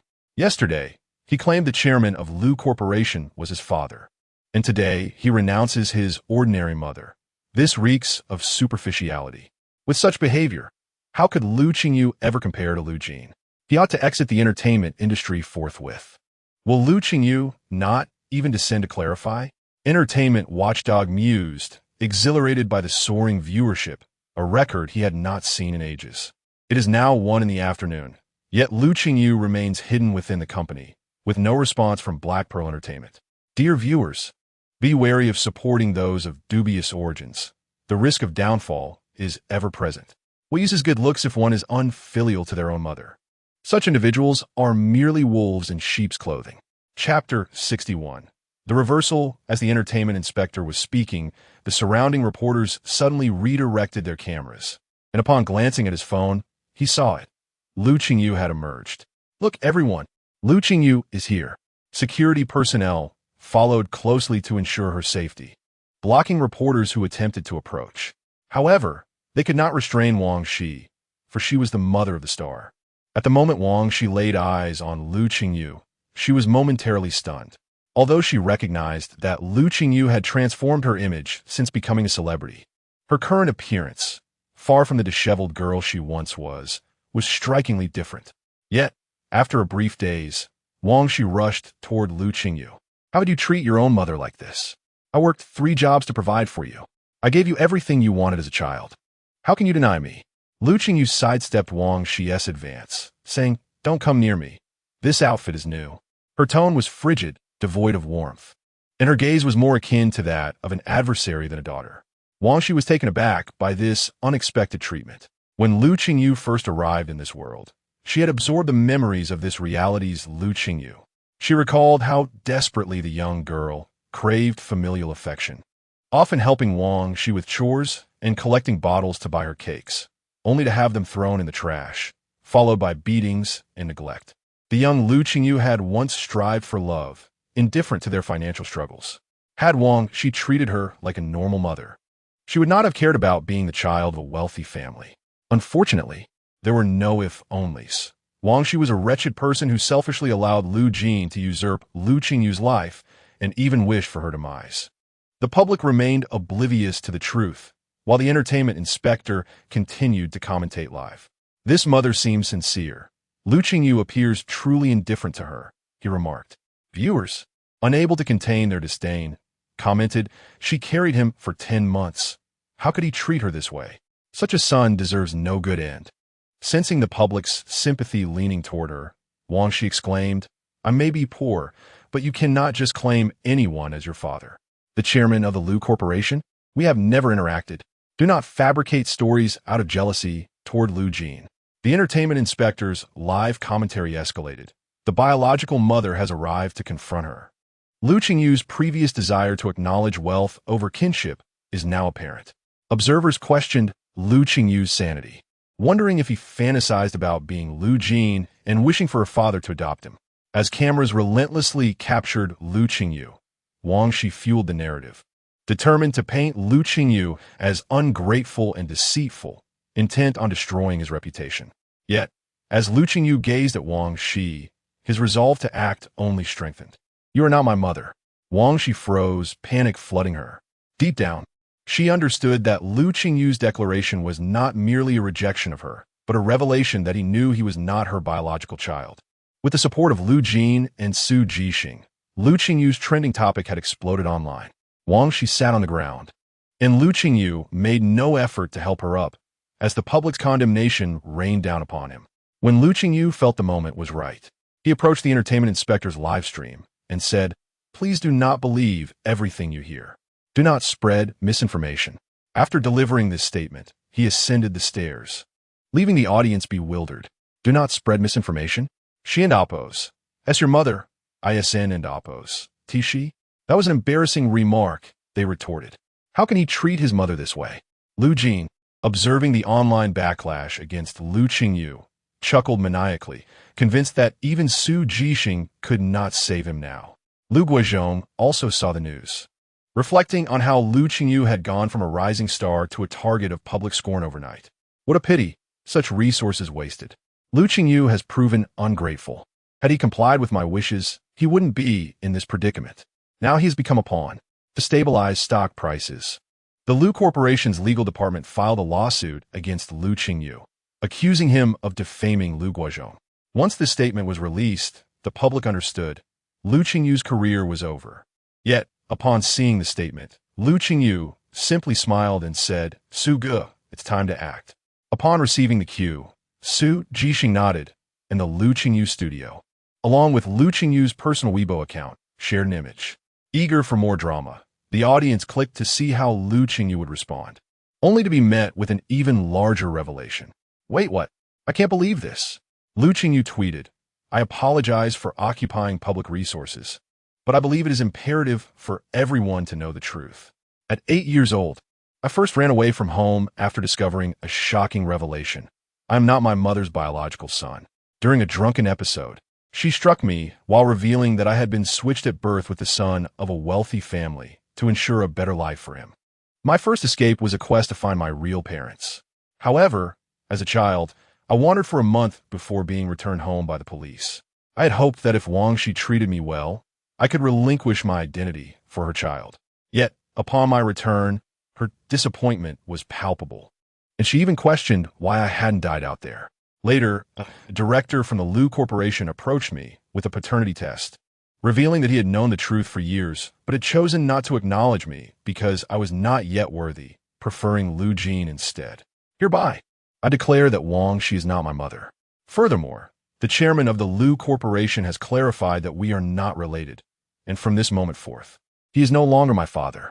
The accompanying image was a 5-year-old paternity report, with a glimpse of Lu Guozhong's face in the corner. This photograph, taken by Lu Qingyu, was scrutinized by fans who compared it to online images of Lu Guozhong, confirming a perfect match. How could someone be so shameless? Wang Shi should just disappear. She switched the children and abused the one she claimed to love. Lu Qingyu had previously sent people back to his childhood neighborhood to interview neighbors about Wang Shi's treatment of him, which was also compiled into a video. One neighbor remarked, "That child living to 18 is a miracle. Wang Shi completely neglected him." A kind-hearted woman added, "I know Lu Qingyu. He even had dinner at our house. He was a classmate of my son. One day, after picking my son up from school, I found him faint from hunger on the way home. I learned that his mother never provided him lunch, while other children ate." Neighbor Aunt A. This child was exceptionally well-behaved in his younger years. I recall an instance when I offered him a steamed bun, and he ventured up the mountain to gather a half bag of wild vegetables for me in return. Neighbor Aunt B. His mother always dresses herself impeccably, yet she never buys him new clothes even though his garments have become too small. It is quite perplexing how such a situation has come to pass with a mother like that. Chapter 62. A stone to kill two birds. Wang Shi sat alone on the ground, having drawn the attention of Lu Qingyu's fans who witnessed the spectacle unfold. As they saw their idol's downfall, their hearts ached, and they approached Wang Shi to offer assistance. "Are you all right, ma'am? Please don't be too heartbroken. Where do you live? We'll escort you home." Wang Shi feigned a couple of sobs. "Thank you, dear children. You are all kind-hearted souls, but do not let Lu Qingyu deceive you." Upon hearing this, the fans felt even more sorrowful. After all, they had finally found someone to admire, only to witness such a disgrace. Yet, they struggled to believe that Lu Qingyu was capable of such behavior. As they helped Wang Shi cross the street and waited for the traffic light to change, one of them received a notification on their phone and discovered they had been mentioned on Weibo. Glancing briefly, they were shocked to see Wang Shi being yanked by her collar and shoved into the bushes. Wang Shi landed unceremoniously, feeling as though she might split in two. She abruptly raised her voice. "What are you doing?" The fan retorted, "What am I doing? If I hadn't controlled myself just now, I would have pushed you into the street to be run over by a car." Having previously seen the online discussions, the fan was appalled to realize that Wang Shi was this kind of person. The thought of the cruel comments directed at Lu Qingyu online made their heart ache even more. Before Wang Shi could respond, the fan exclaimed, "People like you have no right to live. I wish you a life of solitude, despised by all, and a miserable end." Wang Shi, hearing the curse, was incensed.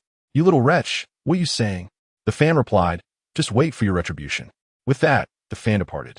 Wang Shi remained bewildered by the encounter. However, she felt she had fulfilled her son's request and hoped he would be satisfied. Before leaving, she longed to see Lu Qingyu, her son whom she had secretly observed from afar for years, fearing that being discovered might affect him. She attempted to arrange a meeting with Lu Qingyu, but he flatly refused her call.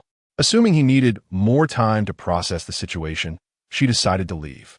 Wang Shi had taken a leave of absence and would return to her job at the hospital. Upon her return, she changed into her uniform, but sensed an unusual atmosphere among the staff. The young nurses seemed to regard her with a different gaze, believing they feared her reprimand. She turned to leave. Once she was gone, the girls exhaled in relief, realizing just how shameless she truly was. The audacity of someone so deranged was frightening. They feared that working alongside her might one day lead to their own downfall.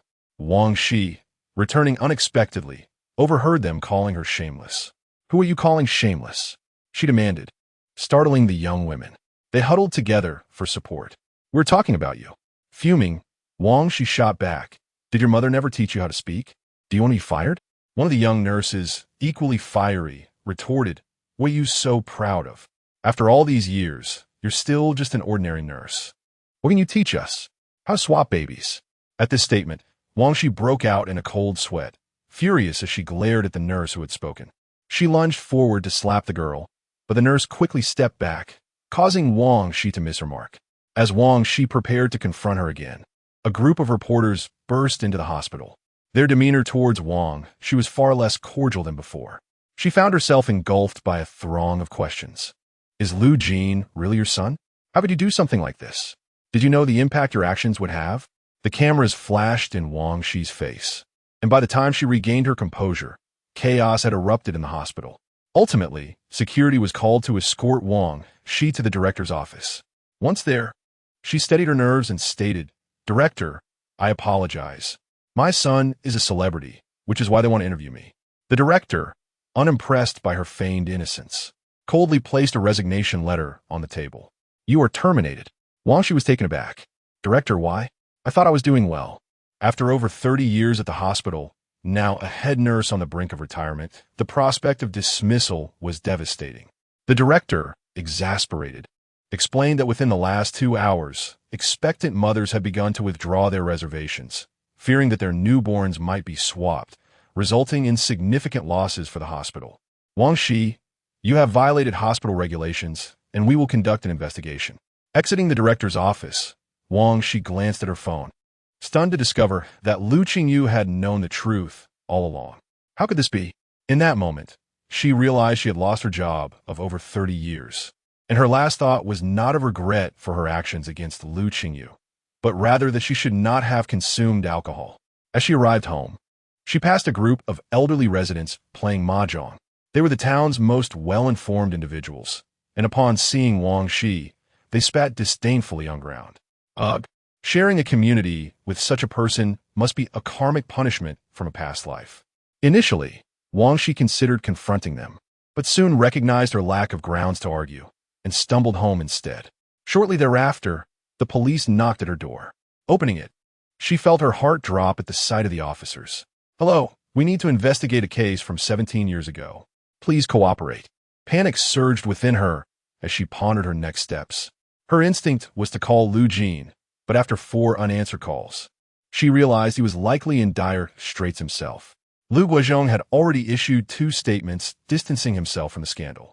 Just as the situation seemed to stabilize, Lu Qingyu released a paternity test photo, shocking everyone.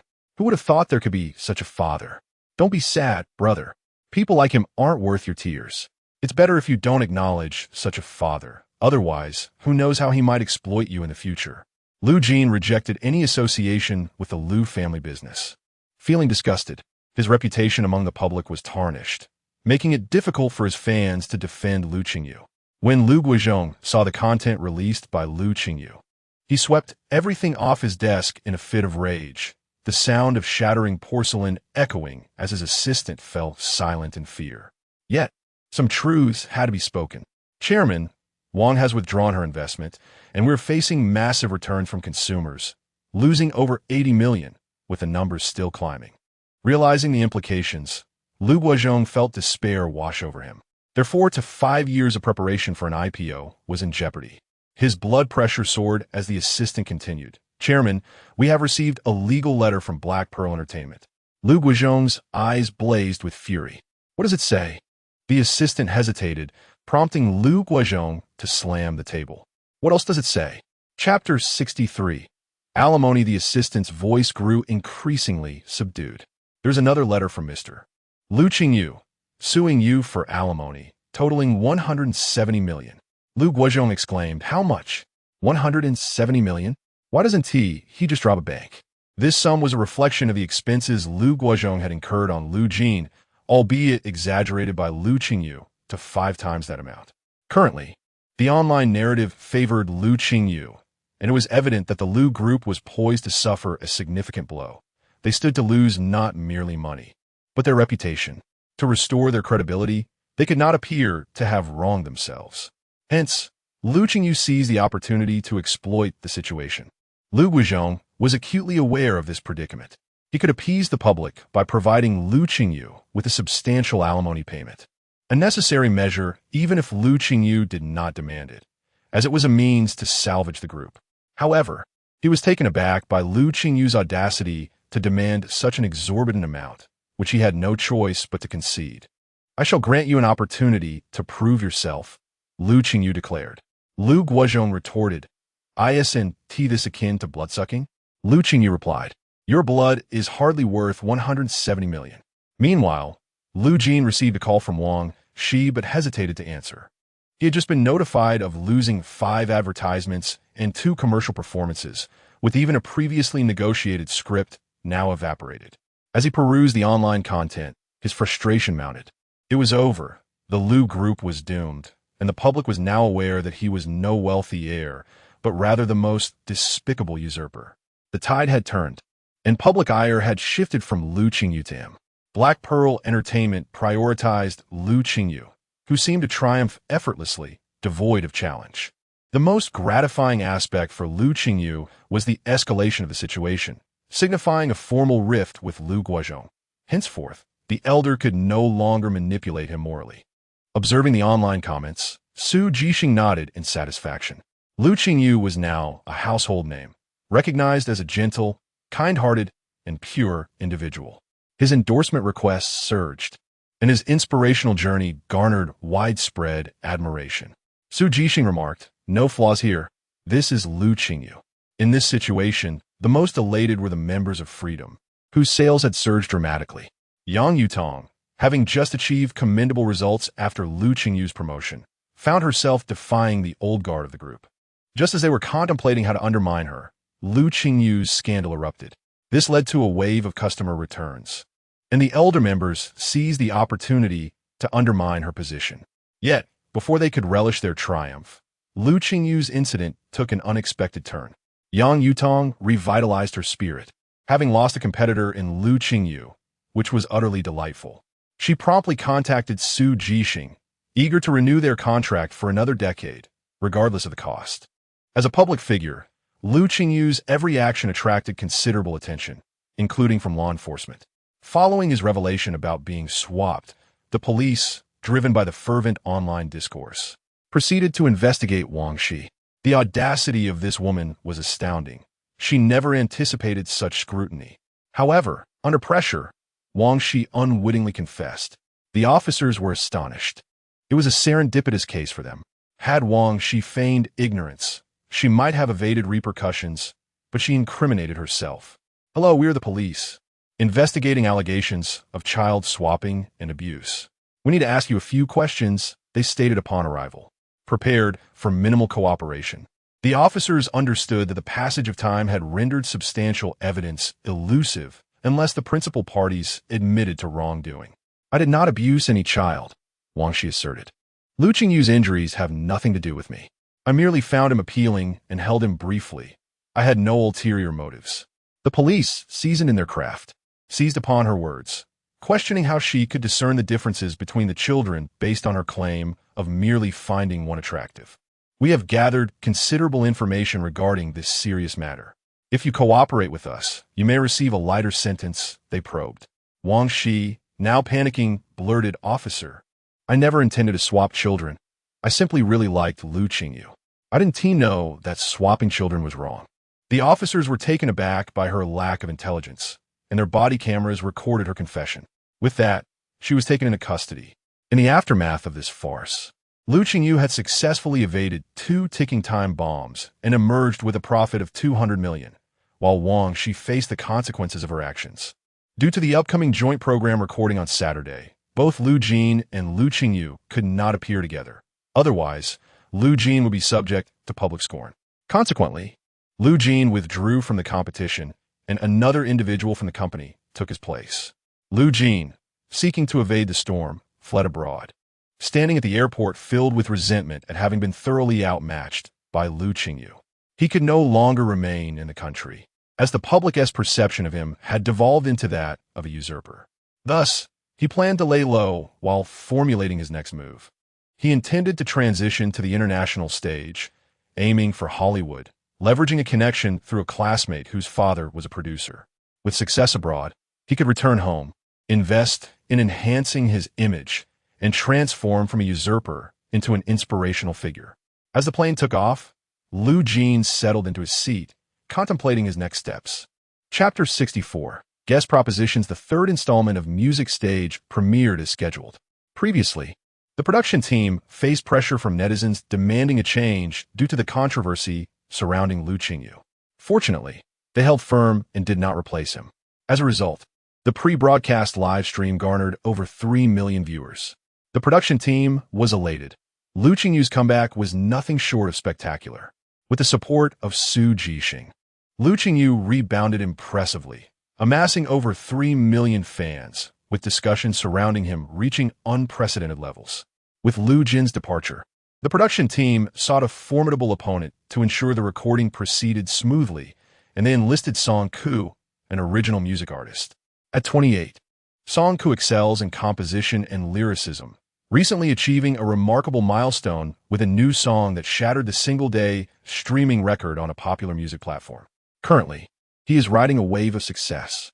Initially signed by Ming Sheng Entertainment to participate in this variety show, he was ultimately overshadowed by Lu Jin's quick ascent. Song Ku was notably displeased at the time, believing his musical prowess and overall talent surpassed Lu Jin's, attributing Lu Jin's success merely to his fortunate lineage. After losing this opportunity, Song Ku was disheartened, thinking he would miss out on the show entirely. However, with Lu Jin's abrupt exit to go abroad, the opportunity unexpectedly fell back into his hands. The production team reached out to him 3 days in advance. He made extensive preparations for the show, confident that given the chance, he would outshine all competitors. In the lounge, as everyone arrived, Song Ku, being new, stood up to greet the other 3 participants. "Hello, everyone. I'm Song Ku." Dressed in a beige sweater paired with light blue jeans, he flashed a dimpled smile, causing viewers in the live stream to swoon. "My husband is so handsome. Go husband! Song Ku, you are the best. Song Ku is fantastic. Please support him." Luo Qingran and Lu Qingyu both responded politely yet distantly to his greeting, while Zhang Xiaoxiao, known for her humor, struck up a conversation with Song Ku. Luo Qingran's attention remained fixed on Lu Qingyu, acutely aware of the recent turmoil surrounding him. Lu Qingyu's eyes bore faint shadows, prompting the makeup artist to step in and touch up his appearance after assessing his look during the live stream. Luo Qingran expressed her concern. "Are you all right?" Lu Qingyu, seated quietly, spoke little, appearing somewhat lost in thought, a state that lingered for quite some time. Observers in the live stream speculated he was still reeling from the online events of the past few days. The barrage of comments read, "Brother, you must pull yourself together. We will all support you. Brother, you have dark circles. It pains me to see. Brother, life is imperfect, but don't let unworthy people sadden you." Viewers comforted Lu Qingyu, urging him to move past the events that had transpired, while in reality, he was preoccupied with work matters. Lu Qingyu, in a bid to extricate himself from scandal and restore the public's favor towards the Lu family, begrudgingly paid the exorbitant alimony of 170 million. With compensation secured, Lu Qingyu swiftly established DS Investment Company and DS Finance, enlisting a professional manager, Qi Fei, to oversee operations. Qi Fei, a Harvard graduate with 2 years of experience on Wall Street and another 2 in an overseas investment firm, possessed a wealth of experience and outstanding capabilities.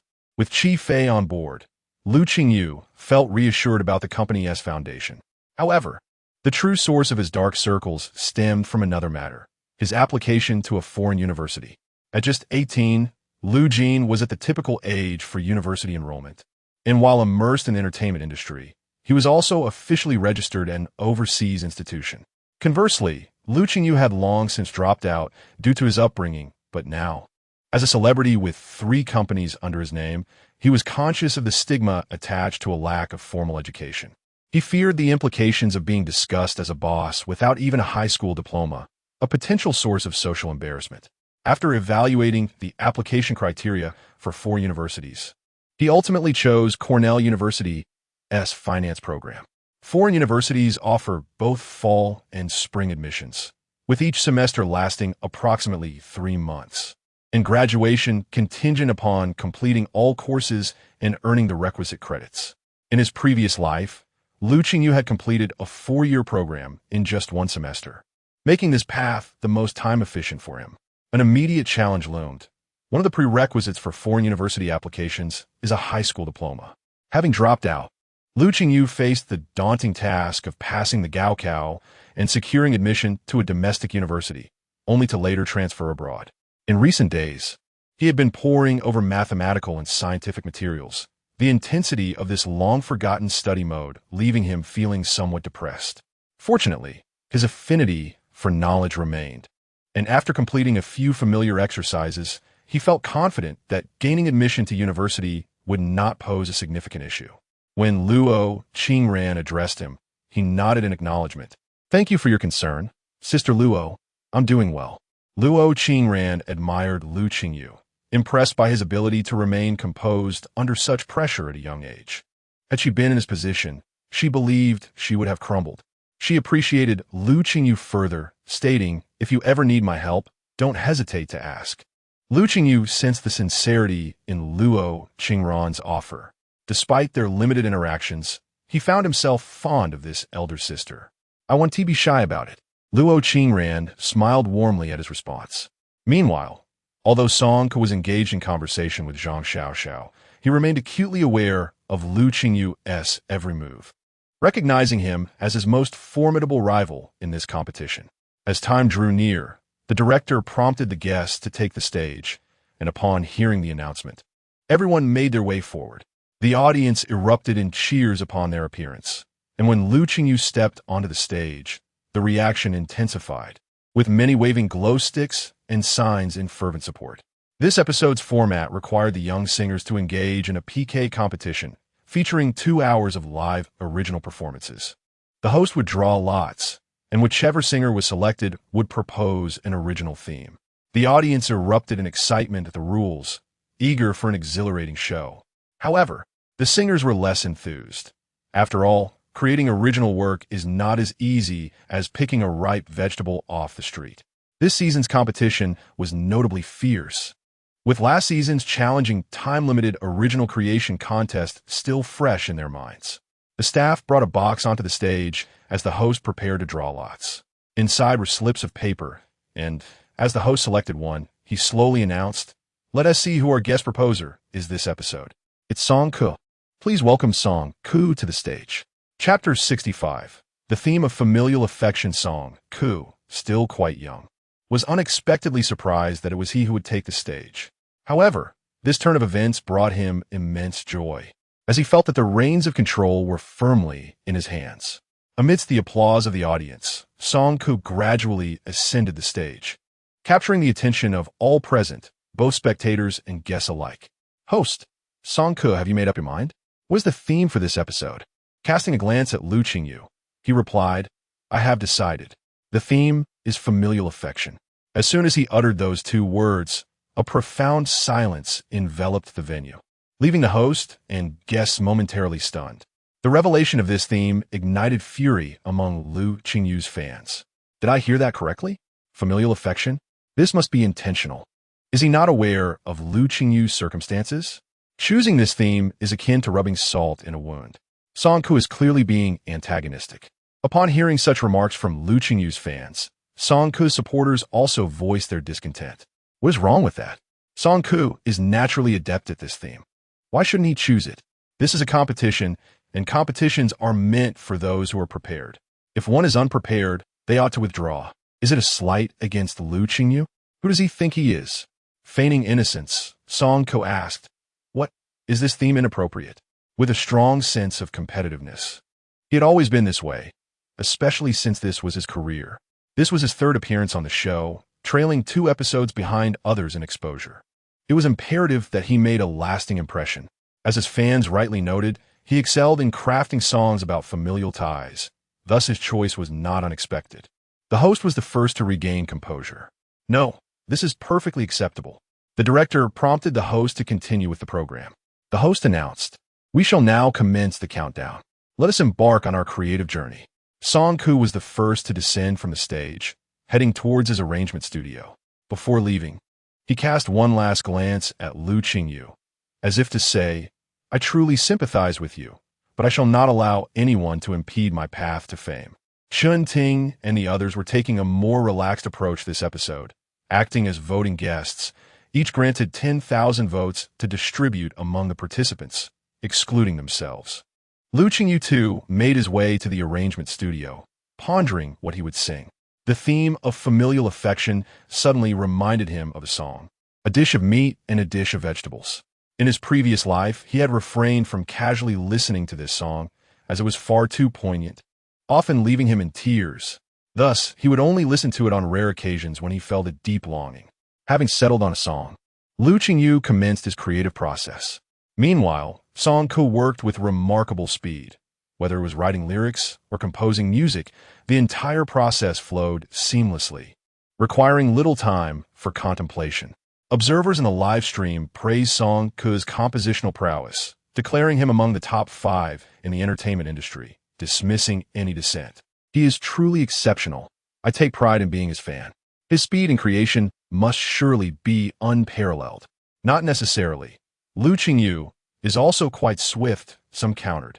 Upon hearing Lu Qingyu's name, Song Ku's fans were skeptical and ventured into Lu Qingyu's live stream, only to discover that his speed was indeed comparable to Song Ku's. This revelation bruised the egos of Song Ku's supporters, leading to disputes with Lu Qingyu's fans. Comments flooded the screen. "Is he working this fast because he's cheating?"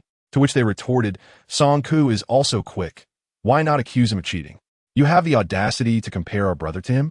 Our brother holds the record for the highest daily clicks on music streaming platforms." As Lu Qingyu's fans flaunted his impressive achievements, Zhang Xiaoxiao and Lu Qingran found the creative process to be far more demanding, their pace noticeably slower. Zhang Xiaoxiao, in particular, was the slowest and occasionally required assistance from her mentor. 2 hours later, the guests settled into their seats. The host announced, "Today's performance order is determined by when each of you return to your seats." Lu Qingyu glanced at Song Ku beside him. He was second, while Song Ku was first. A pang of regret struck Song Ku. He wished he had arrived later. Zhang Xiaoxiao, however, was elated, as she was to perform last. Once the order was established, the host called out, "Now let us welcome Song Ku." Hearing his name, Song Ku stood, inhaled deeply, and encouraged himself. The song he was about to perform had been meticulously prepared in advance, assisted by renowned mentors in arranging, initially intended for his album. However, the current setting was also quite fitting. As Song Ku took the stage, he introduced his song, "Thank You for Accompanying Me."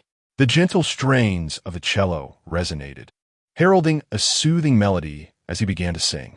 Below, Lu Qingyu listened intently, acknowledging that Song Ku's performance was indeed commendable. The song expressed the joyful moments of his childhood spent with his parents. As the final note lingered in the air, thunderous applause erupted throughout the venue. Lu Qingran joined in the applause, conceding that the arrangement was exceptionally sophisticated. Zhang Xiaoxiao remarked, "It's truly remarkable how he can evoke such emotion from so many people." Several audience members were visibly moved to tears. Chen Ting, seated behind Lu Qingyu, patted him on the shoulder. "This song coup is quite impressive." Turning to look, Lu Qingyu noted Chen Ting's reddened eyes. "Did it move you to tears?" Without hesitation, Chen Ting responded, "The song is undeniably beautiful." Lu Qingyu offered Chen Ting a packet of tissues, saying, "Here, make sure to wipe your tears." Chen Ting retorted, "I have a high threshold for tears." Lu Qingyu chuckled.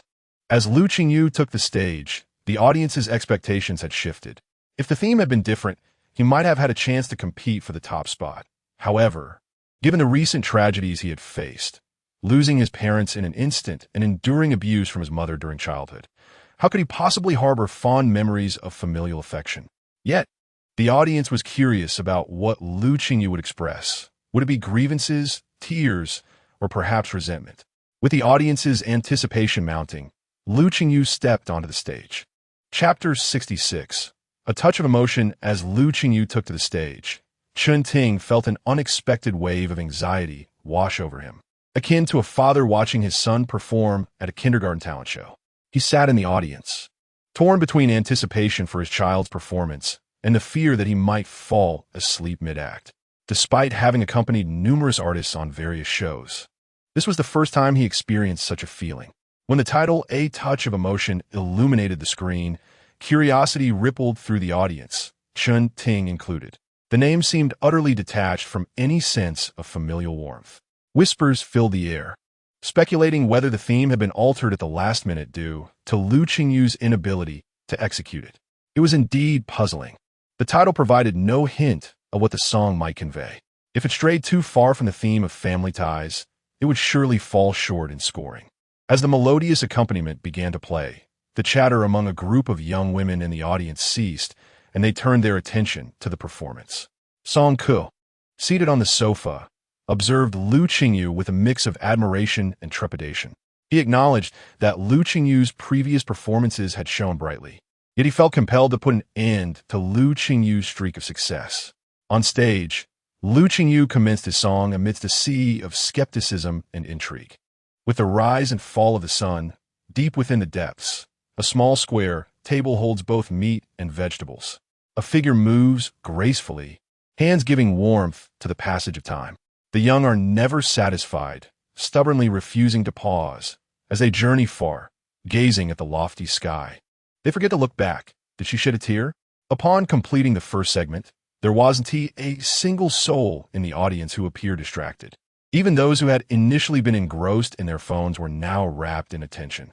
Song Ke was taken aback at the end of the first verse.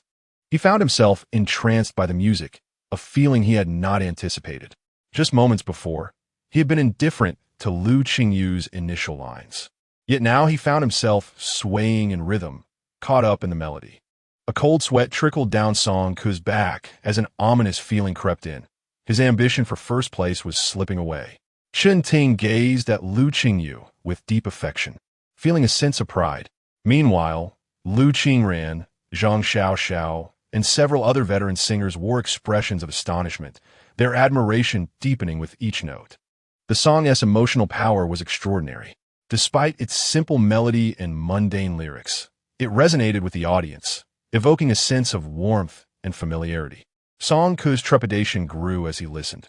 The vivid imagery within the lyrics, combined with Lu Qingyu's heartfelt delivery, conjured memories of his own mother.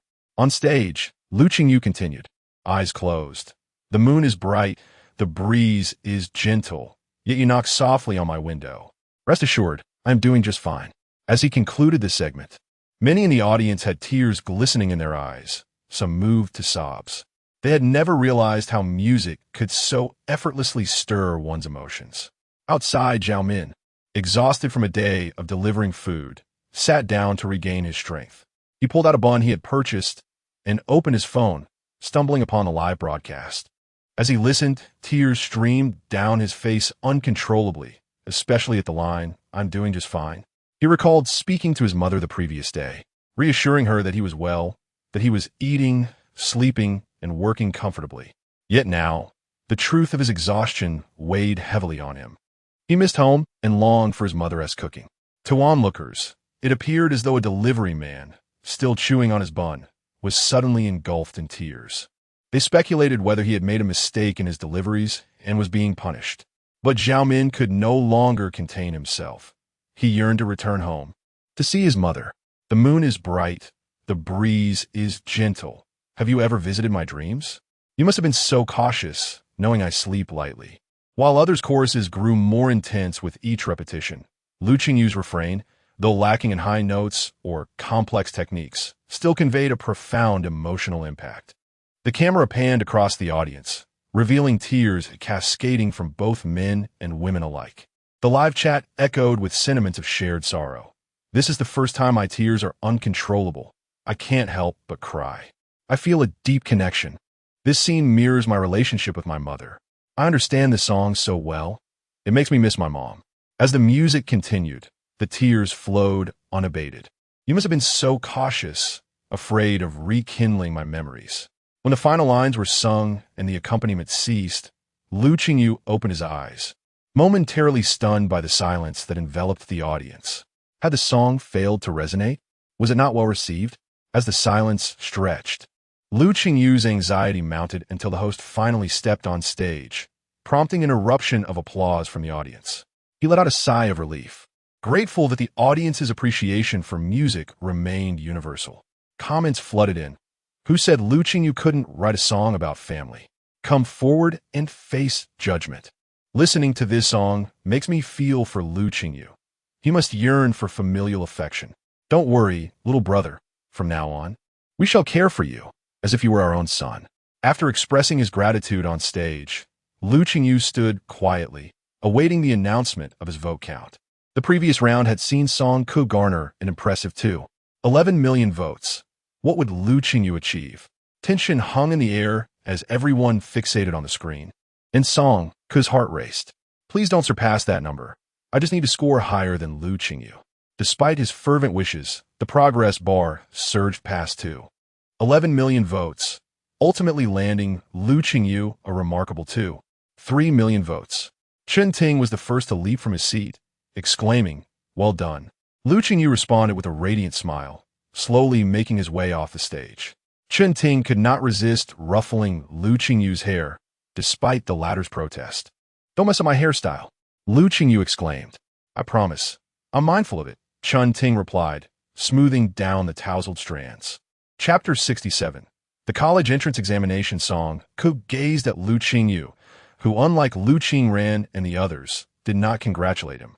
Maintaining a smile was already the extent of his efforts.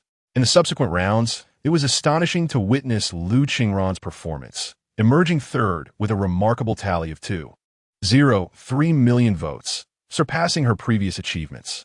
Zhang Xiaoxiao, though at the bottom with 1.9 million votes, felt content, well aware of her limitations in this arena. After the program concluded, Lu Qingyu once again secured the top score. Seizing the moment before they departed, the director approached him eagerly. Director Zhu beamed upon seeing Lu Qingyu, for he was a pivotal contributor to their program's success, which not only set records, but also soared to the top of the ratings for that time slot. This was a feat Zhu had only dared to dream of. The prime time at 8 o'clock was dominated by the most popular shows for various networks, including an impressive fourth-season production featuring renowned stars, which had held the top spot for 4 consecutive years, until today. And as for the song One Meat, One Vegetable, it had become a sensation, with discussions about it flooding the internet. Director Zhu personally brought Lu Qingyu a beverage, expressing gratitude for both Chun and Lu's efforts. Chen Ting, ahead of Lu Qingyu, ensured that his presence sufficed for the occasion, sparing Lu from having to engage extensively. Chen Ting replied, "You and Oppos, re too kind, Director Zhu." Unable to contain his admiration, Director Zhu praised Lu Qingyu. "Your performance today was exceptional. That song moved me to tears." Lu Qingyu humbly responded, "I'm glad you liked it." After exchanging a few more words, Lu Qingyu could no longer suppress his yawns. Director Zhu, perceptive as ever, noted, given that the recording ran late today, "You must all be exhausted. I shan't take up any more of your time. Do hurry back and rest."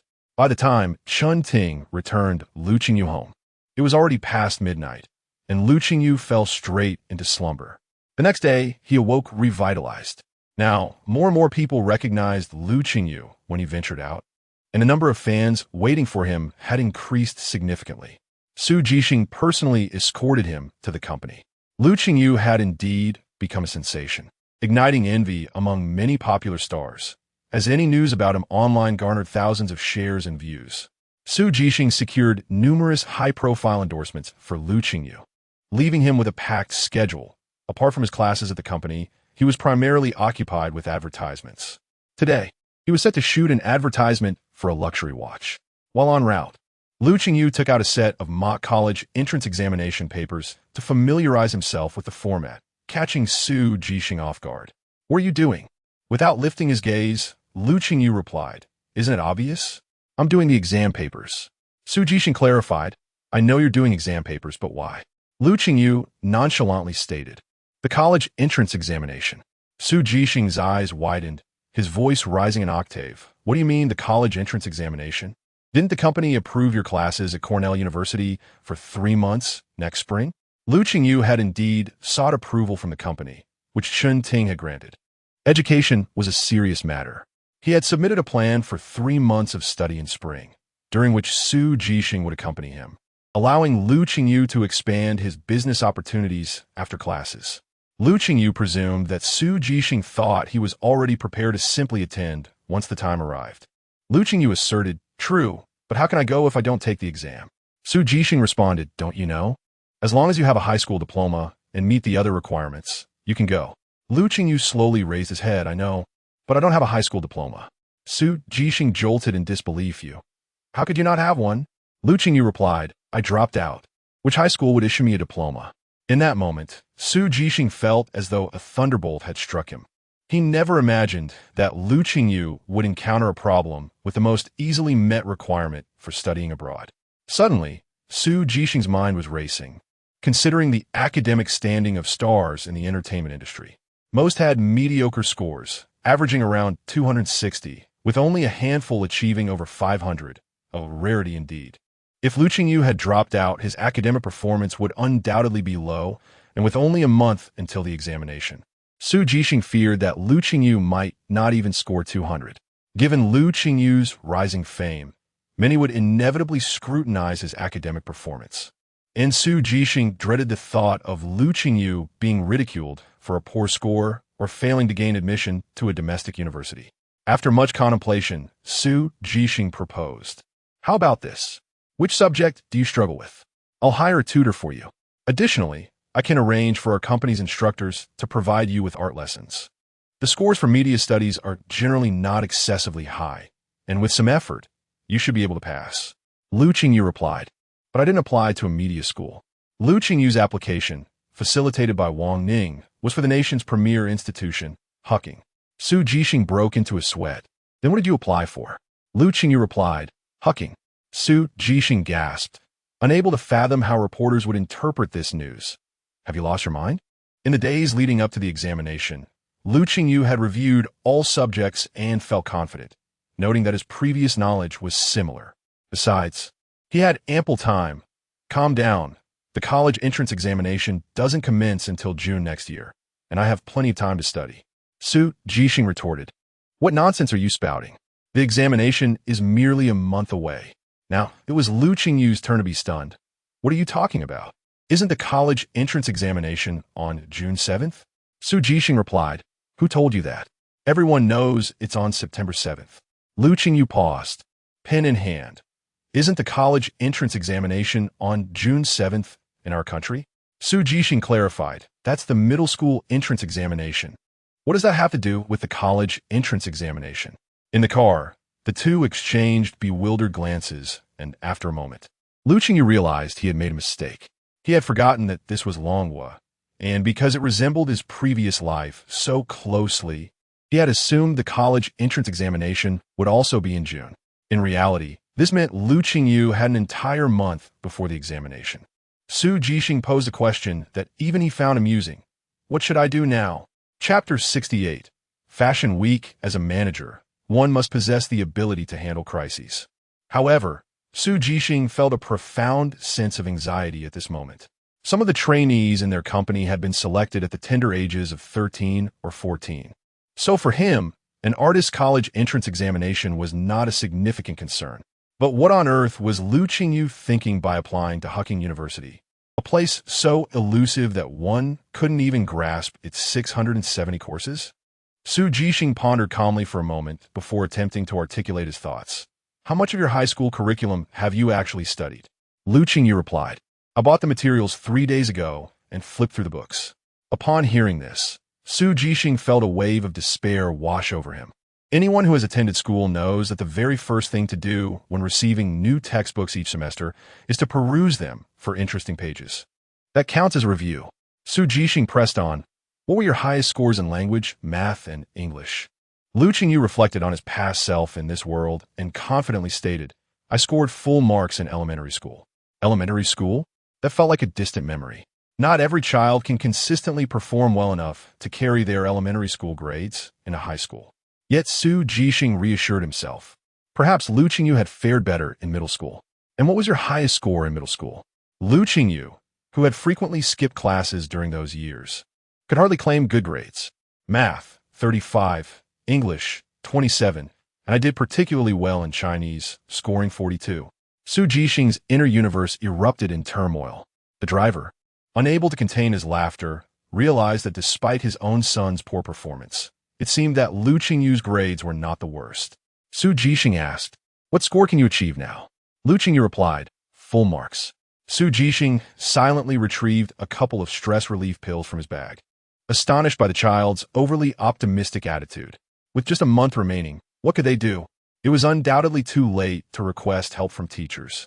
With a total of 6 subjects to manage, even if he devoted all his efforts to studying, a miraculous improvement of 100 points would be a stretch, particularly since he could not abandon all his work commitments. Thus, the most prudent course of action was to keep Lu Qingyu low-key and discreetly prepare for the examination. However, how could they maintain a low profile? With Lu Qingyu's current level of fame, it would be impossible to take a test without being swarmed by fans, even for a simple restroom visit. After an intense internal struggle, Su Jixing conceded.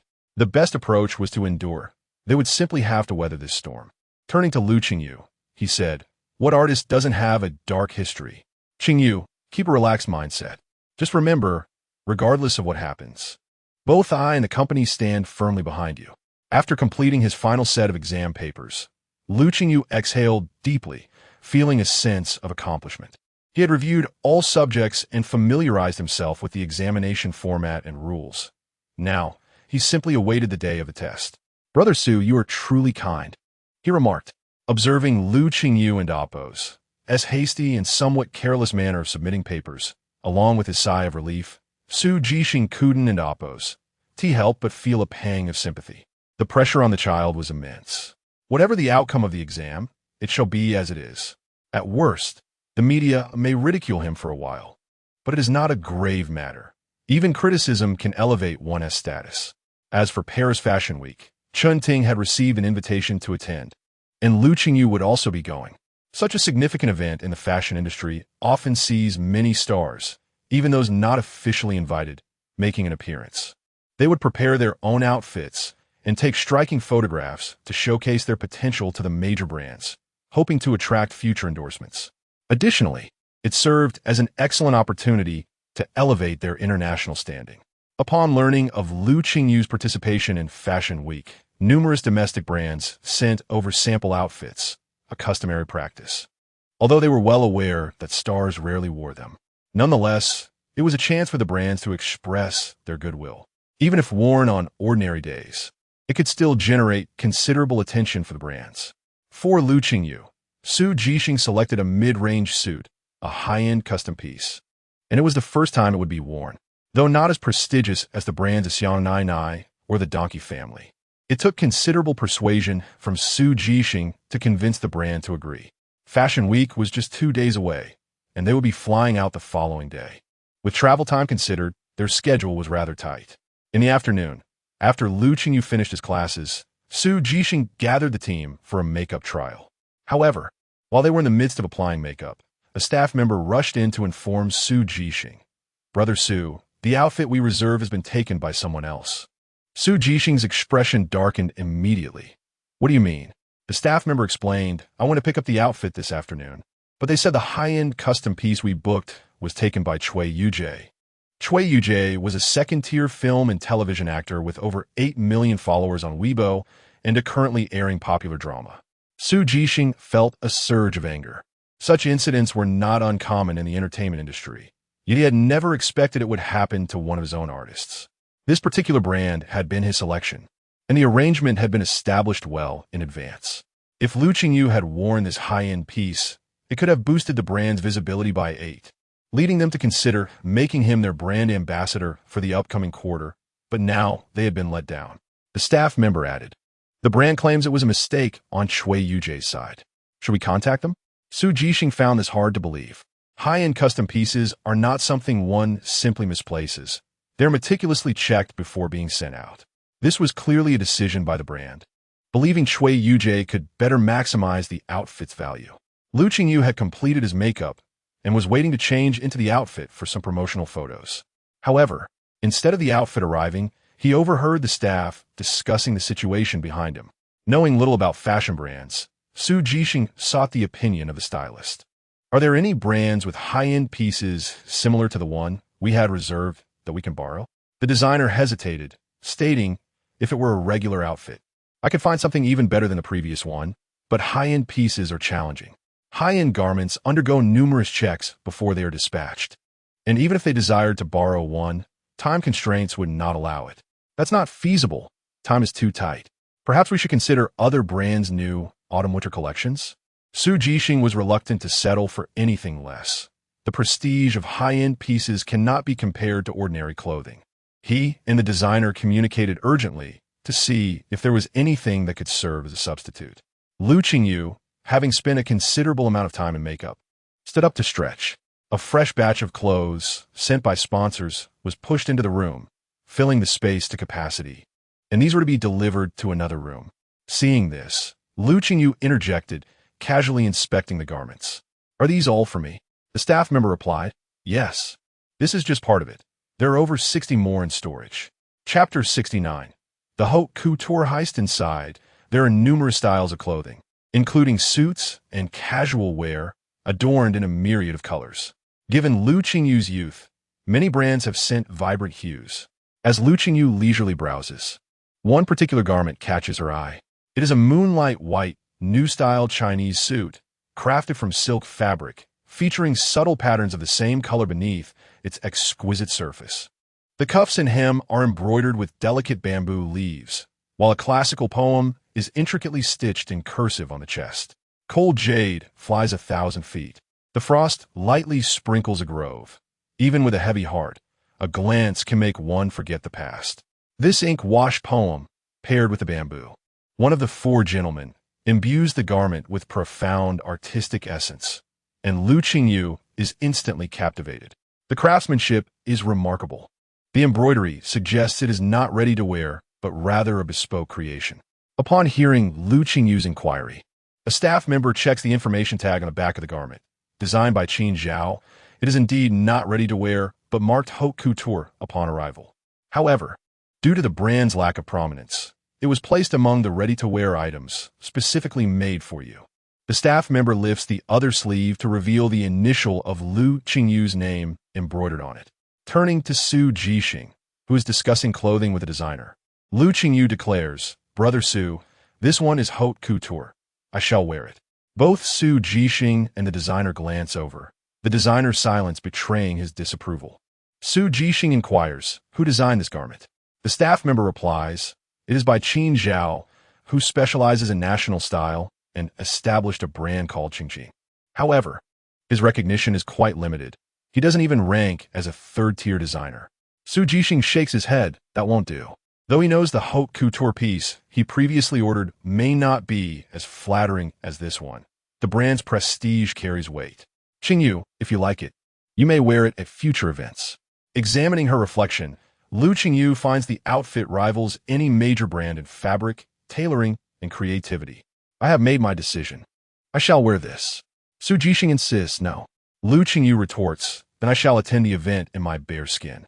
Don and Oppos, T-jest, he responds, concerned that she might be serious. Choose. Me without clothes or in this outfit. She challenges, her demeanor suggesting she is resolute in her decision. Are you serious?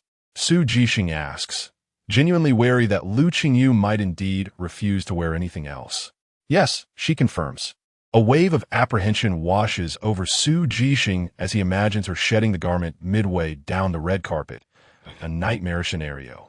He scrutinizes Lu Qingyu, acknowledging that the outfit suits her perfectly, save for its lack of brand prestige. Wearing it will significantly limit your fashion opportunities, Su Jixing cautions. Lu Qingyu understands his concern, but is well aware of the profound cultural heritage of the Dragon Kingdom. Unlike previous generations, who lacked confidence in their own culture, people now wear new-style Chinese fashion with pride. I am one who speaks through my abilities, she asserts. Ultimately, Su Jixing cannot sway Lu Qingyu and consents to her choice. Though reluctant, he feels she has squandered a valuable opportunity to compete for a more renowned brand. Once she has changed, a makeup artist makes minor adjustments, unable to resist admiring Lu Qingyu's beauty. At the Qingshi studio, Qin Zhao has just seen off a landlord demanding rent and turns to survey the multitude of his designs piled within the studio, letting out a sigh. His training in design took place in France, where he interned at Valentino during university, earning the admiration of peers who believed he had a bright future and might secure a position there. Yet, unexpectedly, he returned to his homeland a year after graduation, forsaking a promising career to establish a national style brand. The market for new-style Chinese fashion is currently lackluster. People predominantly prefer foreign brands for casual wear, seldom opting for traditional styles. Since founding his brand, Qin Zhao has incurred losses, creating unique pieces to promote it, but has yet to see any of his designs worn by a celebrity.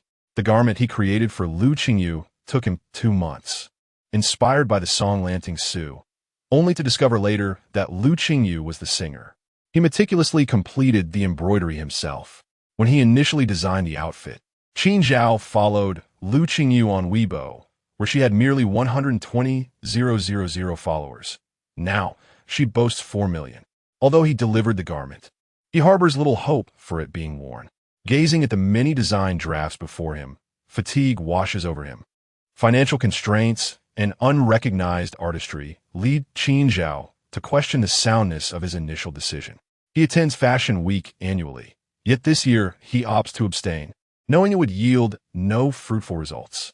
Chapter 70. Private Jet. Qin Zhao meticulously organized the design drafts on his desk, resolutely deciding not to dwell on the missed opportunity of attending Fashion Week. Little did he anticipate that after years of unwavering participation, this singular absence would result in him overlooking a moment when his creations would shine brilliantly. Su Jixing ultimately conceded to Lu Qingyu, choosing the garment after all. Su Jixing thought, all right, it's the rebellious phase at 18. The child is difficult to manage. Wear what pleases, as long as it doesn't lead to any mischief. The flight was scheduled to depart at 8:00 and Oppos clock in the evening, prompting them to leave for the airport 3 hours in advance to avoid any potential delays. Chen Ting had set off the day prior, attending an additional event that necessitated an earlier departure than Lu Qingyu. As they traveled, the sky began to drizzle. Su Jixing felt a twinge of anxiety, recalling the weather forecast from the previous day, which had predicted light to moderate rain, unlikely to impede the flight. Yet, weather could be notoriously unpredictable. Accompanied by Lu Qingyu, the makeup artist, and the photographer, they comprised a party of 4. Su Jixing proceeded to complete the check-in procedures, realizing they still had half an hour to rest at the airport. However, as boarding time approached, the airport's announcement system crackled to life, igniting a sense of foreboding in Su Jixing. Alas, their flight was delayed by 2 hours due to the rain, which had escalated from a light drizzle to a torrential downpour, rendering takeoff impossible until the storm subsided. What a predicament! It was uncertain how long they would have to wait. Such unforeseen circumstances left them with no choice but to remain at the airport. Consequently, Su Jixing ordered a meal, and they shared a light snack while continuing to wait. Yet, 2 hours later, there was still no sign of departure, and Su Jixing's patience began to wear thin.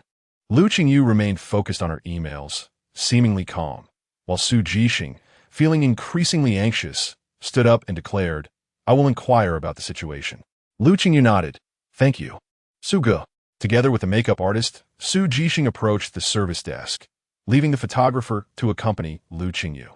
A throng of disgruntled passengers had already formed at the service desk, many frustrated by the delay, some seeking to exploit the situation for upgrades.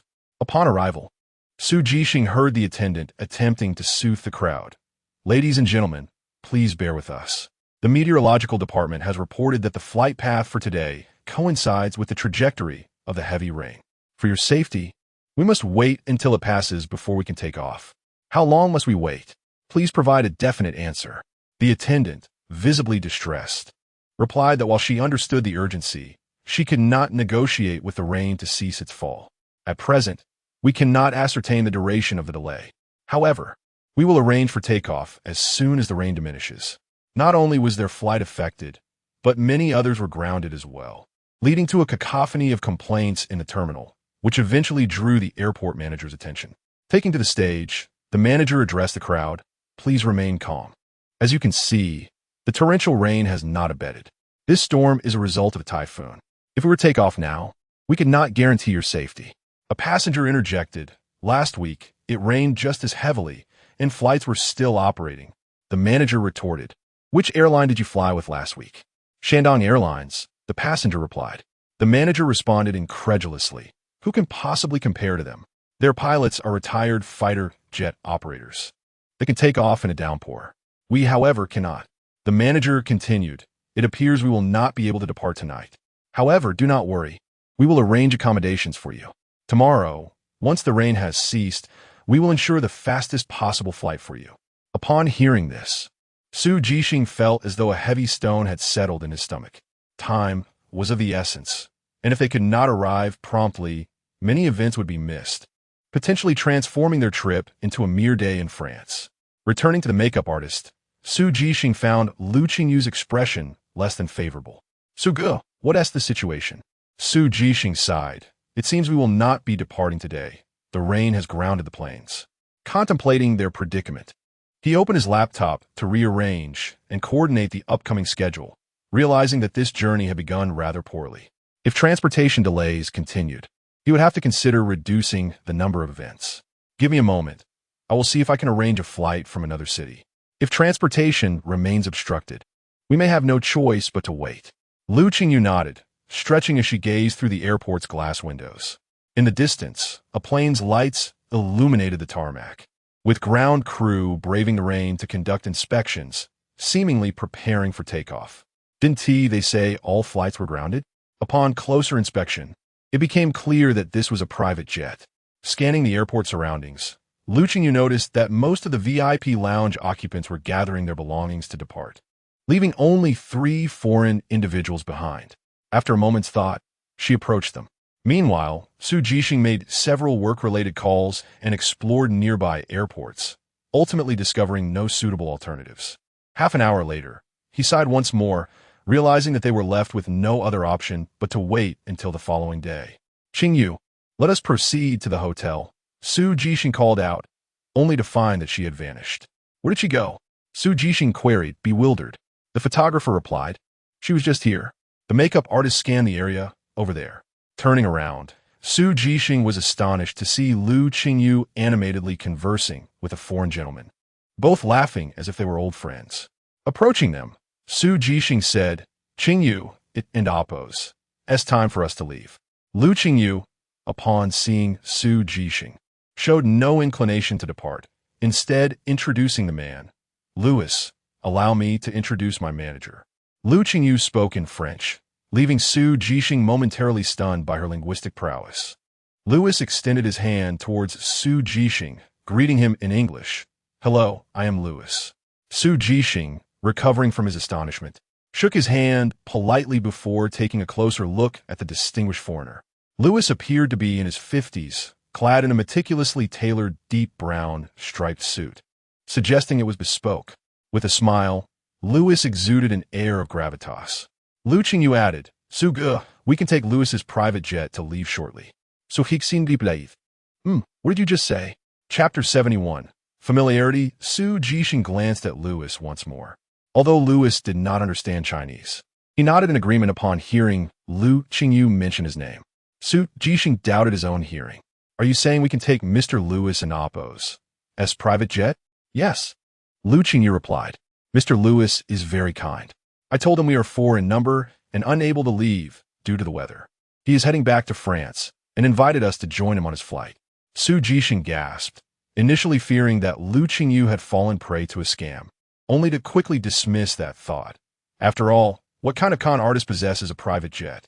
Lu Qingyu continued conversing with Louis in French, a language Su Jixing could not comprehend. However, it was evident that Louis held a fondness for Lu Qingyu. Lu Qingyu's speculation was indeed correct. The private jet outside belonged to Louis. He was on a business trip and had scheduled his return to France. While awaiting his flight in the VIP lounge, boredom had set in until Lu Qingyu arrived. Louis was initially taken aback by Lu Qingyu and Appo's use of French. Finding the conversation enjoyable, he discovered Lu Qingyu was remarkably astute, grasping various topics and articulating his own views, which Louis found quite agreeable. Their dialogue piqued his interest further. Ultimately, upon learning that Lu Qingyu was an artist attending Fashion Week, Louis extended an invitation for them to travel together. But it's pouring outside. Can we really fly? Su Jixing inquired. Their pilot is Russian. There's absolutely no problem, Lu Qingyu reassured him. A Russian airline that can fly you back even with flaming wings. Truly a formidable force. Even after boarding the aircraft, Su Jixing still found it hard to believe they were actually departing. On a private jet, no less. The photographer and makeup artist could not resist capturing the moment with their phones. It was their first experience aboard a private plane, complete with a bar where the staff inquired about their drink preferences. Each ordered a glass of red wine and settled down quietly. Lu Qingyu and Louis continued their conversation, while Su Jixing remained oblivious to their exchange. The heavy rain persisted outside, causing occasional turbulence that made Su Jixing anxious, a sentiment mirrored by the photographer and makeup artist. Yet, the staff and Lu Qingyu appeared unperturbed, prompting Su Jixing to suppress any outward signs of his own trepidation, not wanting to appear cowardly. Around 3 in the morning, fatigue set in. Louis had a private resting cabin equipped with a luxurious bed and, after bidding farewell, he retreated to rest. Lu Qingyu and the others reclined in their massage chairs to relax. After 11 hours, the plane arrived in France. With a 6-hour time difference between France and Long Country, it was now 5 in the morning. Upon disembarking, Louis had other matters to attend to and was met by a designated car, while Su Jixing and the others awaited their own transportation. After bidding farewell to Louis, Lu Qingyu joined them in their vehicle. In the car, Su Jixing marveled at the surreal nature of the night. He had anticipated arriving late, yet here they were, having flown on a private jet. The driver took them to their hotel, where, before 10 o'clock, the streets were virtually deserted as the French do not commence work until later. After 3 hours of rest at the hotel, everyone prepared to undertake their scheduled shooting tasks. Fashion Week commenced in the evening, beginning with the celebrities walking the red carpet, followed by entry into the venue for the fashion show. This Fashion Week was particularly grand, with a multitude of stars in attendance, making it rare to see so many prominent figures appear in succession. That evening, Lu Qingyu donned a moon-white haute couture gown as he walked the red carpet. After signing autographs on the red carpet, he entered the venue, which featured an industrial design theme. The guest seating on either side of the runway resembled rows of low seats cast in concrete, with the front rows reserved for first-tier celebrities, wealthy patrons, and invited designers. Those without an invitation were advised to refrain from sitting in the front, lest they be escorted away. There were 6 groups of 5 rows, accommodating approximately 300 to 400 guests, with Chun Ting seated in the 3rd row. Although Lu Qingyu technically had no designated seat, Chun Ting had made arrangements for one to be reserved for him. When Lu Qingyu arrived, the staff guided him to the last row. As Lu Qingyu made his way towards his seat, he was suddenly preempted by an individual who boldly occupied it. The staff accompanying Lu Qingyu was momentarily taken aback. "Sir, this seat is already taken." Seating at the venue was not assigned by name. However, Those without proper invitations were left without seats, relegated to standing in the back unless they were particularly influential. Cui Yujie had entered the venue with a photographer, intending to capture images of himself seated among the audience to convey an impression of being an invited guest, thus enhancing his status. However, due to his late arrival, all prime seats were occupied, leaving only those at the back. Upon noticing Lu Qingyu being escorted, he quickly realized that Lu Qingyu must have a reserved seat. Without a moment's hesitation, Cui Yujie took it upon himself to seize the seat in front of Lu Qingyu. He thought to himself, I am undoubtedly more popular than Lu Qingyu, yet he has a seat while I do not. There were indeed seats available in the back. However, he chose to occupy this particular one for another reason. Lu Qingyu was from Long Country, making it a safer bet to claim his seat than risk being ousted from one occupied by a foreigner. Cui Yujie had a history of usurping items belonging to Lu Qingyu, such as the very outfit he was currently wearing, which he had long desired. The brand had indeed provided it to him. Lu Qingyu did not recognize Cui Yujie, but was familiar with the outfit, as the makeup artist had displayed its image prominently while preparing him for the show. Lu Qingyu discreetly assessed Cui Yujie, while the staff attempted to communicate.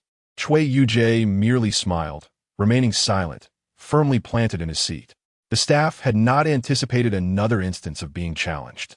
Cui Yujie was resolute in his intention to take advantage of Lu Qingyu, a realization that dawned upon Lu Qingyu swiftly. Chapter 72. The disputed seat at the fashion show. When the staff saw Cui Yujie remaining immobile, they were rendered helpless. Such situations occurred annually. Last year, a social media influencer occupied the front row, and despite the staff's attempts to evict her, she remained, thereby gaining unwarranted attention.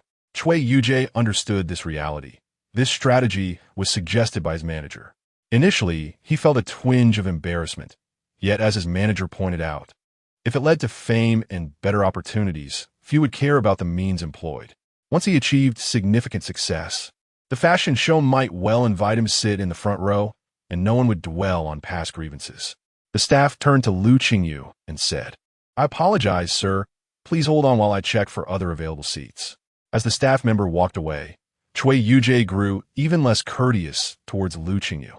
He scrutinized Lu Qingyu and Oppo's attire with disdainful eyes, remarking, if you intend to ride the wave of Fashion Week to elevate your status, you ought to consider your capabilities. If your outfit is captured here, it will not only be a disgrace to you, but also to your employer. Cui Yujie was initially curious about what Lu Qingyu would wear after he took away her outfit, but was disappointed to find that his manager, Su Jixing, was equally unimpressive. The garment was clearly not from a renowned brand. Arriving at a fashion show in such attire made him anxious that foreigners might perceive Lu Qingyu's appearance as a reflection of the entire nation, deeming them impoverished. Chun Ting, seated in the third row, was engrossed in conversation and had yet to notice the unfolding drama involving Lu Qingyu. Cui Yujie grew more brazen, and Lu Qingyu regarded him as if he were a rare specimen, pondering the absurdity of his behavior. How could he not only see someone else in Oppo's seat, but then audaciously chastise another? Had no one in the entertainment industry taught him the principles of decency? Moreover, what was wrong with her outfit? It embodied the elegance of traditional Chinese style, adorned with intricate embroidery that was part of the intangible cultural heritage, crafted from silk that, centuries ago, would have been considered a luxury even within the nation, let alone abroad where it was reserved for royalty. For the people of the Dragon Kingdom to earn respect on an international stage, they must first possess cultural confidence. It was individuals like Cui Yujie who idolized foreign trends that caused foreigners to look down upon their compatriots. Lu Qingyu interjected, I suggest you stand up, apologize to me, and leave. Cui Yujie appeared to find this notion ludicrous. How could he, a rising star, apologize to someone who had yet to make a name for herself? Standing tall, he attempted to intimidate the 18-year-old. I am your senior. Do you understand? You may be young and uneducated, but you should at least grasp the concept of basic respect. Lu Qingyu wanted to laugh. Cui Yujie, of all people, lecturing her on respect? Respect is not something to be given lightly, she replied. At this moment, Chun Ting finally turned around. He had heard of Cui Yujie, His arrogance and his team and Oppo's lack of integrity were notorious. Observing the tense atmosphere between the two, he sensed trouble and swiftly moved to shield Lu Qingyu. What's going on here? Cui Yujie was unperturbed by Chun Ting's presence and sneered. Is this child still weaning? Does he need someone to stand up for him? Chun Ting, incensed, responded, What do you mean by that? Cui Yujie, filled with disdain, settled back into his seat. It means nothing. Think as you wish. Even Chun Ting's patience began to fray. He was over a decade older than this insolent youth, who not only disrespected him, but also encroached upon the seat he had reserved for Lu Qingyu. Although the seat bore no name, the illuminated light beneath it indicated it was occupied. Cui Yujie, unashamed, retorted, I am sorry, but as far as I know, the seats in the venue, except for the front row, are not designated. What makes you think this is your seat? Chun Ting was infuriated by this statement. Cui Yujie and Oppo's management company was infamous in the industry for its unscrupulous tactics, promoting the idea that any means were acceptable for achieving fame. Consequently, their artists often embodied this mentality, leading to numerous scandals attributed to them. However, they possessed a formidable legal team, which over time had made others reluctant to associate with them. Their artists were like a persistent adhesive, clinging and bothersome. Though Chun Ting was an artist himself and a co-owner of two companies, he was accustomed to a certain level of respect within the industry. Yet this was the first time he encountered someone as brash as Cui Yujie. Lu Qingyu tugged at Chun Ting's sleeve, sensing that he was more agitated than she was. Cui Yujie refused to budge and continued to provoke them, leading Chun Ting to engage in heated argument. Their raised voices attracted the attention of others in the fashion show. Cui Yujie, unfazed, appeared like a pig that feared no boiling water. His photographer was still present. If Chun Ting dared to confront him, he would ensure that his photographer captured the moment, framing Chun Ting as the aggressor, which would likely incite a wave of outrage from his fans. Cui Yujie, seemingly indifferent, continued to engage Chun Ting until, unexpectedly, he stood up, donning a sycophantic smile, and squeezed past both Chun Ting and Lu Qingyu. Chun Ting and Lu Qingyu were taken aback, only to hear Cui Yujie greet someone in English. Hello, Mr. Lewis. I am Cui Yujie. A pleasure to meet you. Lewis was the individual who had arranged for Lu Qingyu to board a private jet. His wealth could not merely be described as affluent. He was a super-rich tycoon. Among the top 10 luxury brands showcased at Fashion Week, he had stakes in 5. While others waited years for the privilege of wearing haute couture gowns, he treated them as everyday attire. Before attending Fashion Week, Cui Yujie's manager had advised him to make a favorable impression if he encountered this individual. Opportunities for brand endorsements that others could only dream of hinged upon a single word from him. Upon spotting Lewis, Cui Yujie recognized him immediately and approached confidently, assured that his photographer would capture their interaction, which he could later leverage to enhance his image among brands. However, to his dismay, Lewis did not even spare him a glance, walking straight past Cui Yujie to greet Lu Qingyu. Chapter 73. VIP seats. Lu, what are you discussing? Lu Qingyu appeared remarkably composed, greeting Lewis in French. Chun Ting, unfamiliar with Lewis, assumed he was merely a friend Lu Qingyu had met en route to the venue. Lewis, you've arrived, Lu Qingyu remarked, indicating their apparent familiarity. Allow me to introduce my boss, Chun Ting. This was conveyed in English, which Chun understood, and he exchanged a brief handshake with Lewis. Lu Qingyu continued, My boss secured a seat for me, but it has been occupied by someone else, so I'm contemplating where to sit. Lu Qingyu had long been aware of Lewis and Oppo's significance. During their flight, he gleaned from their conversation that Lewis was no ordinary individual. Upon researching online, he discovered scarce yet official information about Lewis, an investor in the C brand, CEO of the G brand, regional director of the H brand, founder of B Wines, and CEO of Thug Finance, among other prestigious titles, all underscoring his wealth. Lu Qingyu was also informed about his attendance at Fashion Week, as his secretary had briefed him on the itinerary during the flight. As a most pivotal guest of Fashion Week, the designers were particularly attentive to him.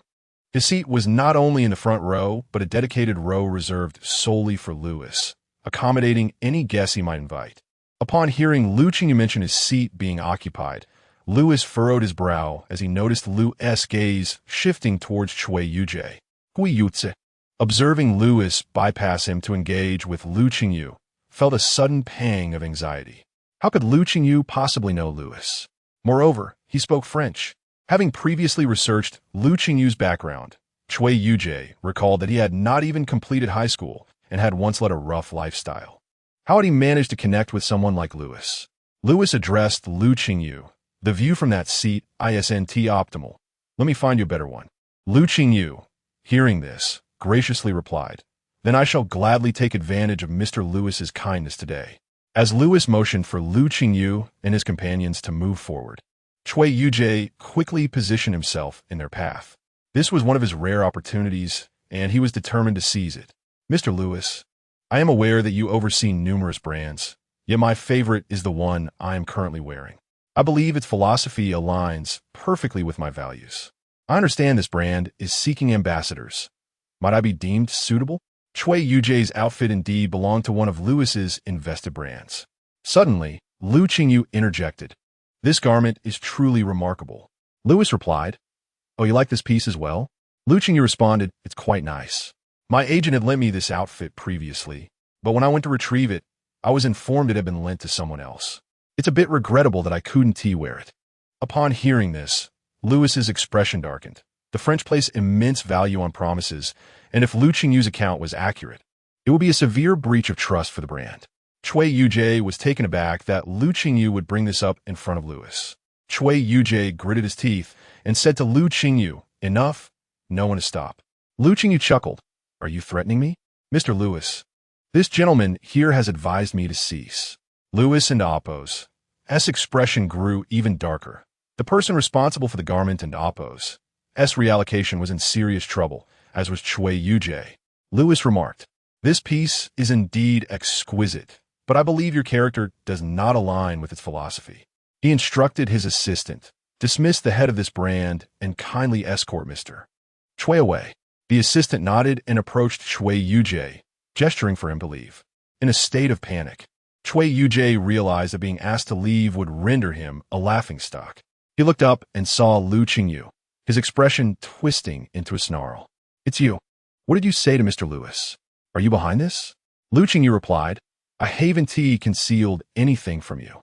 Cui Yujie, feeling the urge to confront Lu Qingyu again, was ignored. The assistant urged him to depart, and with no other option, he complied. Outside the venue, numerous individuals awaited, camera ready. Before the show had even commenced, he was escorted out, and the incident was captured on film.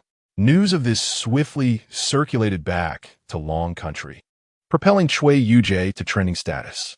Inside the venue, as discussions of attire arose, Louis turned his gaze towards Lu Qingyu. Today, Lu Qingyu's outfit left him thoroughly impressed. Having invested in 5 major luxury brands, as well as several mid-tier ones, he possessed a discerning eye for fashion. He admired Long Country's culture and Lu Qingyu's attire. Rich in cultural significance, particularly the calligraphy on his chest, though indecipherable to him, harmonized beautifully with the bamboo leaves depicted below, evoking a profound artistic essence. Lu, your outfit is utterly stunning. Which brand is it? Lu Qingyu responded, This piece is from Appo's, Qingshi, and Appo's. It is crafted from silk, and the embroidery on the chest utilizes cursive poetry to celebrate the beauty of bamboo, echoing the bamboo leaves below. As Lu Qingyu elaborated on the garment, Louis's appreciation deepened. The most challenging aspect of a piece lies in its creative concept. The show commenced seamlessly, with Lu Qingyu seated beside Louis in the front row, while Chen Ting occupied the adjacent seat. To this point, he still could not comprehend how he found himself in such a position. The event was live-streamed globally, with many in Long Country staying awake to watch. The cameras focused on the stage, yet the VIP seats were so close that as models continually changed, Lu Qingyu remained fixed in the lower right corner of the live broadcast screen. Observant fans soon noticed. Am I seeing things? Is that Lu Qingyu in the front row VIP section? Wow, it's really Lu Qingyu. He looks so handsome. Weren't those seats reserved for VIPs? How'd he get there? What brand is he wearing? It's so unique and beautiful. In an instant, even though it was late at night in Long Country, discussions about Lu Qingyu's sword, placing him back on the trending list alongside Qin Zhao's attire. Qin Zhao, aware that today's headlines would predominantly revolve around Fashion Week, dared not check his phone. Around 2 in the morning, fatigue overcame him, and he succumbed to sleep while Fashion Week had likely just commenced. Not long after falling asleep, his phone began to vibrate. Groggily, he answered the call, recognizing it was from his designer friend, Su Jun. As soon as the call connected, Su Jun and Appo's excited voice burst through. "Bro, where are you? Is that outfit Lu Qingyu is wearing yours?" Chapter 74. An explosion of talent. Su Jun initially believed that Qin Zhao was still in France, having searched the venue thoroughly before finally giving him a call. In the past, both he and Qin Zhao had worked at the same company, where Qin Zhao was regarded as a promising designer. Many speculated that he would be the next designer to showcase in France. However, to everyone's surprise, Qin Zhao abruptly resigned, expressing a desire to pursue a new direction in traditional Chinese aesthetics. This decision stirred quite a commotion within their circle. Subsequently, Qin Zhao's career did not flourish as anticipated. He launched his own brand, which gained little recognition in the Dragon Country, leaving many to lament what could have been had he remained in France.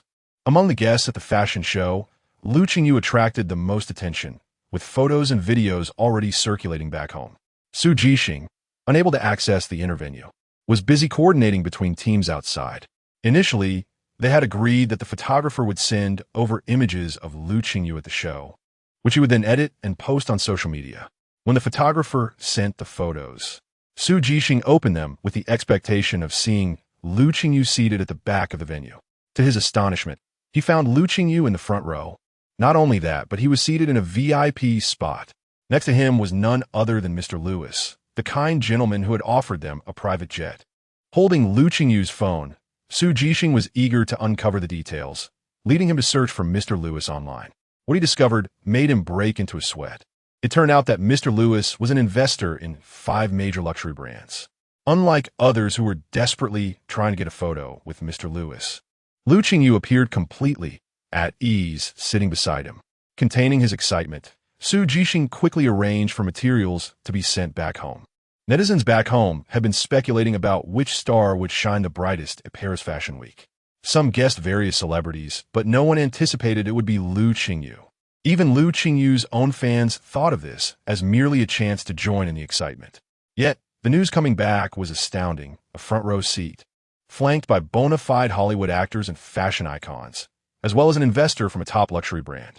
While only Lu Qingyu's own photographer would typically capture his image, the media couldn't resist snapping pictures of him, not only because of his striking looks, but also due to Mr. Lewis's presence beside him.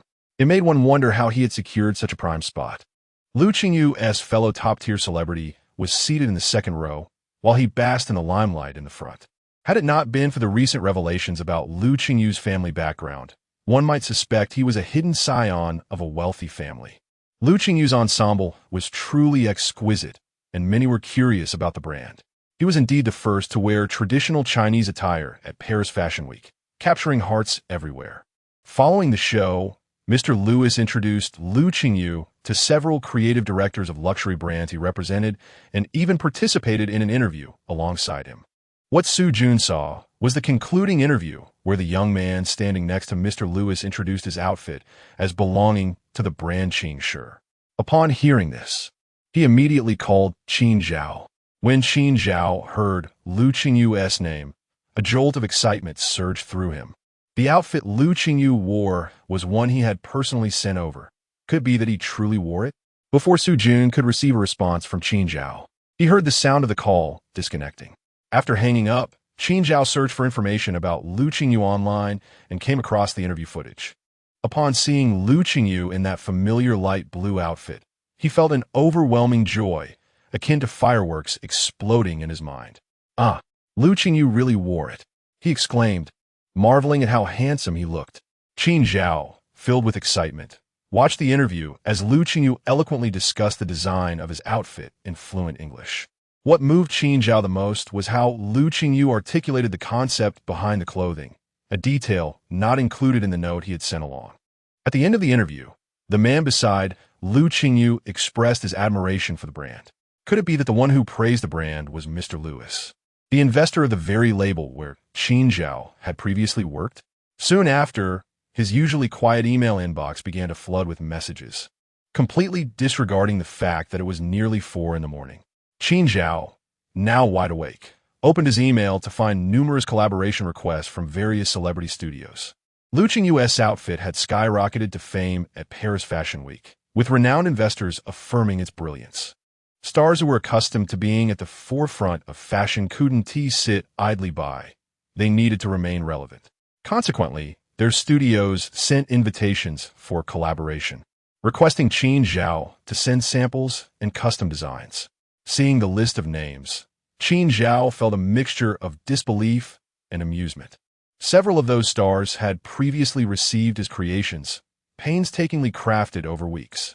The sudden influx of emails suggested that those earlier outfits had either been gifted away or languished unseen in storage. As he perused the unread messages, a surge of creativity coursed through him. He felt an urgent desire to sketch out designs, inspired by Lu Qingyu, with no fewer than 7 or 8 concepts flooding his mind. In retrospect, the true star of this Paris journey was not the fashion bloggers or the celebrity actresses, but Lu Qingyu. Meanwhile, the most unfortunate was Cui Yujie, who had been ejected from the venue, losing face abroad. Previously, he had mocked Lu Qingyu's attire, claiming it tarnished the image of their country. Yet it was he who had brought shame upon himself. Online ridicule of Cui Yujie was rampant, as he had hoped to leverage this opportunity to secure endorsements from mid to high-end brands. Instead, he found himself blacklisted by those very labels. This time, Lu Qingyu truly brought honor to Su Jixing. After their trip to France, Mr. Lewis had invited Lu Qingyu to tour luxury design studios, but with other commitments looming, Lu Qingyu had to decline. The day after his return, Su Jixing received requests for endorsements from 3 luxury brands, causing his hands to tremble as he read the emails. Chapter 75. Duet. If possible, he aspired to secure endorsements from all 3 luxury brands. Thus, Su Jixing became engrossed in the affairs of representing these high-end brands. Qingzhao's brand studio was currently inundated with orders. Even garments that had previously languished in obscurity were now being sold. After Lu Qingyu returned to the country, Qingzhao arranged a meeting with Lu Qingyu's studio, personally delivering sample garments.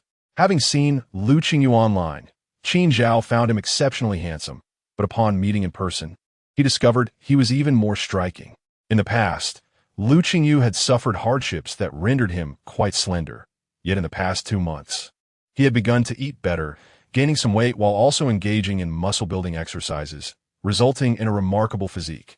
Qingzhao felt a surge of excitement upon meeting Lu Qingyu. "Hello, Teacher Lu, I am Qingzhao." Despite being over a decade older than Lu Qingyu, he still respectfully addressed him as teacher. Lu Qingyu sat before the makeup mirror, where a makeup artist was assisting him in removing his makeup. "There is no need for formality, just call me Qingyu. Please have a seat, I'll be ready shortly." Qingzhao felt a touch of nervousness and embarrassment. After 20 minutes, Lu Qingyu emerged in a new outfit. "Thank you for your patience, Qingge." Qingzhao immediately stood up. "Not at all. You have been an immense help to me. Your support has elevated my brand tremendously. I would wait even 20 hours for you." Qingzhao swiftly presented the 5 sets of clothing he had brought for Lu Qingyu. There was a teal outfit, a gray linen ensemble, a white garment, and 2 black designs. "I've created some new styles, each unique. If there are any elements you particularly like, please let me know, and I shall design something for you." Despite having secured numerous orders, with dates extending 16 months into the future, he prioritized creating garments for Lu Qingyu, whose status in his eyes was unparalleled. If Audrey Hepburn was the muse of Da Vinci, then Lu Qingyu was his male idol. Lu Qingyu admired the designs, remarking, "Qingge, your craftsmanship is exceptional. These garments align perfectly with my aesthetic." Qingzhao's heart swelled with joy at Lu Qingyu's approval. Aware of Lu Qingyu's busy schedule, he refrained from imposing further, though they exchanged contact information. The short drama had become a sensation, yielding substantial profits for Qingxing Entertainment. Lu Qingyu reinvested part of his earnings into the company for continued growth, while directing another portion into DS Finance for investments. In his previous life, Lu Qingyu was primarily involved in real estate, harboring a particular obsession with land. Coincidentally, a plot he had coveted was put up for government auction, prompting him to instruct Chi Fei to bid on it. This land, discovered during the filming of Love Journey, was situated near I Village, an area he had traversed while tending sheep. Comprising 300 acres of flat terrain, Lu Qingyu had long admired its scenic beauty, deeming it ideal for seclusion and retirement. However, due to its remoteness, it was priced at a mere 2,000 yuan per acre, totaling just 600,000 yuan for the entire tract. The lack of interest from buyers stemmed from the public knowledge that the government was experiencing poor economic performance and had opted to sell off several plots to developers. 2 similar parcels had already been sold, leading to the misfortune of 2 buyers. Those who had inquired about the land were well aware of these circumstances. Thus, it failed to attract interest. Opening a hotel was impractical due to its distance from the city, while establishing a golf course demanded a hefty investment. The only feasible option was to create a farmstay or engage in agriculture. Initially, Lu Qingyu envisioned a farmstay, but not for others, rather as a retreat for himself. However, this dream was dashed when plans surfaced for an airport, with land priced at 500,000 yuan per acre and a total area of 800 acres. Lu Qingyu sold 200 acres, weeping as he pocketed 100 million yuan.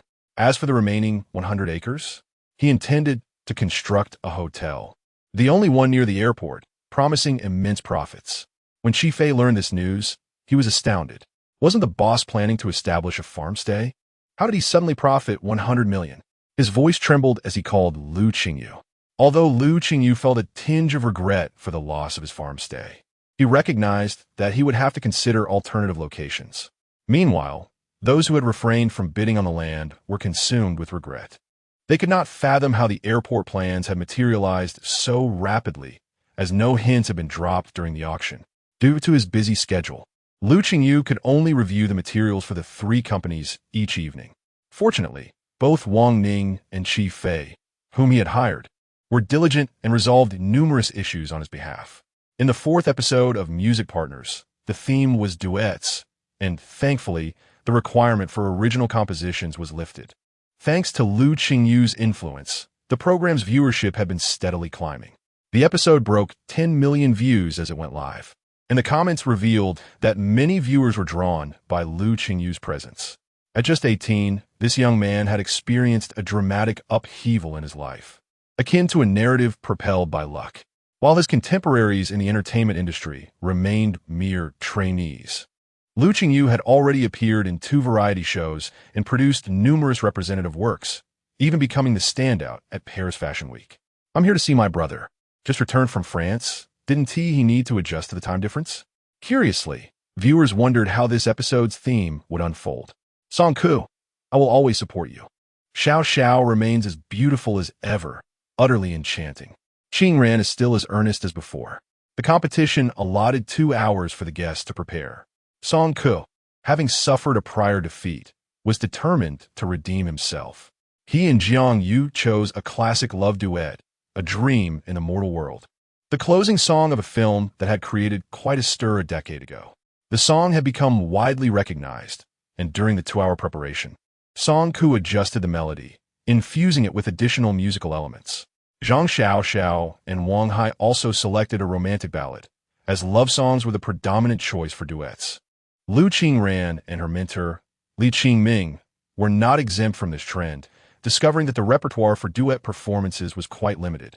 In the official live broadcast room of Music Partners, 3 groups had already selected their songs, leaving only Lu Qingyu's group, which left the audience puzzled as it appeared Lu Qingyu was interviewing Chun Ting. Chapter 76, Another Original? What are you doing, brother? Stop chatting and choose a song quickly. My younger brother is so unhurried, still engaged in conversation. Why is it that every time his progress is the slowest? I can't help but feel anxious. At this moment, Lu Qingyu, who has been criticized online for his slow pace, is in a heated discussion with Chun Ting. This time, Chun Ting also wishes to select the song A Dream in the Mundane World, but when he finally mentions the title, the production team informs him that Song Ku has already chosen that song. With a furrowed brow, Chun Ting hears the production team egging him on. Teacher Chun, if you want to sing this song, it's still possible. Chun Ting decisively declines. Choosing the same song for both groups would not only stir conflict, but would also be quite pointed. He is not afraid of losing. He simply knows that the outcome would be starkly evident, and such a move would surely offend someone. Chun Ting is keen to avoid creating any discord, especially since he has a good relationship with Jiangyu. He glances at Lu Qingyu and says, "Qingyu, it's up to you now. Choose a song." Chun Ting grants Lu Qingyu the authority, eager to see what he might propose. Although Lu Qingyu does not have extensive knowledge of existing songs, he does have one in mind for a duet. "Brother Chun, I do have a new song in mind. Would you like to give it a try?" Lu Qingyu proposes. Chun Ting and Appo's interest is piqued. Throughout the competition, Lu Qingyu has never disappointed him with his selections, and he is curious about what Lu Qingyu has in store. "The decision is yours. Sing whatever you choose," Chun Ting affirms. With that, Lu Qingyu opens his laptop and begins typing the lyrics. In less than 3 minutes, he has printed the lyrics. However, just before handing them over to Chun Ting, he realizes a potential issue. The song is in Cantonese. Will Chun Ting be able to sing it? If not, he will need to create a phonetic version. "Brother Chun, do you know Cantonese?" Lu Qingyu inquires. Upon hearing this, Chun Ting shoots him a haughty look. "Do you underestimate me? I'm from Guangdong." Lu Qingyu's eyes light up. "That's wonderful. A major problem solved." He continues, "Brother Chun, I remember you have an exceptional memory for lyrics." Chun Ting tenses, recalling the previous song guessed, with its dense lyrics that nearly triggered his claustrophobia. "I don't. Don't slander me." Lu Qingyu hands over the lyrics. "Brother Chun, my Cantonese is self-taught and certainly not as refined as yours. You should sing a few extra lines. Cantonese has 9 tones compared to Mandarin and amp, Appo's S4, making it significantly more challenging."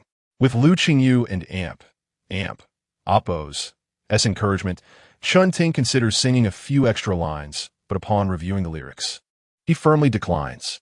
The lyrics are color-coded. The first line is in red, followed by a page full of blue text. "Is this what you call singing a few extra lines?" "No way. I'm older now, and my memory isn't what it used to be. I'll choose a shorter section." He is not easily fooled and has learned from the past that such an approach could be exhausting. Ultimately, after Chun Ting and Appo's strong insistence, Lu Qingyu ends up singing a lengthy segment. During practice, Chun Ting finds himself sweating again. Why are the songs this kid creates always so challenging to sing? In Chun Ting's mind, a duet should simply alternate lines with a few joint phrases, but after seeing Lu Qingyu's arrangement, he finds it truly outrageous. Initially thinking the distribution was unbalanced and unfeasible, he is pleasantly surprised when they sing through it together, discovering it sounds remarkably harmonious, especially in the latter parts, where they sing different lyrics in the same rhythm. The expression not only avoids chaos, but also possesses a delightful depth. Chun Ting can't help but feel inclined to give Lu Qingyu a big kiss. 2 hours pass swiftly, and everyone has nearly completed their practice. Song Ku, Zhang Xiao, and Lu Qingran exit the rehearsal room, while Lu Qingyu and Appo's group is the last to emerge, likely timing their exit perfectly. The program has already announced the song titles, and when they see Lu Qingyu's group, they are taken aback. "Rashomon? Never heard of that song." Looking further down, they notice Lu Qingyu's name in the lyricist and composer columns. Song Ki. Wow, I really don't know whether to call Lu Qingyu bold or arrogant. Another original? Why does he love to steal the spotlight so much? Our choice of a dream in the mundane world is practically a safe bet. Perhaps Lu Qingyu will falter this time. Song Ku smirks coldly. Lu Qingran and Zhang Xiao, on the other hand, are intrigued by the song. Zhang Xiao, I'm quite looking forward to Qingyu's song. Lu Qingran, rarely interested in such topics, agrees. Me too, Rashomon. The title is quite captivating. As the program countdown reaches 1 minute, Lu Qingyu and Chun Ting slowly walk out from backstage, perfectly timed. After losing to Lu Qingyu in the previous episode, Song Ku is particularly focused on their group. However, upon Chun Ting and Appo's appearance, Song Ku's apprehension dissipates. Chun Ting does not seem to be in great shape. He approaches with a furrowed brow, muttering under his breath, and his gaze towards Lu Qingyu suggests he could zap him with lightning. A smile creeps on Song Ku's face as he speculates that their song selection and rehearsal must have been tumultuous. The more challenges they face, the happier he becomes. The program begins, and this time the order of appearance is drawn at random. The production team has prepared 4 balls. Lu Qingyu and his companions take the stage to select. The final order is Zhang Xiaoxiao first, Song Ke second, Lu Qingyu third, and Lu Qingran last. As the guests take their places, the live broadcast continues. Zhang Xiaoxiao and Wang high step onto the stage, and the audience waves their light sticks in support of Zhang Xiaoxiao, who greets them enthusiastically. In front of Lu Qingyu and his group is a live display monitor. It must be said that while Zhang Xiaoxiao's performance may not have been the strongest, her stage presence during the live broadcast is always commendable. Xiaoxiao soars courageously. Family will always be there. I'm here to support my daughter. I'll always back her up. We don't care how far Xiaoxiao goes. We only care about her happiness. Xiaoxiao, I'm here. Don't worry about the competition. The screen is filled with images of Lamborghinis, rockets, and rainbow castles. And it must be noted that the top supporter, Cuckoo, looks quite dashing while showering gifts. On stage, the song chosen by Zhang Xiaoxiao and her partner is also a sweet duet, currently ranking in the top 10 on Douyin. Zhang Xiaoxiao is well suited for this type of song, and the performance goes exceptionally well, ultimately earning her 1.66 million votes. This number surpasses Zhang Xiaoxiao's previous performance. Yet she is acutely aware that despite this achievement, she remains at the bottom among her peers. Next up is Song Ke. With full confidence, he takes the stage. A Dream in the Mundane World is penned by one of the nation's top lyricists, and this song has stood the test of time for over a decade, with countless covers attesting to its popularity. The choice of this song alone is captivating. On stage, Song Ku and Jiangyu stand side by side, and as the lights dim, the large screen behind them flashes the adaptation of A Dream in the Mundane World. Chapter 77. As the melodious strains of music filled the air, numerous spectators, all over 90 years of age, were swept away into reverie. The lyrics of A Dream in the Red Dust depict a poignant tale of a young couple. The girl, merely 18, and the boy, 20, spent 5 beautiful years together only to realize their incompatibility, leading them to part ways and swiftly establish new families, chuckling at the ephemeral nature of life. Live viewers remarked, Song Ke's voice is utterly enchanting. I must loop this track. They praised the seamless synergy between Song Ke and Jiangyu, declaring it the finest rendition of A Dream in the Red Dust they had ever heard. Although the lyrics exude a sense of carefree abandon, one viewer lamented, I just broke up. I cannot embody the sentiments expressed in the lyrics. Another pondered, is it just me who still yearns for my ex? Meanwhile, the director remained vigilant, monitoring the live stream's data and content. With the viewership surpassing 10 million, it was evident that Song Ke's influence was commendable, yet the barrage of comments was unexpectedly critical. Initially, they anticipated that the audience's reactions to A Dream in the Red Dust would be overwhelmingly positive, but the comments suggested otherwise. The song, having stood the test of time, was revered as a classic due to the film it accompanied, yet those unfamiliar with it were quick to scrutinize the lyrics as unrealistic. Nonetheless, the director remained unfazed. As long as the numbers were favorable, that was all that mattered.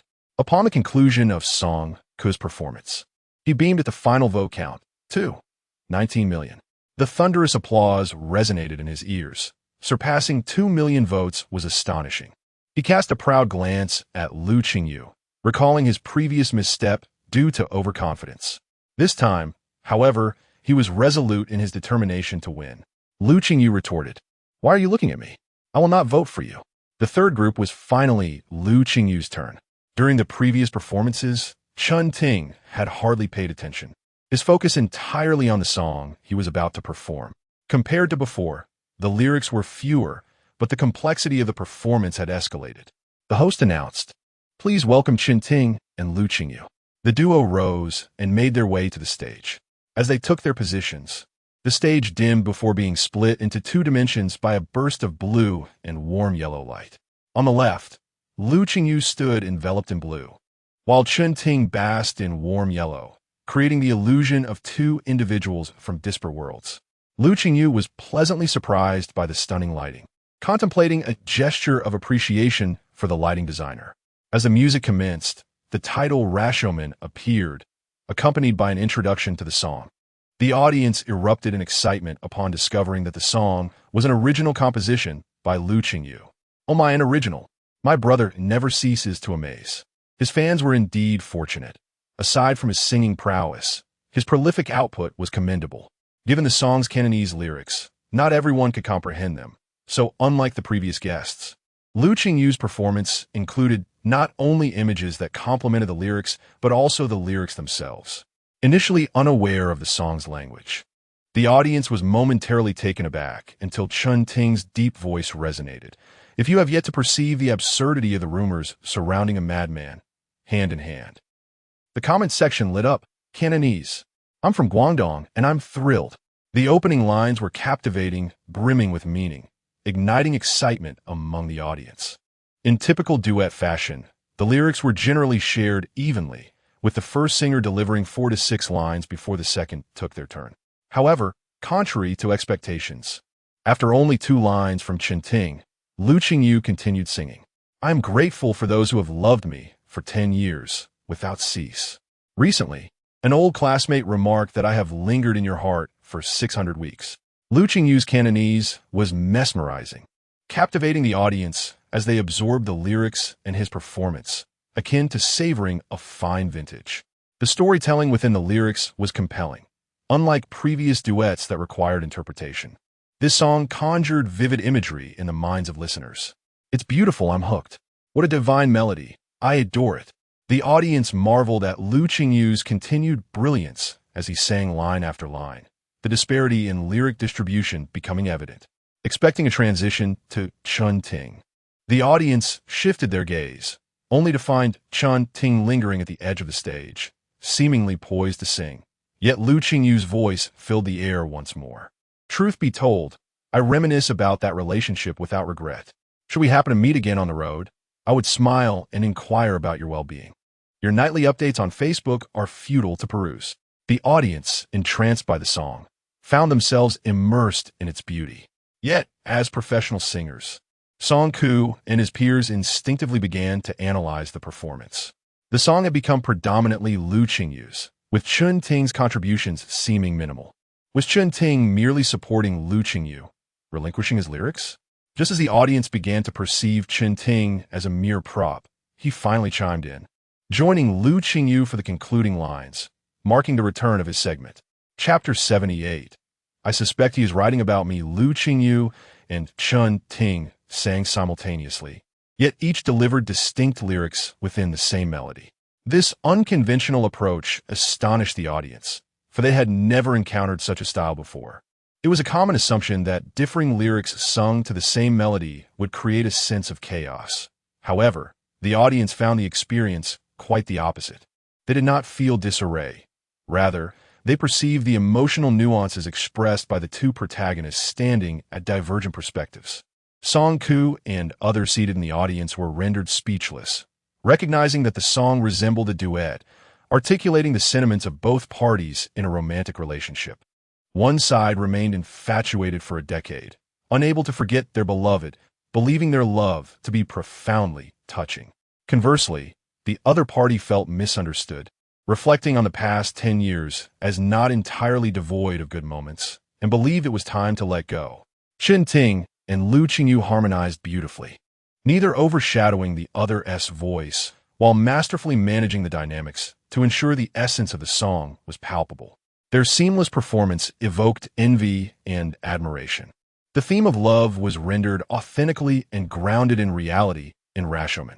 After listening to this song, one felt that their own dream in the mortal world paled in comparison. As the chorus resonated, it followed a similar call-and-response format. Chun Ting, that love, buried before it reaches its end. Lu Qingyu, afraid of being too fervent in longing. Chun Ting, teaching both hearts a riddle unbroken, impossible to release. Together, each one inquires about the secret of everlasting love. Chun Ting, only to rise heroically from the seat. Lu Qingyu, is it to cling to the remnants of a memory? Together, may we be remembered through the ages, You have not forgotten, nor have I. Chen Ting, still better to have a companion by your side. Lu Qingyu, love letters have also begun to fade. The audience found themselves at a loss for words to express their current feelings. They listened intently, one ear catching Chen Ting's voice, the other Lu Qingyu's. Each lyric resonating deeply and weaving a narrative of its own. When the two sang together, it was difficult to decide which character's plight invoked more sympathy. Chen Ting, unsettled, I look out at dawn and dusk, hoping for a signal, glancing back time and again. Lu Qingyu, you once vowed to keep in touch. This line struck many hearts, evoking memories of similar sentiments experienced in romance. The comments poured in. I suspect these lyrics are about me. Yesterday, I was in that state. What should I do? The person I like also said we should stay in touch, yet they have never reached out. On stage, Lu Qingyu and Chen Ting sang passionately under their respective lights, yet they never encroached upon each other and opposed as territory. Chen Ting, the past number. Lu Qingyu, those enchanting moments. Chen Ting equates to the old place. Lu Qingyu, no need to look back often. Chen Ting, dare not dismantle and reconstruct. Lu Qingyu, can extract warmth to endure the cold ahead. Chen Ting, just close that room. Chen Ting, like a terminal illness. Lu Qingyu, those most touching moments. Chen Ting, every day of foreboding. Lu Qingyu, not necessarily leading to eternity. Chen Ting, happiness is about to descend. Lu Qingyu, the most lingering shadow, even if it wanders every night, has already been laid to rest. Chen Ting, if lovers, you two have not forgotten, promising who a decade on, to secretly navigate the night once more. Lu Qingyu, don't be reckless. Chen Ting, next January, may we reunite as promised. Lu Qingyu, let the past settle in a certain place in Iceland. The final two segments of the song crescendoed with escalating emotion, and Lu Qingyu and Chen Ting's harmony was impeccable. Only after the last note did Chen Ting exhale slowly, a breath he had been holding since the first line, relieved that he and T made a mistake or misread the prompter, successfully avoiding any blunders. The audience's response to Lu Qingyu's performance differed markedly from that of other artists. Typically, audiences erupted in cheers immediately after a performance. But Lu Qingyu's listeners needed a moment to absorb the shock of the experience. The song was not only beautiful, but also evoked empathy and introspection, a rarity in music. Yet, Lu Qingyu consistently delivered such profound artistry. As Lu Qingyu and Chen Ting took their bows, the audience erupted into thunderous applause. By the end of Rashomon, every heart was brimming with myriad thoughts. Life, much like Rashomon, was filled with individual interpretations. As the song concluded, the audience realized that it was a love song crafted from two contrasting perspectives. The characters, represented by A and B in the lyrics, embodied the duality of love. One clung to memories even after 600 weeks apart, mistakenly believing their feelings were mutual, while the other sought to move on. Chen Ting's character yearned for reconciliation, while Lu Qingyu's sought to forget. The two had long lost their common language, much like a melody forever intertwined with differing lyrics, an achingly authentic and cruel conclusion. The song was captivating, leaving one with an insatiable desire to replay it 10 times over. Not only did they fall in love with the music, but also with the Cantonese language. Lu Qingyu's talent was astonishing. Was he truly only 18? Had he genuinely dropped out of high school?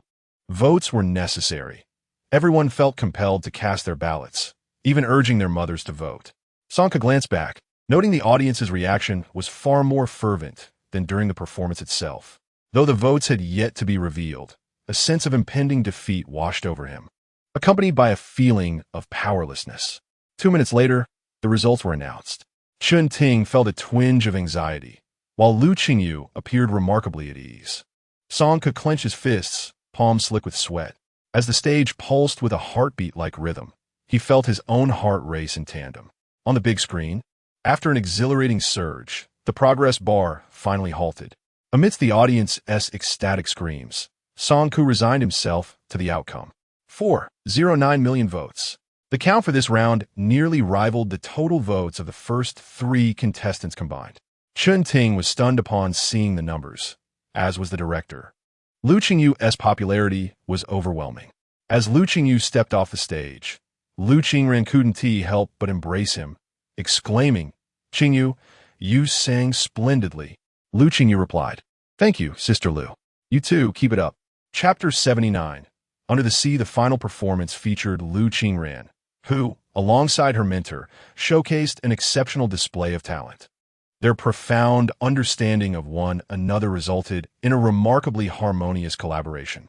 Lu Qingran, a gifted vocalist, demonstrated a remarkable capacity for growth throughout the 4 episodes, consistently improving with each performance.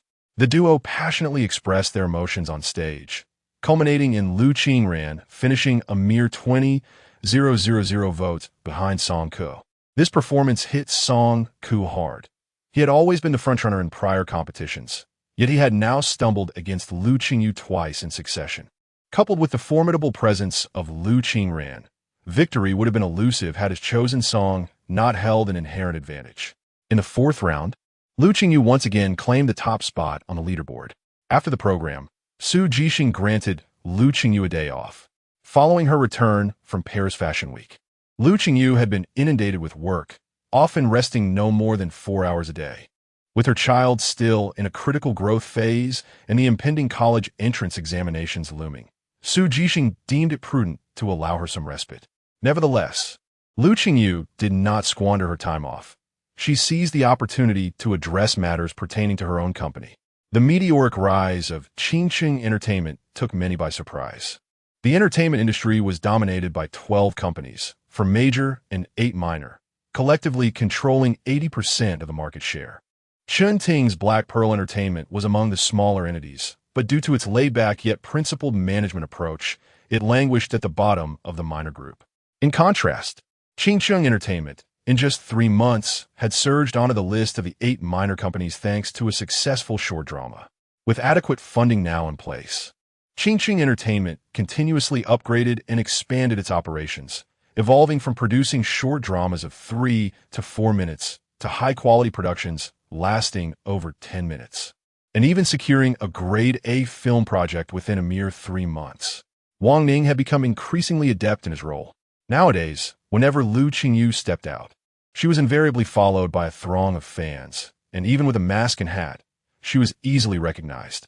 Thus, she often had to rely on Wang Ning for assistance. Presenting the quarterly financial report, Wang Ning revealed that Qingqing Entertainment had achieved a net profit of an astonishing 200 million after deducting all expenses. When Wang Ning calculated this figure, he was astounded. Previously, a successful company might consider a yearly profit of 100 million commendable, yet Qingqing Entertainment had accomplished this feat in just 1 quarter. Their breakout short drama alone had grossed over 60 million, elucidating why many were drawn to the entertainment industry. Money flowed readily.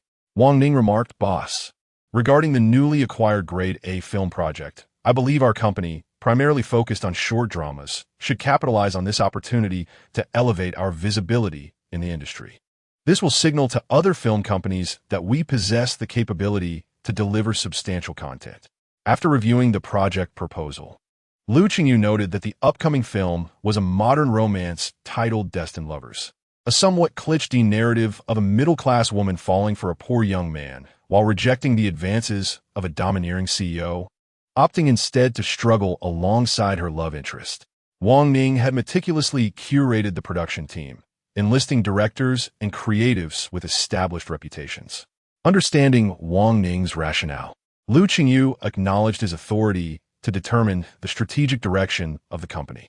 "I trust you completely. Feel free to pursue your ideas. I will support you," she assured him. Wang Ning, touched by her words, felt a swell of gratitude. He marveled at having such a supportive boss, one who never resorted to manipulation or intimidation. "Yes, you. I will not disappoint your expectations," he pledged. After spending nearly 4 hours with Lu Qingyu, Wang Ning departed for lunch. Lu Qingyu rested briefly before Qi Fei arrived in the afternoon. The land purchased previously had reserved 100 acres, and the construction of a hotel was set to commence. Building a hotel was a costly endeavor. Fortunately, compensation from the land sale and funds from Qingqing Entertainment provided ample resources. prompting Lu Qingyu to allocate some funds to Qi Fei. Presenting the hotel construction plan, Qi Fei sat beside Lu Qingyu as she reviewed the proposal. After a thorough examination, Lu Qingyu commented, "This plan is commendable. However, I envision constructing 2 hotels, one targeting high-end clientele and the other catering to ordinary business travelers. With the airport being developed, there will likely be more than one hotel vying for guests, and I intend for us to seize the initiative." Qi Fei admired Lu Qingyu's foresight. While he recognized the lucrative potential of the entertainment industry, he also pondered whether it was truly as profitable as it appeared. That evening, after Qi Fei left, Lu Qingyu suddenly craved hot pot. Dining alone felt lackluster, prompting her to call Su Jixing. Coincidentally, he had yet to eat, so he drove to meet her. In the car, Su Jixing enthused, "I'll take you to the most renowned hot pot restaurant nearby. They usually require reservations, or else you might wait at least 2 hours." His vivid descriptions heightened Lu Qingyu's anticipation. Upon arriving, Su Jixing ushered her into a private room. After sitting down and removing her mask, Lu Qingyu surveyed the establishment. The private room was merely a sectioned-off area in the bustling hall, separated by 2 screens.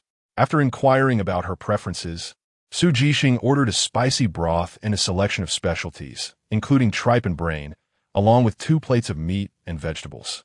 Once the order was placed, Su Jixing busily prepared the dipping sauces for Lu Qingyu. Approximately 20 minutes later, the broth and ingredients arrived. As she gazed at the bubbling, fragrant broth, she cooked a slice of meat to medium doneness before sampling it with the sauce Su Jixing had prepared. It was delicious, though perhaps not as extraordinary as he had claimed. Su Jixing, however, relished the meal.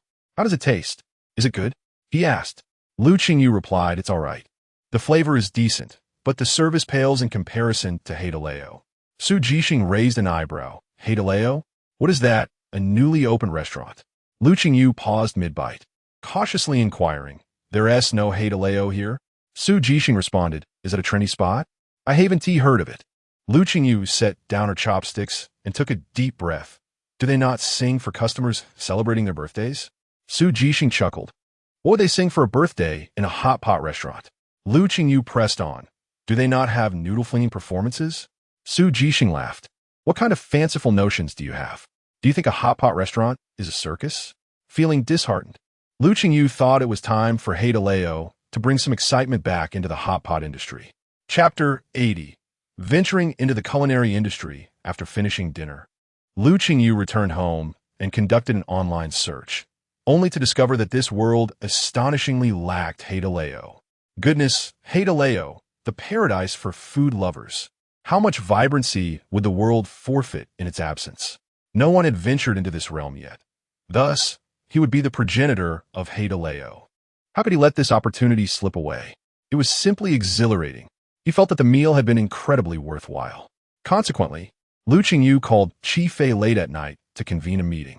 Qi Fei, already off work and on his way home, was bewildered when he received Lu Qingyu's call proposing to open a hot pot restaurant. He could hardly fathom why the young entrepreneur suddenly wished to embark on this venture. The market was saturated with hot pot establishments, and in Qi Fei and Appo's perspective, this project did not seem promising. The culinary industry was notoriously challenging. Countless aspiring restaurateurs had sought to enter this field, only to meet with failure. Qi Fei suspected that Lu Qingyu was merely swept up in a momentary whim, and he resolved to dissuade him when they met, for blind investment was unwise. Even wealth should not be squandered in such a manner. While awaiting Qi Fei and Appo's arrival, Lu Qingyu meticulously devised a plan for the heir concept. The doorbell rang, and upon opening the door, Lu Qingyu handed his proposal directly to Qi Fei. "Brother Qi, this is my plan for the hot pot restaurant. Please register the trademark and find someone to develop 2 detailed plans based on this concept. I need them within 2 days. Additionally, you may start scouting locations. Let us open 5 branches as a trial. If successful, we will expand the chain." Qi Fei glanced at the proposal in his hands, bewildered. A chain? There wasn't even one restaurant yet, and he was already contemplating expansion. Moreover, opening 5 branches for a trial? Wouldn't that result in 5 potential losses? Chi Fei felt that Lu Qingyu was being overly impulsive. However, before he could voice his concerns, Lu Qingyu interrupted him. Sorry to trouble you, Brother Qi. I have an event early tomorrow, so I'll be heading to bed now. With a resounding thud, the door closed behind him. Chi Fei stood there, utterly flabbergasted, taking a moment to recollect himself. What did he come for? Right, to discuss the hot pot plan. Hadn't he intended to advise Lu Qingyu? Alas, the opportunity had vanished. With no choice but to return home with the proposal, Chi Fei examined its contents with great care. Initially, he had little faith in Lu Qingyu's plan. After all, he was an entertainer. Could he really craft a comprehensive proposal?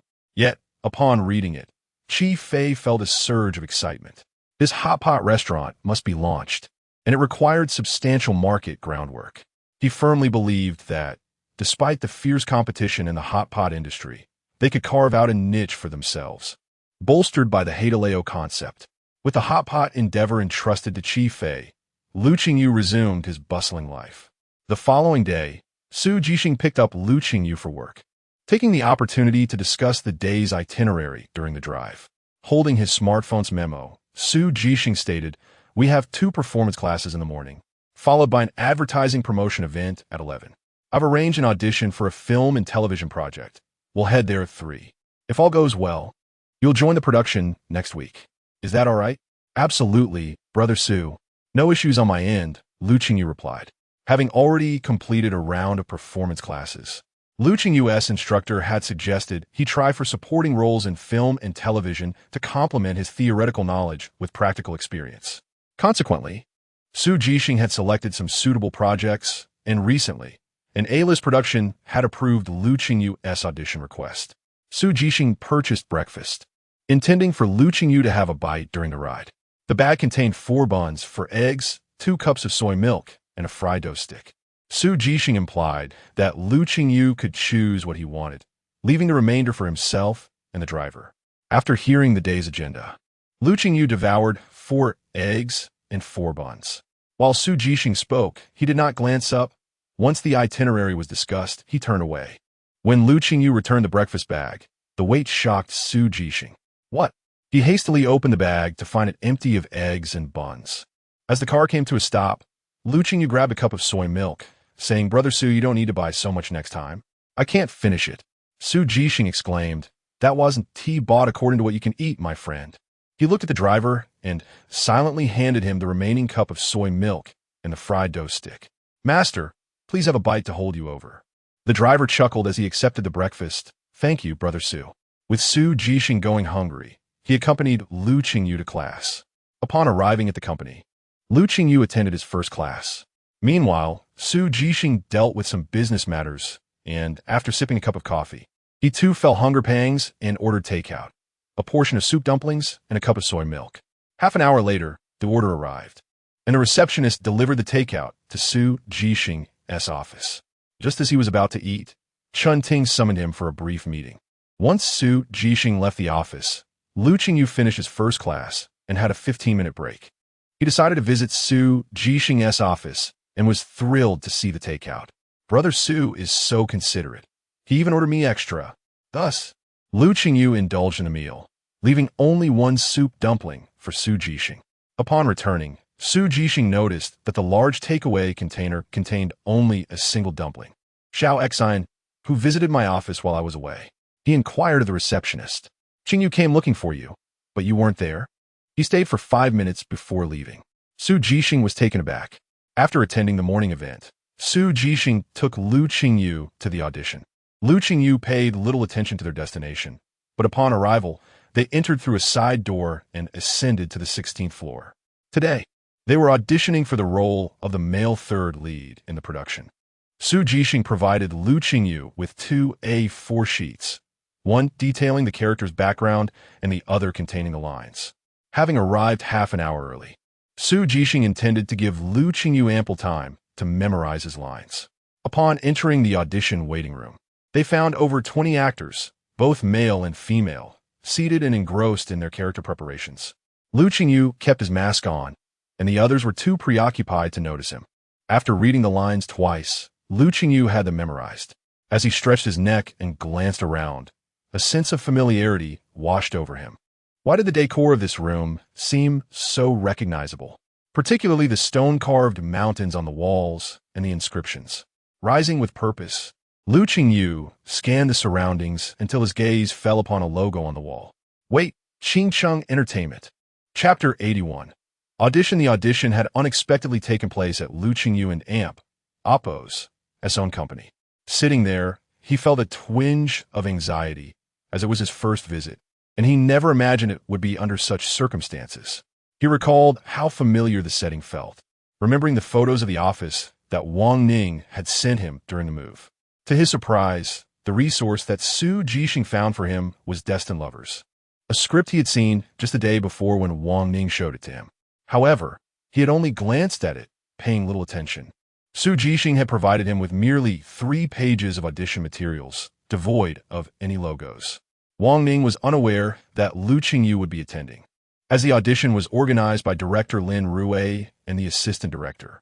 As the producer, his role was primarily to accompany the director in sifting through candidates while keeping an eye out for any promising actors to bolster the short film. Lu Qingyu wondered how Wang Ning would react upon seeing him. Meanwhile, an actor sitting beside him, also auditioning for the role of the third male lead, was Zhou Fong. At 27 years old and standing at 180 meters, Zhou Fong was handsome and had a clean-cut appearance. He graduated from the performance department of a media academy and had been striving in the entertainment industry since his senior year, participating in over 10 productions, albeit in supporting roles. While his acting skills were commendable, the industry was rife with attractive and talented individuals, and sometimes success hinged on mere luck. Among their graduating class of 24, only 2 had achieved significant fame. 2 were mid-level actors, and 6 remained in the industry, including Zhou Fong. The rest had chosen different paths. Many believed that upon graduation, they would land leading roles. But the reality was that years could go by with only minor supporting parts to show for it. In Zhou Fong's repertoire, the most notable role he had secured was that of the third male lead. Initially, he had aimed for the leading role in this production, but recognizing the limited scope, he opted for the safer bet, believing that securing any role would be a triumph, even if he ultimately did not land the third lead. Noticing Lu Qingyu beside him, who had only glanced at his lines twice and seemed somewhat flustered, Zhou Fong surmised that he must be nervous. With his outgoing nature, he addressed Lu Qingyu directly. "Hey, are you all right?" Lost in thought about his upcoming encounter with Wang Ning, Lu Qingyu was startled by Zhou Fong's concerned tone. "It and Oppos. It's only that I and Oppos am reflecting on a few things," he replied, striving to maintain politeness. "What role are you auditioning for?" Zhou Fong inquired. "The third male lead," Lu Qingyu answered. Zhou Fong's eyes lit up upon hearing this. Rather than feeling threatened, he felt a sense of camaraderie, as if encountering a fellow traveler in a foreign land. "What a coincidence! I'm auditioning for the same role," he exclaimed. Lu Qingyu nodded in acknowledgement, remaining silent. Zhou Fong assumed that Lu Qingyu's quiet demeanor was due to nerves.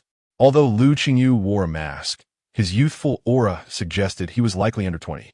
Zhou Fong generously shared his notes and character sketches with Lu Qingyu. "Since we and Oppos, I'll be performing the same material. If you and Oppos feeling anxious, just refer my notes. These are my insights, and I'm quite adept at character analysis." He handed over his notes, which were marked with numerous red annotations. Intrigued, Lu Qingyu accepted them. Having prepared a character sketch himself, which filled half of an A4 page, he was taken aback to see Zhou Fong's extensive 8-page analysis.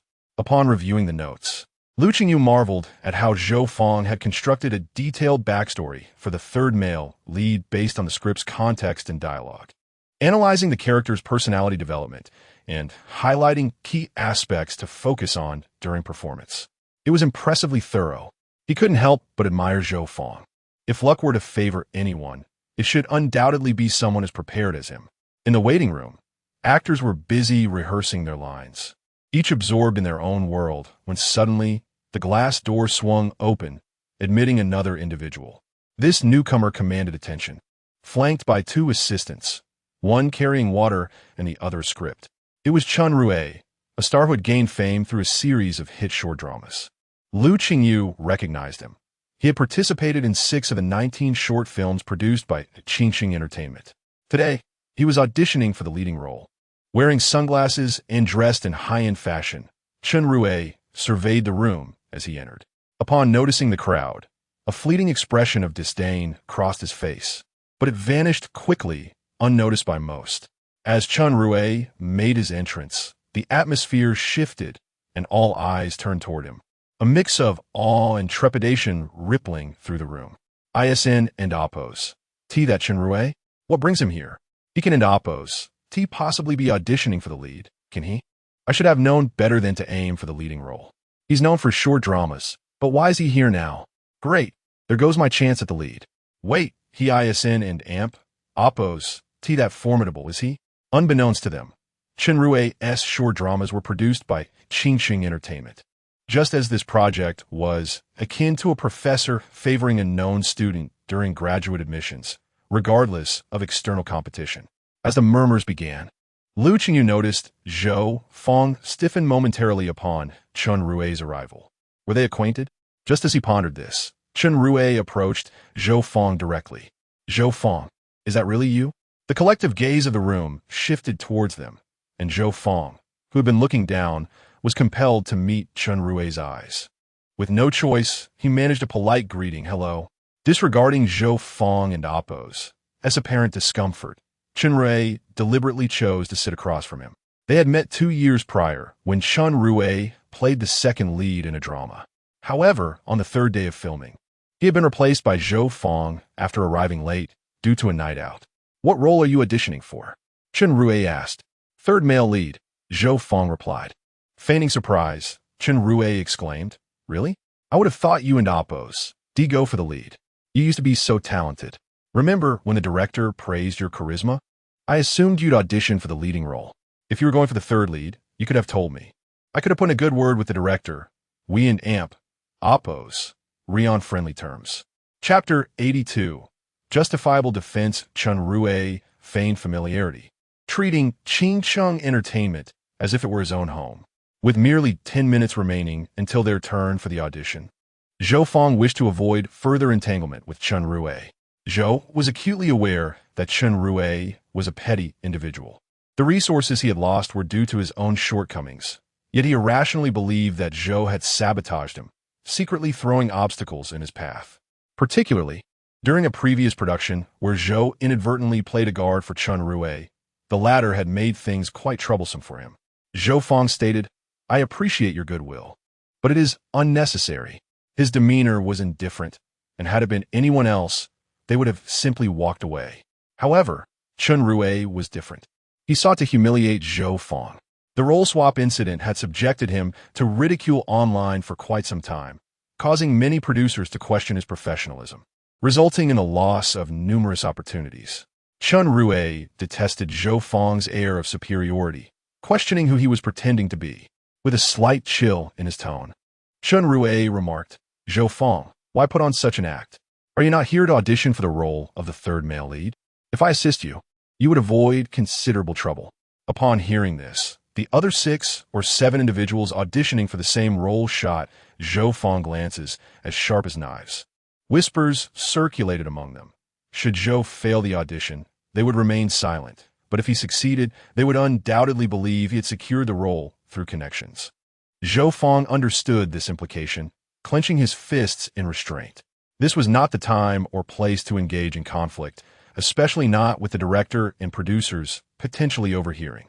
To create disturbances outside before even securing the role would render him an undesirable candidate in their eyes. In a moment of frustration, he abruptly stood, startling Lu Qingyu. Zhou Fong could no longer contain himself. Was this kid attempting to rise? Chen Rui, misinterpreting Zhou Fong and Oppos' agitation, prepared for a confrontation. Instead, Zhou Fong, his face flushed, managed to utter there and Amp, Oppos' free coffee outside. I'm going to have a cup. Chen Rui sneered, fully aware of Zhou Fong and Amp, Oppos' lack of courage. Zhou Fong proceeded to the coffee machine, preparing 2 cups, one for himself and the other for Lu Qingyu. Brother, would you like a cup? He inquired. Although Lu Qingyu did not remove his mask, he accepted the coffee. Seeing this, Chen Rui snatched the second cup from Zhou Fong's hand. Thanks. Zhou Fong was taken aback. That was his coffee, and Chen Rui had brazenly taken it from him.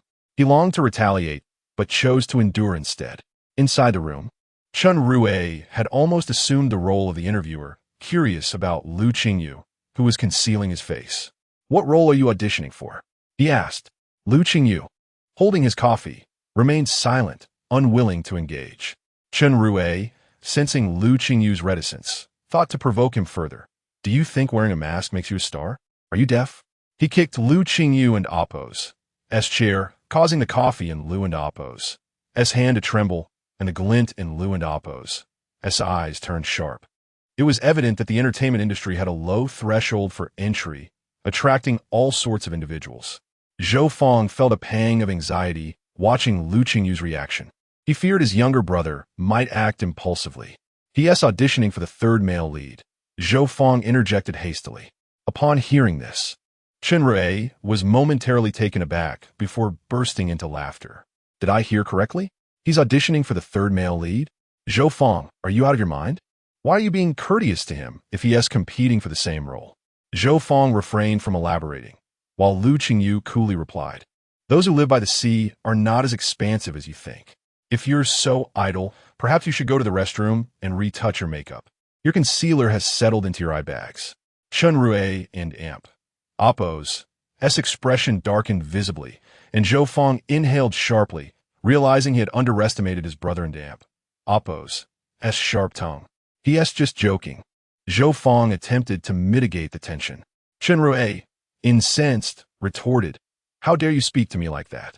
The commotion drew the attention of others in the room. While many sought to maintain a low profile, Chen Rui remained oblivious. Lu Qingyu and Appo's gaze drifted, and he responded nonchalantly, "You're upset about being called out for being a mediocre actor? After starring in 6 short films, none of which featured you as the lead. Perhaps you should reflect on your compatibility with such roles." Chen Rui was truly incensed. Ever since gaining notoriety from short films, he had developed an inflated sense of self-worth. Despite mainstream producers looking down on short films, they had their own following, and popularity was paramount. "Listen here, if you're smart, you'll leave now. Let me be clear, you won in Appo's TB getting that third male lead," he threatened. Lu Qingyu squinted. "Are you the director? Is it your decision?" Chen Rui replied, "I don't mind telling you. My relative is the assistant director. With just a word from me, I can ensure the third male lead goes to whoever I choose." Lu Qingyu was amused. "Since when did my family become subject to your whims? Not to mention, there is still the director and producer to consider. Your relative's influence may not hold water, and you might find yourself relegated to a mere supporting role, if that." Chen Rui pointed at Lu Qingyu. "Let us see if I can prevent you from landing that part." Lu Qingyu retorted, quite noisy, "Isn't it? Which dog has been let loose?" Lu Qingyu's provocation amused Chen Rui, who hadn't been challenged in quite some time. Rising from his seat, he approached Lu Qingyu's chair and aimed a kick at it, intending to intimidate him. However, as soon as he did, Lu Qingyu stood up, and the chair emitted a screeching sound, sending the coffee in Lu's hand splattering onto Chen Rui's face. Chen Rui felt as though he had been struck. The wet slap of the coffee was no less impactful than a physical blow, leaving him momentarily stunned. The room collectively gasped, disbelief etched on their faces. Was this permissible? This kid was bound to face dire consequences. Did he not intend to continue in this industry? With an audition looming, he dared to act so recklessly. Fortunately, the coffee had cooled, but the sticky brown liquid dripped down Chen Rui and Appo's face and onto his Gucci shirt, igniting his fury. He lunged at Lu Qingyu, ready to retaliate. "You're courting death." The scene erupted into chaos as Zhou Fong quickly positioned himself between them, restraining Chen Rui. His intention was to prevent violence. A confrontation would reflect poorly on both Zhou and Lu Qingyu. Seeing Zhou Fong hold Chen Rui back, Lu Qingyu sidestepped and delivered a swift kick to Chen Rui's waist. Zhou Fong missed capturing him, and Chen Rui stumbled, bewildered. As realization dawned, he recognized he had been kicked again. "Damn it, Zhou Fong, how dare you help him?" Zhou Fong turned to Lu Qingyu, who shrugged. He had it coming. "I couldn't hold back." Justifiable defense. Everyone bear witness. Chapter 83. This is my boss. The commotion outside grew louder, leaving those inside perplexed about the cause. Wang Ning stated, I'll go see what is happening. The assistant director replied, I'll accompany you. Thus, the two stepped out, leaving the director alone to continue observing the auditions. Upon exiting, they were met with a scene of chaos. Wang Ning's expression darkened, and the assistant director, noticing Chen Rui's involvement, feared Wang Ning's wrath and hastily reprimanded. What is going on? Why the disturbance? Chen Rui, spotting the assistant director, exclaimed, Uncle, you're here. The assistant director demanded an explanation. Sheng Hui promptly replied, Uncle, this person caused trouble and spilled coffee all over me. He refrained from mentioning the reasons behind the uproar, simply attributing the chaos to Lu Qingyu and her group. The perceptive individuals present exchanged glances, but none dared to speak up in defense. The assistant director turned to Lu Qingyu, eager to resolve the matter swiftly. What is the ruckus? Don't you know where you are? The crew doesn't tolerate troublemakers. You need to leave. As he sought to usher Lu Qingyu away, Zhou Fong interjected, It's a misunderstanding, a misunderstanding. Can we have another chance? We promise to behave. Wang Ning remained silent, yet his gaze lingered on Lu Qingyu. Despite her mask, she exuded an aura of familiarity. Hearing Zhou Fong plead, the assistant director frowned. If an actor cannot manage their emotions, how can they perform? You too, leave with him. With these words, Chen Rui wore a smug expression, reveling in their misfortune. He had previously warned them not to provoke him, and now, it seemed, both were to be expelled. Zhou Fong felt as if struck by lightning. He had dedicated considerable effort and time to this role, desperately wanting to be part of the production, only to face expulsion. With a sorrowful countenance, Zhou Fong implored, Director, we truly did not cause trouble. It was Chen Rui, but before he could finish mentioning Chen Rui's name, the assistant director interrupted, deliberately shielding Chen Rui. You two are perfectly fine, yet Chen Rui is drenched in coffee. Clearly, you are the bullies here. What is left to explain? Just leave. Zhou Fong, reluctant but powerless, silently gathered the notes that had scattered during the earlier commotion. Just as he was about to depart, he was halted. Wait, Lu Qingyu called to Zhou Fong, then added. It was Chen Rui who caused the disturbance. He should be the one to leave. Chen Rui retorted, You can't just expel someone because you say so. Who do you think you are? Lu Qingyu confidently responded, I believe I should be the one in charge. With that, she slowly removed her mask. Wang Ning's eyes widened in shock upon seeing her full face. He realized with astonishment that she was the boss. The room fell silent as everyone gasped at the revelation. Lu Qingyu, unbelievable. Some attempted to capture the moment on their phones, only to be silenced by a glance from the staff entering the room. Chen Rui, upon realizing Lu Qingyu's identity, panicked. He had never anticipated this twist. Zhou Fong felt a surge of regret for his earlier actions, having foolishly offered advice to Lu Qingyu. However, Chen Rui quickly regained his composure. The more famous one was, the easier they were to manipulate. Given that Lu Qingyu had just doused him in coffee and kicked him, he was certain she wouldn't want such incidents to surface online. Everyone's here for auditions. No one has privileges. Let us let this go, Chen Rui suggested. Yet Lu Qingyu remained unperturbed. I fear that's not an option. Some matters must be clarified. Suppressing the urge to rebuke her, Chen Rui thought to himself how ungrateful she was for not recognizing his leniency. Despite her current fame, it didn't grant her impunity. Otherwise, she wouldn't be auditioning alongside these ordinary individuals. This is not your company. You wouldn't want to escalate matters, would you? It's best not to be too arrogant, Chen Rui warned. Zhou Fong whispered to Lu Qingyu, perhaps we should just let it go. With the assistant director in Chen Rui's corner, Zhou Fong felt hopeless. Lu Qingyu smiled. Mr. Chen does not meet the requirements for this production. Please have him leave. Chen Rui stared at her, incredulous. Do you think this is your domain, where your word is law? Just then, Wang Ning interjected, understood, boss. The room fell into stunned silence as many struggled to comprehend the situation. Had Wang Ning truly referred to Lu Qingyu as boss? Could it be that she was the owner of Qingqing Entertainment? This was bewildering. Wang Ning approached Lu Qingyu, addressing the audience. This is Lu Qingyu, our esteemed owner at Qingyu Entertainment. The sound of gasps filled the air. Chen Rui's face turned pale as he looked to the assistant director for help. However, the assistant director was too preoccupied with his own predicament to assist. Wang Ning continued, "Ms. Lu, I sincerely apologize for the disruption upon your arrival. Rest assured, I will ensure Chen Rui is not allowed to confront you again." A sinking feeling washed over Chen Rui. He knew he was finished. His resources were dwindling, and after a rough reputation in the industry, he had hoped to redeem himself with this A-list production. Now all was lost. The assistant director, too, was rendered speechless. When Wang Ning's gaze fell upon him, he sensed impending doom. Indeed, Wang Ning declared, "Assistant director, please hand over your responsibilities to Director Zhao." The assistant director's face paled. The perks provided by Qingyu Entertainment were unparalleled, well paid with minimal work. Where could he find such a favorable position again? Chen Rui attempted to cling to the assistant director, urging him to think of a solution, but the assistant director shrugged him off. It was all Chen Rui's fault. He wouldn't have lost his job had it not been for Chen Rui's chaos. Though Wang Ning seemed amiable, those who had worked with him knew he was resolute. It was clear that the assistant director's position was no longer secure. 2 minutes later, the assistant director and Chen Rui exited, while Zhou Feng entered for auditions, and Lu Qingyu was invited to observe.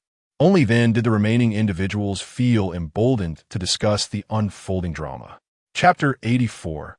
Opportunity indeed. The boss personally attended the audition. I am convinced that this production team is of the utmost caliber. I have no concerns regarding any underhanded dealings within this group.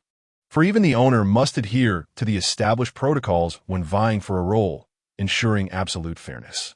Given that Lu Qingyu is the proprietor of Qingyu Entertainment, why would he take on the role of an employee at Black Pearl?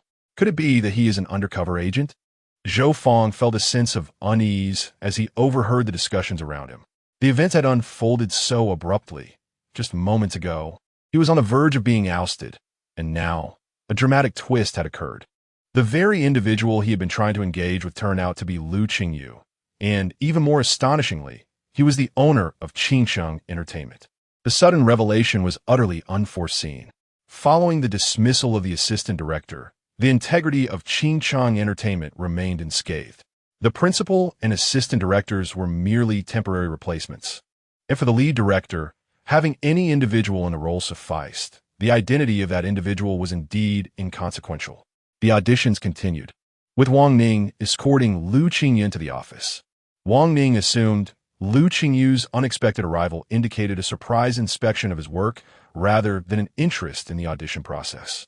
"Boss, you could have informed me of your visit. Today, the team is incomplete with several individuals on leave. Had I known you were coming, I would have arranged for them to stay and meet you," Wang Ning remarked. Lu Qingyu replied, "There is no need for such formality. As long as the company offers satisfactory benefits, the identity of the owner is of little importance." Wang Ning erupted in laughter, taken aback by the unexpected wisdom from Lu Qingyu's lips. It was a refreshing perspective, a testament to the clarity of thought that characterized the young owner, a stark contrast to those who perceive themselves as superior, constantly belittling their employees, preaching diligence while withholding fair compensation over the years. "Boss, allow me to give you a tour of the company," Wang Ning suggested. Lu Qingyu glanced at the time, recalling that Su Jixing was waiting for him downstairs. "No need, I came for the audition, and I have other obligations to attend to afterward." "Audition? For which role?" Wang Ning inquired, perplexed. "For Destined Lovers," Lu Qingyu replied. "Boss, you truly have a penchant for jest," Wang Ning chuckled. The entirety of Qingyu Entertainment belonged to Lu Qingyu. In essence, if he desired, they could tailor a production specifically for him, let alone this particular project. Wang Ning was skeptical, believing Lu Qingyu was merely teasing him, until Lu Qingyu produced his audition material for the third male lead. Wang Ning was left speechless, his words faltering. This. "Boss, do you have some hidden difficulties?" Lu Qingyu, somewhat amused, responded, "You may find this hard to believe, but I, too, was unaware prior to the audition." After a brief explanation from Lu Qingyu, Wang Ning slapped his thigh in realization. "I thought as much. Boss, I'll have the director reserve the male lead for you." Lu Qingyu shook his head. That one do. This is Qingqing Entertainment's inaugural A-list production. I cannot compromise the quality of our own work. A supporting role will suffice. It's my first time acting, and I wish to hone my skills. Wang Ning understood Lu Qingyu and Appo's intentions and gave a thumbs up. As expected of the boss, you possess a clear mind. Leave this matter to me. As Lu Qingyu prepared to depart, he recalled Zhou Fong. Though their acquaintance had been brief, Zhou Fong and Appo's diligence in preparing for his character indicated a serious commitment to the craft. The actor accompanying me is named Zhou Fong. Please ensure the director gives him a thorough evaluation. I believe his acting skills are commendable. Zhou Fong, certainly boss. I will make sure the director pays close attention to him, Wang Ning assured. Lu Qingyu refrained from directly asking Wang Ning to secure a role for Zhou Fong. In his previous life, he had engaged in numerous charitable acts, but not in this context. He wanted to provide Zhou Fong with an opportunity, but ultimately, it was Zhou Fong's talent that would determine his fate. Descending the stairs, Lu Qingyu found Su Jixing waiting for him, somewhat astonished. He had presumed that the audition would take at least a couple of hours. Why are you back so soon? Well, the matters have been settled, Lu Qingyu replied. And how did it go? What was the director's reaction? Do you think you have a chance? I am confident. I will undoubtedly be selected, Lu Qingyu asserted with conviction. Upon hearing this, Su Jixing felt a weight lift from his shoulders. That and Appo's. That's wonderful. Your confidence is reassuring. Let us proceed. After Lu Qingyu left, Wang Ning reviewed the character list for destined lovers. Since the boss did not wish to play the male lead, he would select from the roles of male 2, 3, and 4. The character of male 3 was quite charming, but had limited screen time. Naturally, the boss would need to be accommodated. Wang Ning compared the various roles in Destined Lovers multiple times, and ultimately concluded that male 2 would be the most suitable for Lu Qingyu, a seemingly unremarkable yet deranged and obsessive CEO. Considering it was Lu Qingyu's first acting endeavor, Wang Ning aimed to assign him a role that would match his capabilities. Although this eccentric CEO frequently clashed with the male lead, his character was portrayed in the most favorable light, with the best wardrobe and makeup. Wang Ning promptly reserved the role of male 2 for Lu Qingyu. Once the decision was made, Wang Ning returned to the audition site, where the actors were passionately performing.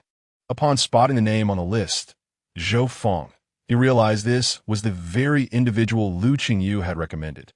With a boss's endorsement, Wang Ning felt compelled to closely observe Zhou Fong's performance. As Zhou Fong took the stage, he began his act, showcasing a solid foundation in performance. His 3-minute presentation was delivered with remarkable fluidity, prompting nods of approval from the director. After finishing, Zhou Fong stood anxiously on stage, feeling increasingly tense as he noticed the director and producer whispering among themselves. The typical procedure allowed actors to leave after their segments had been acknowledged by the director or producer, but Zhou Fong sensed that he had been overlooked. Just as he prepared to bow and exit, Wang Ning suddenly spoke up. Zhou Fong, I have a scenario for you to perform, he announced. The producer's direct request sent a surge of excitement through Zhou Fong. This implied that he was indeed in contention for a role. Clearly, the director and producer must have seen potential in him to warrant such an opportunity. Zhou Fong, his hands trembling with anticipation, replied, Certainly, sir, please go ahead. Wang Ning presented Zhou Fong with a scenario, and within 10 seconds, Zhou Fong began his performance. Wang Ning observed closely, and it became evident that Zhou Fong and Appo's acting prowess was indeed impressive. Chapter 85. You were actually serious back then. The task he was given was far from simple. It truly tested an actor and Appo's ability to adapt on the fly.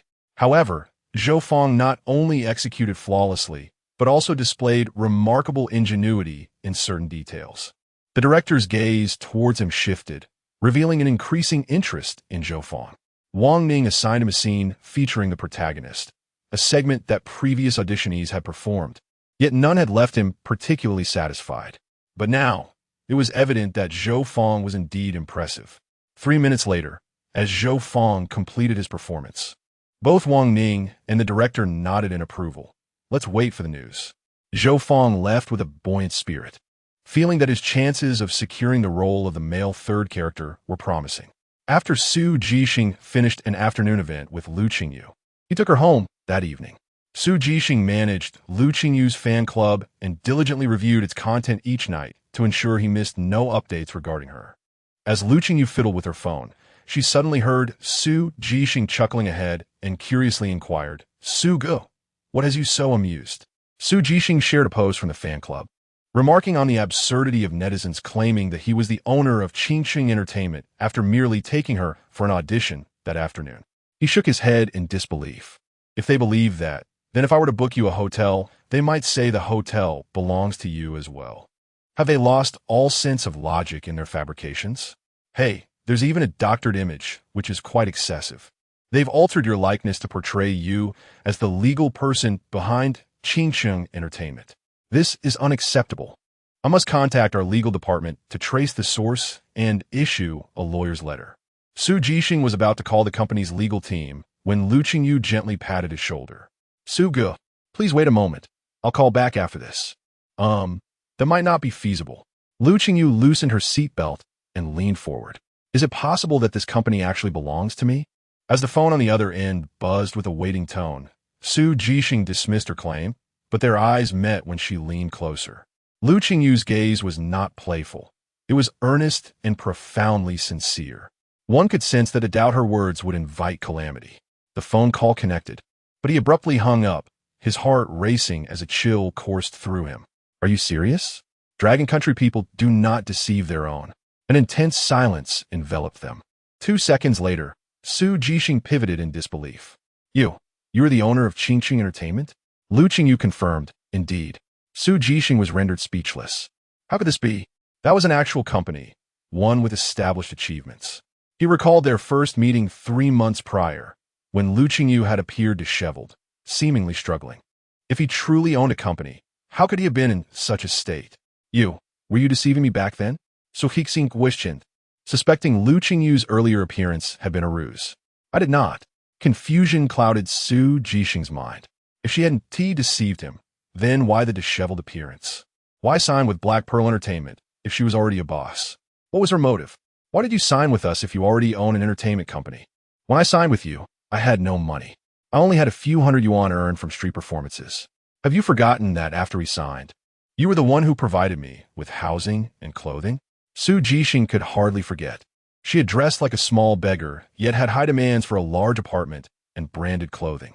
Instinctively, he asked, "Were you trying to swindle me?" Lu Qingyu replied, "I did not." "Then how did you establish your company?" "From the earnings I received after participating in Love Journey." Su Jixing's confusion deepened. That had only been 2.5 months ago. He struggled to reconcile the timeline. Qingxing Entertainment had indeed risen to prominence recently. He realized that Lu Qingyu had acquired a significant sum from her father, over 100 million yuan, but that was only a fortnight ago. Therefore, Lu Qingyu must have used her first earnings to start this company, and in less than 3 months, she had elevated it to such heights.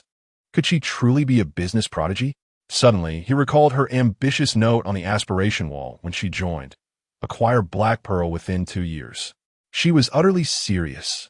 Su Jixing repeatedly confirmed this revelation, and Lu Qingyu patiently responded.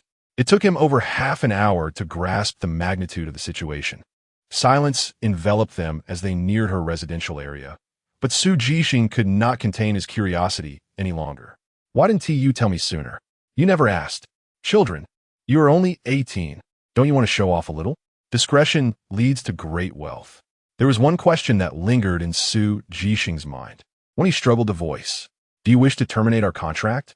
Now that Lu Qingyu was wealthy, with her own company and popularity, she could easily leave Black Pearl Entertainment without resistance. "Why would I want to terminate? I enjoy my work here and have a great rapport with Chun Ting. I appreciate him as a boss and can invest in Black Pearl, making me a co-owner as well.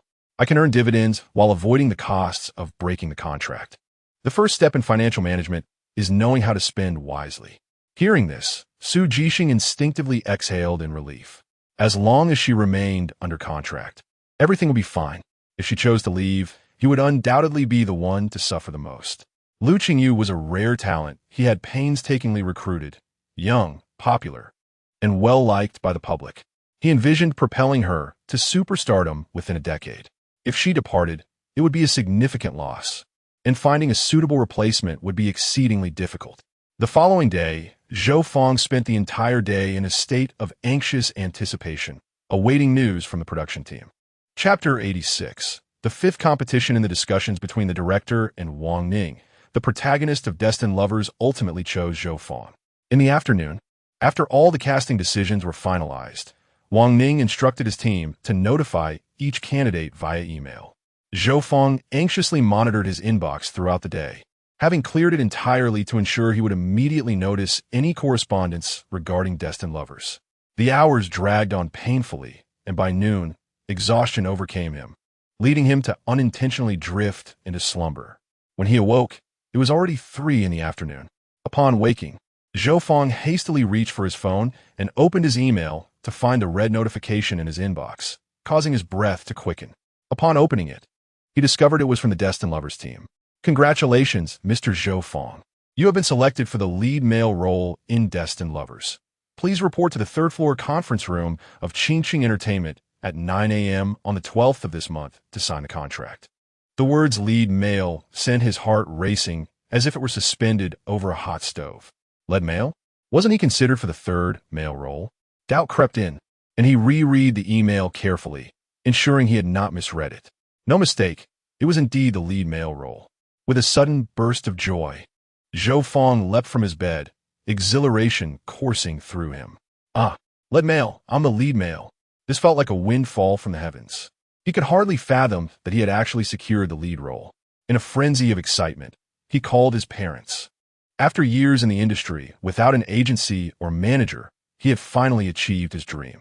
For 2 of those years, he had struggled financially, relying on his family for support. Many parents in such situations might have urged their son to pursue a more stable career. But Zhou Fong's parents had always encouraged him. Son, pursue what you love. You are still young. Chase your dreams. We have our pensions. We can't provide you with luxury, but we will never let you go hungry. When Zhou Fong reached his mother on the phone, her gentle voice greeted him. She never pried into his career, understanding that probing could add pressure. Son, what are you up to? Do you need some money? I can send you 1,000. Zhou Fong's eyes misted. His throat tightened as he choked out, Mom. Concerned, his mother asked, What's wrong, son? Tell me if something has happened. Listening to her caring tone, he could no longer hold back the tears that welled in his eyes. Mom, I've been chosen for the lead male role. His mother's voice erupted with excitement on the other end. What? Really, son? That's wonderful. I always knew you were the best. You will definitely succeed. She rushed to share the news with Zhou Fong and Appo's father, who was downstairs engaged in a game of chess with friends. Upon hearing the news, he leapt up in glee, abandoning the game to rush upstairs. My son has been chosen for the lead male role. How splendid. Once reunited, the family spent over half an hour celebrating over the phone. That evening, as the recording for the 5th episode of Music Partners commenced, Chen Ting and Lu Qingyu set off for the venue. Previously, the show was recorded in Hall 3, accommodating 500 spectators, but due to Lu Qingyu and Appo's surging popularity, the production team decided to upgrade to Hall 6, which was 3 times the size and could seat 2,000 guests. This hall, initially prepared for the Lantern Festival Gala, was repurposed for the show. Upon arrival, guests were awestruck by the lavish stage featuring retractable column displays that created a stunning 3D visual effect. Even Lu Qingyu was impressed by the elaborate setup. At 8 o'clock, everyone gathered and the show commenced. After brief introductions, the host announced the rules for this episode. In this latest installment, we have unlocked a new performance format. Here in my hand is a mailbox containing 4 animal puppets. The senior singers will draw lots to determine the themes for the younger performers, whether original or adapted. The opaque mailbox heightens curiosity about the animals inside.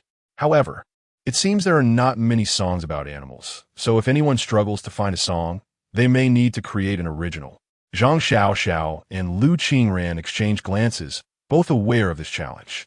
Song Ku, too, had a limited selection of animals in mind and glanced at Lu Qingyu, who appeared unfazed. As the live audience rapidly increased, the director observed the discussions ignited by the announcement of the competition rules. This is a great idea. It's like unboxing. I wonder what animals are in there. I love cats. I hope one is included. I bet they're S.A. dog. But there aren't many songs about dogs. Fingers crossed for the younger brother. After the host concluded, Chun Ting and the others approached the stage to draw from the mailbox. The puppets were encased in plastic spheres.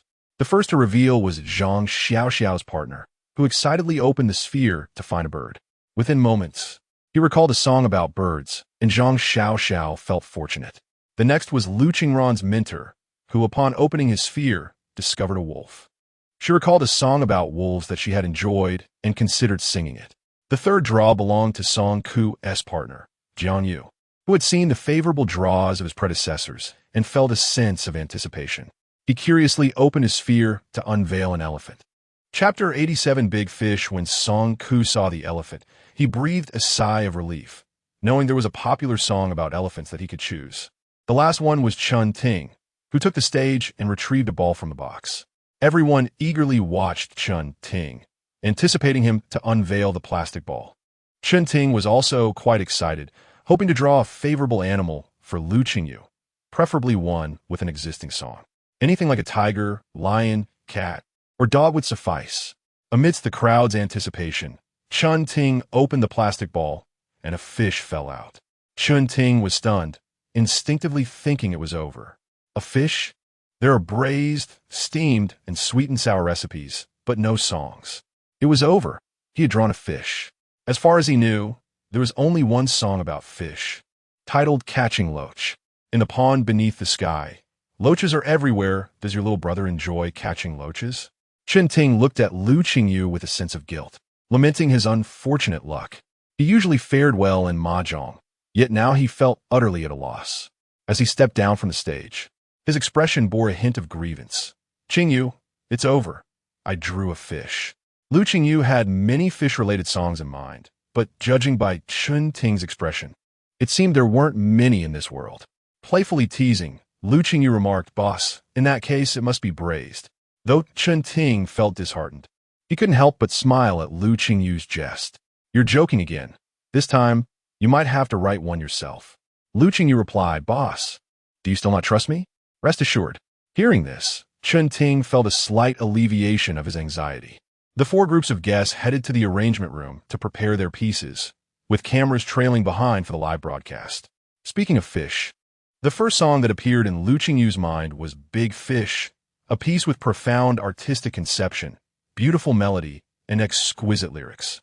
Originally created to promote the animated film Big Fish Begonia, the song ultimately garnered more popularity than the movie itself, a testament to its brilliance.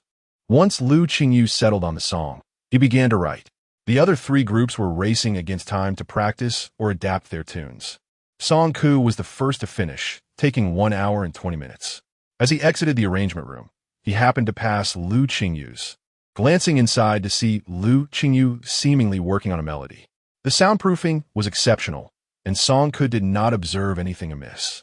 Due to the presence of cameras, Song Ku couldn't and oppose to overtly express his schadenfreude, yet he felt a genuine delight upon seeing Chun Ting draw a fish.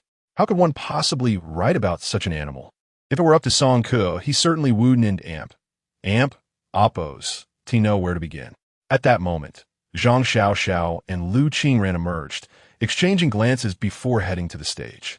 2 hours later, the guests were all seated. The order of appearance was determined by drawing lots, with Chun Ting's group drawing first. This time, Zhang Xiaoxiao was first, followed by Song Ku, Lu Qingran, and Lu Qingyu in the fourth position. Zhang Xiaoxiao performed a song called Flying Birds, an old piece from 4 years prior, sung by a now top-tier star who had garnered much love for the song at the time. As Zhang Xiaoxiao sang the first line, many in the audience and those watching live felt a sense of familiarity. It felt so familiar. Had they heard this song somewhere before? They suddenly realized which song it was. Only when the chorus of Flying Birds came did everyone recognize it, who hadn't heard it before. It had been frequently played on social media. 4 minutes later, Zhang Xiaoxiao's performance concluded, earning her heartfelt applause from the audience and a total of 2.33 million votes. The second to perform was Song Ku, who drew an elephant. The song he chose was expectedly titled Elephant of Freedom, a widely sung piece that had even been covered by many foreigners. As the music began, the audience listened intently to Song Ku's singing. His explosive vocal power was impressive. But Lu Qingyu was surprised to see that Song Ke's singing technique had improved as well. Setting himself aside, Song Ke's rapid progress was evident. Elephant of Freedom had few high notes, yet they were challenging. After being motivated by Lu Qingyu's previous performances, Song Ke had practiced diligently. This song was also a means for him to showcase his talent. Throughout the performance, Song Ke exhibited remarkable poise, and with a beautiful melody paired with his mature delivery. He garnered 2.69 million votes.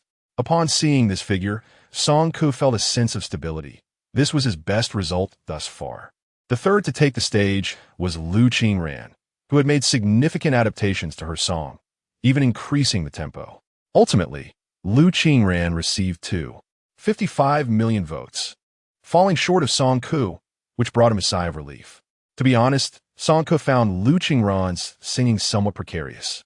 With 3 rounds concluded, only one remained, Lu Qingyu's turn. The comments flooded in. My curious heart has been bouncing for thousands of times. The younger brother has finally arrived. He is so handsome. As he pondered what he could write on the theme, 2 hours passed, and he realized it wasn't something he should be concerned with at all. Fish, fish, fish, braised or steamed. Lu Qingyu had already stepped onto the stage, and against the unified backdrop, everyone saw a shimmering blue wave. In the North Sea, there is a fish named tycoon. The music began to swell, and Lu Qingyu aimed to convey just how immense this big fish was. The ethereal and melancholic accompaniment blended seamlessly, and Lu Qingyu began to sing softly. The silent waves drowned the night deep, flowing over the corners at the ends of the sky. The big fish swims through the seams of dreams, gazing at your sleeping outline. The moment Lu Qingyu began to sing, astonishment spread across the audience's faces. If one word could encapsulate Lu Qingyu's rendition of Big Fish, it would be ethereal. The lighting technician had received Lu Qingyu's song earlier than others and, after listening, created a serene and ethereal stage lighting design.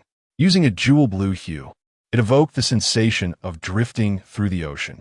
As Lu Qingyu began to sing, the depths of the sea were vividly portrayed behind him.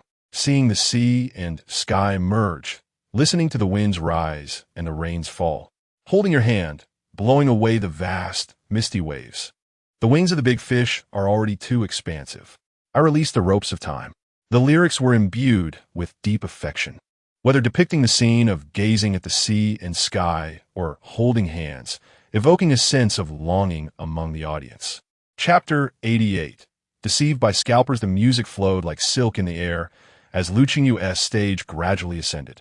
The remaining stages were arranged in a trapezoidal formation, resembling the ocean's waves rising from the audience's perspective, creating a striking visual where Lu Qingyu seemed to stand upon the sea.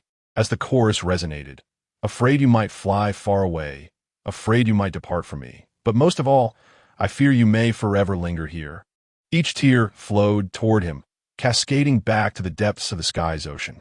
On stage, the first appearance of a 3D effect astonished the crowd as a magnificent red fish leapt from the surface of the water, soaring above Lu Qingyu's head, swimming gracefully through the dark blue night sky, perfectly synchronized with his voice.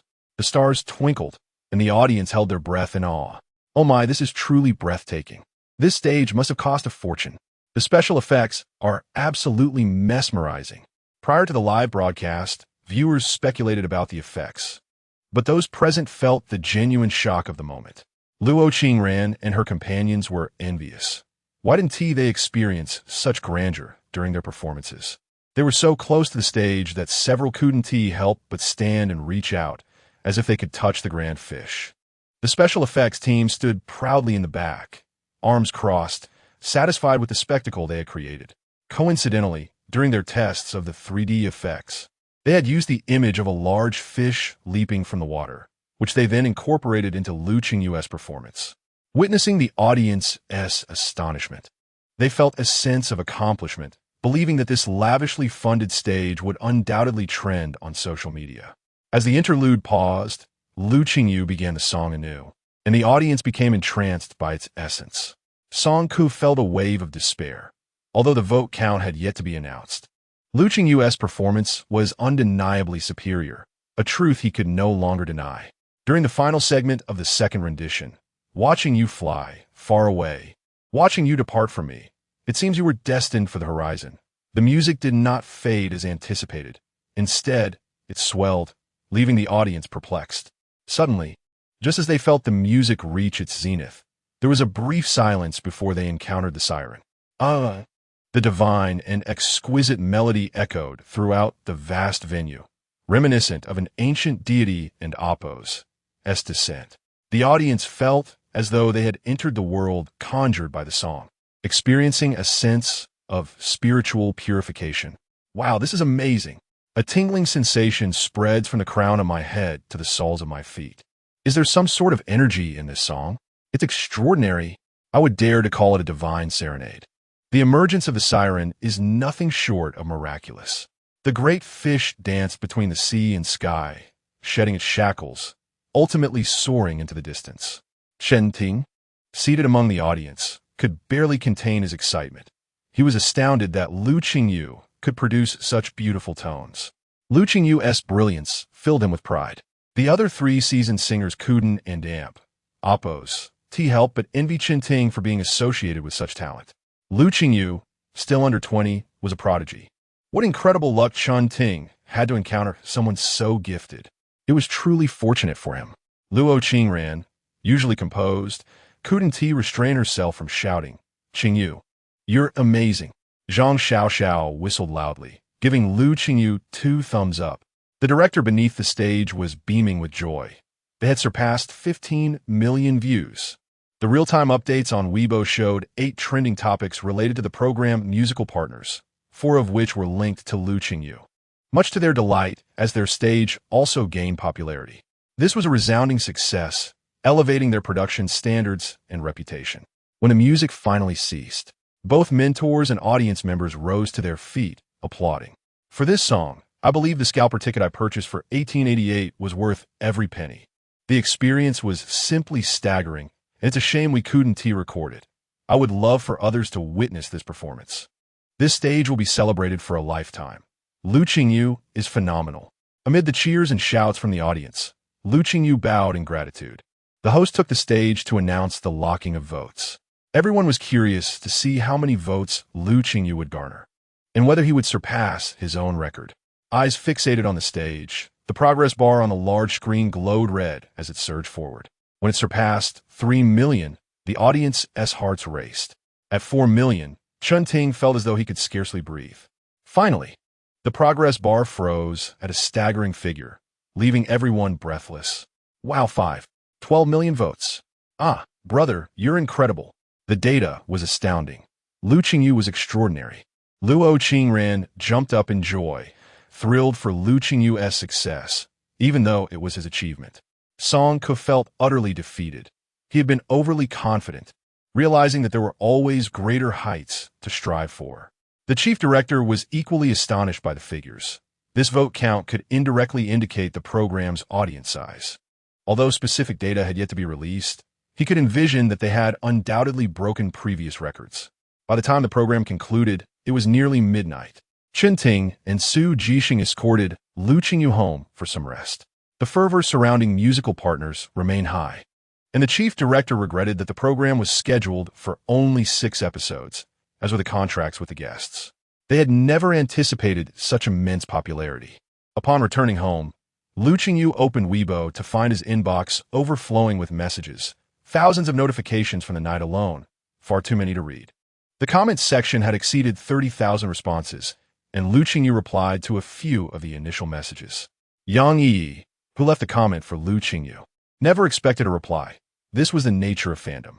They cherished the pursuit, and while receiving a celebrity's response would bring joy, they understood the overwhelming number of fans. Yang Yi's message read, "I've followed you since your first variety show, and I absolutely adored your live performance last night. Unfortunately, I had 8 friends help me secure tickets, but we couldn't get any. I even hired 5 scalpers and was scammed out of 4,000 yuan. The real tickets are one thing, but all 5 scalpers were fake. Help! Who is competing with me?" Chapter 89. Filming numerous responses flooded beneath Yang Yi's post, all expressing sympathy for this sister. Lu Qingyu couldn't and Apo's helped but chuckle at the comments. The cheapest ticket at the venue was priced at $399, with scalpers marking it up threefold. However, this sister and Oppo's misfortune was unparalleled, as all 5 scalpers were fraudulent. Lu Qingyu found it utterly amusing. "I'll give you a ticket. Please contact my studio for the address." Yang Yi's comment was promptly elevated to the top by Lu Qingyu's reply, amassing over 6,000 likes. The special notifications on her phone chimed, leading Yang Yi to believe Lu Qingyu had posted something on Weibo. Yet, upon opening the message, she nearly lost her mind. My brother said he would give me a ticket. Oh my, am I dreaming?"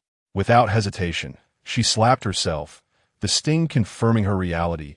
This is no dream. I'm overjoyed. Lu Qingyu was the star she admired most, radiating positivity.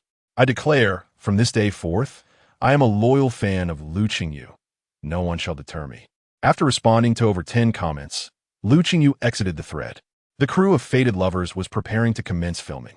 Su Jixing received an invitation to sign a contract, initially believing he was cast as the 3rd male lead, only to discover he was offered the 2nd male lead. Su Jixing was not surprised if Lu Qingyu desired it. Even the male lead role would not be beyond reach.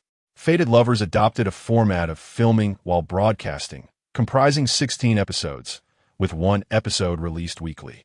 This method, while not unprecedented in the Dragon Kingdom, had been seldom utilized due to the immense pressure it places on the production team.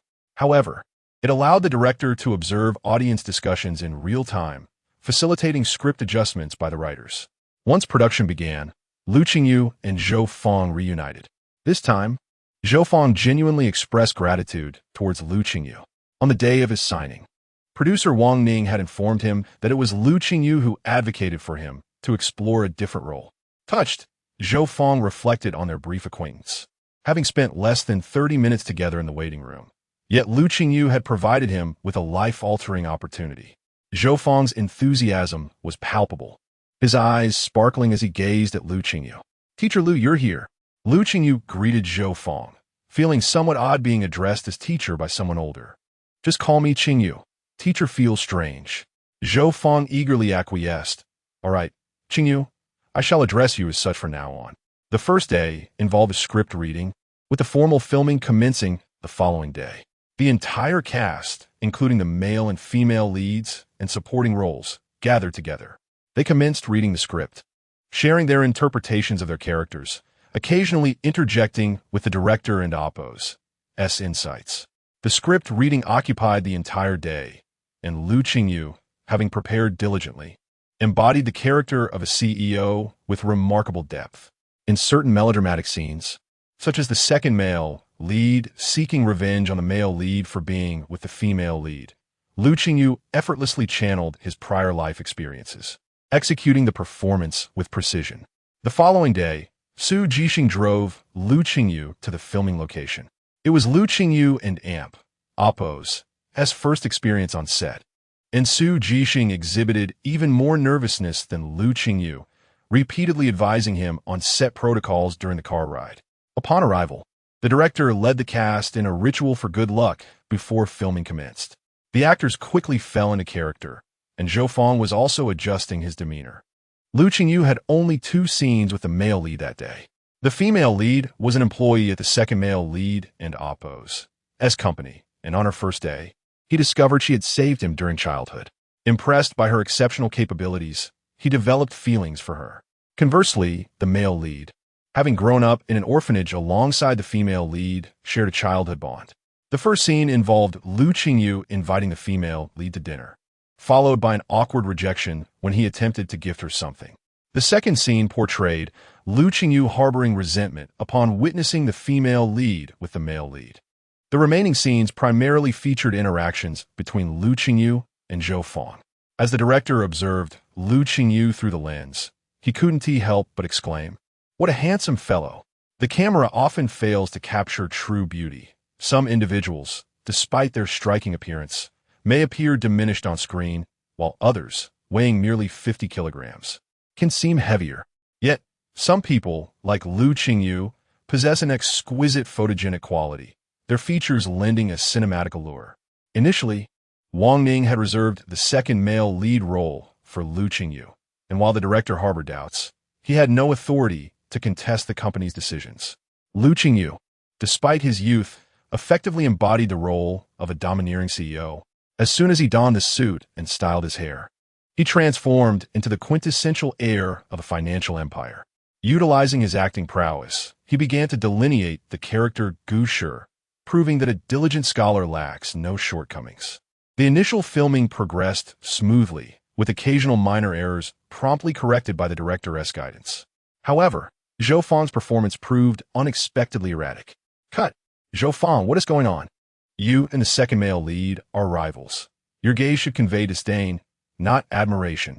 Zhou Fang immediately bowed in apology, also extending his contrition to Lu Qingyu, who brushed it off with a reassuring pat on Zhou Fang's shoulder. Zhou Fang felt a jolt. He truly couldn't contain himself moments ago. In this scene, the male lead confronted the second male lead, demanding he leave the female lead alone, which the male lead refused. Despite having mentally prepared for the scene, Zhou Fang found himself distracted during filming. The instant he realized his gaze had wandered towards Lu Qingyu, his face flushed crimson, and his ears burned with embarrassment. Throughout the day, his number of takes exceeded that of Lu Qingyu significantly. The irony struck him. How could a domineering CEO be more attractive than the female lead? If not for the script in hand, he might have scolded the female lead for her lack of discernment. In one scene where he shared a frame with the female lead, Zhou Fang instinctively turned his gaze toward Lu Qingyu, while Zhou Fang performed admirably in other scenes. The dynamic became peculiar whenever he shared the screen with Lu Qingyu. After several takes, the director discerned the pattern and resorted to repeatedly reminding Zhou Fang.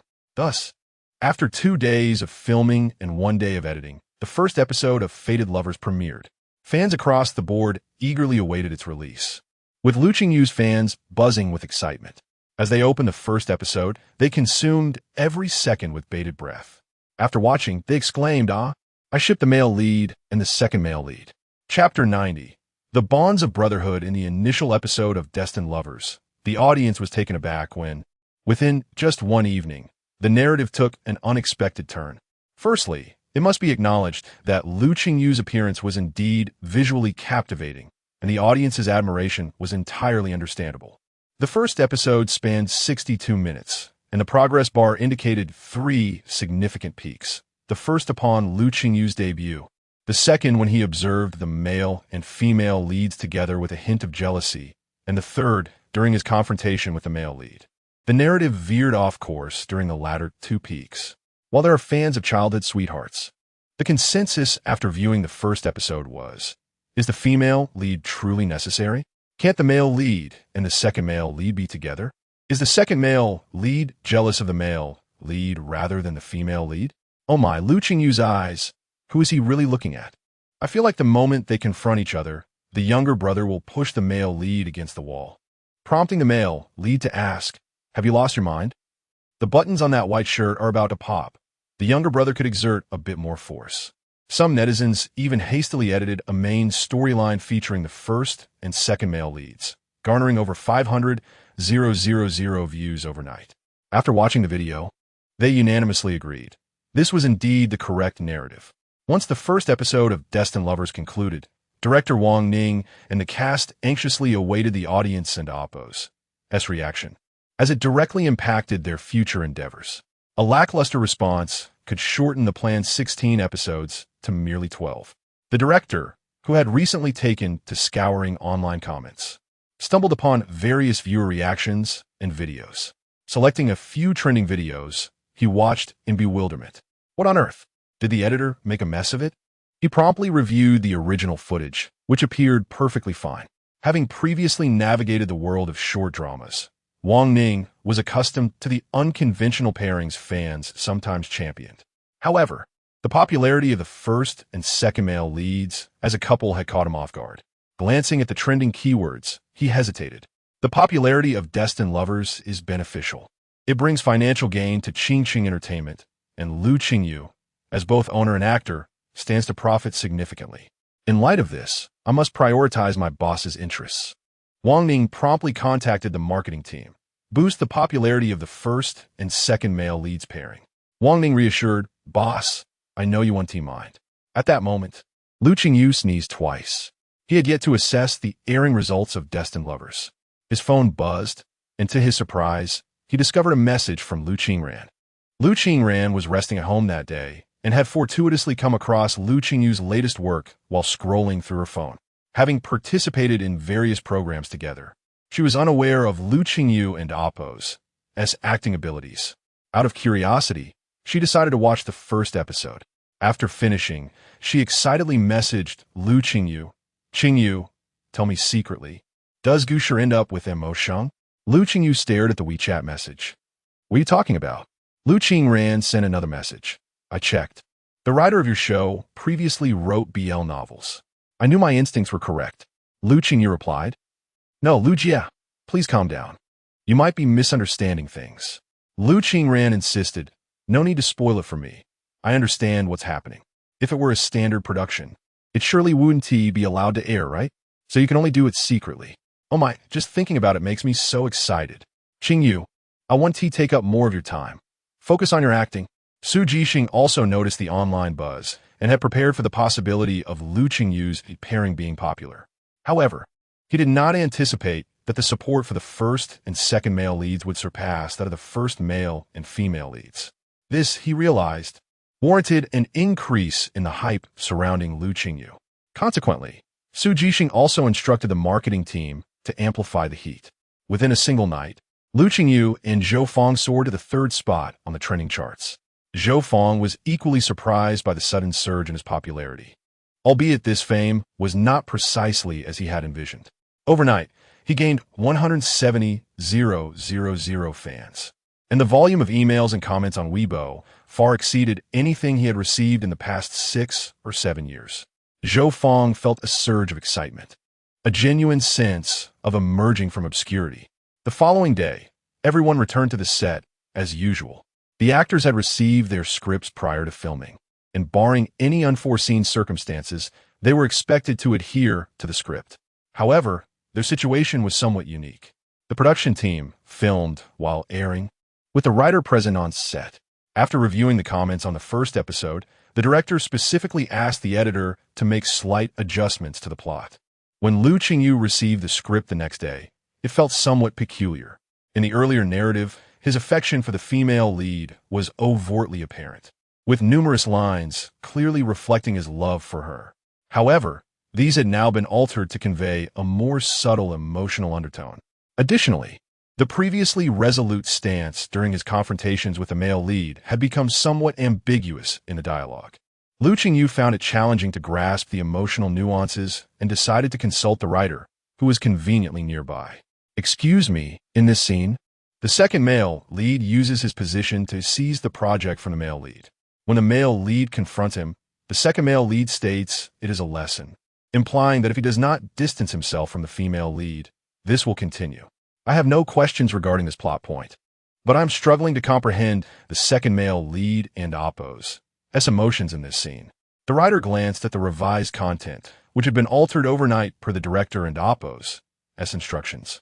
In the original script, the second male lead's expression was described as, when the male lead rushes to confront him, the second male lead's eyes are filled with disdain, as if crushing the male lead is as effortless as squashing an ant.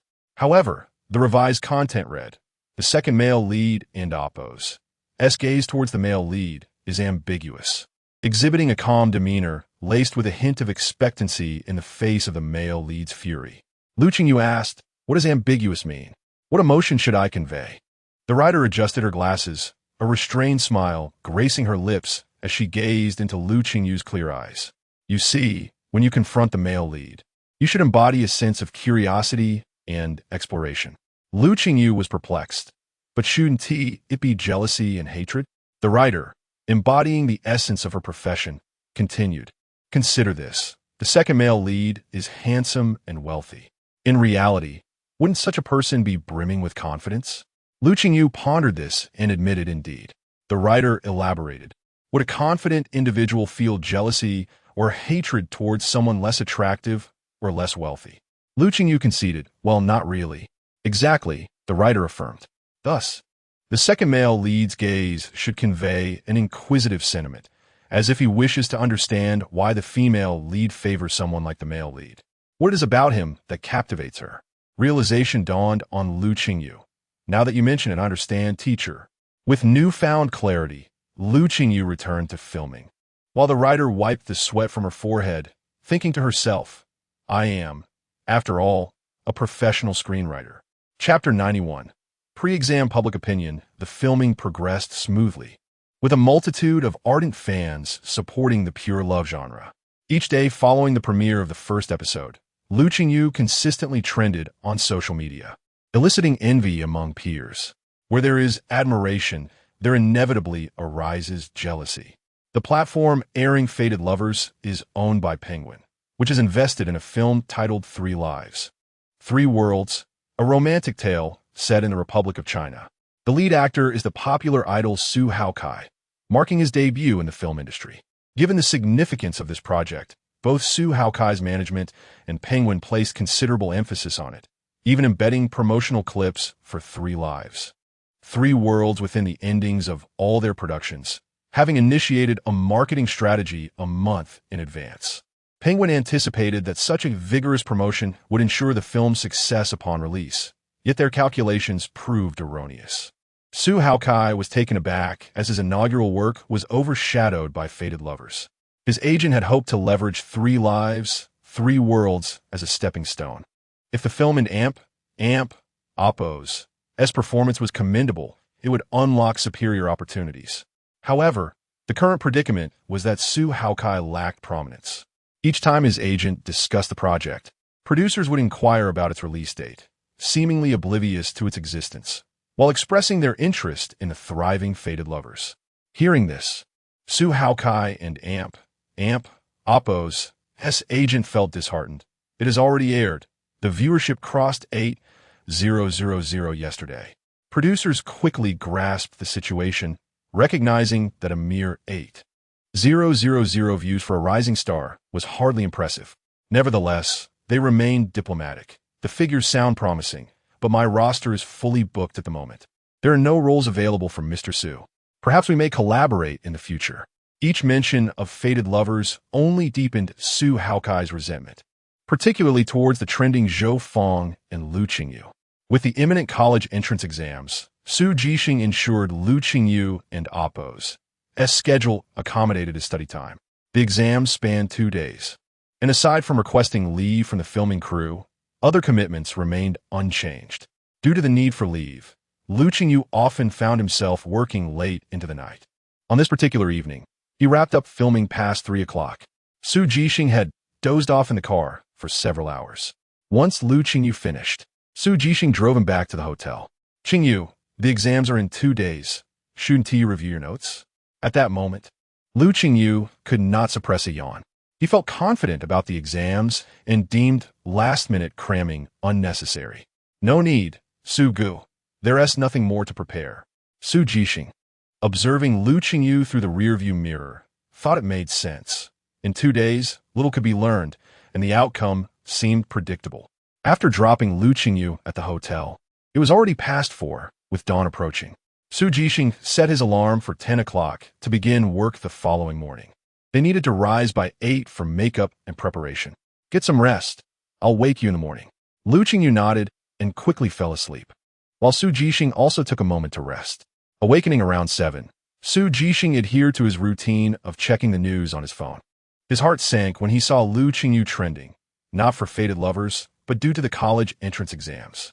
Somehow, news of Lu Qingyu's participation had leaked, and the examination venue was publicly known. The buzz surrounding a star taking the exams was typically substantial. However, Lu Qingyu and Oppo's situation was exceedingly pronounced, currently ranking 4th on the trending list. From a moment Su Jixing learned of Lu Qingyu's examination plans, he had braced himself for the fallout. Yet the rapid escalation of the situation still caught him off guard. He delved into the comments section, where the public reaction was far from amicable. Hasn't Lu Qingyu dropped out? Why is he taking the exams? Doesn't he want to fulfill his dreams? My brother loves studying. We should support him. Even if he doesn't succeed this time, there's always next time. Is Lu Qingyu attempting to be a joke? Nobody thought of him as a dropout until now. As far as I know, Entertainers rarely score above 500. The average is around 250. Can Lu Qingyu even achieve half that? What is the point of this exam? Does he think he is a genius? He hasn't even attended high school for more than 2 days and expects a high score? Lu Qingyu's fans remained relatively forgiving, believing his desire for education was commendable, and they attempted to counter the negative remarks. However, the volume of disparaging comments seemed excessive. When a star rises, jealousy often follows. And Su Jixing sensed that the rapid development of this situation was not a mere coincidence. He contacted the company to investigate the identities and IP addresses of those generating the most negative feedback, leading to the discovery that some of the IPs belonged to Su Haokai and Oppo's agency. They not only disparaged Lu Qingyu, but it also left positive comments for other celebrities, clearly indicating their bias. Half an hour later, the company relayed their findings. Su Jixing noted the name mentioned, Su Haokai. He vaguely remembered this name. He was a singer, wasn't he? As he continued to scroll, Su Haokai's profile confirmed his status as both a singer and an actor. His debut work was indeed heavily promoted by Penguin, explaining the underlying jealousy. It was rather amusing. They lacked talent in both singing and acting, yet chose to undermine others instead of enhancing their own abilities. However, if they dared to stoke the flames, they should not be surprised by the ensuing consequences. Upon waking, Lu Qingyu spent some time on his phone and naturally came across the news, though he had anticipated such developments. In his previous life, he had been followed by a throng of reporters for every endeavor. Now, as a celebrity, it was no different. Su Jixing prepared breakfast for Lu Qingyu, who appeared unfazed. Yet Su Jixing advised, "Don't pay attention to the online chatter. It will settle down with time." Lu Qingyu replied, while eating, "Don't worry, Su Go. I'll focus on my acting." Pleased, Su Jixing delivered Lu Qingyu to the filming location before returning to the company to manage the public relations crisis. Given Lu Qingyu and Oppo's current popularity, even trivial matters required careful handling. Any mismanagement of public sentiment could adversely affect the artist. Chapter 92. Su Jixing's revenge in response to the online commentary regarding Lu Qingyu's college entrance examination. Su Jixing deemed it inappropriate to issue harsh threats, for such bold proclamations necessitate a substantial score of at least 500 from Lu Qingyu as a safeguard. However, given her struggle to attain such a score, he could not allow others to mock her so freely. Thus, Su Jixing opted for a more measured approach, instructing the legal department to issue a lawyer's letter. This particular department was his favorite, as it was imperative that the high salaries paid to the legal team yielded substantial results. As for Su Haokai, Su Jixing was less inclined to show restraint. He abhorred those who plotted behind the scenes. If they dared to use his artist's examination as fodder, he would retaliate by critiquing their artist's subpar films. Nonetheless, rather than orchestrating a campaign to lower the ratings of Su Haokai's works, he decided to elevate them instead. Initially rated at 5.8, with Su Jixing's influence, the score surged to 6.6 in less than a day. However, this rapid increase had unforeseen consequences, causing 3 lives, 3 worlds to trend on social media. Su Haokai's fans, noticing the uptick in their idol's ratings, mistakenly attributed it to audience favor and seized a moment to inflate their own scores. By evening, the rating of 3 lives, 3 worlds soared to 7.3. At this juncture, a film initially regarded as mediocre was now widely recognized. Initially, Su Haokai and Oppo's manager presumed the surge was orchestrated by fans, believing a bit of score manipulation was acceptable to keep the film above passing grade and avoid an embarrassing Golden Broom Award at year's end. However, as the score reached 6.6, the manager sensed something amiss. The rise was too rapid. Yet by then it was beyond control, a phenomenon known as a rebound from the bottom. The hashtag 3 Lives, 3 Worlds is a terrible film had emerged, with numerous netizens expressing their disdain for the series. Comments flooded in. With a production cost of $300 million, this is what you present to me? Upon seeing an Oppo's 3 Lives, 3 Worlds, and Oppo's, I thought it was a new release, only to discover it has already aired 18 episodes. What a dreadful film, utterly devoid of substance. The actors' expressions are stiff, yet it boasts a 7.3 rating, clearly fabricated. Surely, These scores must be self-manipulated by Su Haokai's team. How dare they insult viewers' sensibilities with such a pathetic film?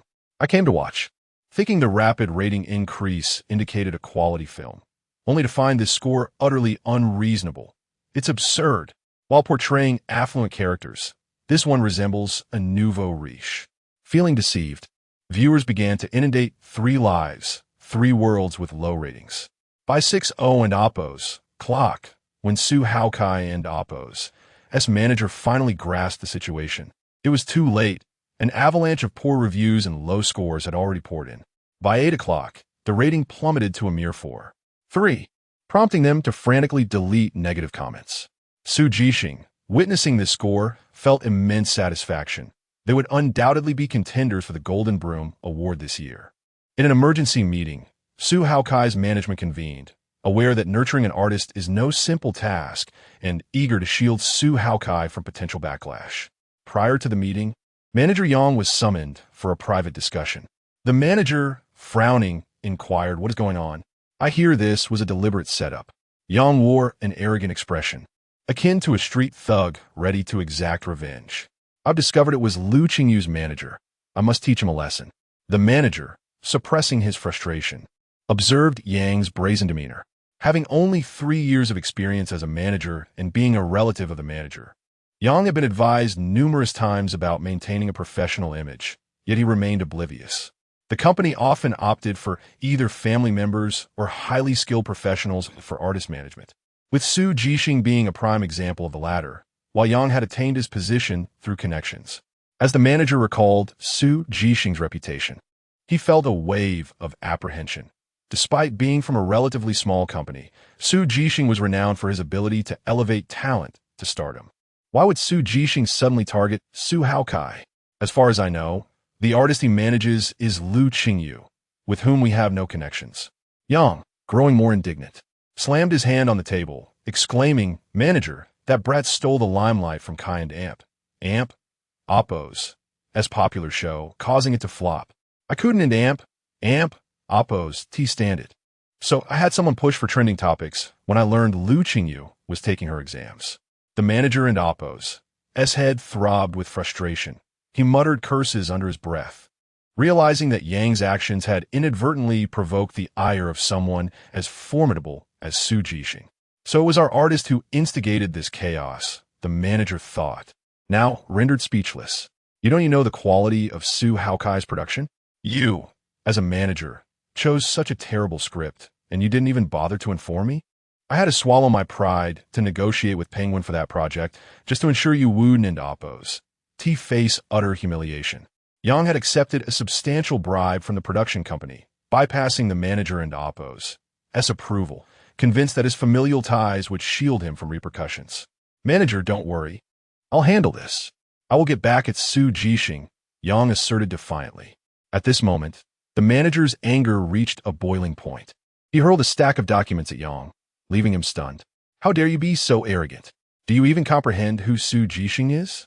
If our company had someone of his caliber, do you think you could still be a manager? In terms of professional competence, he is your superior." Despite the scolding, Yang remained unsatisfied. "Manager, are we really afraid of Black Pearl?" The manager's frustration flared. "It's not Black Pearl I'm afraid of. It's Su Jixing, you fool. With his connections and capabilities, he could obliterate our entire team." The manager, recognizing Yang and Oppo's foolishness, chose to end the discussion. He instructed that anyone posting negative comments about Lu Qingyu must cease immediately and that they were never to provoke Su Jixing again. Yang protested. "So we just let this slide?" The manager retorted, "What else would you have me do? Do you want Su Jixing to ruin Su Haokai entirely? Su Haokai is hardly an innocent party. I am aware of the unsavory dealings he is engaged in, which would not withstand scrutiny. If we were to irritate Su Jixing, it could tarnish Su Haokai's reputation irreparably." The manager concluded with a stern warning. "And let me remind you, if Su Haokai and Oppo's clandestine romantic entanglements cause any detriment to the company, it will be on your head." Chapter 93. Escalation. Yang was cautioned, and the manager, fearing any unforeseen troubles from him, kept a vigilant watch. This fool would eventually be replaced. Thanks to Su Jixing's intervention, The uproar surrounding Lu Qingyu's college entrance examination, while still significant, had at least ceased to attract further negative comments and ridicule. Yet, Lu Qingyu remained indifferent. He brushed off the online chatter, understanding that he could not control others' words. In due time, he would validate himself through his achievements. Within the crew of destined lovers, Lu Qingyu's true identity had not been officially disclosed. While some were aware of his connection to the owner of Qingxing Entertainment, many remained oblivious. Vung Ning, concerned that Lu Qingyu might feel aggrieved by the comments circulating among the cast, had taken to frequenting the set, almost living there. Zhou Feng, having seen the news online, worried that Lu Qingyu's state might be adversely affected before the exam, made a special trip to check on him during lunch. Upon Zhou Feng's arrival, Lu Qingyu was savoring a walnut bone soup specially prepared by the hotel at Su Jixing's request, said to be beneficial for the brain. Noticing Zhou Feng, Lu Qingyu inquired while sipping his soup, "Have you eaten? Would you like a bowl of soup?" The milky broth, adorned with a sprinkle of scallions, wafted an inviting aroma of walnuts. "No, I've eaten quite a bit already." Zhou Feng, seemingly seeking a conversation, was invited to sit on a small stool that Lu Qingyu had arranged. "Stay for a while." Zhou Feng took a seat, observing that Lu Qingyu appeared to be in good spirits. "Qingyu, your exam is tomorrow. Don't you think you should take a break today?" "No need," Lu Qingyu replied, exuding confidence. "I feel quite well. I won't be working late today. I saw the news online." "Don't let it bother you," Zhou Feng reassured him. "As actors, our every move is magnified. Discussions about us are simply part of the job." Lu Qingyu recognized that Zhou Feng had likely seen the online discourse and was concerned for him. "You're right, but really, there's no need to worry about me. I want to be swayed by public opinion." His calm demeanor dispelled Zhou Feng's earlier concerns. "Seeing you in such good spirits puts my mind at ease." The first scene of the afternoon involved both Zhou Feng and Lu Qingyu. After a brief soup session and some line rehearsals, they commenced filming the afternoon scenes. In a manner befitting the phrase birds of a feather flock together, with Yang under the manager's scrutiny and unable to trouble Lu Qingyu, the situation seemed to stabilize momentarily. However, Su Haokai, eager to gain fame at Lu Qingyu and Appo's expense, stirred the pot again. Initially, he had hoped to ride the coattails of Lu Qingyu and Appo's rising popularity. But Su Jixing's fierce response had landed him in hot water over his acting. Having recently been bullied, Su Haokai was far from pleased when Yang informed him to postpone their plans against Lu Qingyu. "What does this mean? Are we just letting this go?" Yang, too, wanted to retaliate but felt constrained by the manager's watchful eye. "For now, let us avoid provoking them." Su Haokai bristled at this. He refused to back down, unwilling to accept defeat. The plan had been to stir up attention around Lu Qingyu's impending examination, and once the heat intensified, to reveal the universities he had applied to, showcasing his audacity. In Dragon Country, students could submit their college entrance examination preferences twice, once before the exam and again after receiving their scores. If they believed they could achieve their dream university, they wouldn't need to change their choices. If uncertain, they could adjust accordingly. Most students, however, did not fill out pre-exam preferences, which were primarily intended for top-tier students and art majors. When Wang Ning assisted Lu Qingyu with this, he simply inquired, and upon receiving Lu Qingyu's response, he proceeded to submit it. Su Haokai nearly burst into laughter when he saw that Lu Qingyu had applied to Qingbei for finance. Is Lu Qingyu out of his mind? As an entertainer, he could have chosen performance or music, but he dares to aim for Qingbei? He thinks he can just pay his way in? He believed Lu Qingyu's choice would lead to ridicule, making him a target during the exam period, thus diminishing his own fleeting fame. With this thought in mind, Su Haokai contacted a well-known entertainment gossip account, sharing a photo of Lu Qingyu's application. The moment the news broke, the recently subdued fervor surged once more. Public opinion was overwhelmingly negative. Many deemed Lu Qingyu deranged for aspiring to Qingbei, with sentiments echoing that one would need over 650 points to even entertain such a thought. Lu Qingyu's selection of Qingbei is nothing but a publicity stunt. How could someone who barely completed 9 years of compulsory education even think of applying to Qingbei? Despite the ability to amend his application, many felt his choice was reckless. Meanwhile, Su Jixing, upon discovering the uproar, felt a twitch of irritation. Su Haokai and Appos, as people were being rather ungrateful. He had already chosen to overlook them, yet they persisted in their foolishness. Determined not to let others suffer unjustly, Su Jixing diligently gathered information, ultimately uncovering Su Haokai's involvement. Well then, since you all crave attention, I shall oblige, he decided, no longer holding back. Su Jixing shared the gathered evidence with a frequently collaborating gossip account, which had been lacking in fresh material for months. The account, thrilled at the prospect of new content, swiftly disseminated the information, causing a cascade of gossip to spread throughout the community.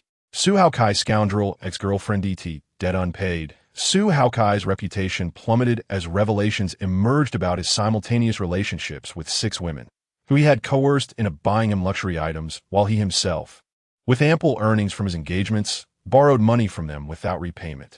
As spectators indulged in the juicy details, Su Haokai anticipated seeing Lu Qingyu's downfall, only to find his own compromising conversations laid bare online. Chapter 94. The retribution arrives too swiftly. The speed at which news spreads online is astonishing. If the information is sufficiently explosive, it can soar to trending status within mere minutes. While Brother Yang was engaged in a meeting, his secretary suddenly rushed in, bypassing him to speak urgently with the manager. After a brief exchange, Yang noticed the manager's gaze fixated on him, filled with an intensity that seemed almost bloodthirsty. Unable to contain his temper, the manager's blood pressure visibly spiked as he expressed his frustration, lamenting that Brother Yang and his artists would inevitably bring trouble upon themselves. He regretted not having dealt with them sooner and realized it was now too late to remedy the situation. Confused about the unfolding drama, Yang observed the secretary conversing with the manager, who was now pointing an accusatory finger at him, his eyes glinting with fury. "Manager, what on earth is happening?" The manager, too exasperated to explain, watched as everyone else in the conference room avoided eye contact, feeling a mix of satisfaction and fear.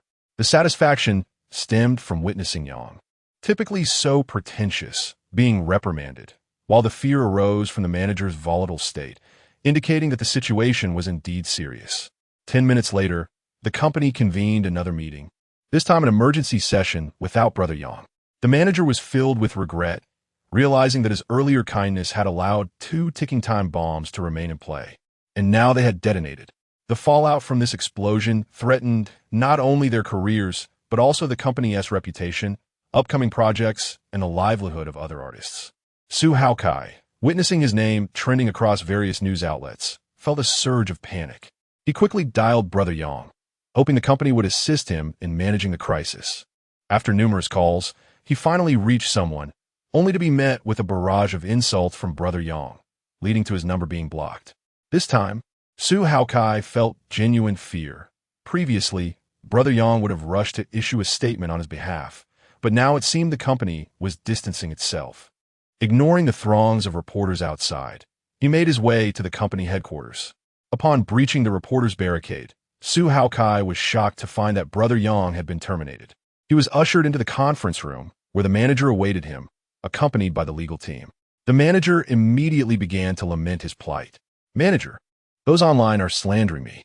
Please help. Our contract is about to expire. If you assist me through this crisis, I can sign a 10-year contract with the company." The manager could barely suppress a roll of his eyes. "Before your scandal, we were still deliberating whether to renew your contract. Now, given your current predicament, signing is out of the question. Our contract explicitly states that artists must remain single, yet you have been involved with 6 women, and that is only what has come to light." Su Haokai quickly retorted, "Manager, those women are lying. I never acknowledged them as my girlfriends." This remark only served to further irritate the manager. "Are you not merely a playboy? The chat logs have surfaced, revealing your flirtatious exchanges. If the police were to get involved, they would treat it as solicitation." The manager asserted, "The company cannot support you any longer. You have breached our contract, and we reserve the right to terminate it and seek damages." With that, the manager stood to leave, aware that he was Su Haokai's last glimmer of hope. Realizing the gravity of his situation, Su Haokai pushed his chair back violently and knelt on the ground.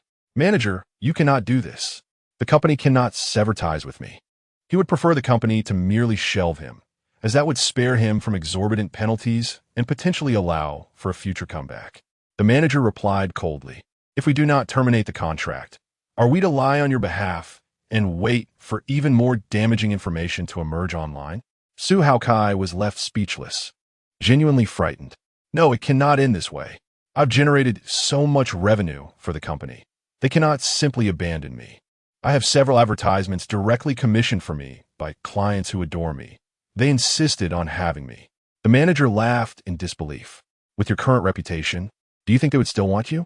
Who gave you such misplaced confidence? Try calling them now. If they answer, I will change my surname." Skeptical, Su Haokai pulled out his phone and dialed Zhao Jia, the president of an advertising firm who had expressed immense fondness for him and even offered to invest in a film project. Surely, she would take his call. However, after a couple of rings, he was met with the automated message, "The number you dialed is temporarily unavailable." Undeterred, he attempted to call twice more, only to receive the same automated response. It was clear those who had blocked him typically had such automatic replies. The manager, observing Su Haokai's desperate antics, chose not to waste further breath and exited the room. An hour later, the company released two statements, one announcing Su Haokai's contract termination and another regarding Brother Yang's dismissal. With no other recourse, Su Haokai resorted to posting his own statement online, which was swiftly met with backlash from the women involved. "Stop trying to whitewash your image. The more you scrub, the dirtier it gets. The chat logs speak for themselves. It would be wiser to boldly admit your faults and withdraw from social media." This man is truly laughable. Did anyone force him to date these women? These girls even lent him money. It's absurd. A celebrity like him must have millions from endorsements. How could he possibly be broke? Su Haokai was thoroughly disgraced online. Although he did not deactivate his account, he was inundated with vitriol. Meanwhile, after his dismissal, Brother Yang naively believed he could return to the company once the storm had passed, perhaps by ingratiating himself with the manager's mother through a gift. Little did he know, the moment he returned home that morning, the police arrived that afternoon, accusing him of accepting kickbacks from the company and initiating an investigation. Fear took hold of Brother Yang as he attempted to reach the manager, only to discover he too had been blocked. Ultimately, he was taken into custody, handcuffed, and escorted for questioning. Su Jihong observed the unfolding events online with a sense of satisfaction, as long as it did not further impact Lu Qingyu.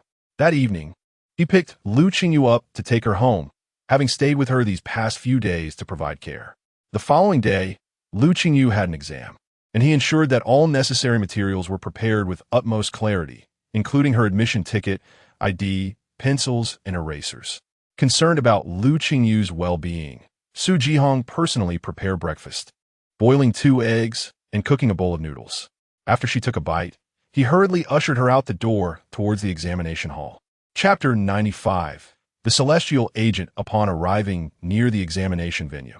Candidates queued to enter as Su Jixing noticed a plethora of reporters stationed nearby, some broadcasting live from the examination site, while others awaited the arrival of Lu Qingyu. Su Jixing handed his belongings to Lu Qingyu and alighted the vehicle alongside him. It appeared that Su Jixing was even more anxious than Lu Qingyu himself. As Lu Qingyu exited the vehicle, the surrounding reporters quickly converged upon him, bombarding him with a flurry of questions. After much effort, Su Jixing managed to guide Lu Qingyu forward, where police maintained order near the examination site. Once Lu Qingyu crossed the security line, the reporters were unable to follow. Among the crowd, one particular live-streaming influencer, Luo Sha, had come specifically to cover Lu Qingyu. Upon spotting him, he excitedly announced to his audience, "Everyone look, Lu Qingyu has arrived." He is wearing a white jacket and gray work pants, looking quite casual. Luo Sha had hinted at this live stream the day before, and today, his viewership skyrocketed to over 500,000, a stark contrast to his usual audience of fewer than 20,000. He eagerly raised his phone high, directing the camera toward Lu Qingyu. "Look, Lu Qingyu is queuing for the inspection." The viewers chimed in, expressing their admiration. "Wow. Even without makeup, he is so handsome." Wishing him all the best. "May he answer everything correctly. I'm worried he didn't rest well yesterday. The pressure must be immense." As Lu Qingyu prepared to enter for the inspection, the heat of the day made everything seem more intense. He turned back to Su Jixing and said, Su Ge, you don't need to wait for me here. Find somewhere to rest. Su Jixing shook his head. At that moment, he couldn't bear to leave. He preferred to remain here, waiting with a sense of calm. Don't worry about me. Just focus on your exam. Remembering that Lu Qingyu might not perform as well as he hoped, and wishing to alleviate any pressure, Su Jixing added, don't be nervous once you go in. Answer what you can and guess the rest. If you feel tired, take a little nap. Luo Sha, who was nearby, heard every word and couldn't help but laugh. The viewers responded with amusement. I'm dying of laughter. Su Ge said if he is tired, take a nap. Truly a top-tier agent. What a relaxed mindset. I wish my mom could say something like that to me during exams. Who is Su Jixing's father? Their child must be so fortunate. Having such an agent must be a joy. Lu Qingyu waved his hand. I understand, Su Ge. You should head back now. Once inside the examination hall, Lu Qingyu waited an additional 15 minutes before the test commenced. As the papers were distributed, he quickly perused the questions and found them manageable. None particularly daunting. With focus, he began to write, and after reading through the questions, answers swiftly emerged in his mind. By the time he was permitted to submit his paper, he had completed it long ago and promptly handed it in before leaving. Everyone awaited the first candidate to exit for interviews, as, typically, the first to finish was either an exceptional student or someone struggling. This was a matter of luck, and reporters could never predict whom they might interview. Unexpectedly, the first to emerge was a star. The reporter stationed near the door, unaware of Lu Qingyu's identity, approached him, assuming he was an ordinary student. Hello, how did you find today's exam? Lu Qingyu pondered briefly before responding earnestly. It was okay. The difficulty wasn't far from the practice papers I've done. The reporter pressed on. I've heard the last question is usually the hardest. How did you find that one? Reflecting on his answer, Lu Qingyu replied, it was fine. Just a bit complex in its steps, but not particularly difficult. The reporter, growing increasingly frustrated by Lu Qingyu's brevity, sought further insight. Was there any difficulty for you? With the crowd anticipating more, Lu Qingyu simply reiterated, it was okay. The level of difficulty wasn't high. At this point, the reporter was exasperated. 3 questions had yielded 3 identical responses, prompting them to move on to the next interviewee. As Su Jixing pushed his way to the front, the reporters had already concluded their inquiries. He quickly ushered Lu Qingyu away from the throng and took him out for a meal. Although the dedicated interviewers missed their chance, they promptly shared clips of Lu Qingyu's brief interaction with the first reporter on their platforms. The fervor surrounding the college entrance examination combined with Lu Qingyu's celebrity status sent social media into a frenzy, and as Su Jixing drove him home, they reached the top of trending topics. However, the public sentiment was less than favorable. What is up with Lu Qingyu's attitude? Is he upset about his performance? Is there a misunderstanding regarding the term okay? I wouldn't dare say okay if I scored 530 on my mock exams. Let us not be too harsh. It's just one exam. Our little brother is still young with plenty of chances ahead. Only those who excel can criticize, right? You all are so impressive. Able to get into Tsinghua. Once again, the online discourse ignited. After finishing his meal, Lu Qingyu sought rest while Su Jixing refrained from disturbing him, opting instead to work in his study. Upon glancing at his phone, he noted the trending topic featuring Lu Qingyu. He shook his head in disbelief. How had he managed to be interviewed while merely waiting at the door, only to be ridiculed online? Frustration bubbled within him, but he reminded himself to remain composed for Lu Qingyu's sake, who thankfully remained oblivious to the online chatter. Meanwhile, Lu Qingyu commented while scrolling through his phone, this outfit doesn't look good on camera. The following day's exam proceeded smoothly, and Su Jixing refrained from inquiring about Lu Qingyu's performance. Feeling that his child had endured enough, he arranged a feast of delectable treats for Lu Qingyu to enjoy at his leisure. As the 2-day examination concluded, public opinion on the internet became less significant. Su Jixing opted against any promotional tactics, fearing they might backfire and further harm Lu Qingyu's reputation. So he merely aimed to have some negative comments removed to reduce the heat. Post-exams, Lu Qingyu returned to his regular work routine, filming during the day while preparing for the final episode of the variety show Best Partners that week. Lu Qingran had preemptively messaged Lu Qingyu. informing him that a senior acquaintance had shared intel, suggesting the show was planning something sensational to boost viewership. This episode was rumored to possess a uniquely challenging format. Unlike prior installments, potentially classified as hellish in difficulty. While the specifics remained uncertain, it served as a mental preparation for Lu Qingyu. Chapter 96, the final episode, with Lu Qingran providing a precautionary warning to Lu Qingyu and the others. Everyone was somewhat prepared. Sure enough, when they arrived at the venue that evening, Lu Qingyu saw the director approaching with a grin that could rival a blooming chrysanthemum. The director was poised to orchestrate something grand. The theme for this episode had been pondered for quite some time. He proposed that each singer would randomly select 3 audience members to dictate the style, instruments, and key themes of their performances, which had to be original compositions. Initially, this idea faced considerable opposition from the planning team due to the unpredictable variables it introduced into the show. The genres included a wide array such as rock, pop, traditional, and folk, each singer having their own unique strengths. The keywords were also uncertain, and with instruments, there was the risk of an audience member deliberately choosing an obscure one, which would prove quite troublesome. In the meeting room, many felt that since this was the final episode, a steady and cautious approach was best, advocating for the production team to select a single keyword for all singers to adhere to. However, the director held a differing perspective. Their previous episode had already shattered numerous records, and they were on the brink of achieving legendary status. If the singers could rise to the occasion, it would be a resounding success. Conversely, if they faltered, the show could still garner attention through the ensuing discourse. Many considered the director to be somewhat deranged, resulting in a debate lasting over 3 hours, culminating in the director's victory in this verbal skirmish. Yet, to afford the contestants some leeway and preparation, this rule would be announced the day prior, with the allotted time for singers extended from 2 to 3 hours. The recording of today's episode would commence an hour earlier, eliminating the pre-live warm-up segment. The director aimed to ensure the singers were psychologically prepared for such an unconventional format, fearing that any discontent might lead to a walkout. Little did he anticipate that the most exhilarated individuals upon learning of this rule would not be the singers, but rather the fans. Upon discovering the new rule, fans frantically sought out scalpers to purchase tickets, eager to lend support to their favorite artists. Fans possess an intimate understanding of their idols. They believe that a larger turnout of their own would mitigate the risk of their artist facing undue challenges.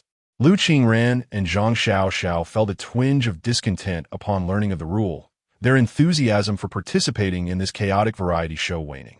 In contrast, Lu Qingyu held a different outlook. He believed that completing today's episode would secure his payment for the show. Initially, Song Ke felt a pang of anxiety upon hearing the rule, as it sparked a thought of potential deceit. This week had been particularly grueling for him.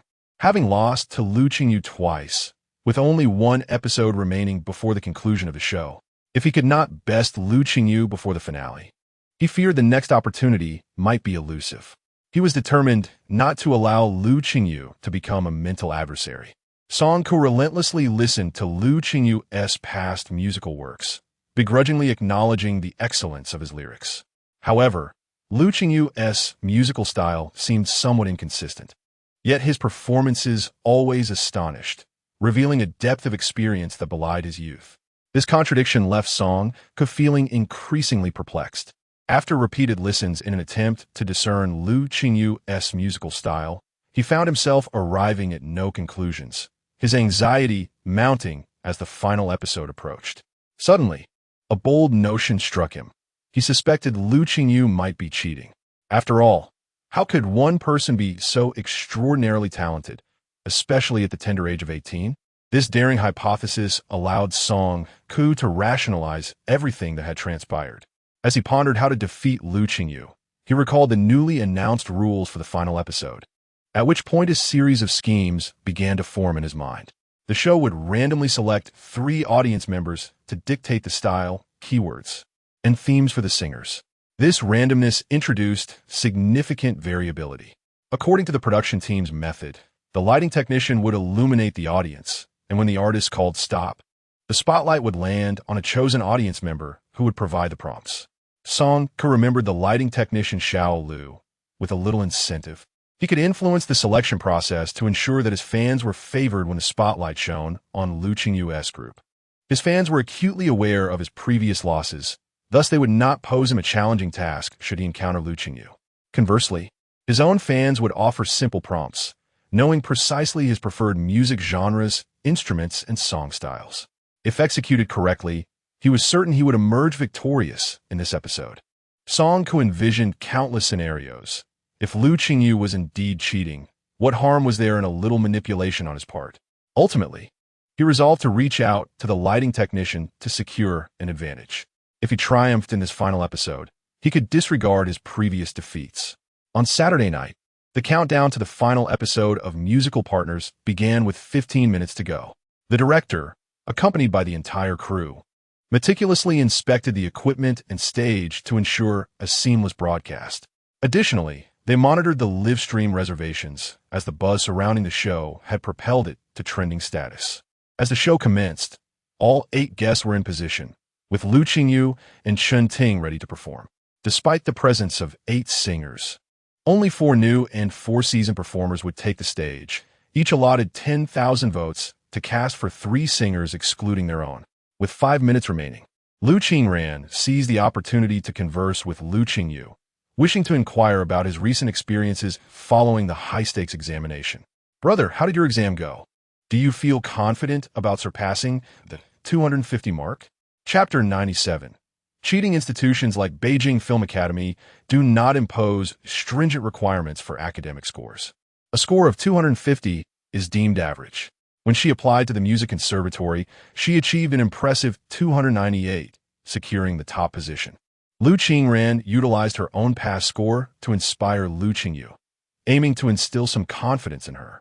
Lu Qingyu responded affirmatively, believing there was indeed hope. Lu Qingran, unaware of the online discussions regarding Lu Qingyu and Appo's application to Tsinghua or Peking University, assumed Lu Qingyu was applying to a music conservatory instead. With a score of 250, "You should be just fine for university," she asserted. Lu Qingyu, taken aback by this comment, inquired, "Are there programs at Tsinghua or Peking University that accept a score of 250? Have I missed something?" Lu Qingran, bewildered, replied, "What do you mean by Tsinghua or Peking University? What does that have to do with anything?" Lu Qingyu, with a sense of certainty, declared, "I applied to Tsinghua or Peking University." Lu Qingran hesitated for a moment, her eyes widening in disbelief. "You applied to Tsinghua or Peking University?" Lu Qingyu proudly nodded for finance. Even the usually composed Lu Qingran was stunned by this revelation, her immediate reaction being one of incredulity. "Are you out of your mind? Why would you choose such a challenging path?" she exclaimed. "Brother, you must be feeling quite the pressure." Lu Qingyu reassured her, "Not at all. But my manager is certainly under immense stress." Lu Qingran pursed her lips, thinking it appropriate to describe the situation as one where a dead pig is not afraid of boiling water. Naturally, Lu Qingyu felt no pressure about his own performance. Yet his manager would likely face backlash from Lu Qingyu's fans should he fail. Lu Qingran could easily envision the backlash that would ensue if Lu Qingyu were to fall short. Fans would question why Su Jixing did not intervene when Lu Qingyu impulsively decided to apply to Tsinghua or Peking University. At that moment, Lu Qingyu sat comfortably on the sofa before the stage, exuding a relaxed aura that elicited Lu Qingran's envy. This was undoubtedly a mark of innate talent. At 7 o'clock, the program commenced and a live broadcast began. As soon as the show started, the viewership skyrocketed to 7 million, leaving the director exhilarated. Previous seasons had only reached around 500,000 at best. The director and Appo's breath quickened with excitement. Clearly, this competitive format resonated well with the audience. On stage, the host introduced the final episode of Musical Partners. "Here it comes, here it comes. I heard the Musical Partners production team has gone mad. I want to see for myself.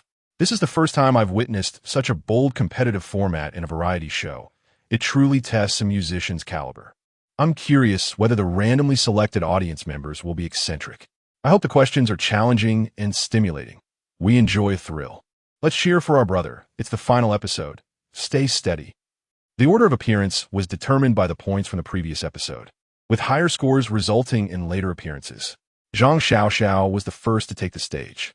The host invited her up, and she walked slowly onto the stage. Though the audience was somewhat dispersed, it was easy to identify the fans by their colorful light sticks or items emblazoned with their idol's name. Zhang Xiaoxiao felt a surge of nerves, uncertain about whom she would draw or the challenge that awaited her. Once prepared, the lighting technician began to sweep the lights across the audience. As Zhang Xiaoxiao called for a stop, the first audience member appeared, a male guest holding a red light stick. Her heart leaped. This was one of her fans. The fan, equally excited, could hardly believe he was chosen, particularly standing before his idol. The host inquired, "Sir, please decide the style of original music for Teacher Zhang." The young man eagerly responded, "Ah, Xiao, I hope you sing a pop song." Zhang Xiaoxiao beamed at this keyword. Pop music was her forte. "All right, thank you," she replied. After he took his seat, the second audience member was selected, a girl, not one of her fans. Nevertheless, she was amiable and chose the piano as the instrument for Zhang Xiaoxiao. Zhang Xiaoxiao felt fortunate. The piano was a versatile instrument, akin to having only apples in a fruit basket. Essentially, it meant there were no constraints. However, this also meant she had one less keyword to focus on, allowing her to concentrate on the other two. The third keyword was chosen by a male fan of Song Ku, who expressed his fondness for rainy days, thus selecting rain day as his keyword. With all three keywords now determined, Zhang Xiaoxiao sighed in relief. This was remarkably favorable. Her face radiated joy as she descended the stage with her keywords, allowing Lu Qingyu to take her turn. Lu Qingyu faced a greater challenge, with her keywords being folk, guitar, and breakup. Although she primarily performed pop music, she had dabbled in folk and enjoyed listening to it. So while it posed a challenge, it was not insurmountable. The third to take the stage was Song Ku. The lighting technician, having received prior instructions, swiftly directed the lights towards the nearest individual holding a blue light stick after Song Ku called for a stop. It was no surprise that the fan was indeed supportive of him. After repeating this process 3 times, Song Ku's keywords emerged: rock, guitar, and temptation. These keywords fell squarely within Song Ku's comfort zone. Zhang Xiaoxiao and Song Ku are so lucky. They match with their preferred music genres. Indeed, Qingren has it a bit tougher, but she can still manage. It seems this hell mode isn't is hellish after all. We want to see some excitement. Why are the audience so compliant? Throw in some challenges. At this point, the live viewership had surpassed 15 million, and the director could hardly contain his satisfaction. However, he noted the audience's complaints regarding the lack of difficulty in this hell mode. There was little he could do, having done his utmost. Finally, it was Lu Qingyu and Oppo's turn to take the stage. This blind box-style competition sparked a sense of anticipation within him, and he was keen to discover what he would draw. The lights began to scan the room, and the first person selected held a blue light stick. Before Lu Qingyu could process this, Chun Ting noticed the blue light stick and felt a jolt of apprehension. Having seen online discussions, he was aware that Song Ku and Oppo's fans were not fond of Lu Qingyu and might pose a challenge. Surprisingly, the young man chose an Oppo's, pop and Oppo's, as the genre for Lu Qingyu, sparing him any difficulty. Pop was among the most common song styles, offering considerable creative freedom. After the first audience member sat down, the second was chosen, coincidentally. This was yet another fan of Song Ku, but the instrument selected was less accommodating. Chapter 98. The challenge. Song Ku's first observation upon seeing Lu Qingyu was that the pop genre posed no surprise. It seemed entirely anticipated. Fans form a formidable collective, having thoroughly analyzed each singer and Oppo's strengths and weaknesses even before the rules were established. This singer analysis sheet circulated among 4 fan groups, equipping them with insights about themselves and their rivals. Song Ku's fans had previously deliberated, agreeing that should Lu Qingyu indeed draw them, the music genre would be pop, allowing the remaining 2 keywords for creative expression, thereby avoiding accusations of intentional malice or bullying. The second keyword was introduced by a bespectacled girl who gazed at Lu Qingyu and declared, "I choose the pipa as my instrument."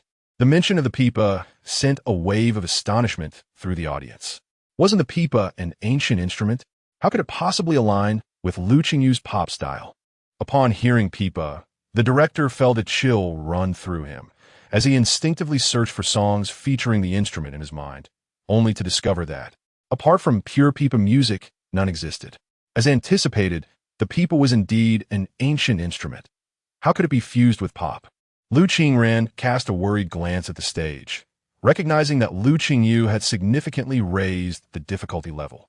Pipa? I knew you could eat it, but as a musical instrument, these two are not the same pipa. Many singers may not even recognize the pipa, and even if they did, if they've never heard pipa music, they want to know how to integrate it. I wonder if Lu Qingyu will manage. It's not just the pipa. Even if it were the suona or the heir, our brother could handle it. How frustrating. The girl who proposed the pipa glanced at Song Ku before sitting down, as if seeking approval from her idol.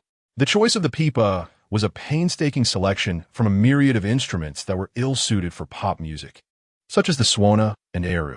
However, upon thorough examination of Lu Qingyu's previous works, they discovered he had utilized these obscure instruments, leading to their resolute decision against them. Instruments deemed too obscure, like the ajak or oud, were also dismissed, as most people wouldn't even recognize their names. If such instruments were employed and Lu Qingyu faltered, it would surely be seen as Song Ku and Appo's fans deliberately creating obstacles.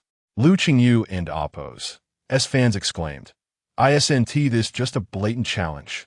Standing on stage, Lu Qingyu remained unperturbed. Some speculated he was merely masking his nervousness.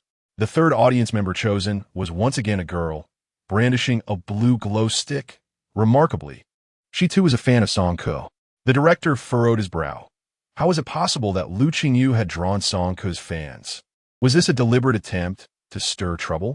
This girl cast a glance at Lu Qingyu before stating, "I have loved ancient poetry since childhood, so I hope this song does not contain a single modern phrase. My keyword is classical literature." The director felt a surge of frustration. He glared at the fan, convinced it was an intentional provocation.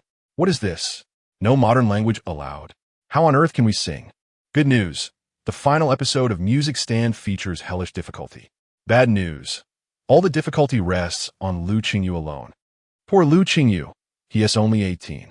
Having dropped out of high school, and you expect him to write classical literature? I predict Lu Qingyu is in for a tough time today. Chun Ting could no longer conceal his serious demeanor. This was undeniably excessive, bordering on unreasonable demands. The host glanced at the director, seeking his guidance. The director pondered whether to allow the audience to select a different word, but this was live television.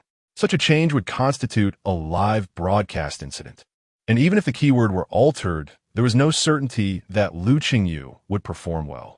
If he faltered, the ensuing debate would be even greater. As the director wrestled with this dilemma, his assistant nudged him, announcing that the live viewership had surpassed 20 million.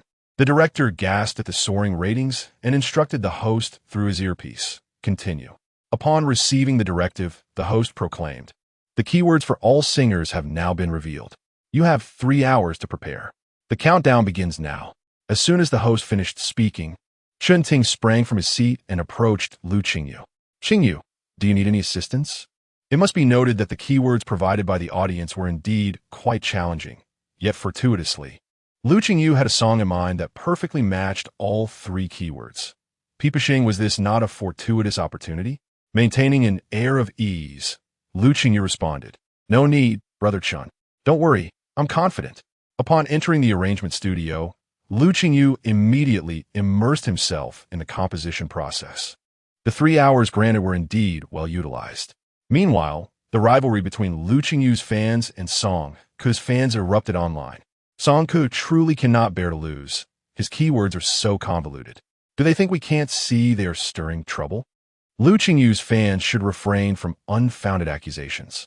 Surely our pop keyword is not overly simplistic. Why don't you acknowledge that the latter 2 keywords are completely disconnected from pop?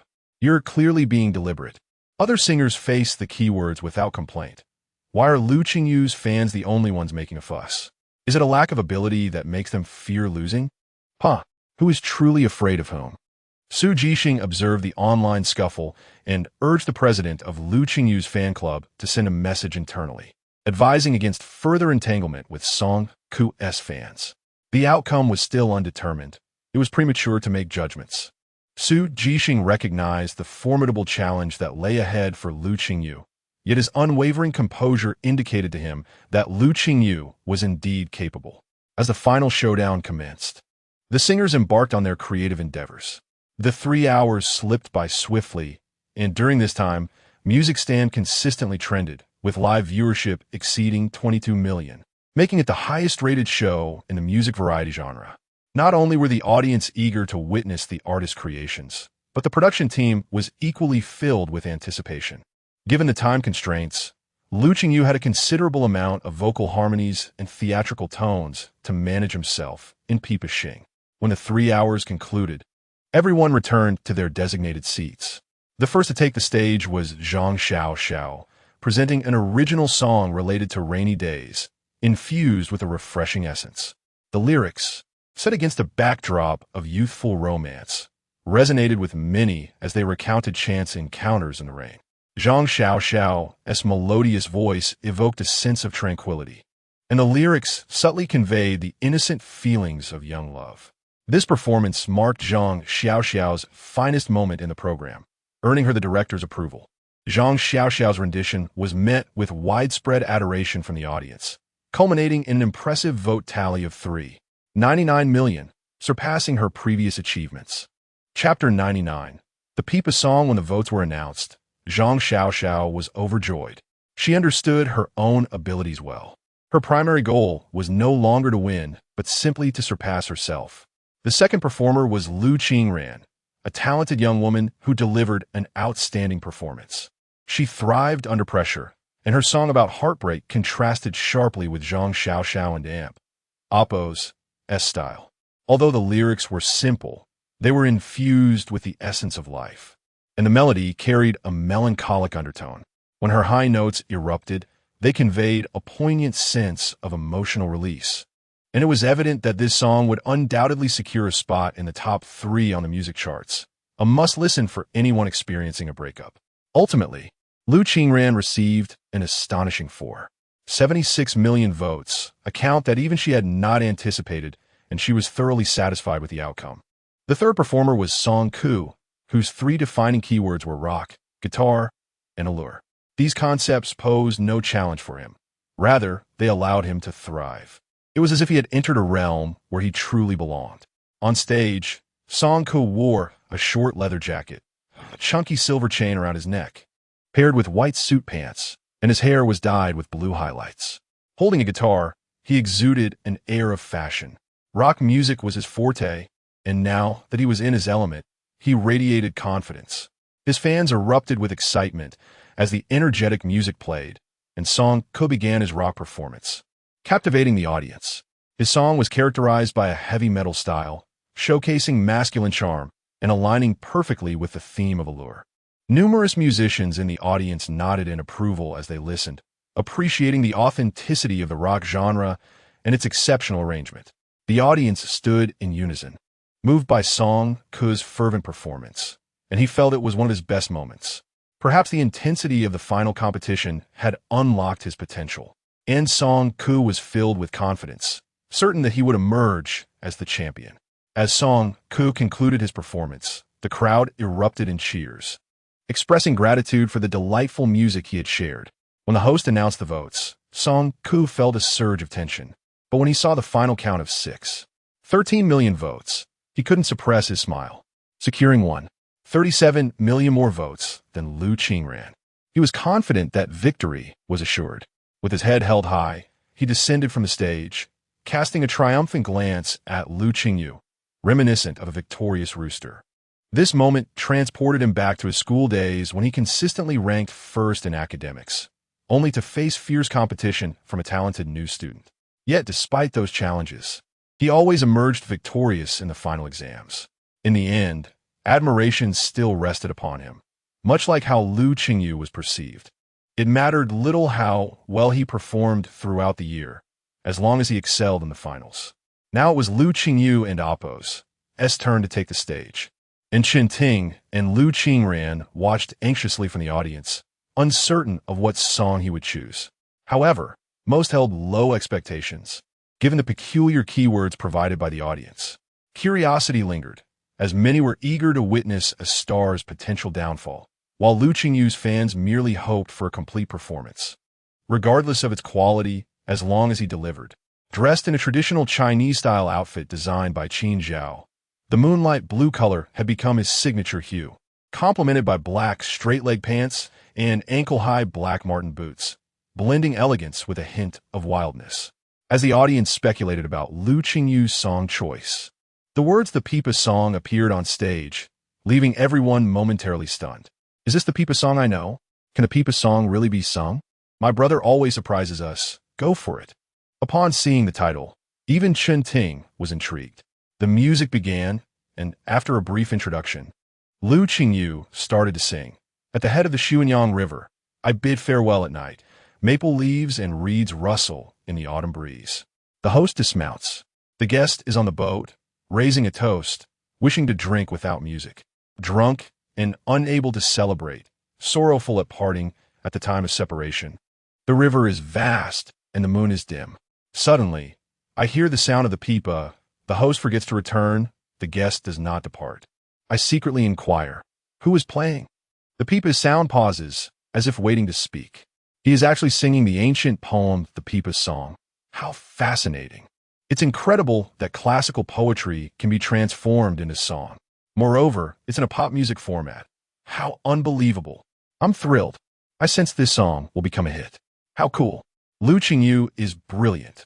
This song is entirely in classical literature. Chen Ting chuckled at the lyrics, impressed by the cleverness of a young performer. If it were poetry, there wasn't an oppose, a single colloquial phrase to be found. As he marveled at the song, the sound of the pipa emerged in the accompaniment. The pipa's clear and melodious tones resonated, and the simple notes melded together, creating an unforgettable sound. All that occupied the audience's minds was a single word: exquisite. The rhythm shifted to a lighter, clearer tempo, and Lu Qingyu continued to sing, moving the boat closer to invite a meeting, pouring more wine to relight the feast. After countless calls, I finally appear, still holding the pipa, half covering my face. Plucking the strings produces a few notes. Before a melody forms, emotions arise. Each string conceals, each note expresses yearning, as if recounting a lifetime of unfulfilled ambitions. With lowered brows, I gently play, expressing countless sentiments within, gently plucking, slowly teasing, initially a rainbow gown, then a 6/8 rhythm. Coupled with a lively rhythm, the audience was astonished that this rendition of the Pipa song was so catchy and surprisingly pleasing. I love it. Not only do I hear a beautiful song, but I also find a method to memorize the text. How did he think of turning classical poetry into song? It's remarkable and delightful. Oh my goodness, how can it sound this good? The live broadcast exceeded 25 million viewers, and the director was so excited that he didn't know where to place his hands. He not only fell in love with the song, but also with the young man performing it. If it weren't for legal restrictions, he would have wanted to open Lu Qingyu's head to see how such brilliance was conceived. The hellishly difficult challenge was effortlessly conquered by Lu Qingyu. Meanwhile, Song Ku was grinding his teeth in frustration. As the audience reveled in Lu Qingyu's performance, he suddenly shifted to a dramatic tone. The large strings sound like a torrential rain. The small strings whisper like secrets. Chapter 100. Unyielding to loss. As the theatrical tones resonated, an electrifying sensation coursed through the audience, their immediate reaction being astonishment at the exquisite rendition of the song. Chen Ting, overwhelmed with excitement, rose to his feet, while the other seasoned artists expressed their amazement at the remarkable fusion of styles. The director was equally exhilarated, as Lu Qingyu and Oppo's performance of Pipa Xing masterfully intertwined ancient and modern elements, serving to promote cultural appreciation. They could already perceive the song and Oppo's latent value. Engrossed in his performance, Lu Qingyu remained oblivious to the shock and awe he inspired among the audience and the production team. The musicians in the crowd could not contain their enthusiasm, rhythmically slapping their thighs in response to the enchanting accompaniment of the pipa, which harmoniously blended with contemporary pop music and the distinctive timbre of traditional Chinese gongs. evoking vivid imagery of a bygone era. The tempo suddenly slowed, giving way to a monologue infused with dramatic flair. As the words flowed, they captured the essence of the narrative. I am but a woman from the capital, residing beneath the frog tomb. At 13, I mastered the pipa, heralded as the finest in the teaching halls. Once the song concludes, even the skilled are awed, and my beauty incites envy from the autumn maidens. This poignant monologue not only complemented the music, but also showcased the song and Appo's narrative depth. The audience was captivated, yearning for more. The sorrowful notes do not echo forward. Yet the entire hall weeps in silence. Who weeps the most in this gathering? It is the Sima of Jiangzhou, drenched in tears. As the final lines resonated, the entire audience rose in unison. The 756-word Pipa Xing had employed 3 distinct styles, leaving everyone yearning for an encore. If I had heard this song in high school, I wouldn't Appo's.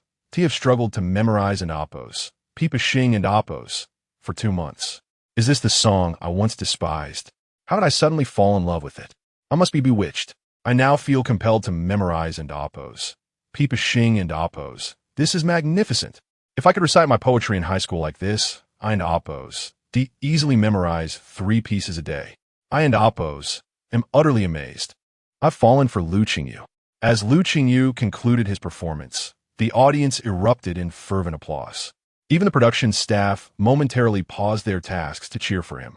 Amidst the enthusiastic cheers, the host approached the stage to announce Lu Qingyu's vote tally. The most anxious individual in the room was undoubtedly Song Ku, consumed by the fear that Lu Qingyu might surpass him. The numbers on the large screen danced before settling at a staggering 9.8 million votes. Chen Ting could not help but exclaim in disbelief, while Lu Qingran leaped with joy. The director knelt before the camera in astonishment. Song Ke felt as though the world had crumbled around him, his gaze filled with resentment as he stared at Lu Qingyu on stage, momentarily harboring an impulse to ruin him. Though fleeting, Lu Qingyu caught the flicker of animosity in Song Ke's eyes. Song Ke quickly averted his gaze, while Lu Qingyu and Appo's expression turned icy as he silently vowed to hold him accountable. Lu Qingyu glanced at his impressive score of 9.8 million, then turned to Chen Ting, who rushed forward, lifting Lu Qingyu triumphantly into the air. My son is simply too handsome, Chen Ting exclaimed. Initially delighted, Lu Qingyu suddenly felt a twinge of unease. Wait, what did he mean by my son? I never agreed to that. Lu Qingyu's gaze sharpened, as if questioning Chen Ting's intentions. Within the ranks of Black Pearl Entertainment, Lu Qingyu enjoyed the finest resources and the most adept management, earning him the affectionate title of the company and Appo's darling. Chen Ting had inadvertently overheard this moniker and found it amusing, even playfully teasing others with it. Overcome with excitement earlier, he had let slip his words. Chuckling awkwardly to mask his embarrassment, Chen Ting corrected himself. My mistake, my mistake. My brother is simply too handsome. This brought a smile back to Lu Qingyu and Appo's face, though Chen Ting silently wiped the sweat from his brow.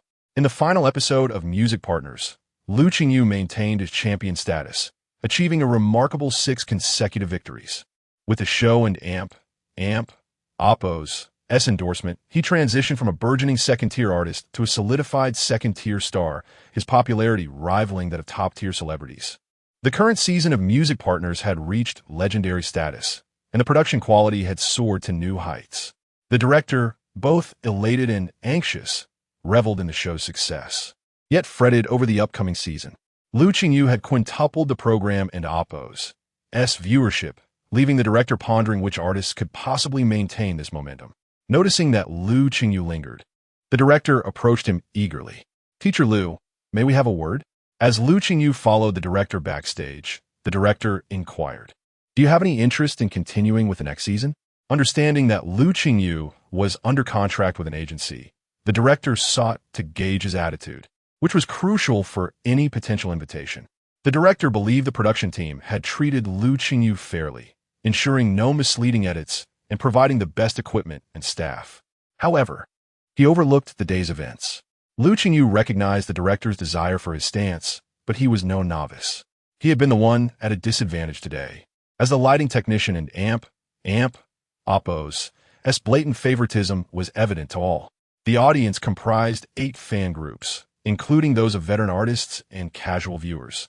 Yet he had drawn only Song Ku's supporters, a rather suspicious coincidence. Even if the production team aimed for a broader perspective, they ought to have selected either his fans or Chun Ting and Oppos when he was assigned to Pipa. Yet, the lighting technician had brazenly illuminated Song Ku and Oppos as fans, as if everyone were blind. It was only due to his successful performance that this glaring oversight was overlooked. Had he faltered, the lighting technician would not have escaped unscathed. While his success stemmed from his own talent, it was not meant to grant others an opportunity to evade accountability. Maintaining a cheerful demeanor, Lu Qingyu jested.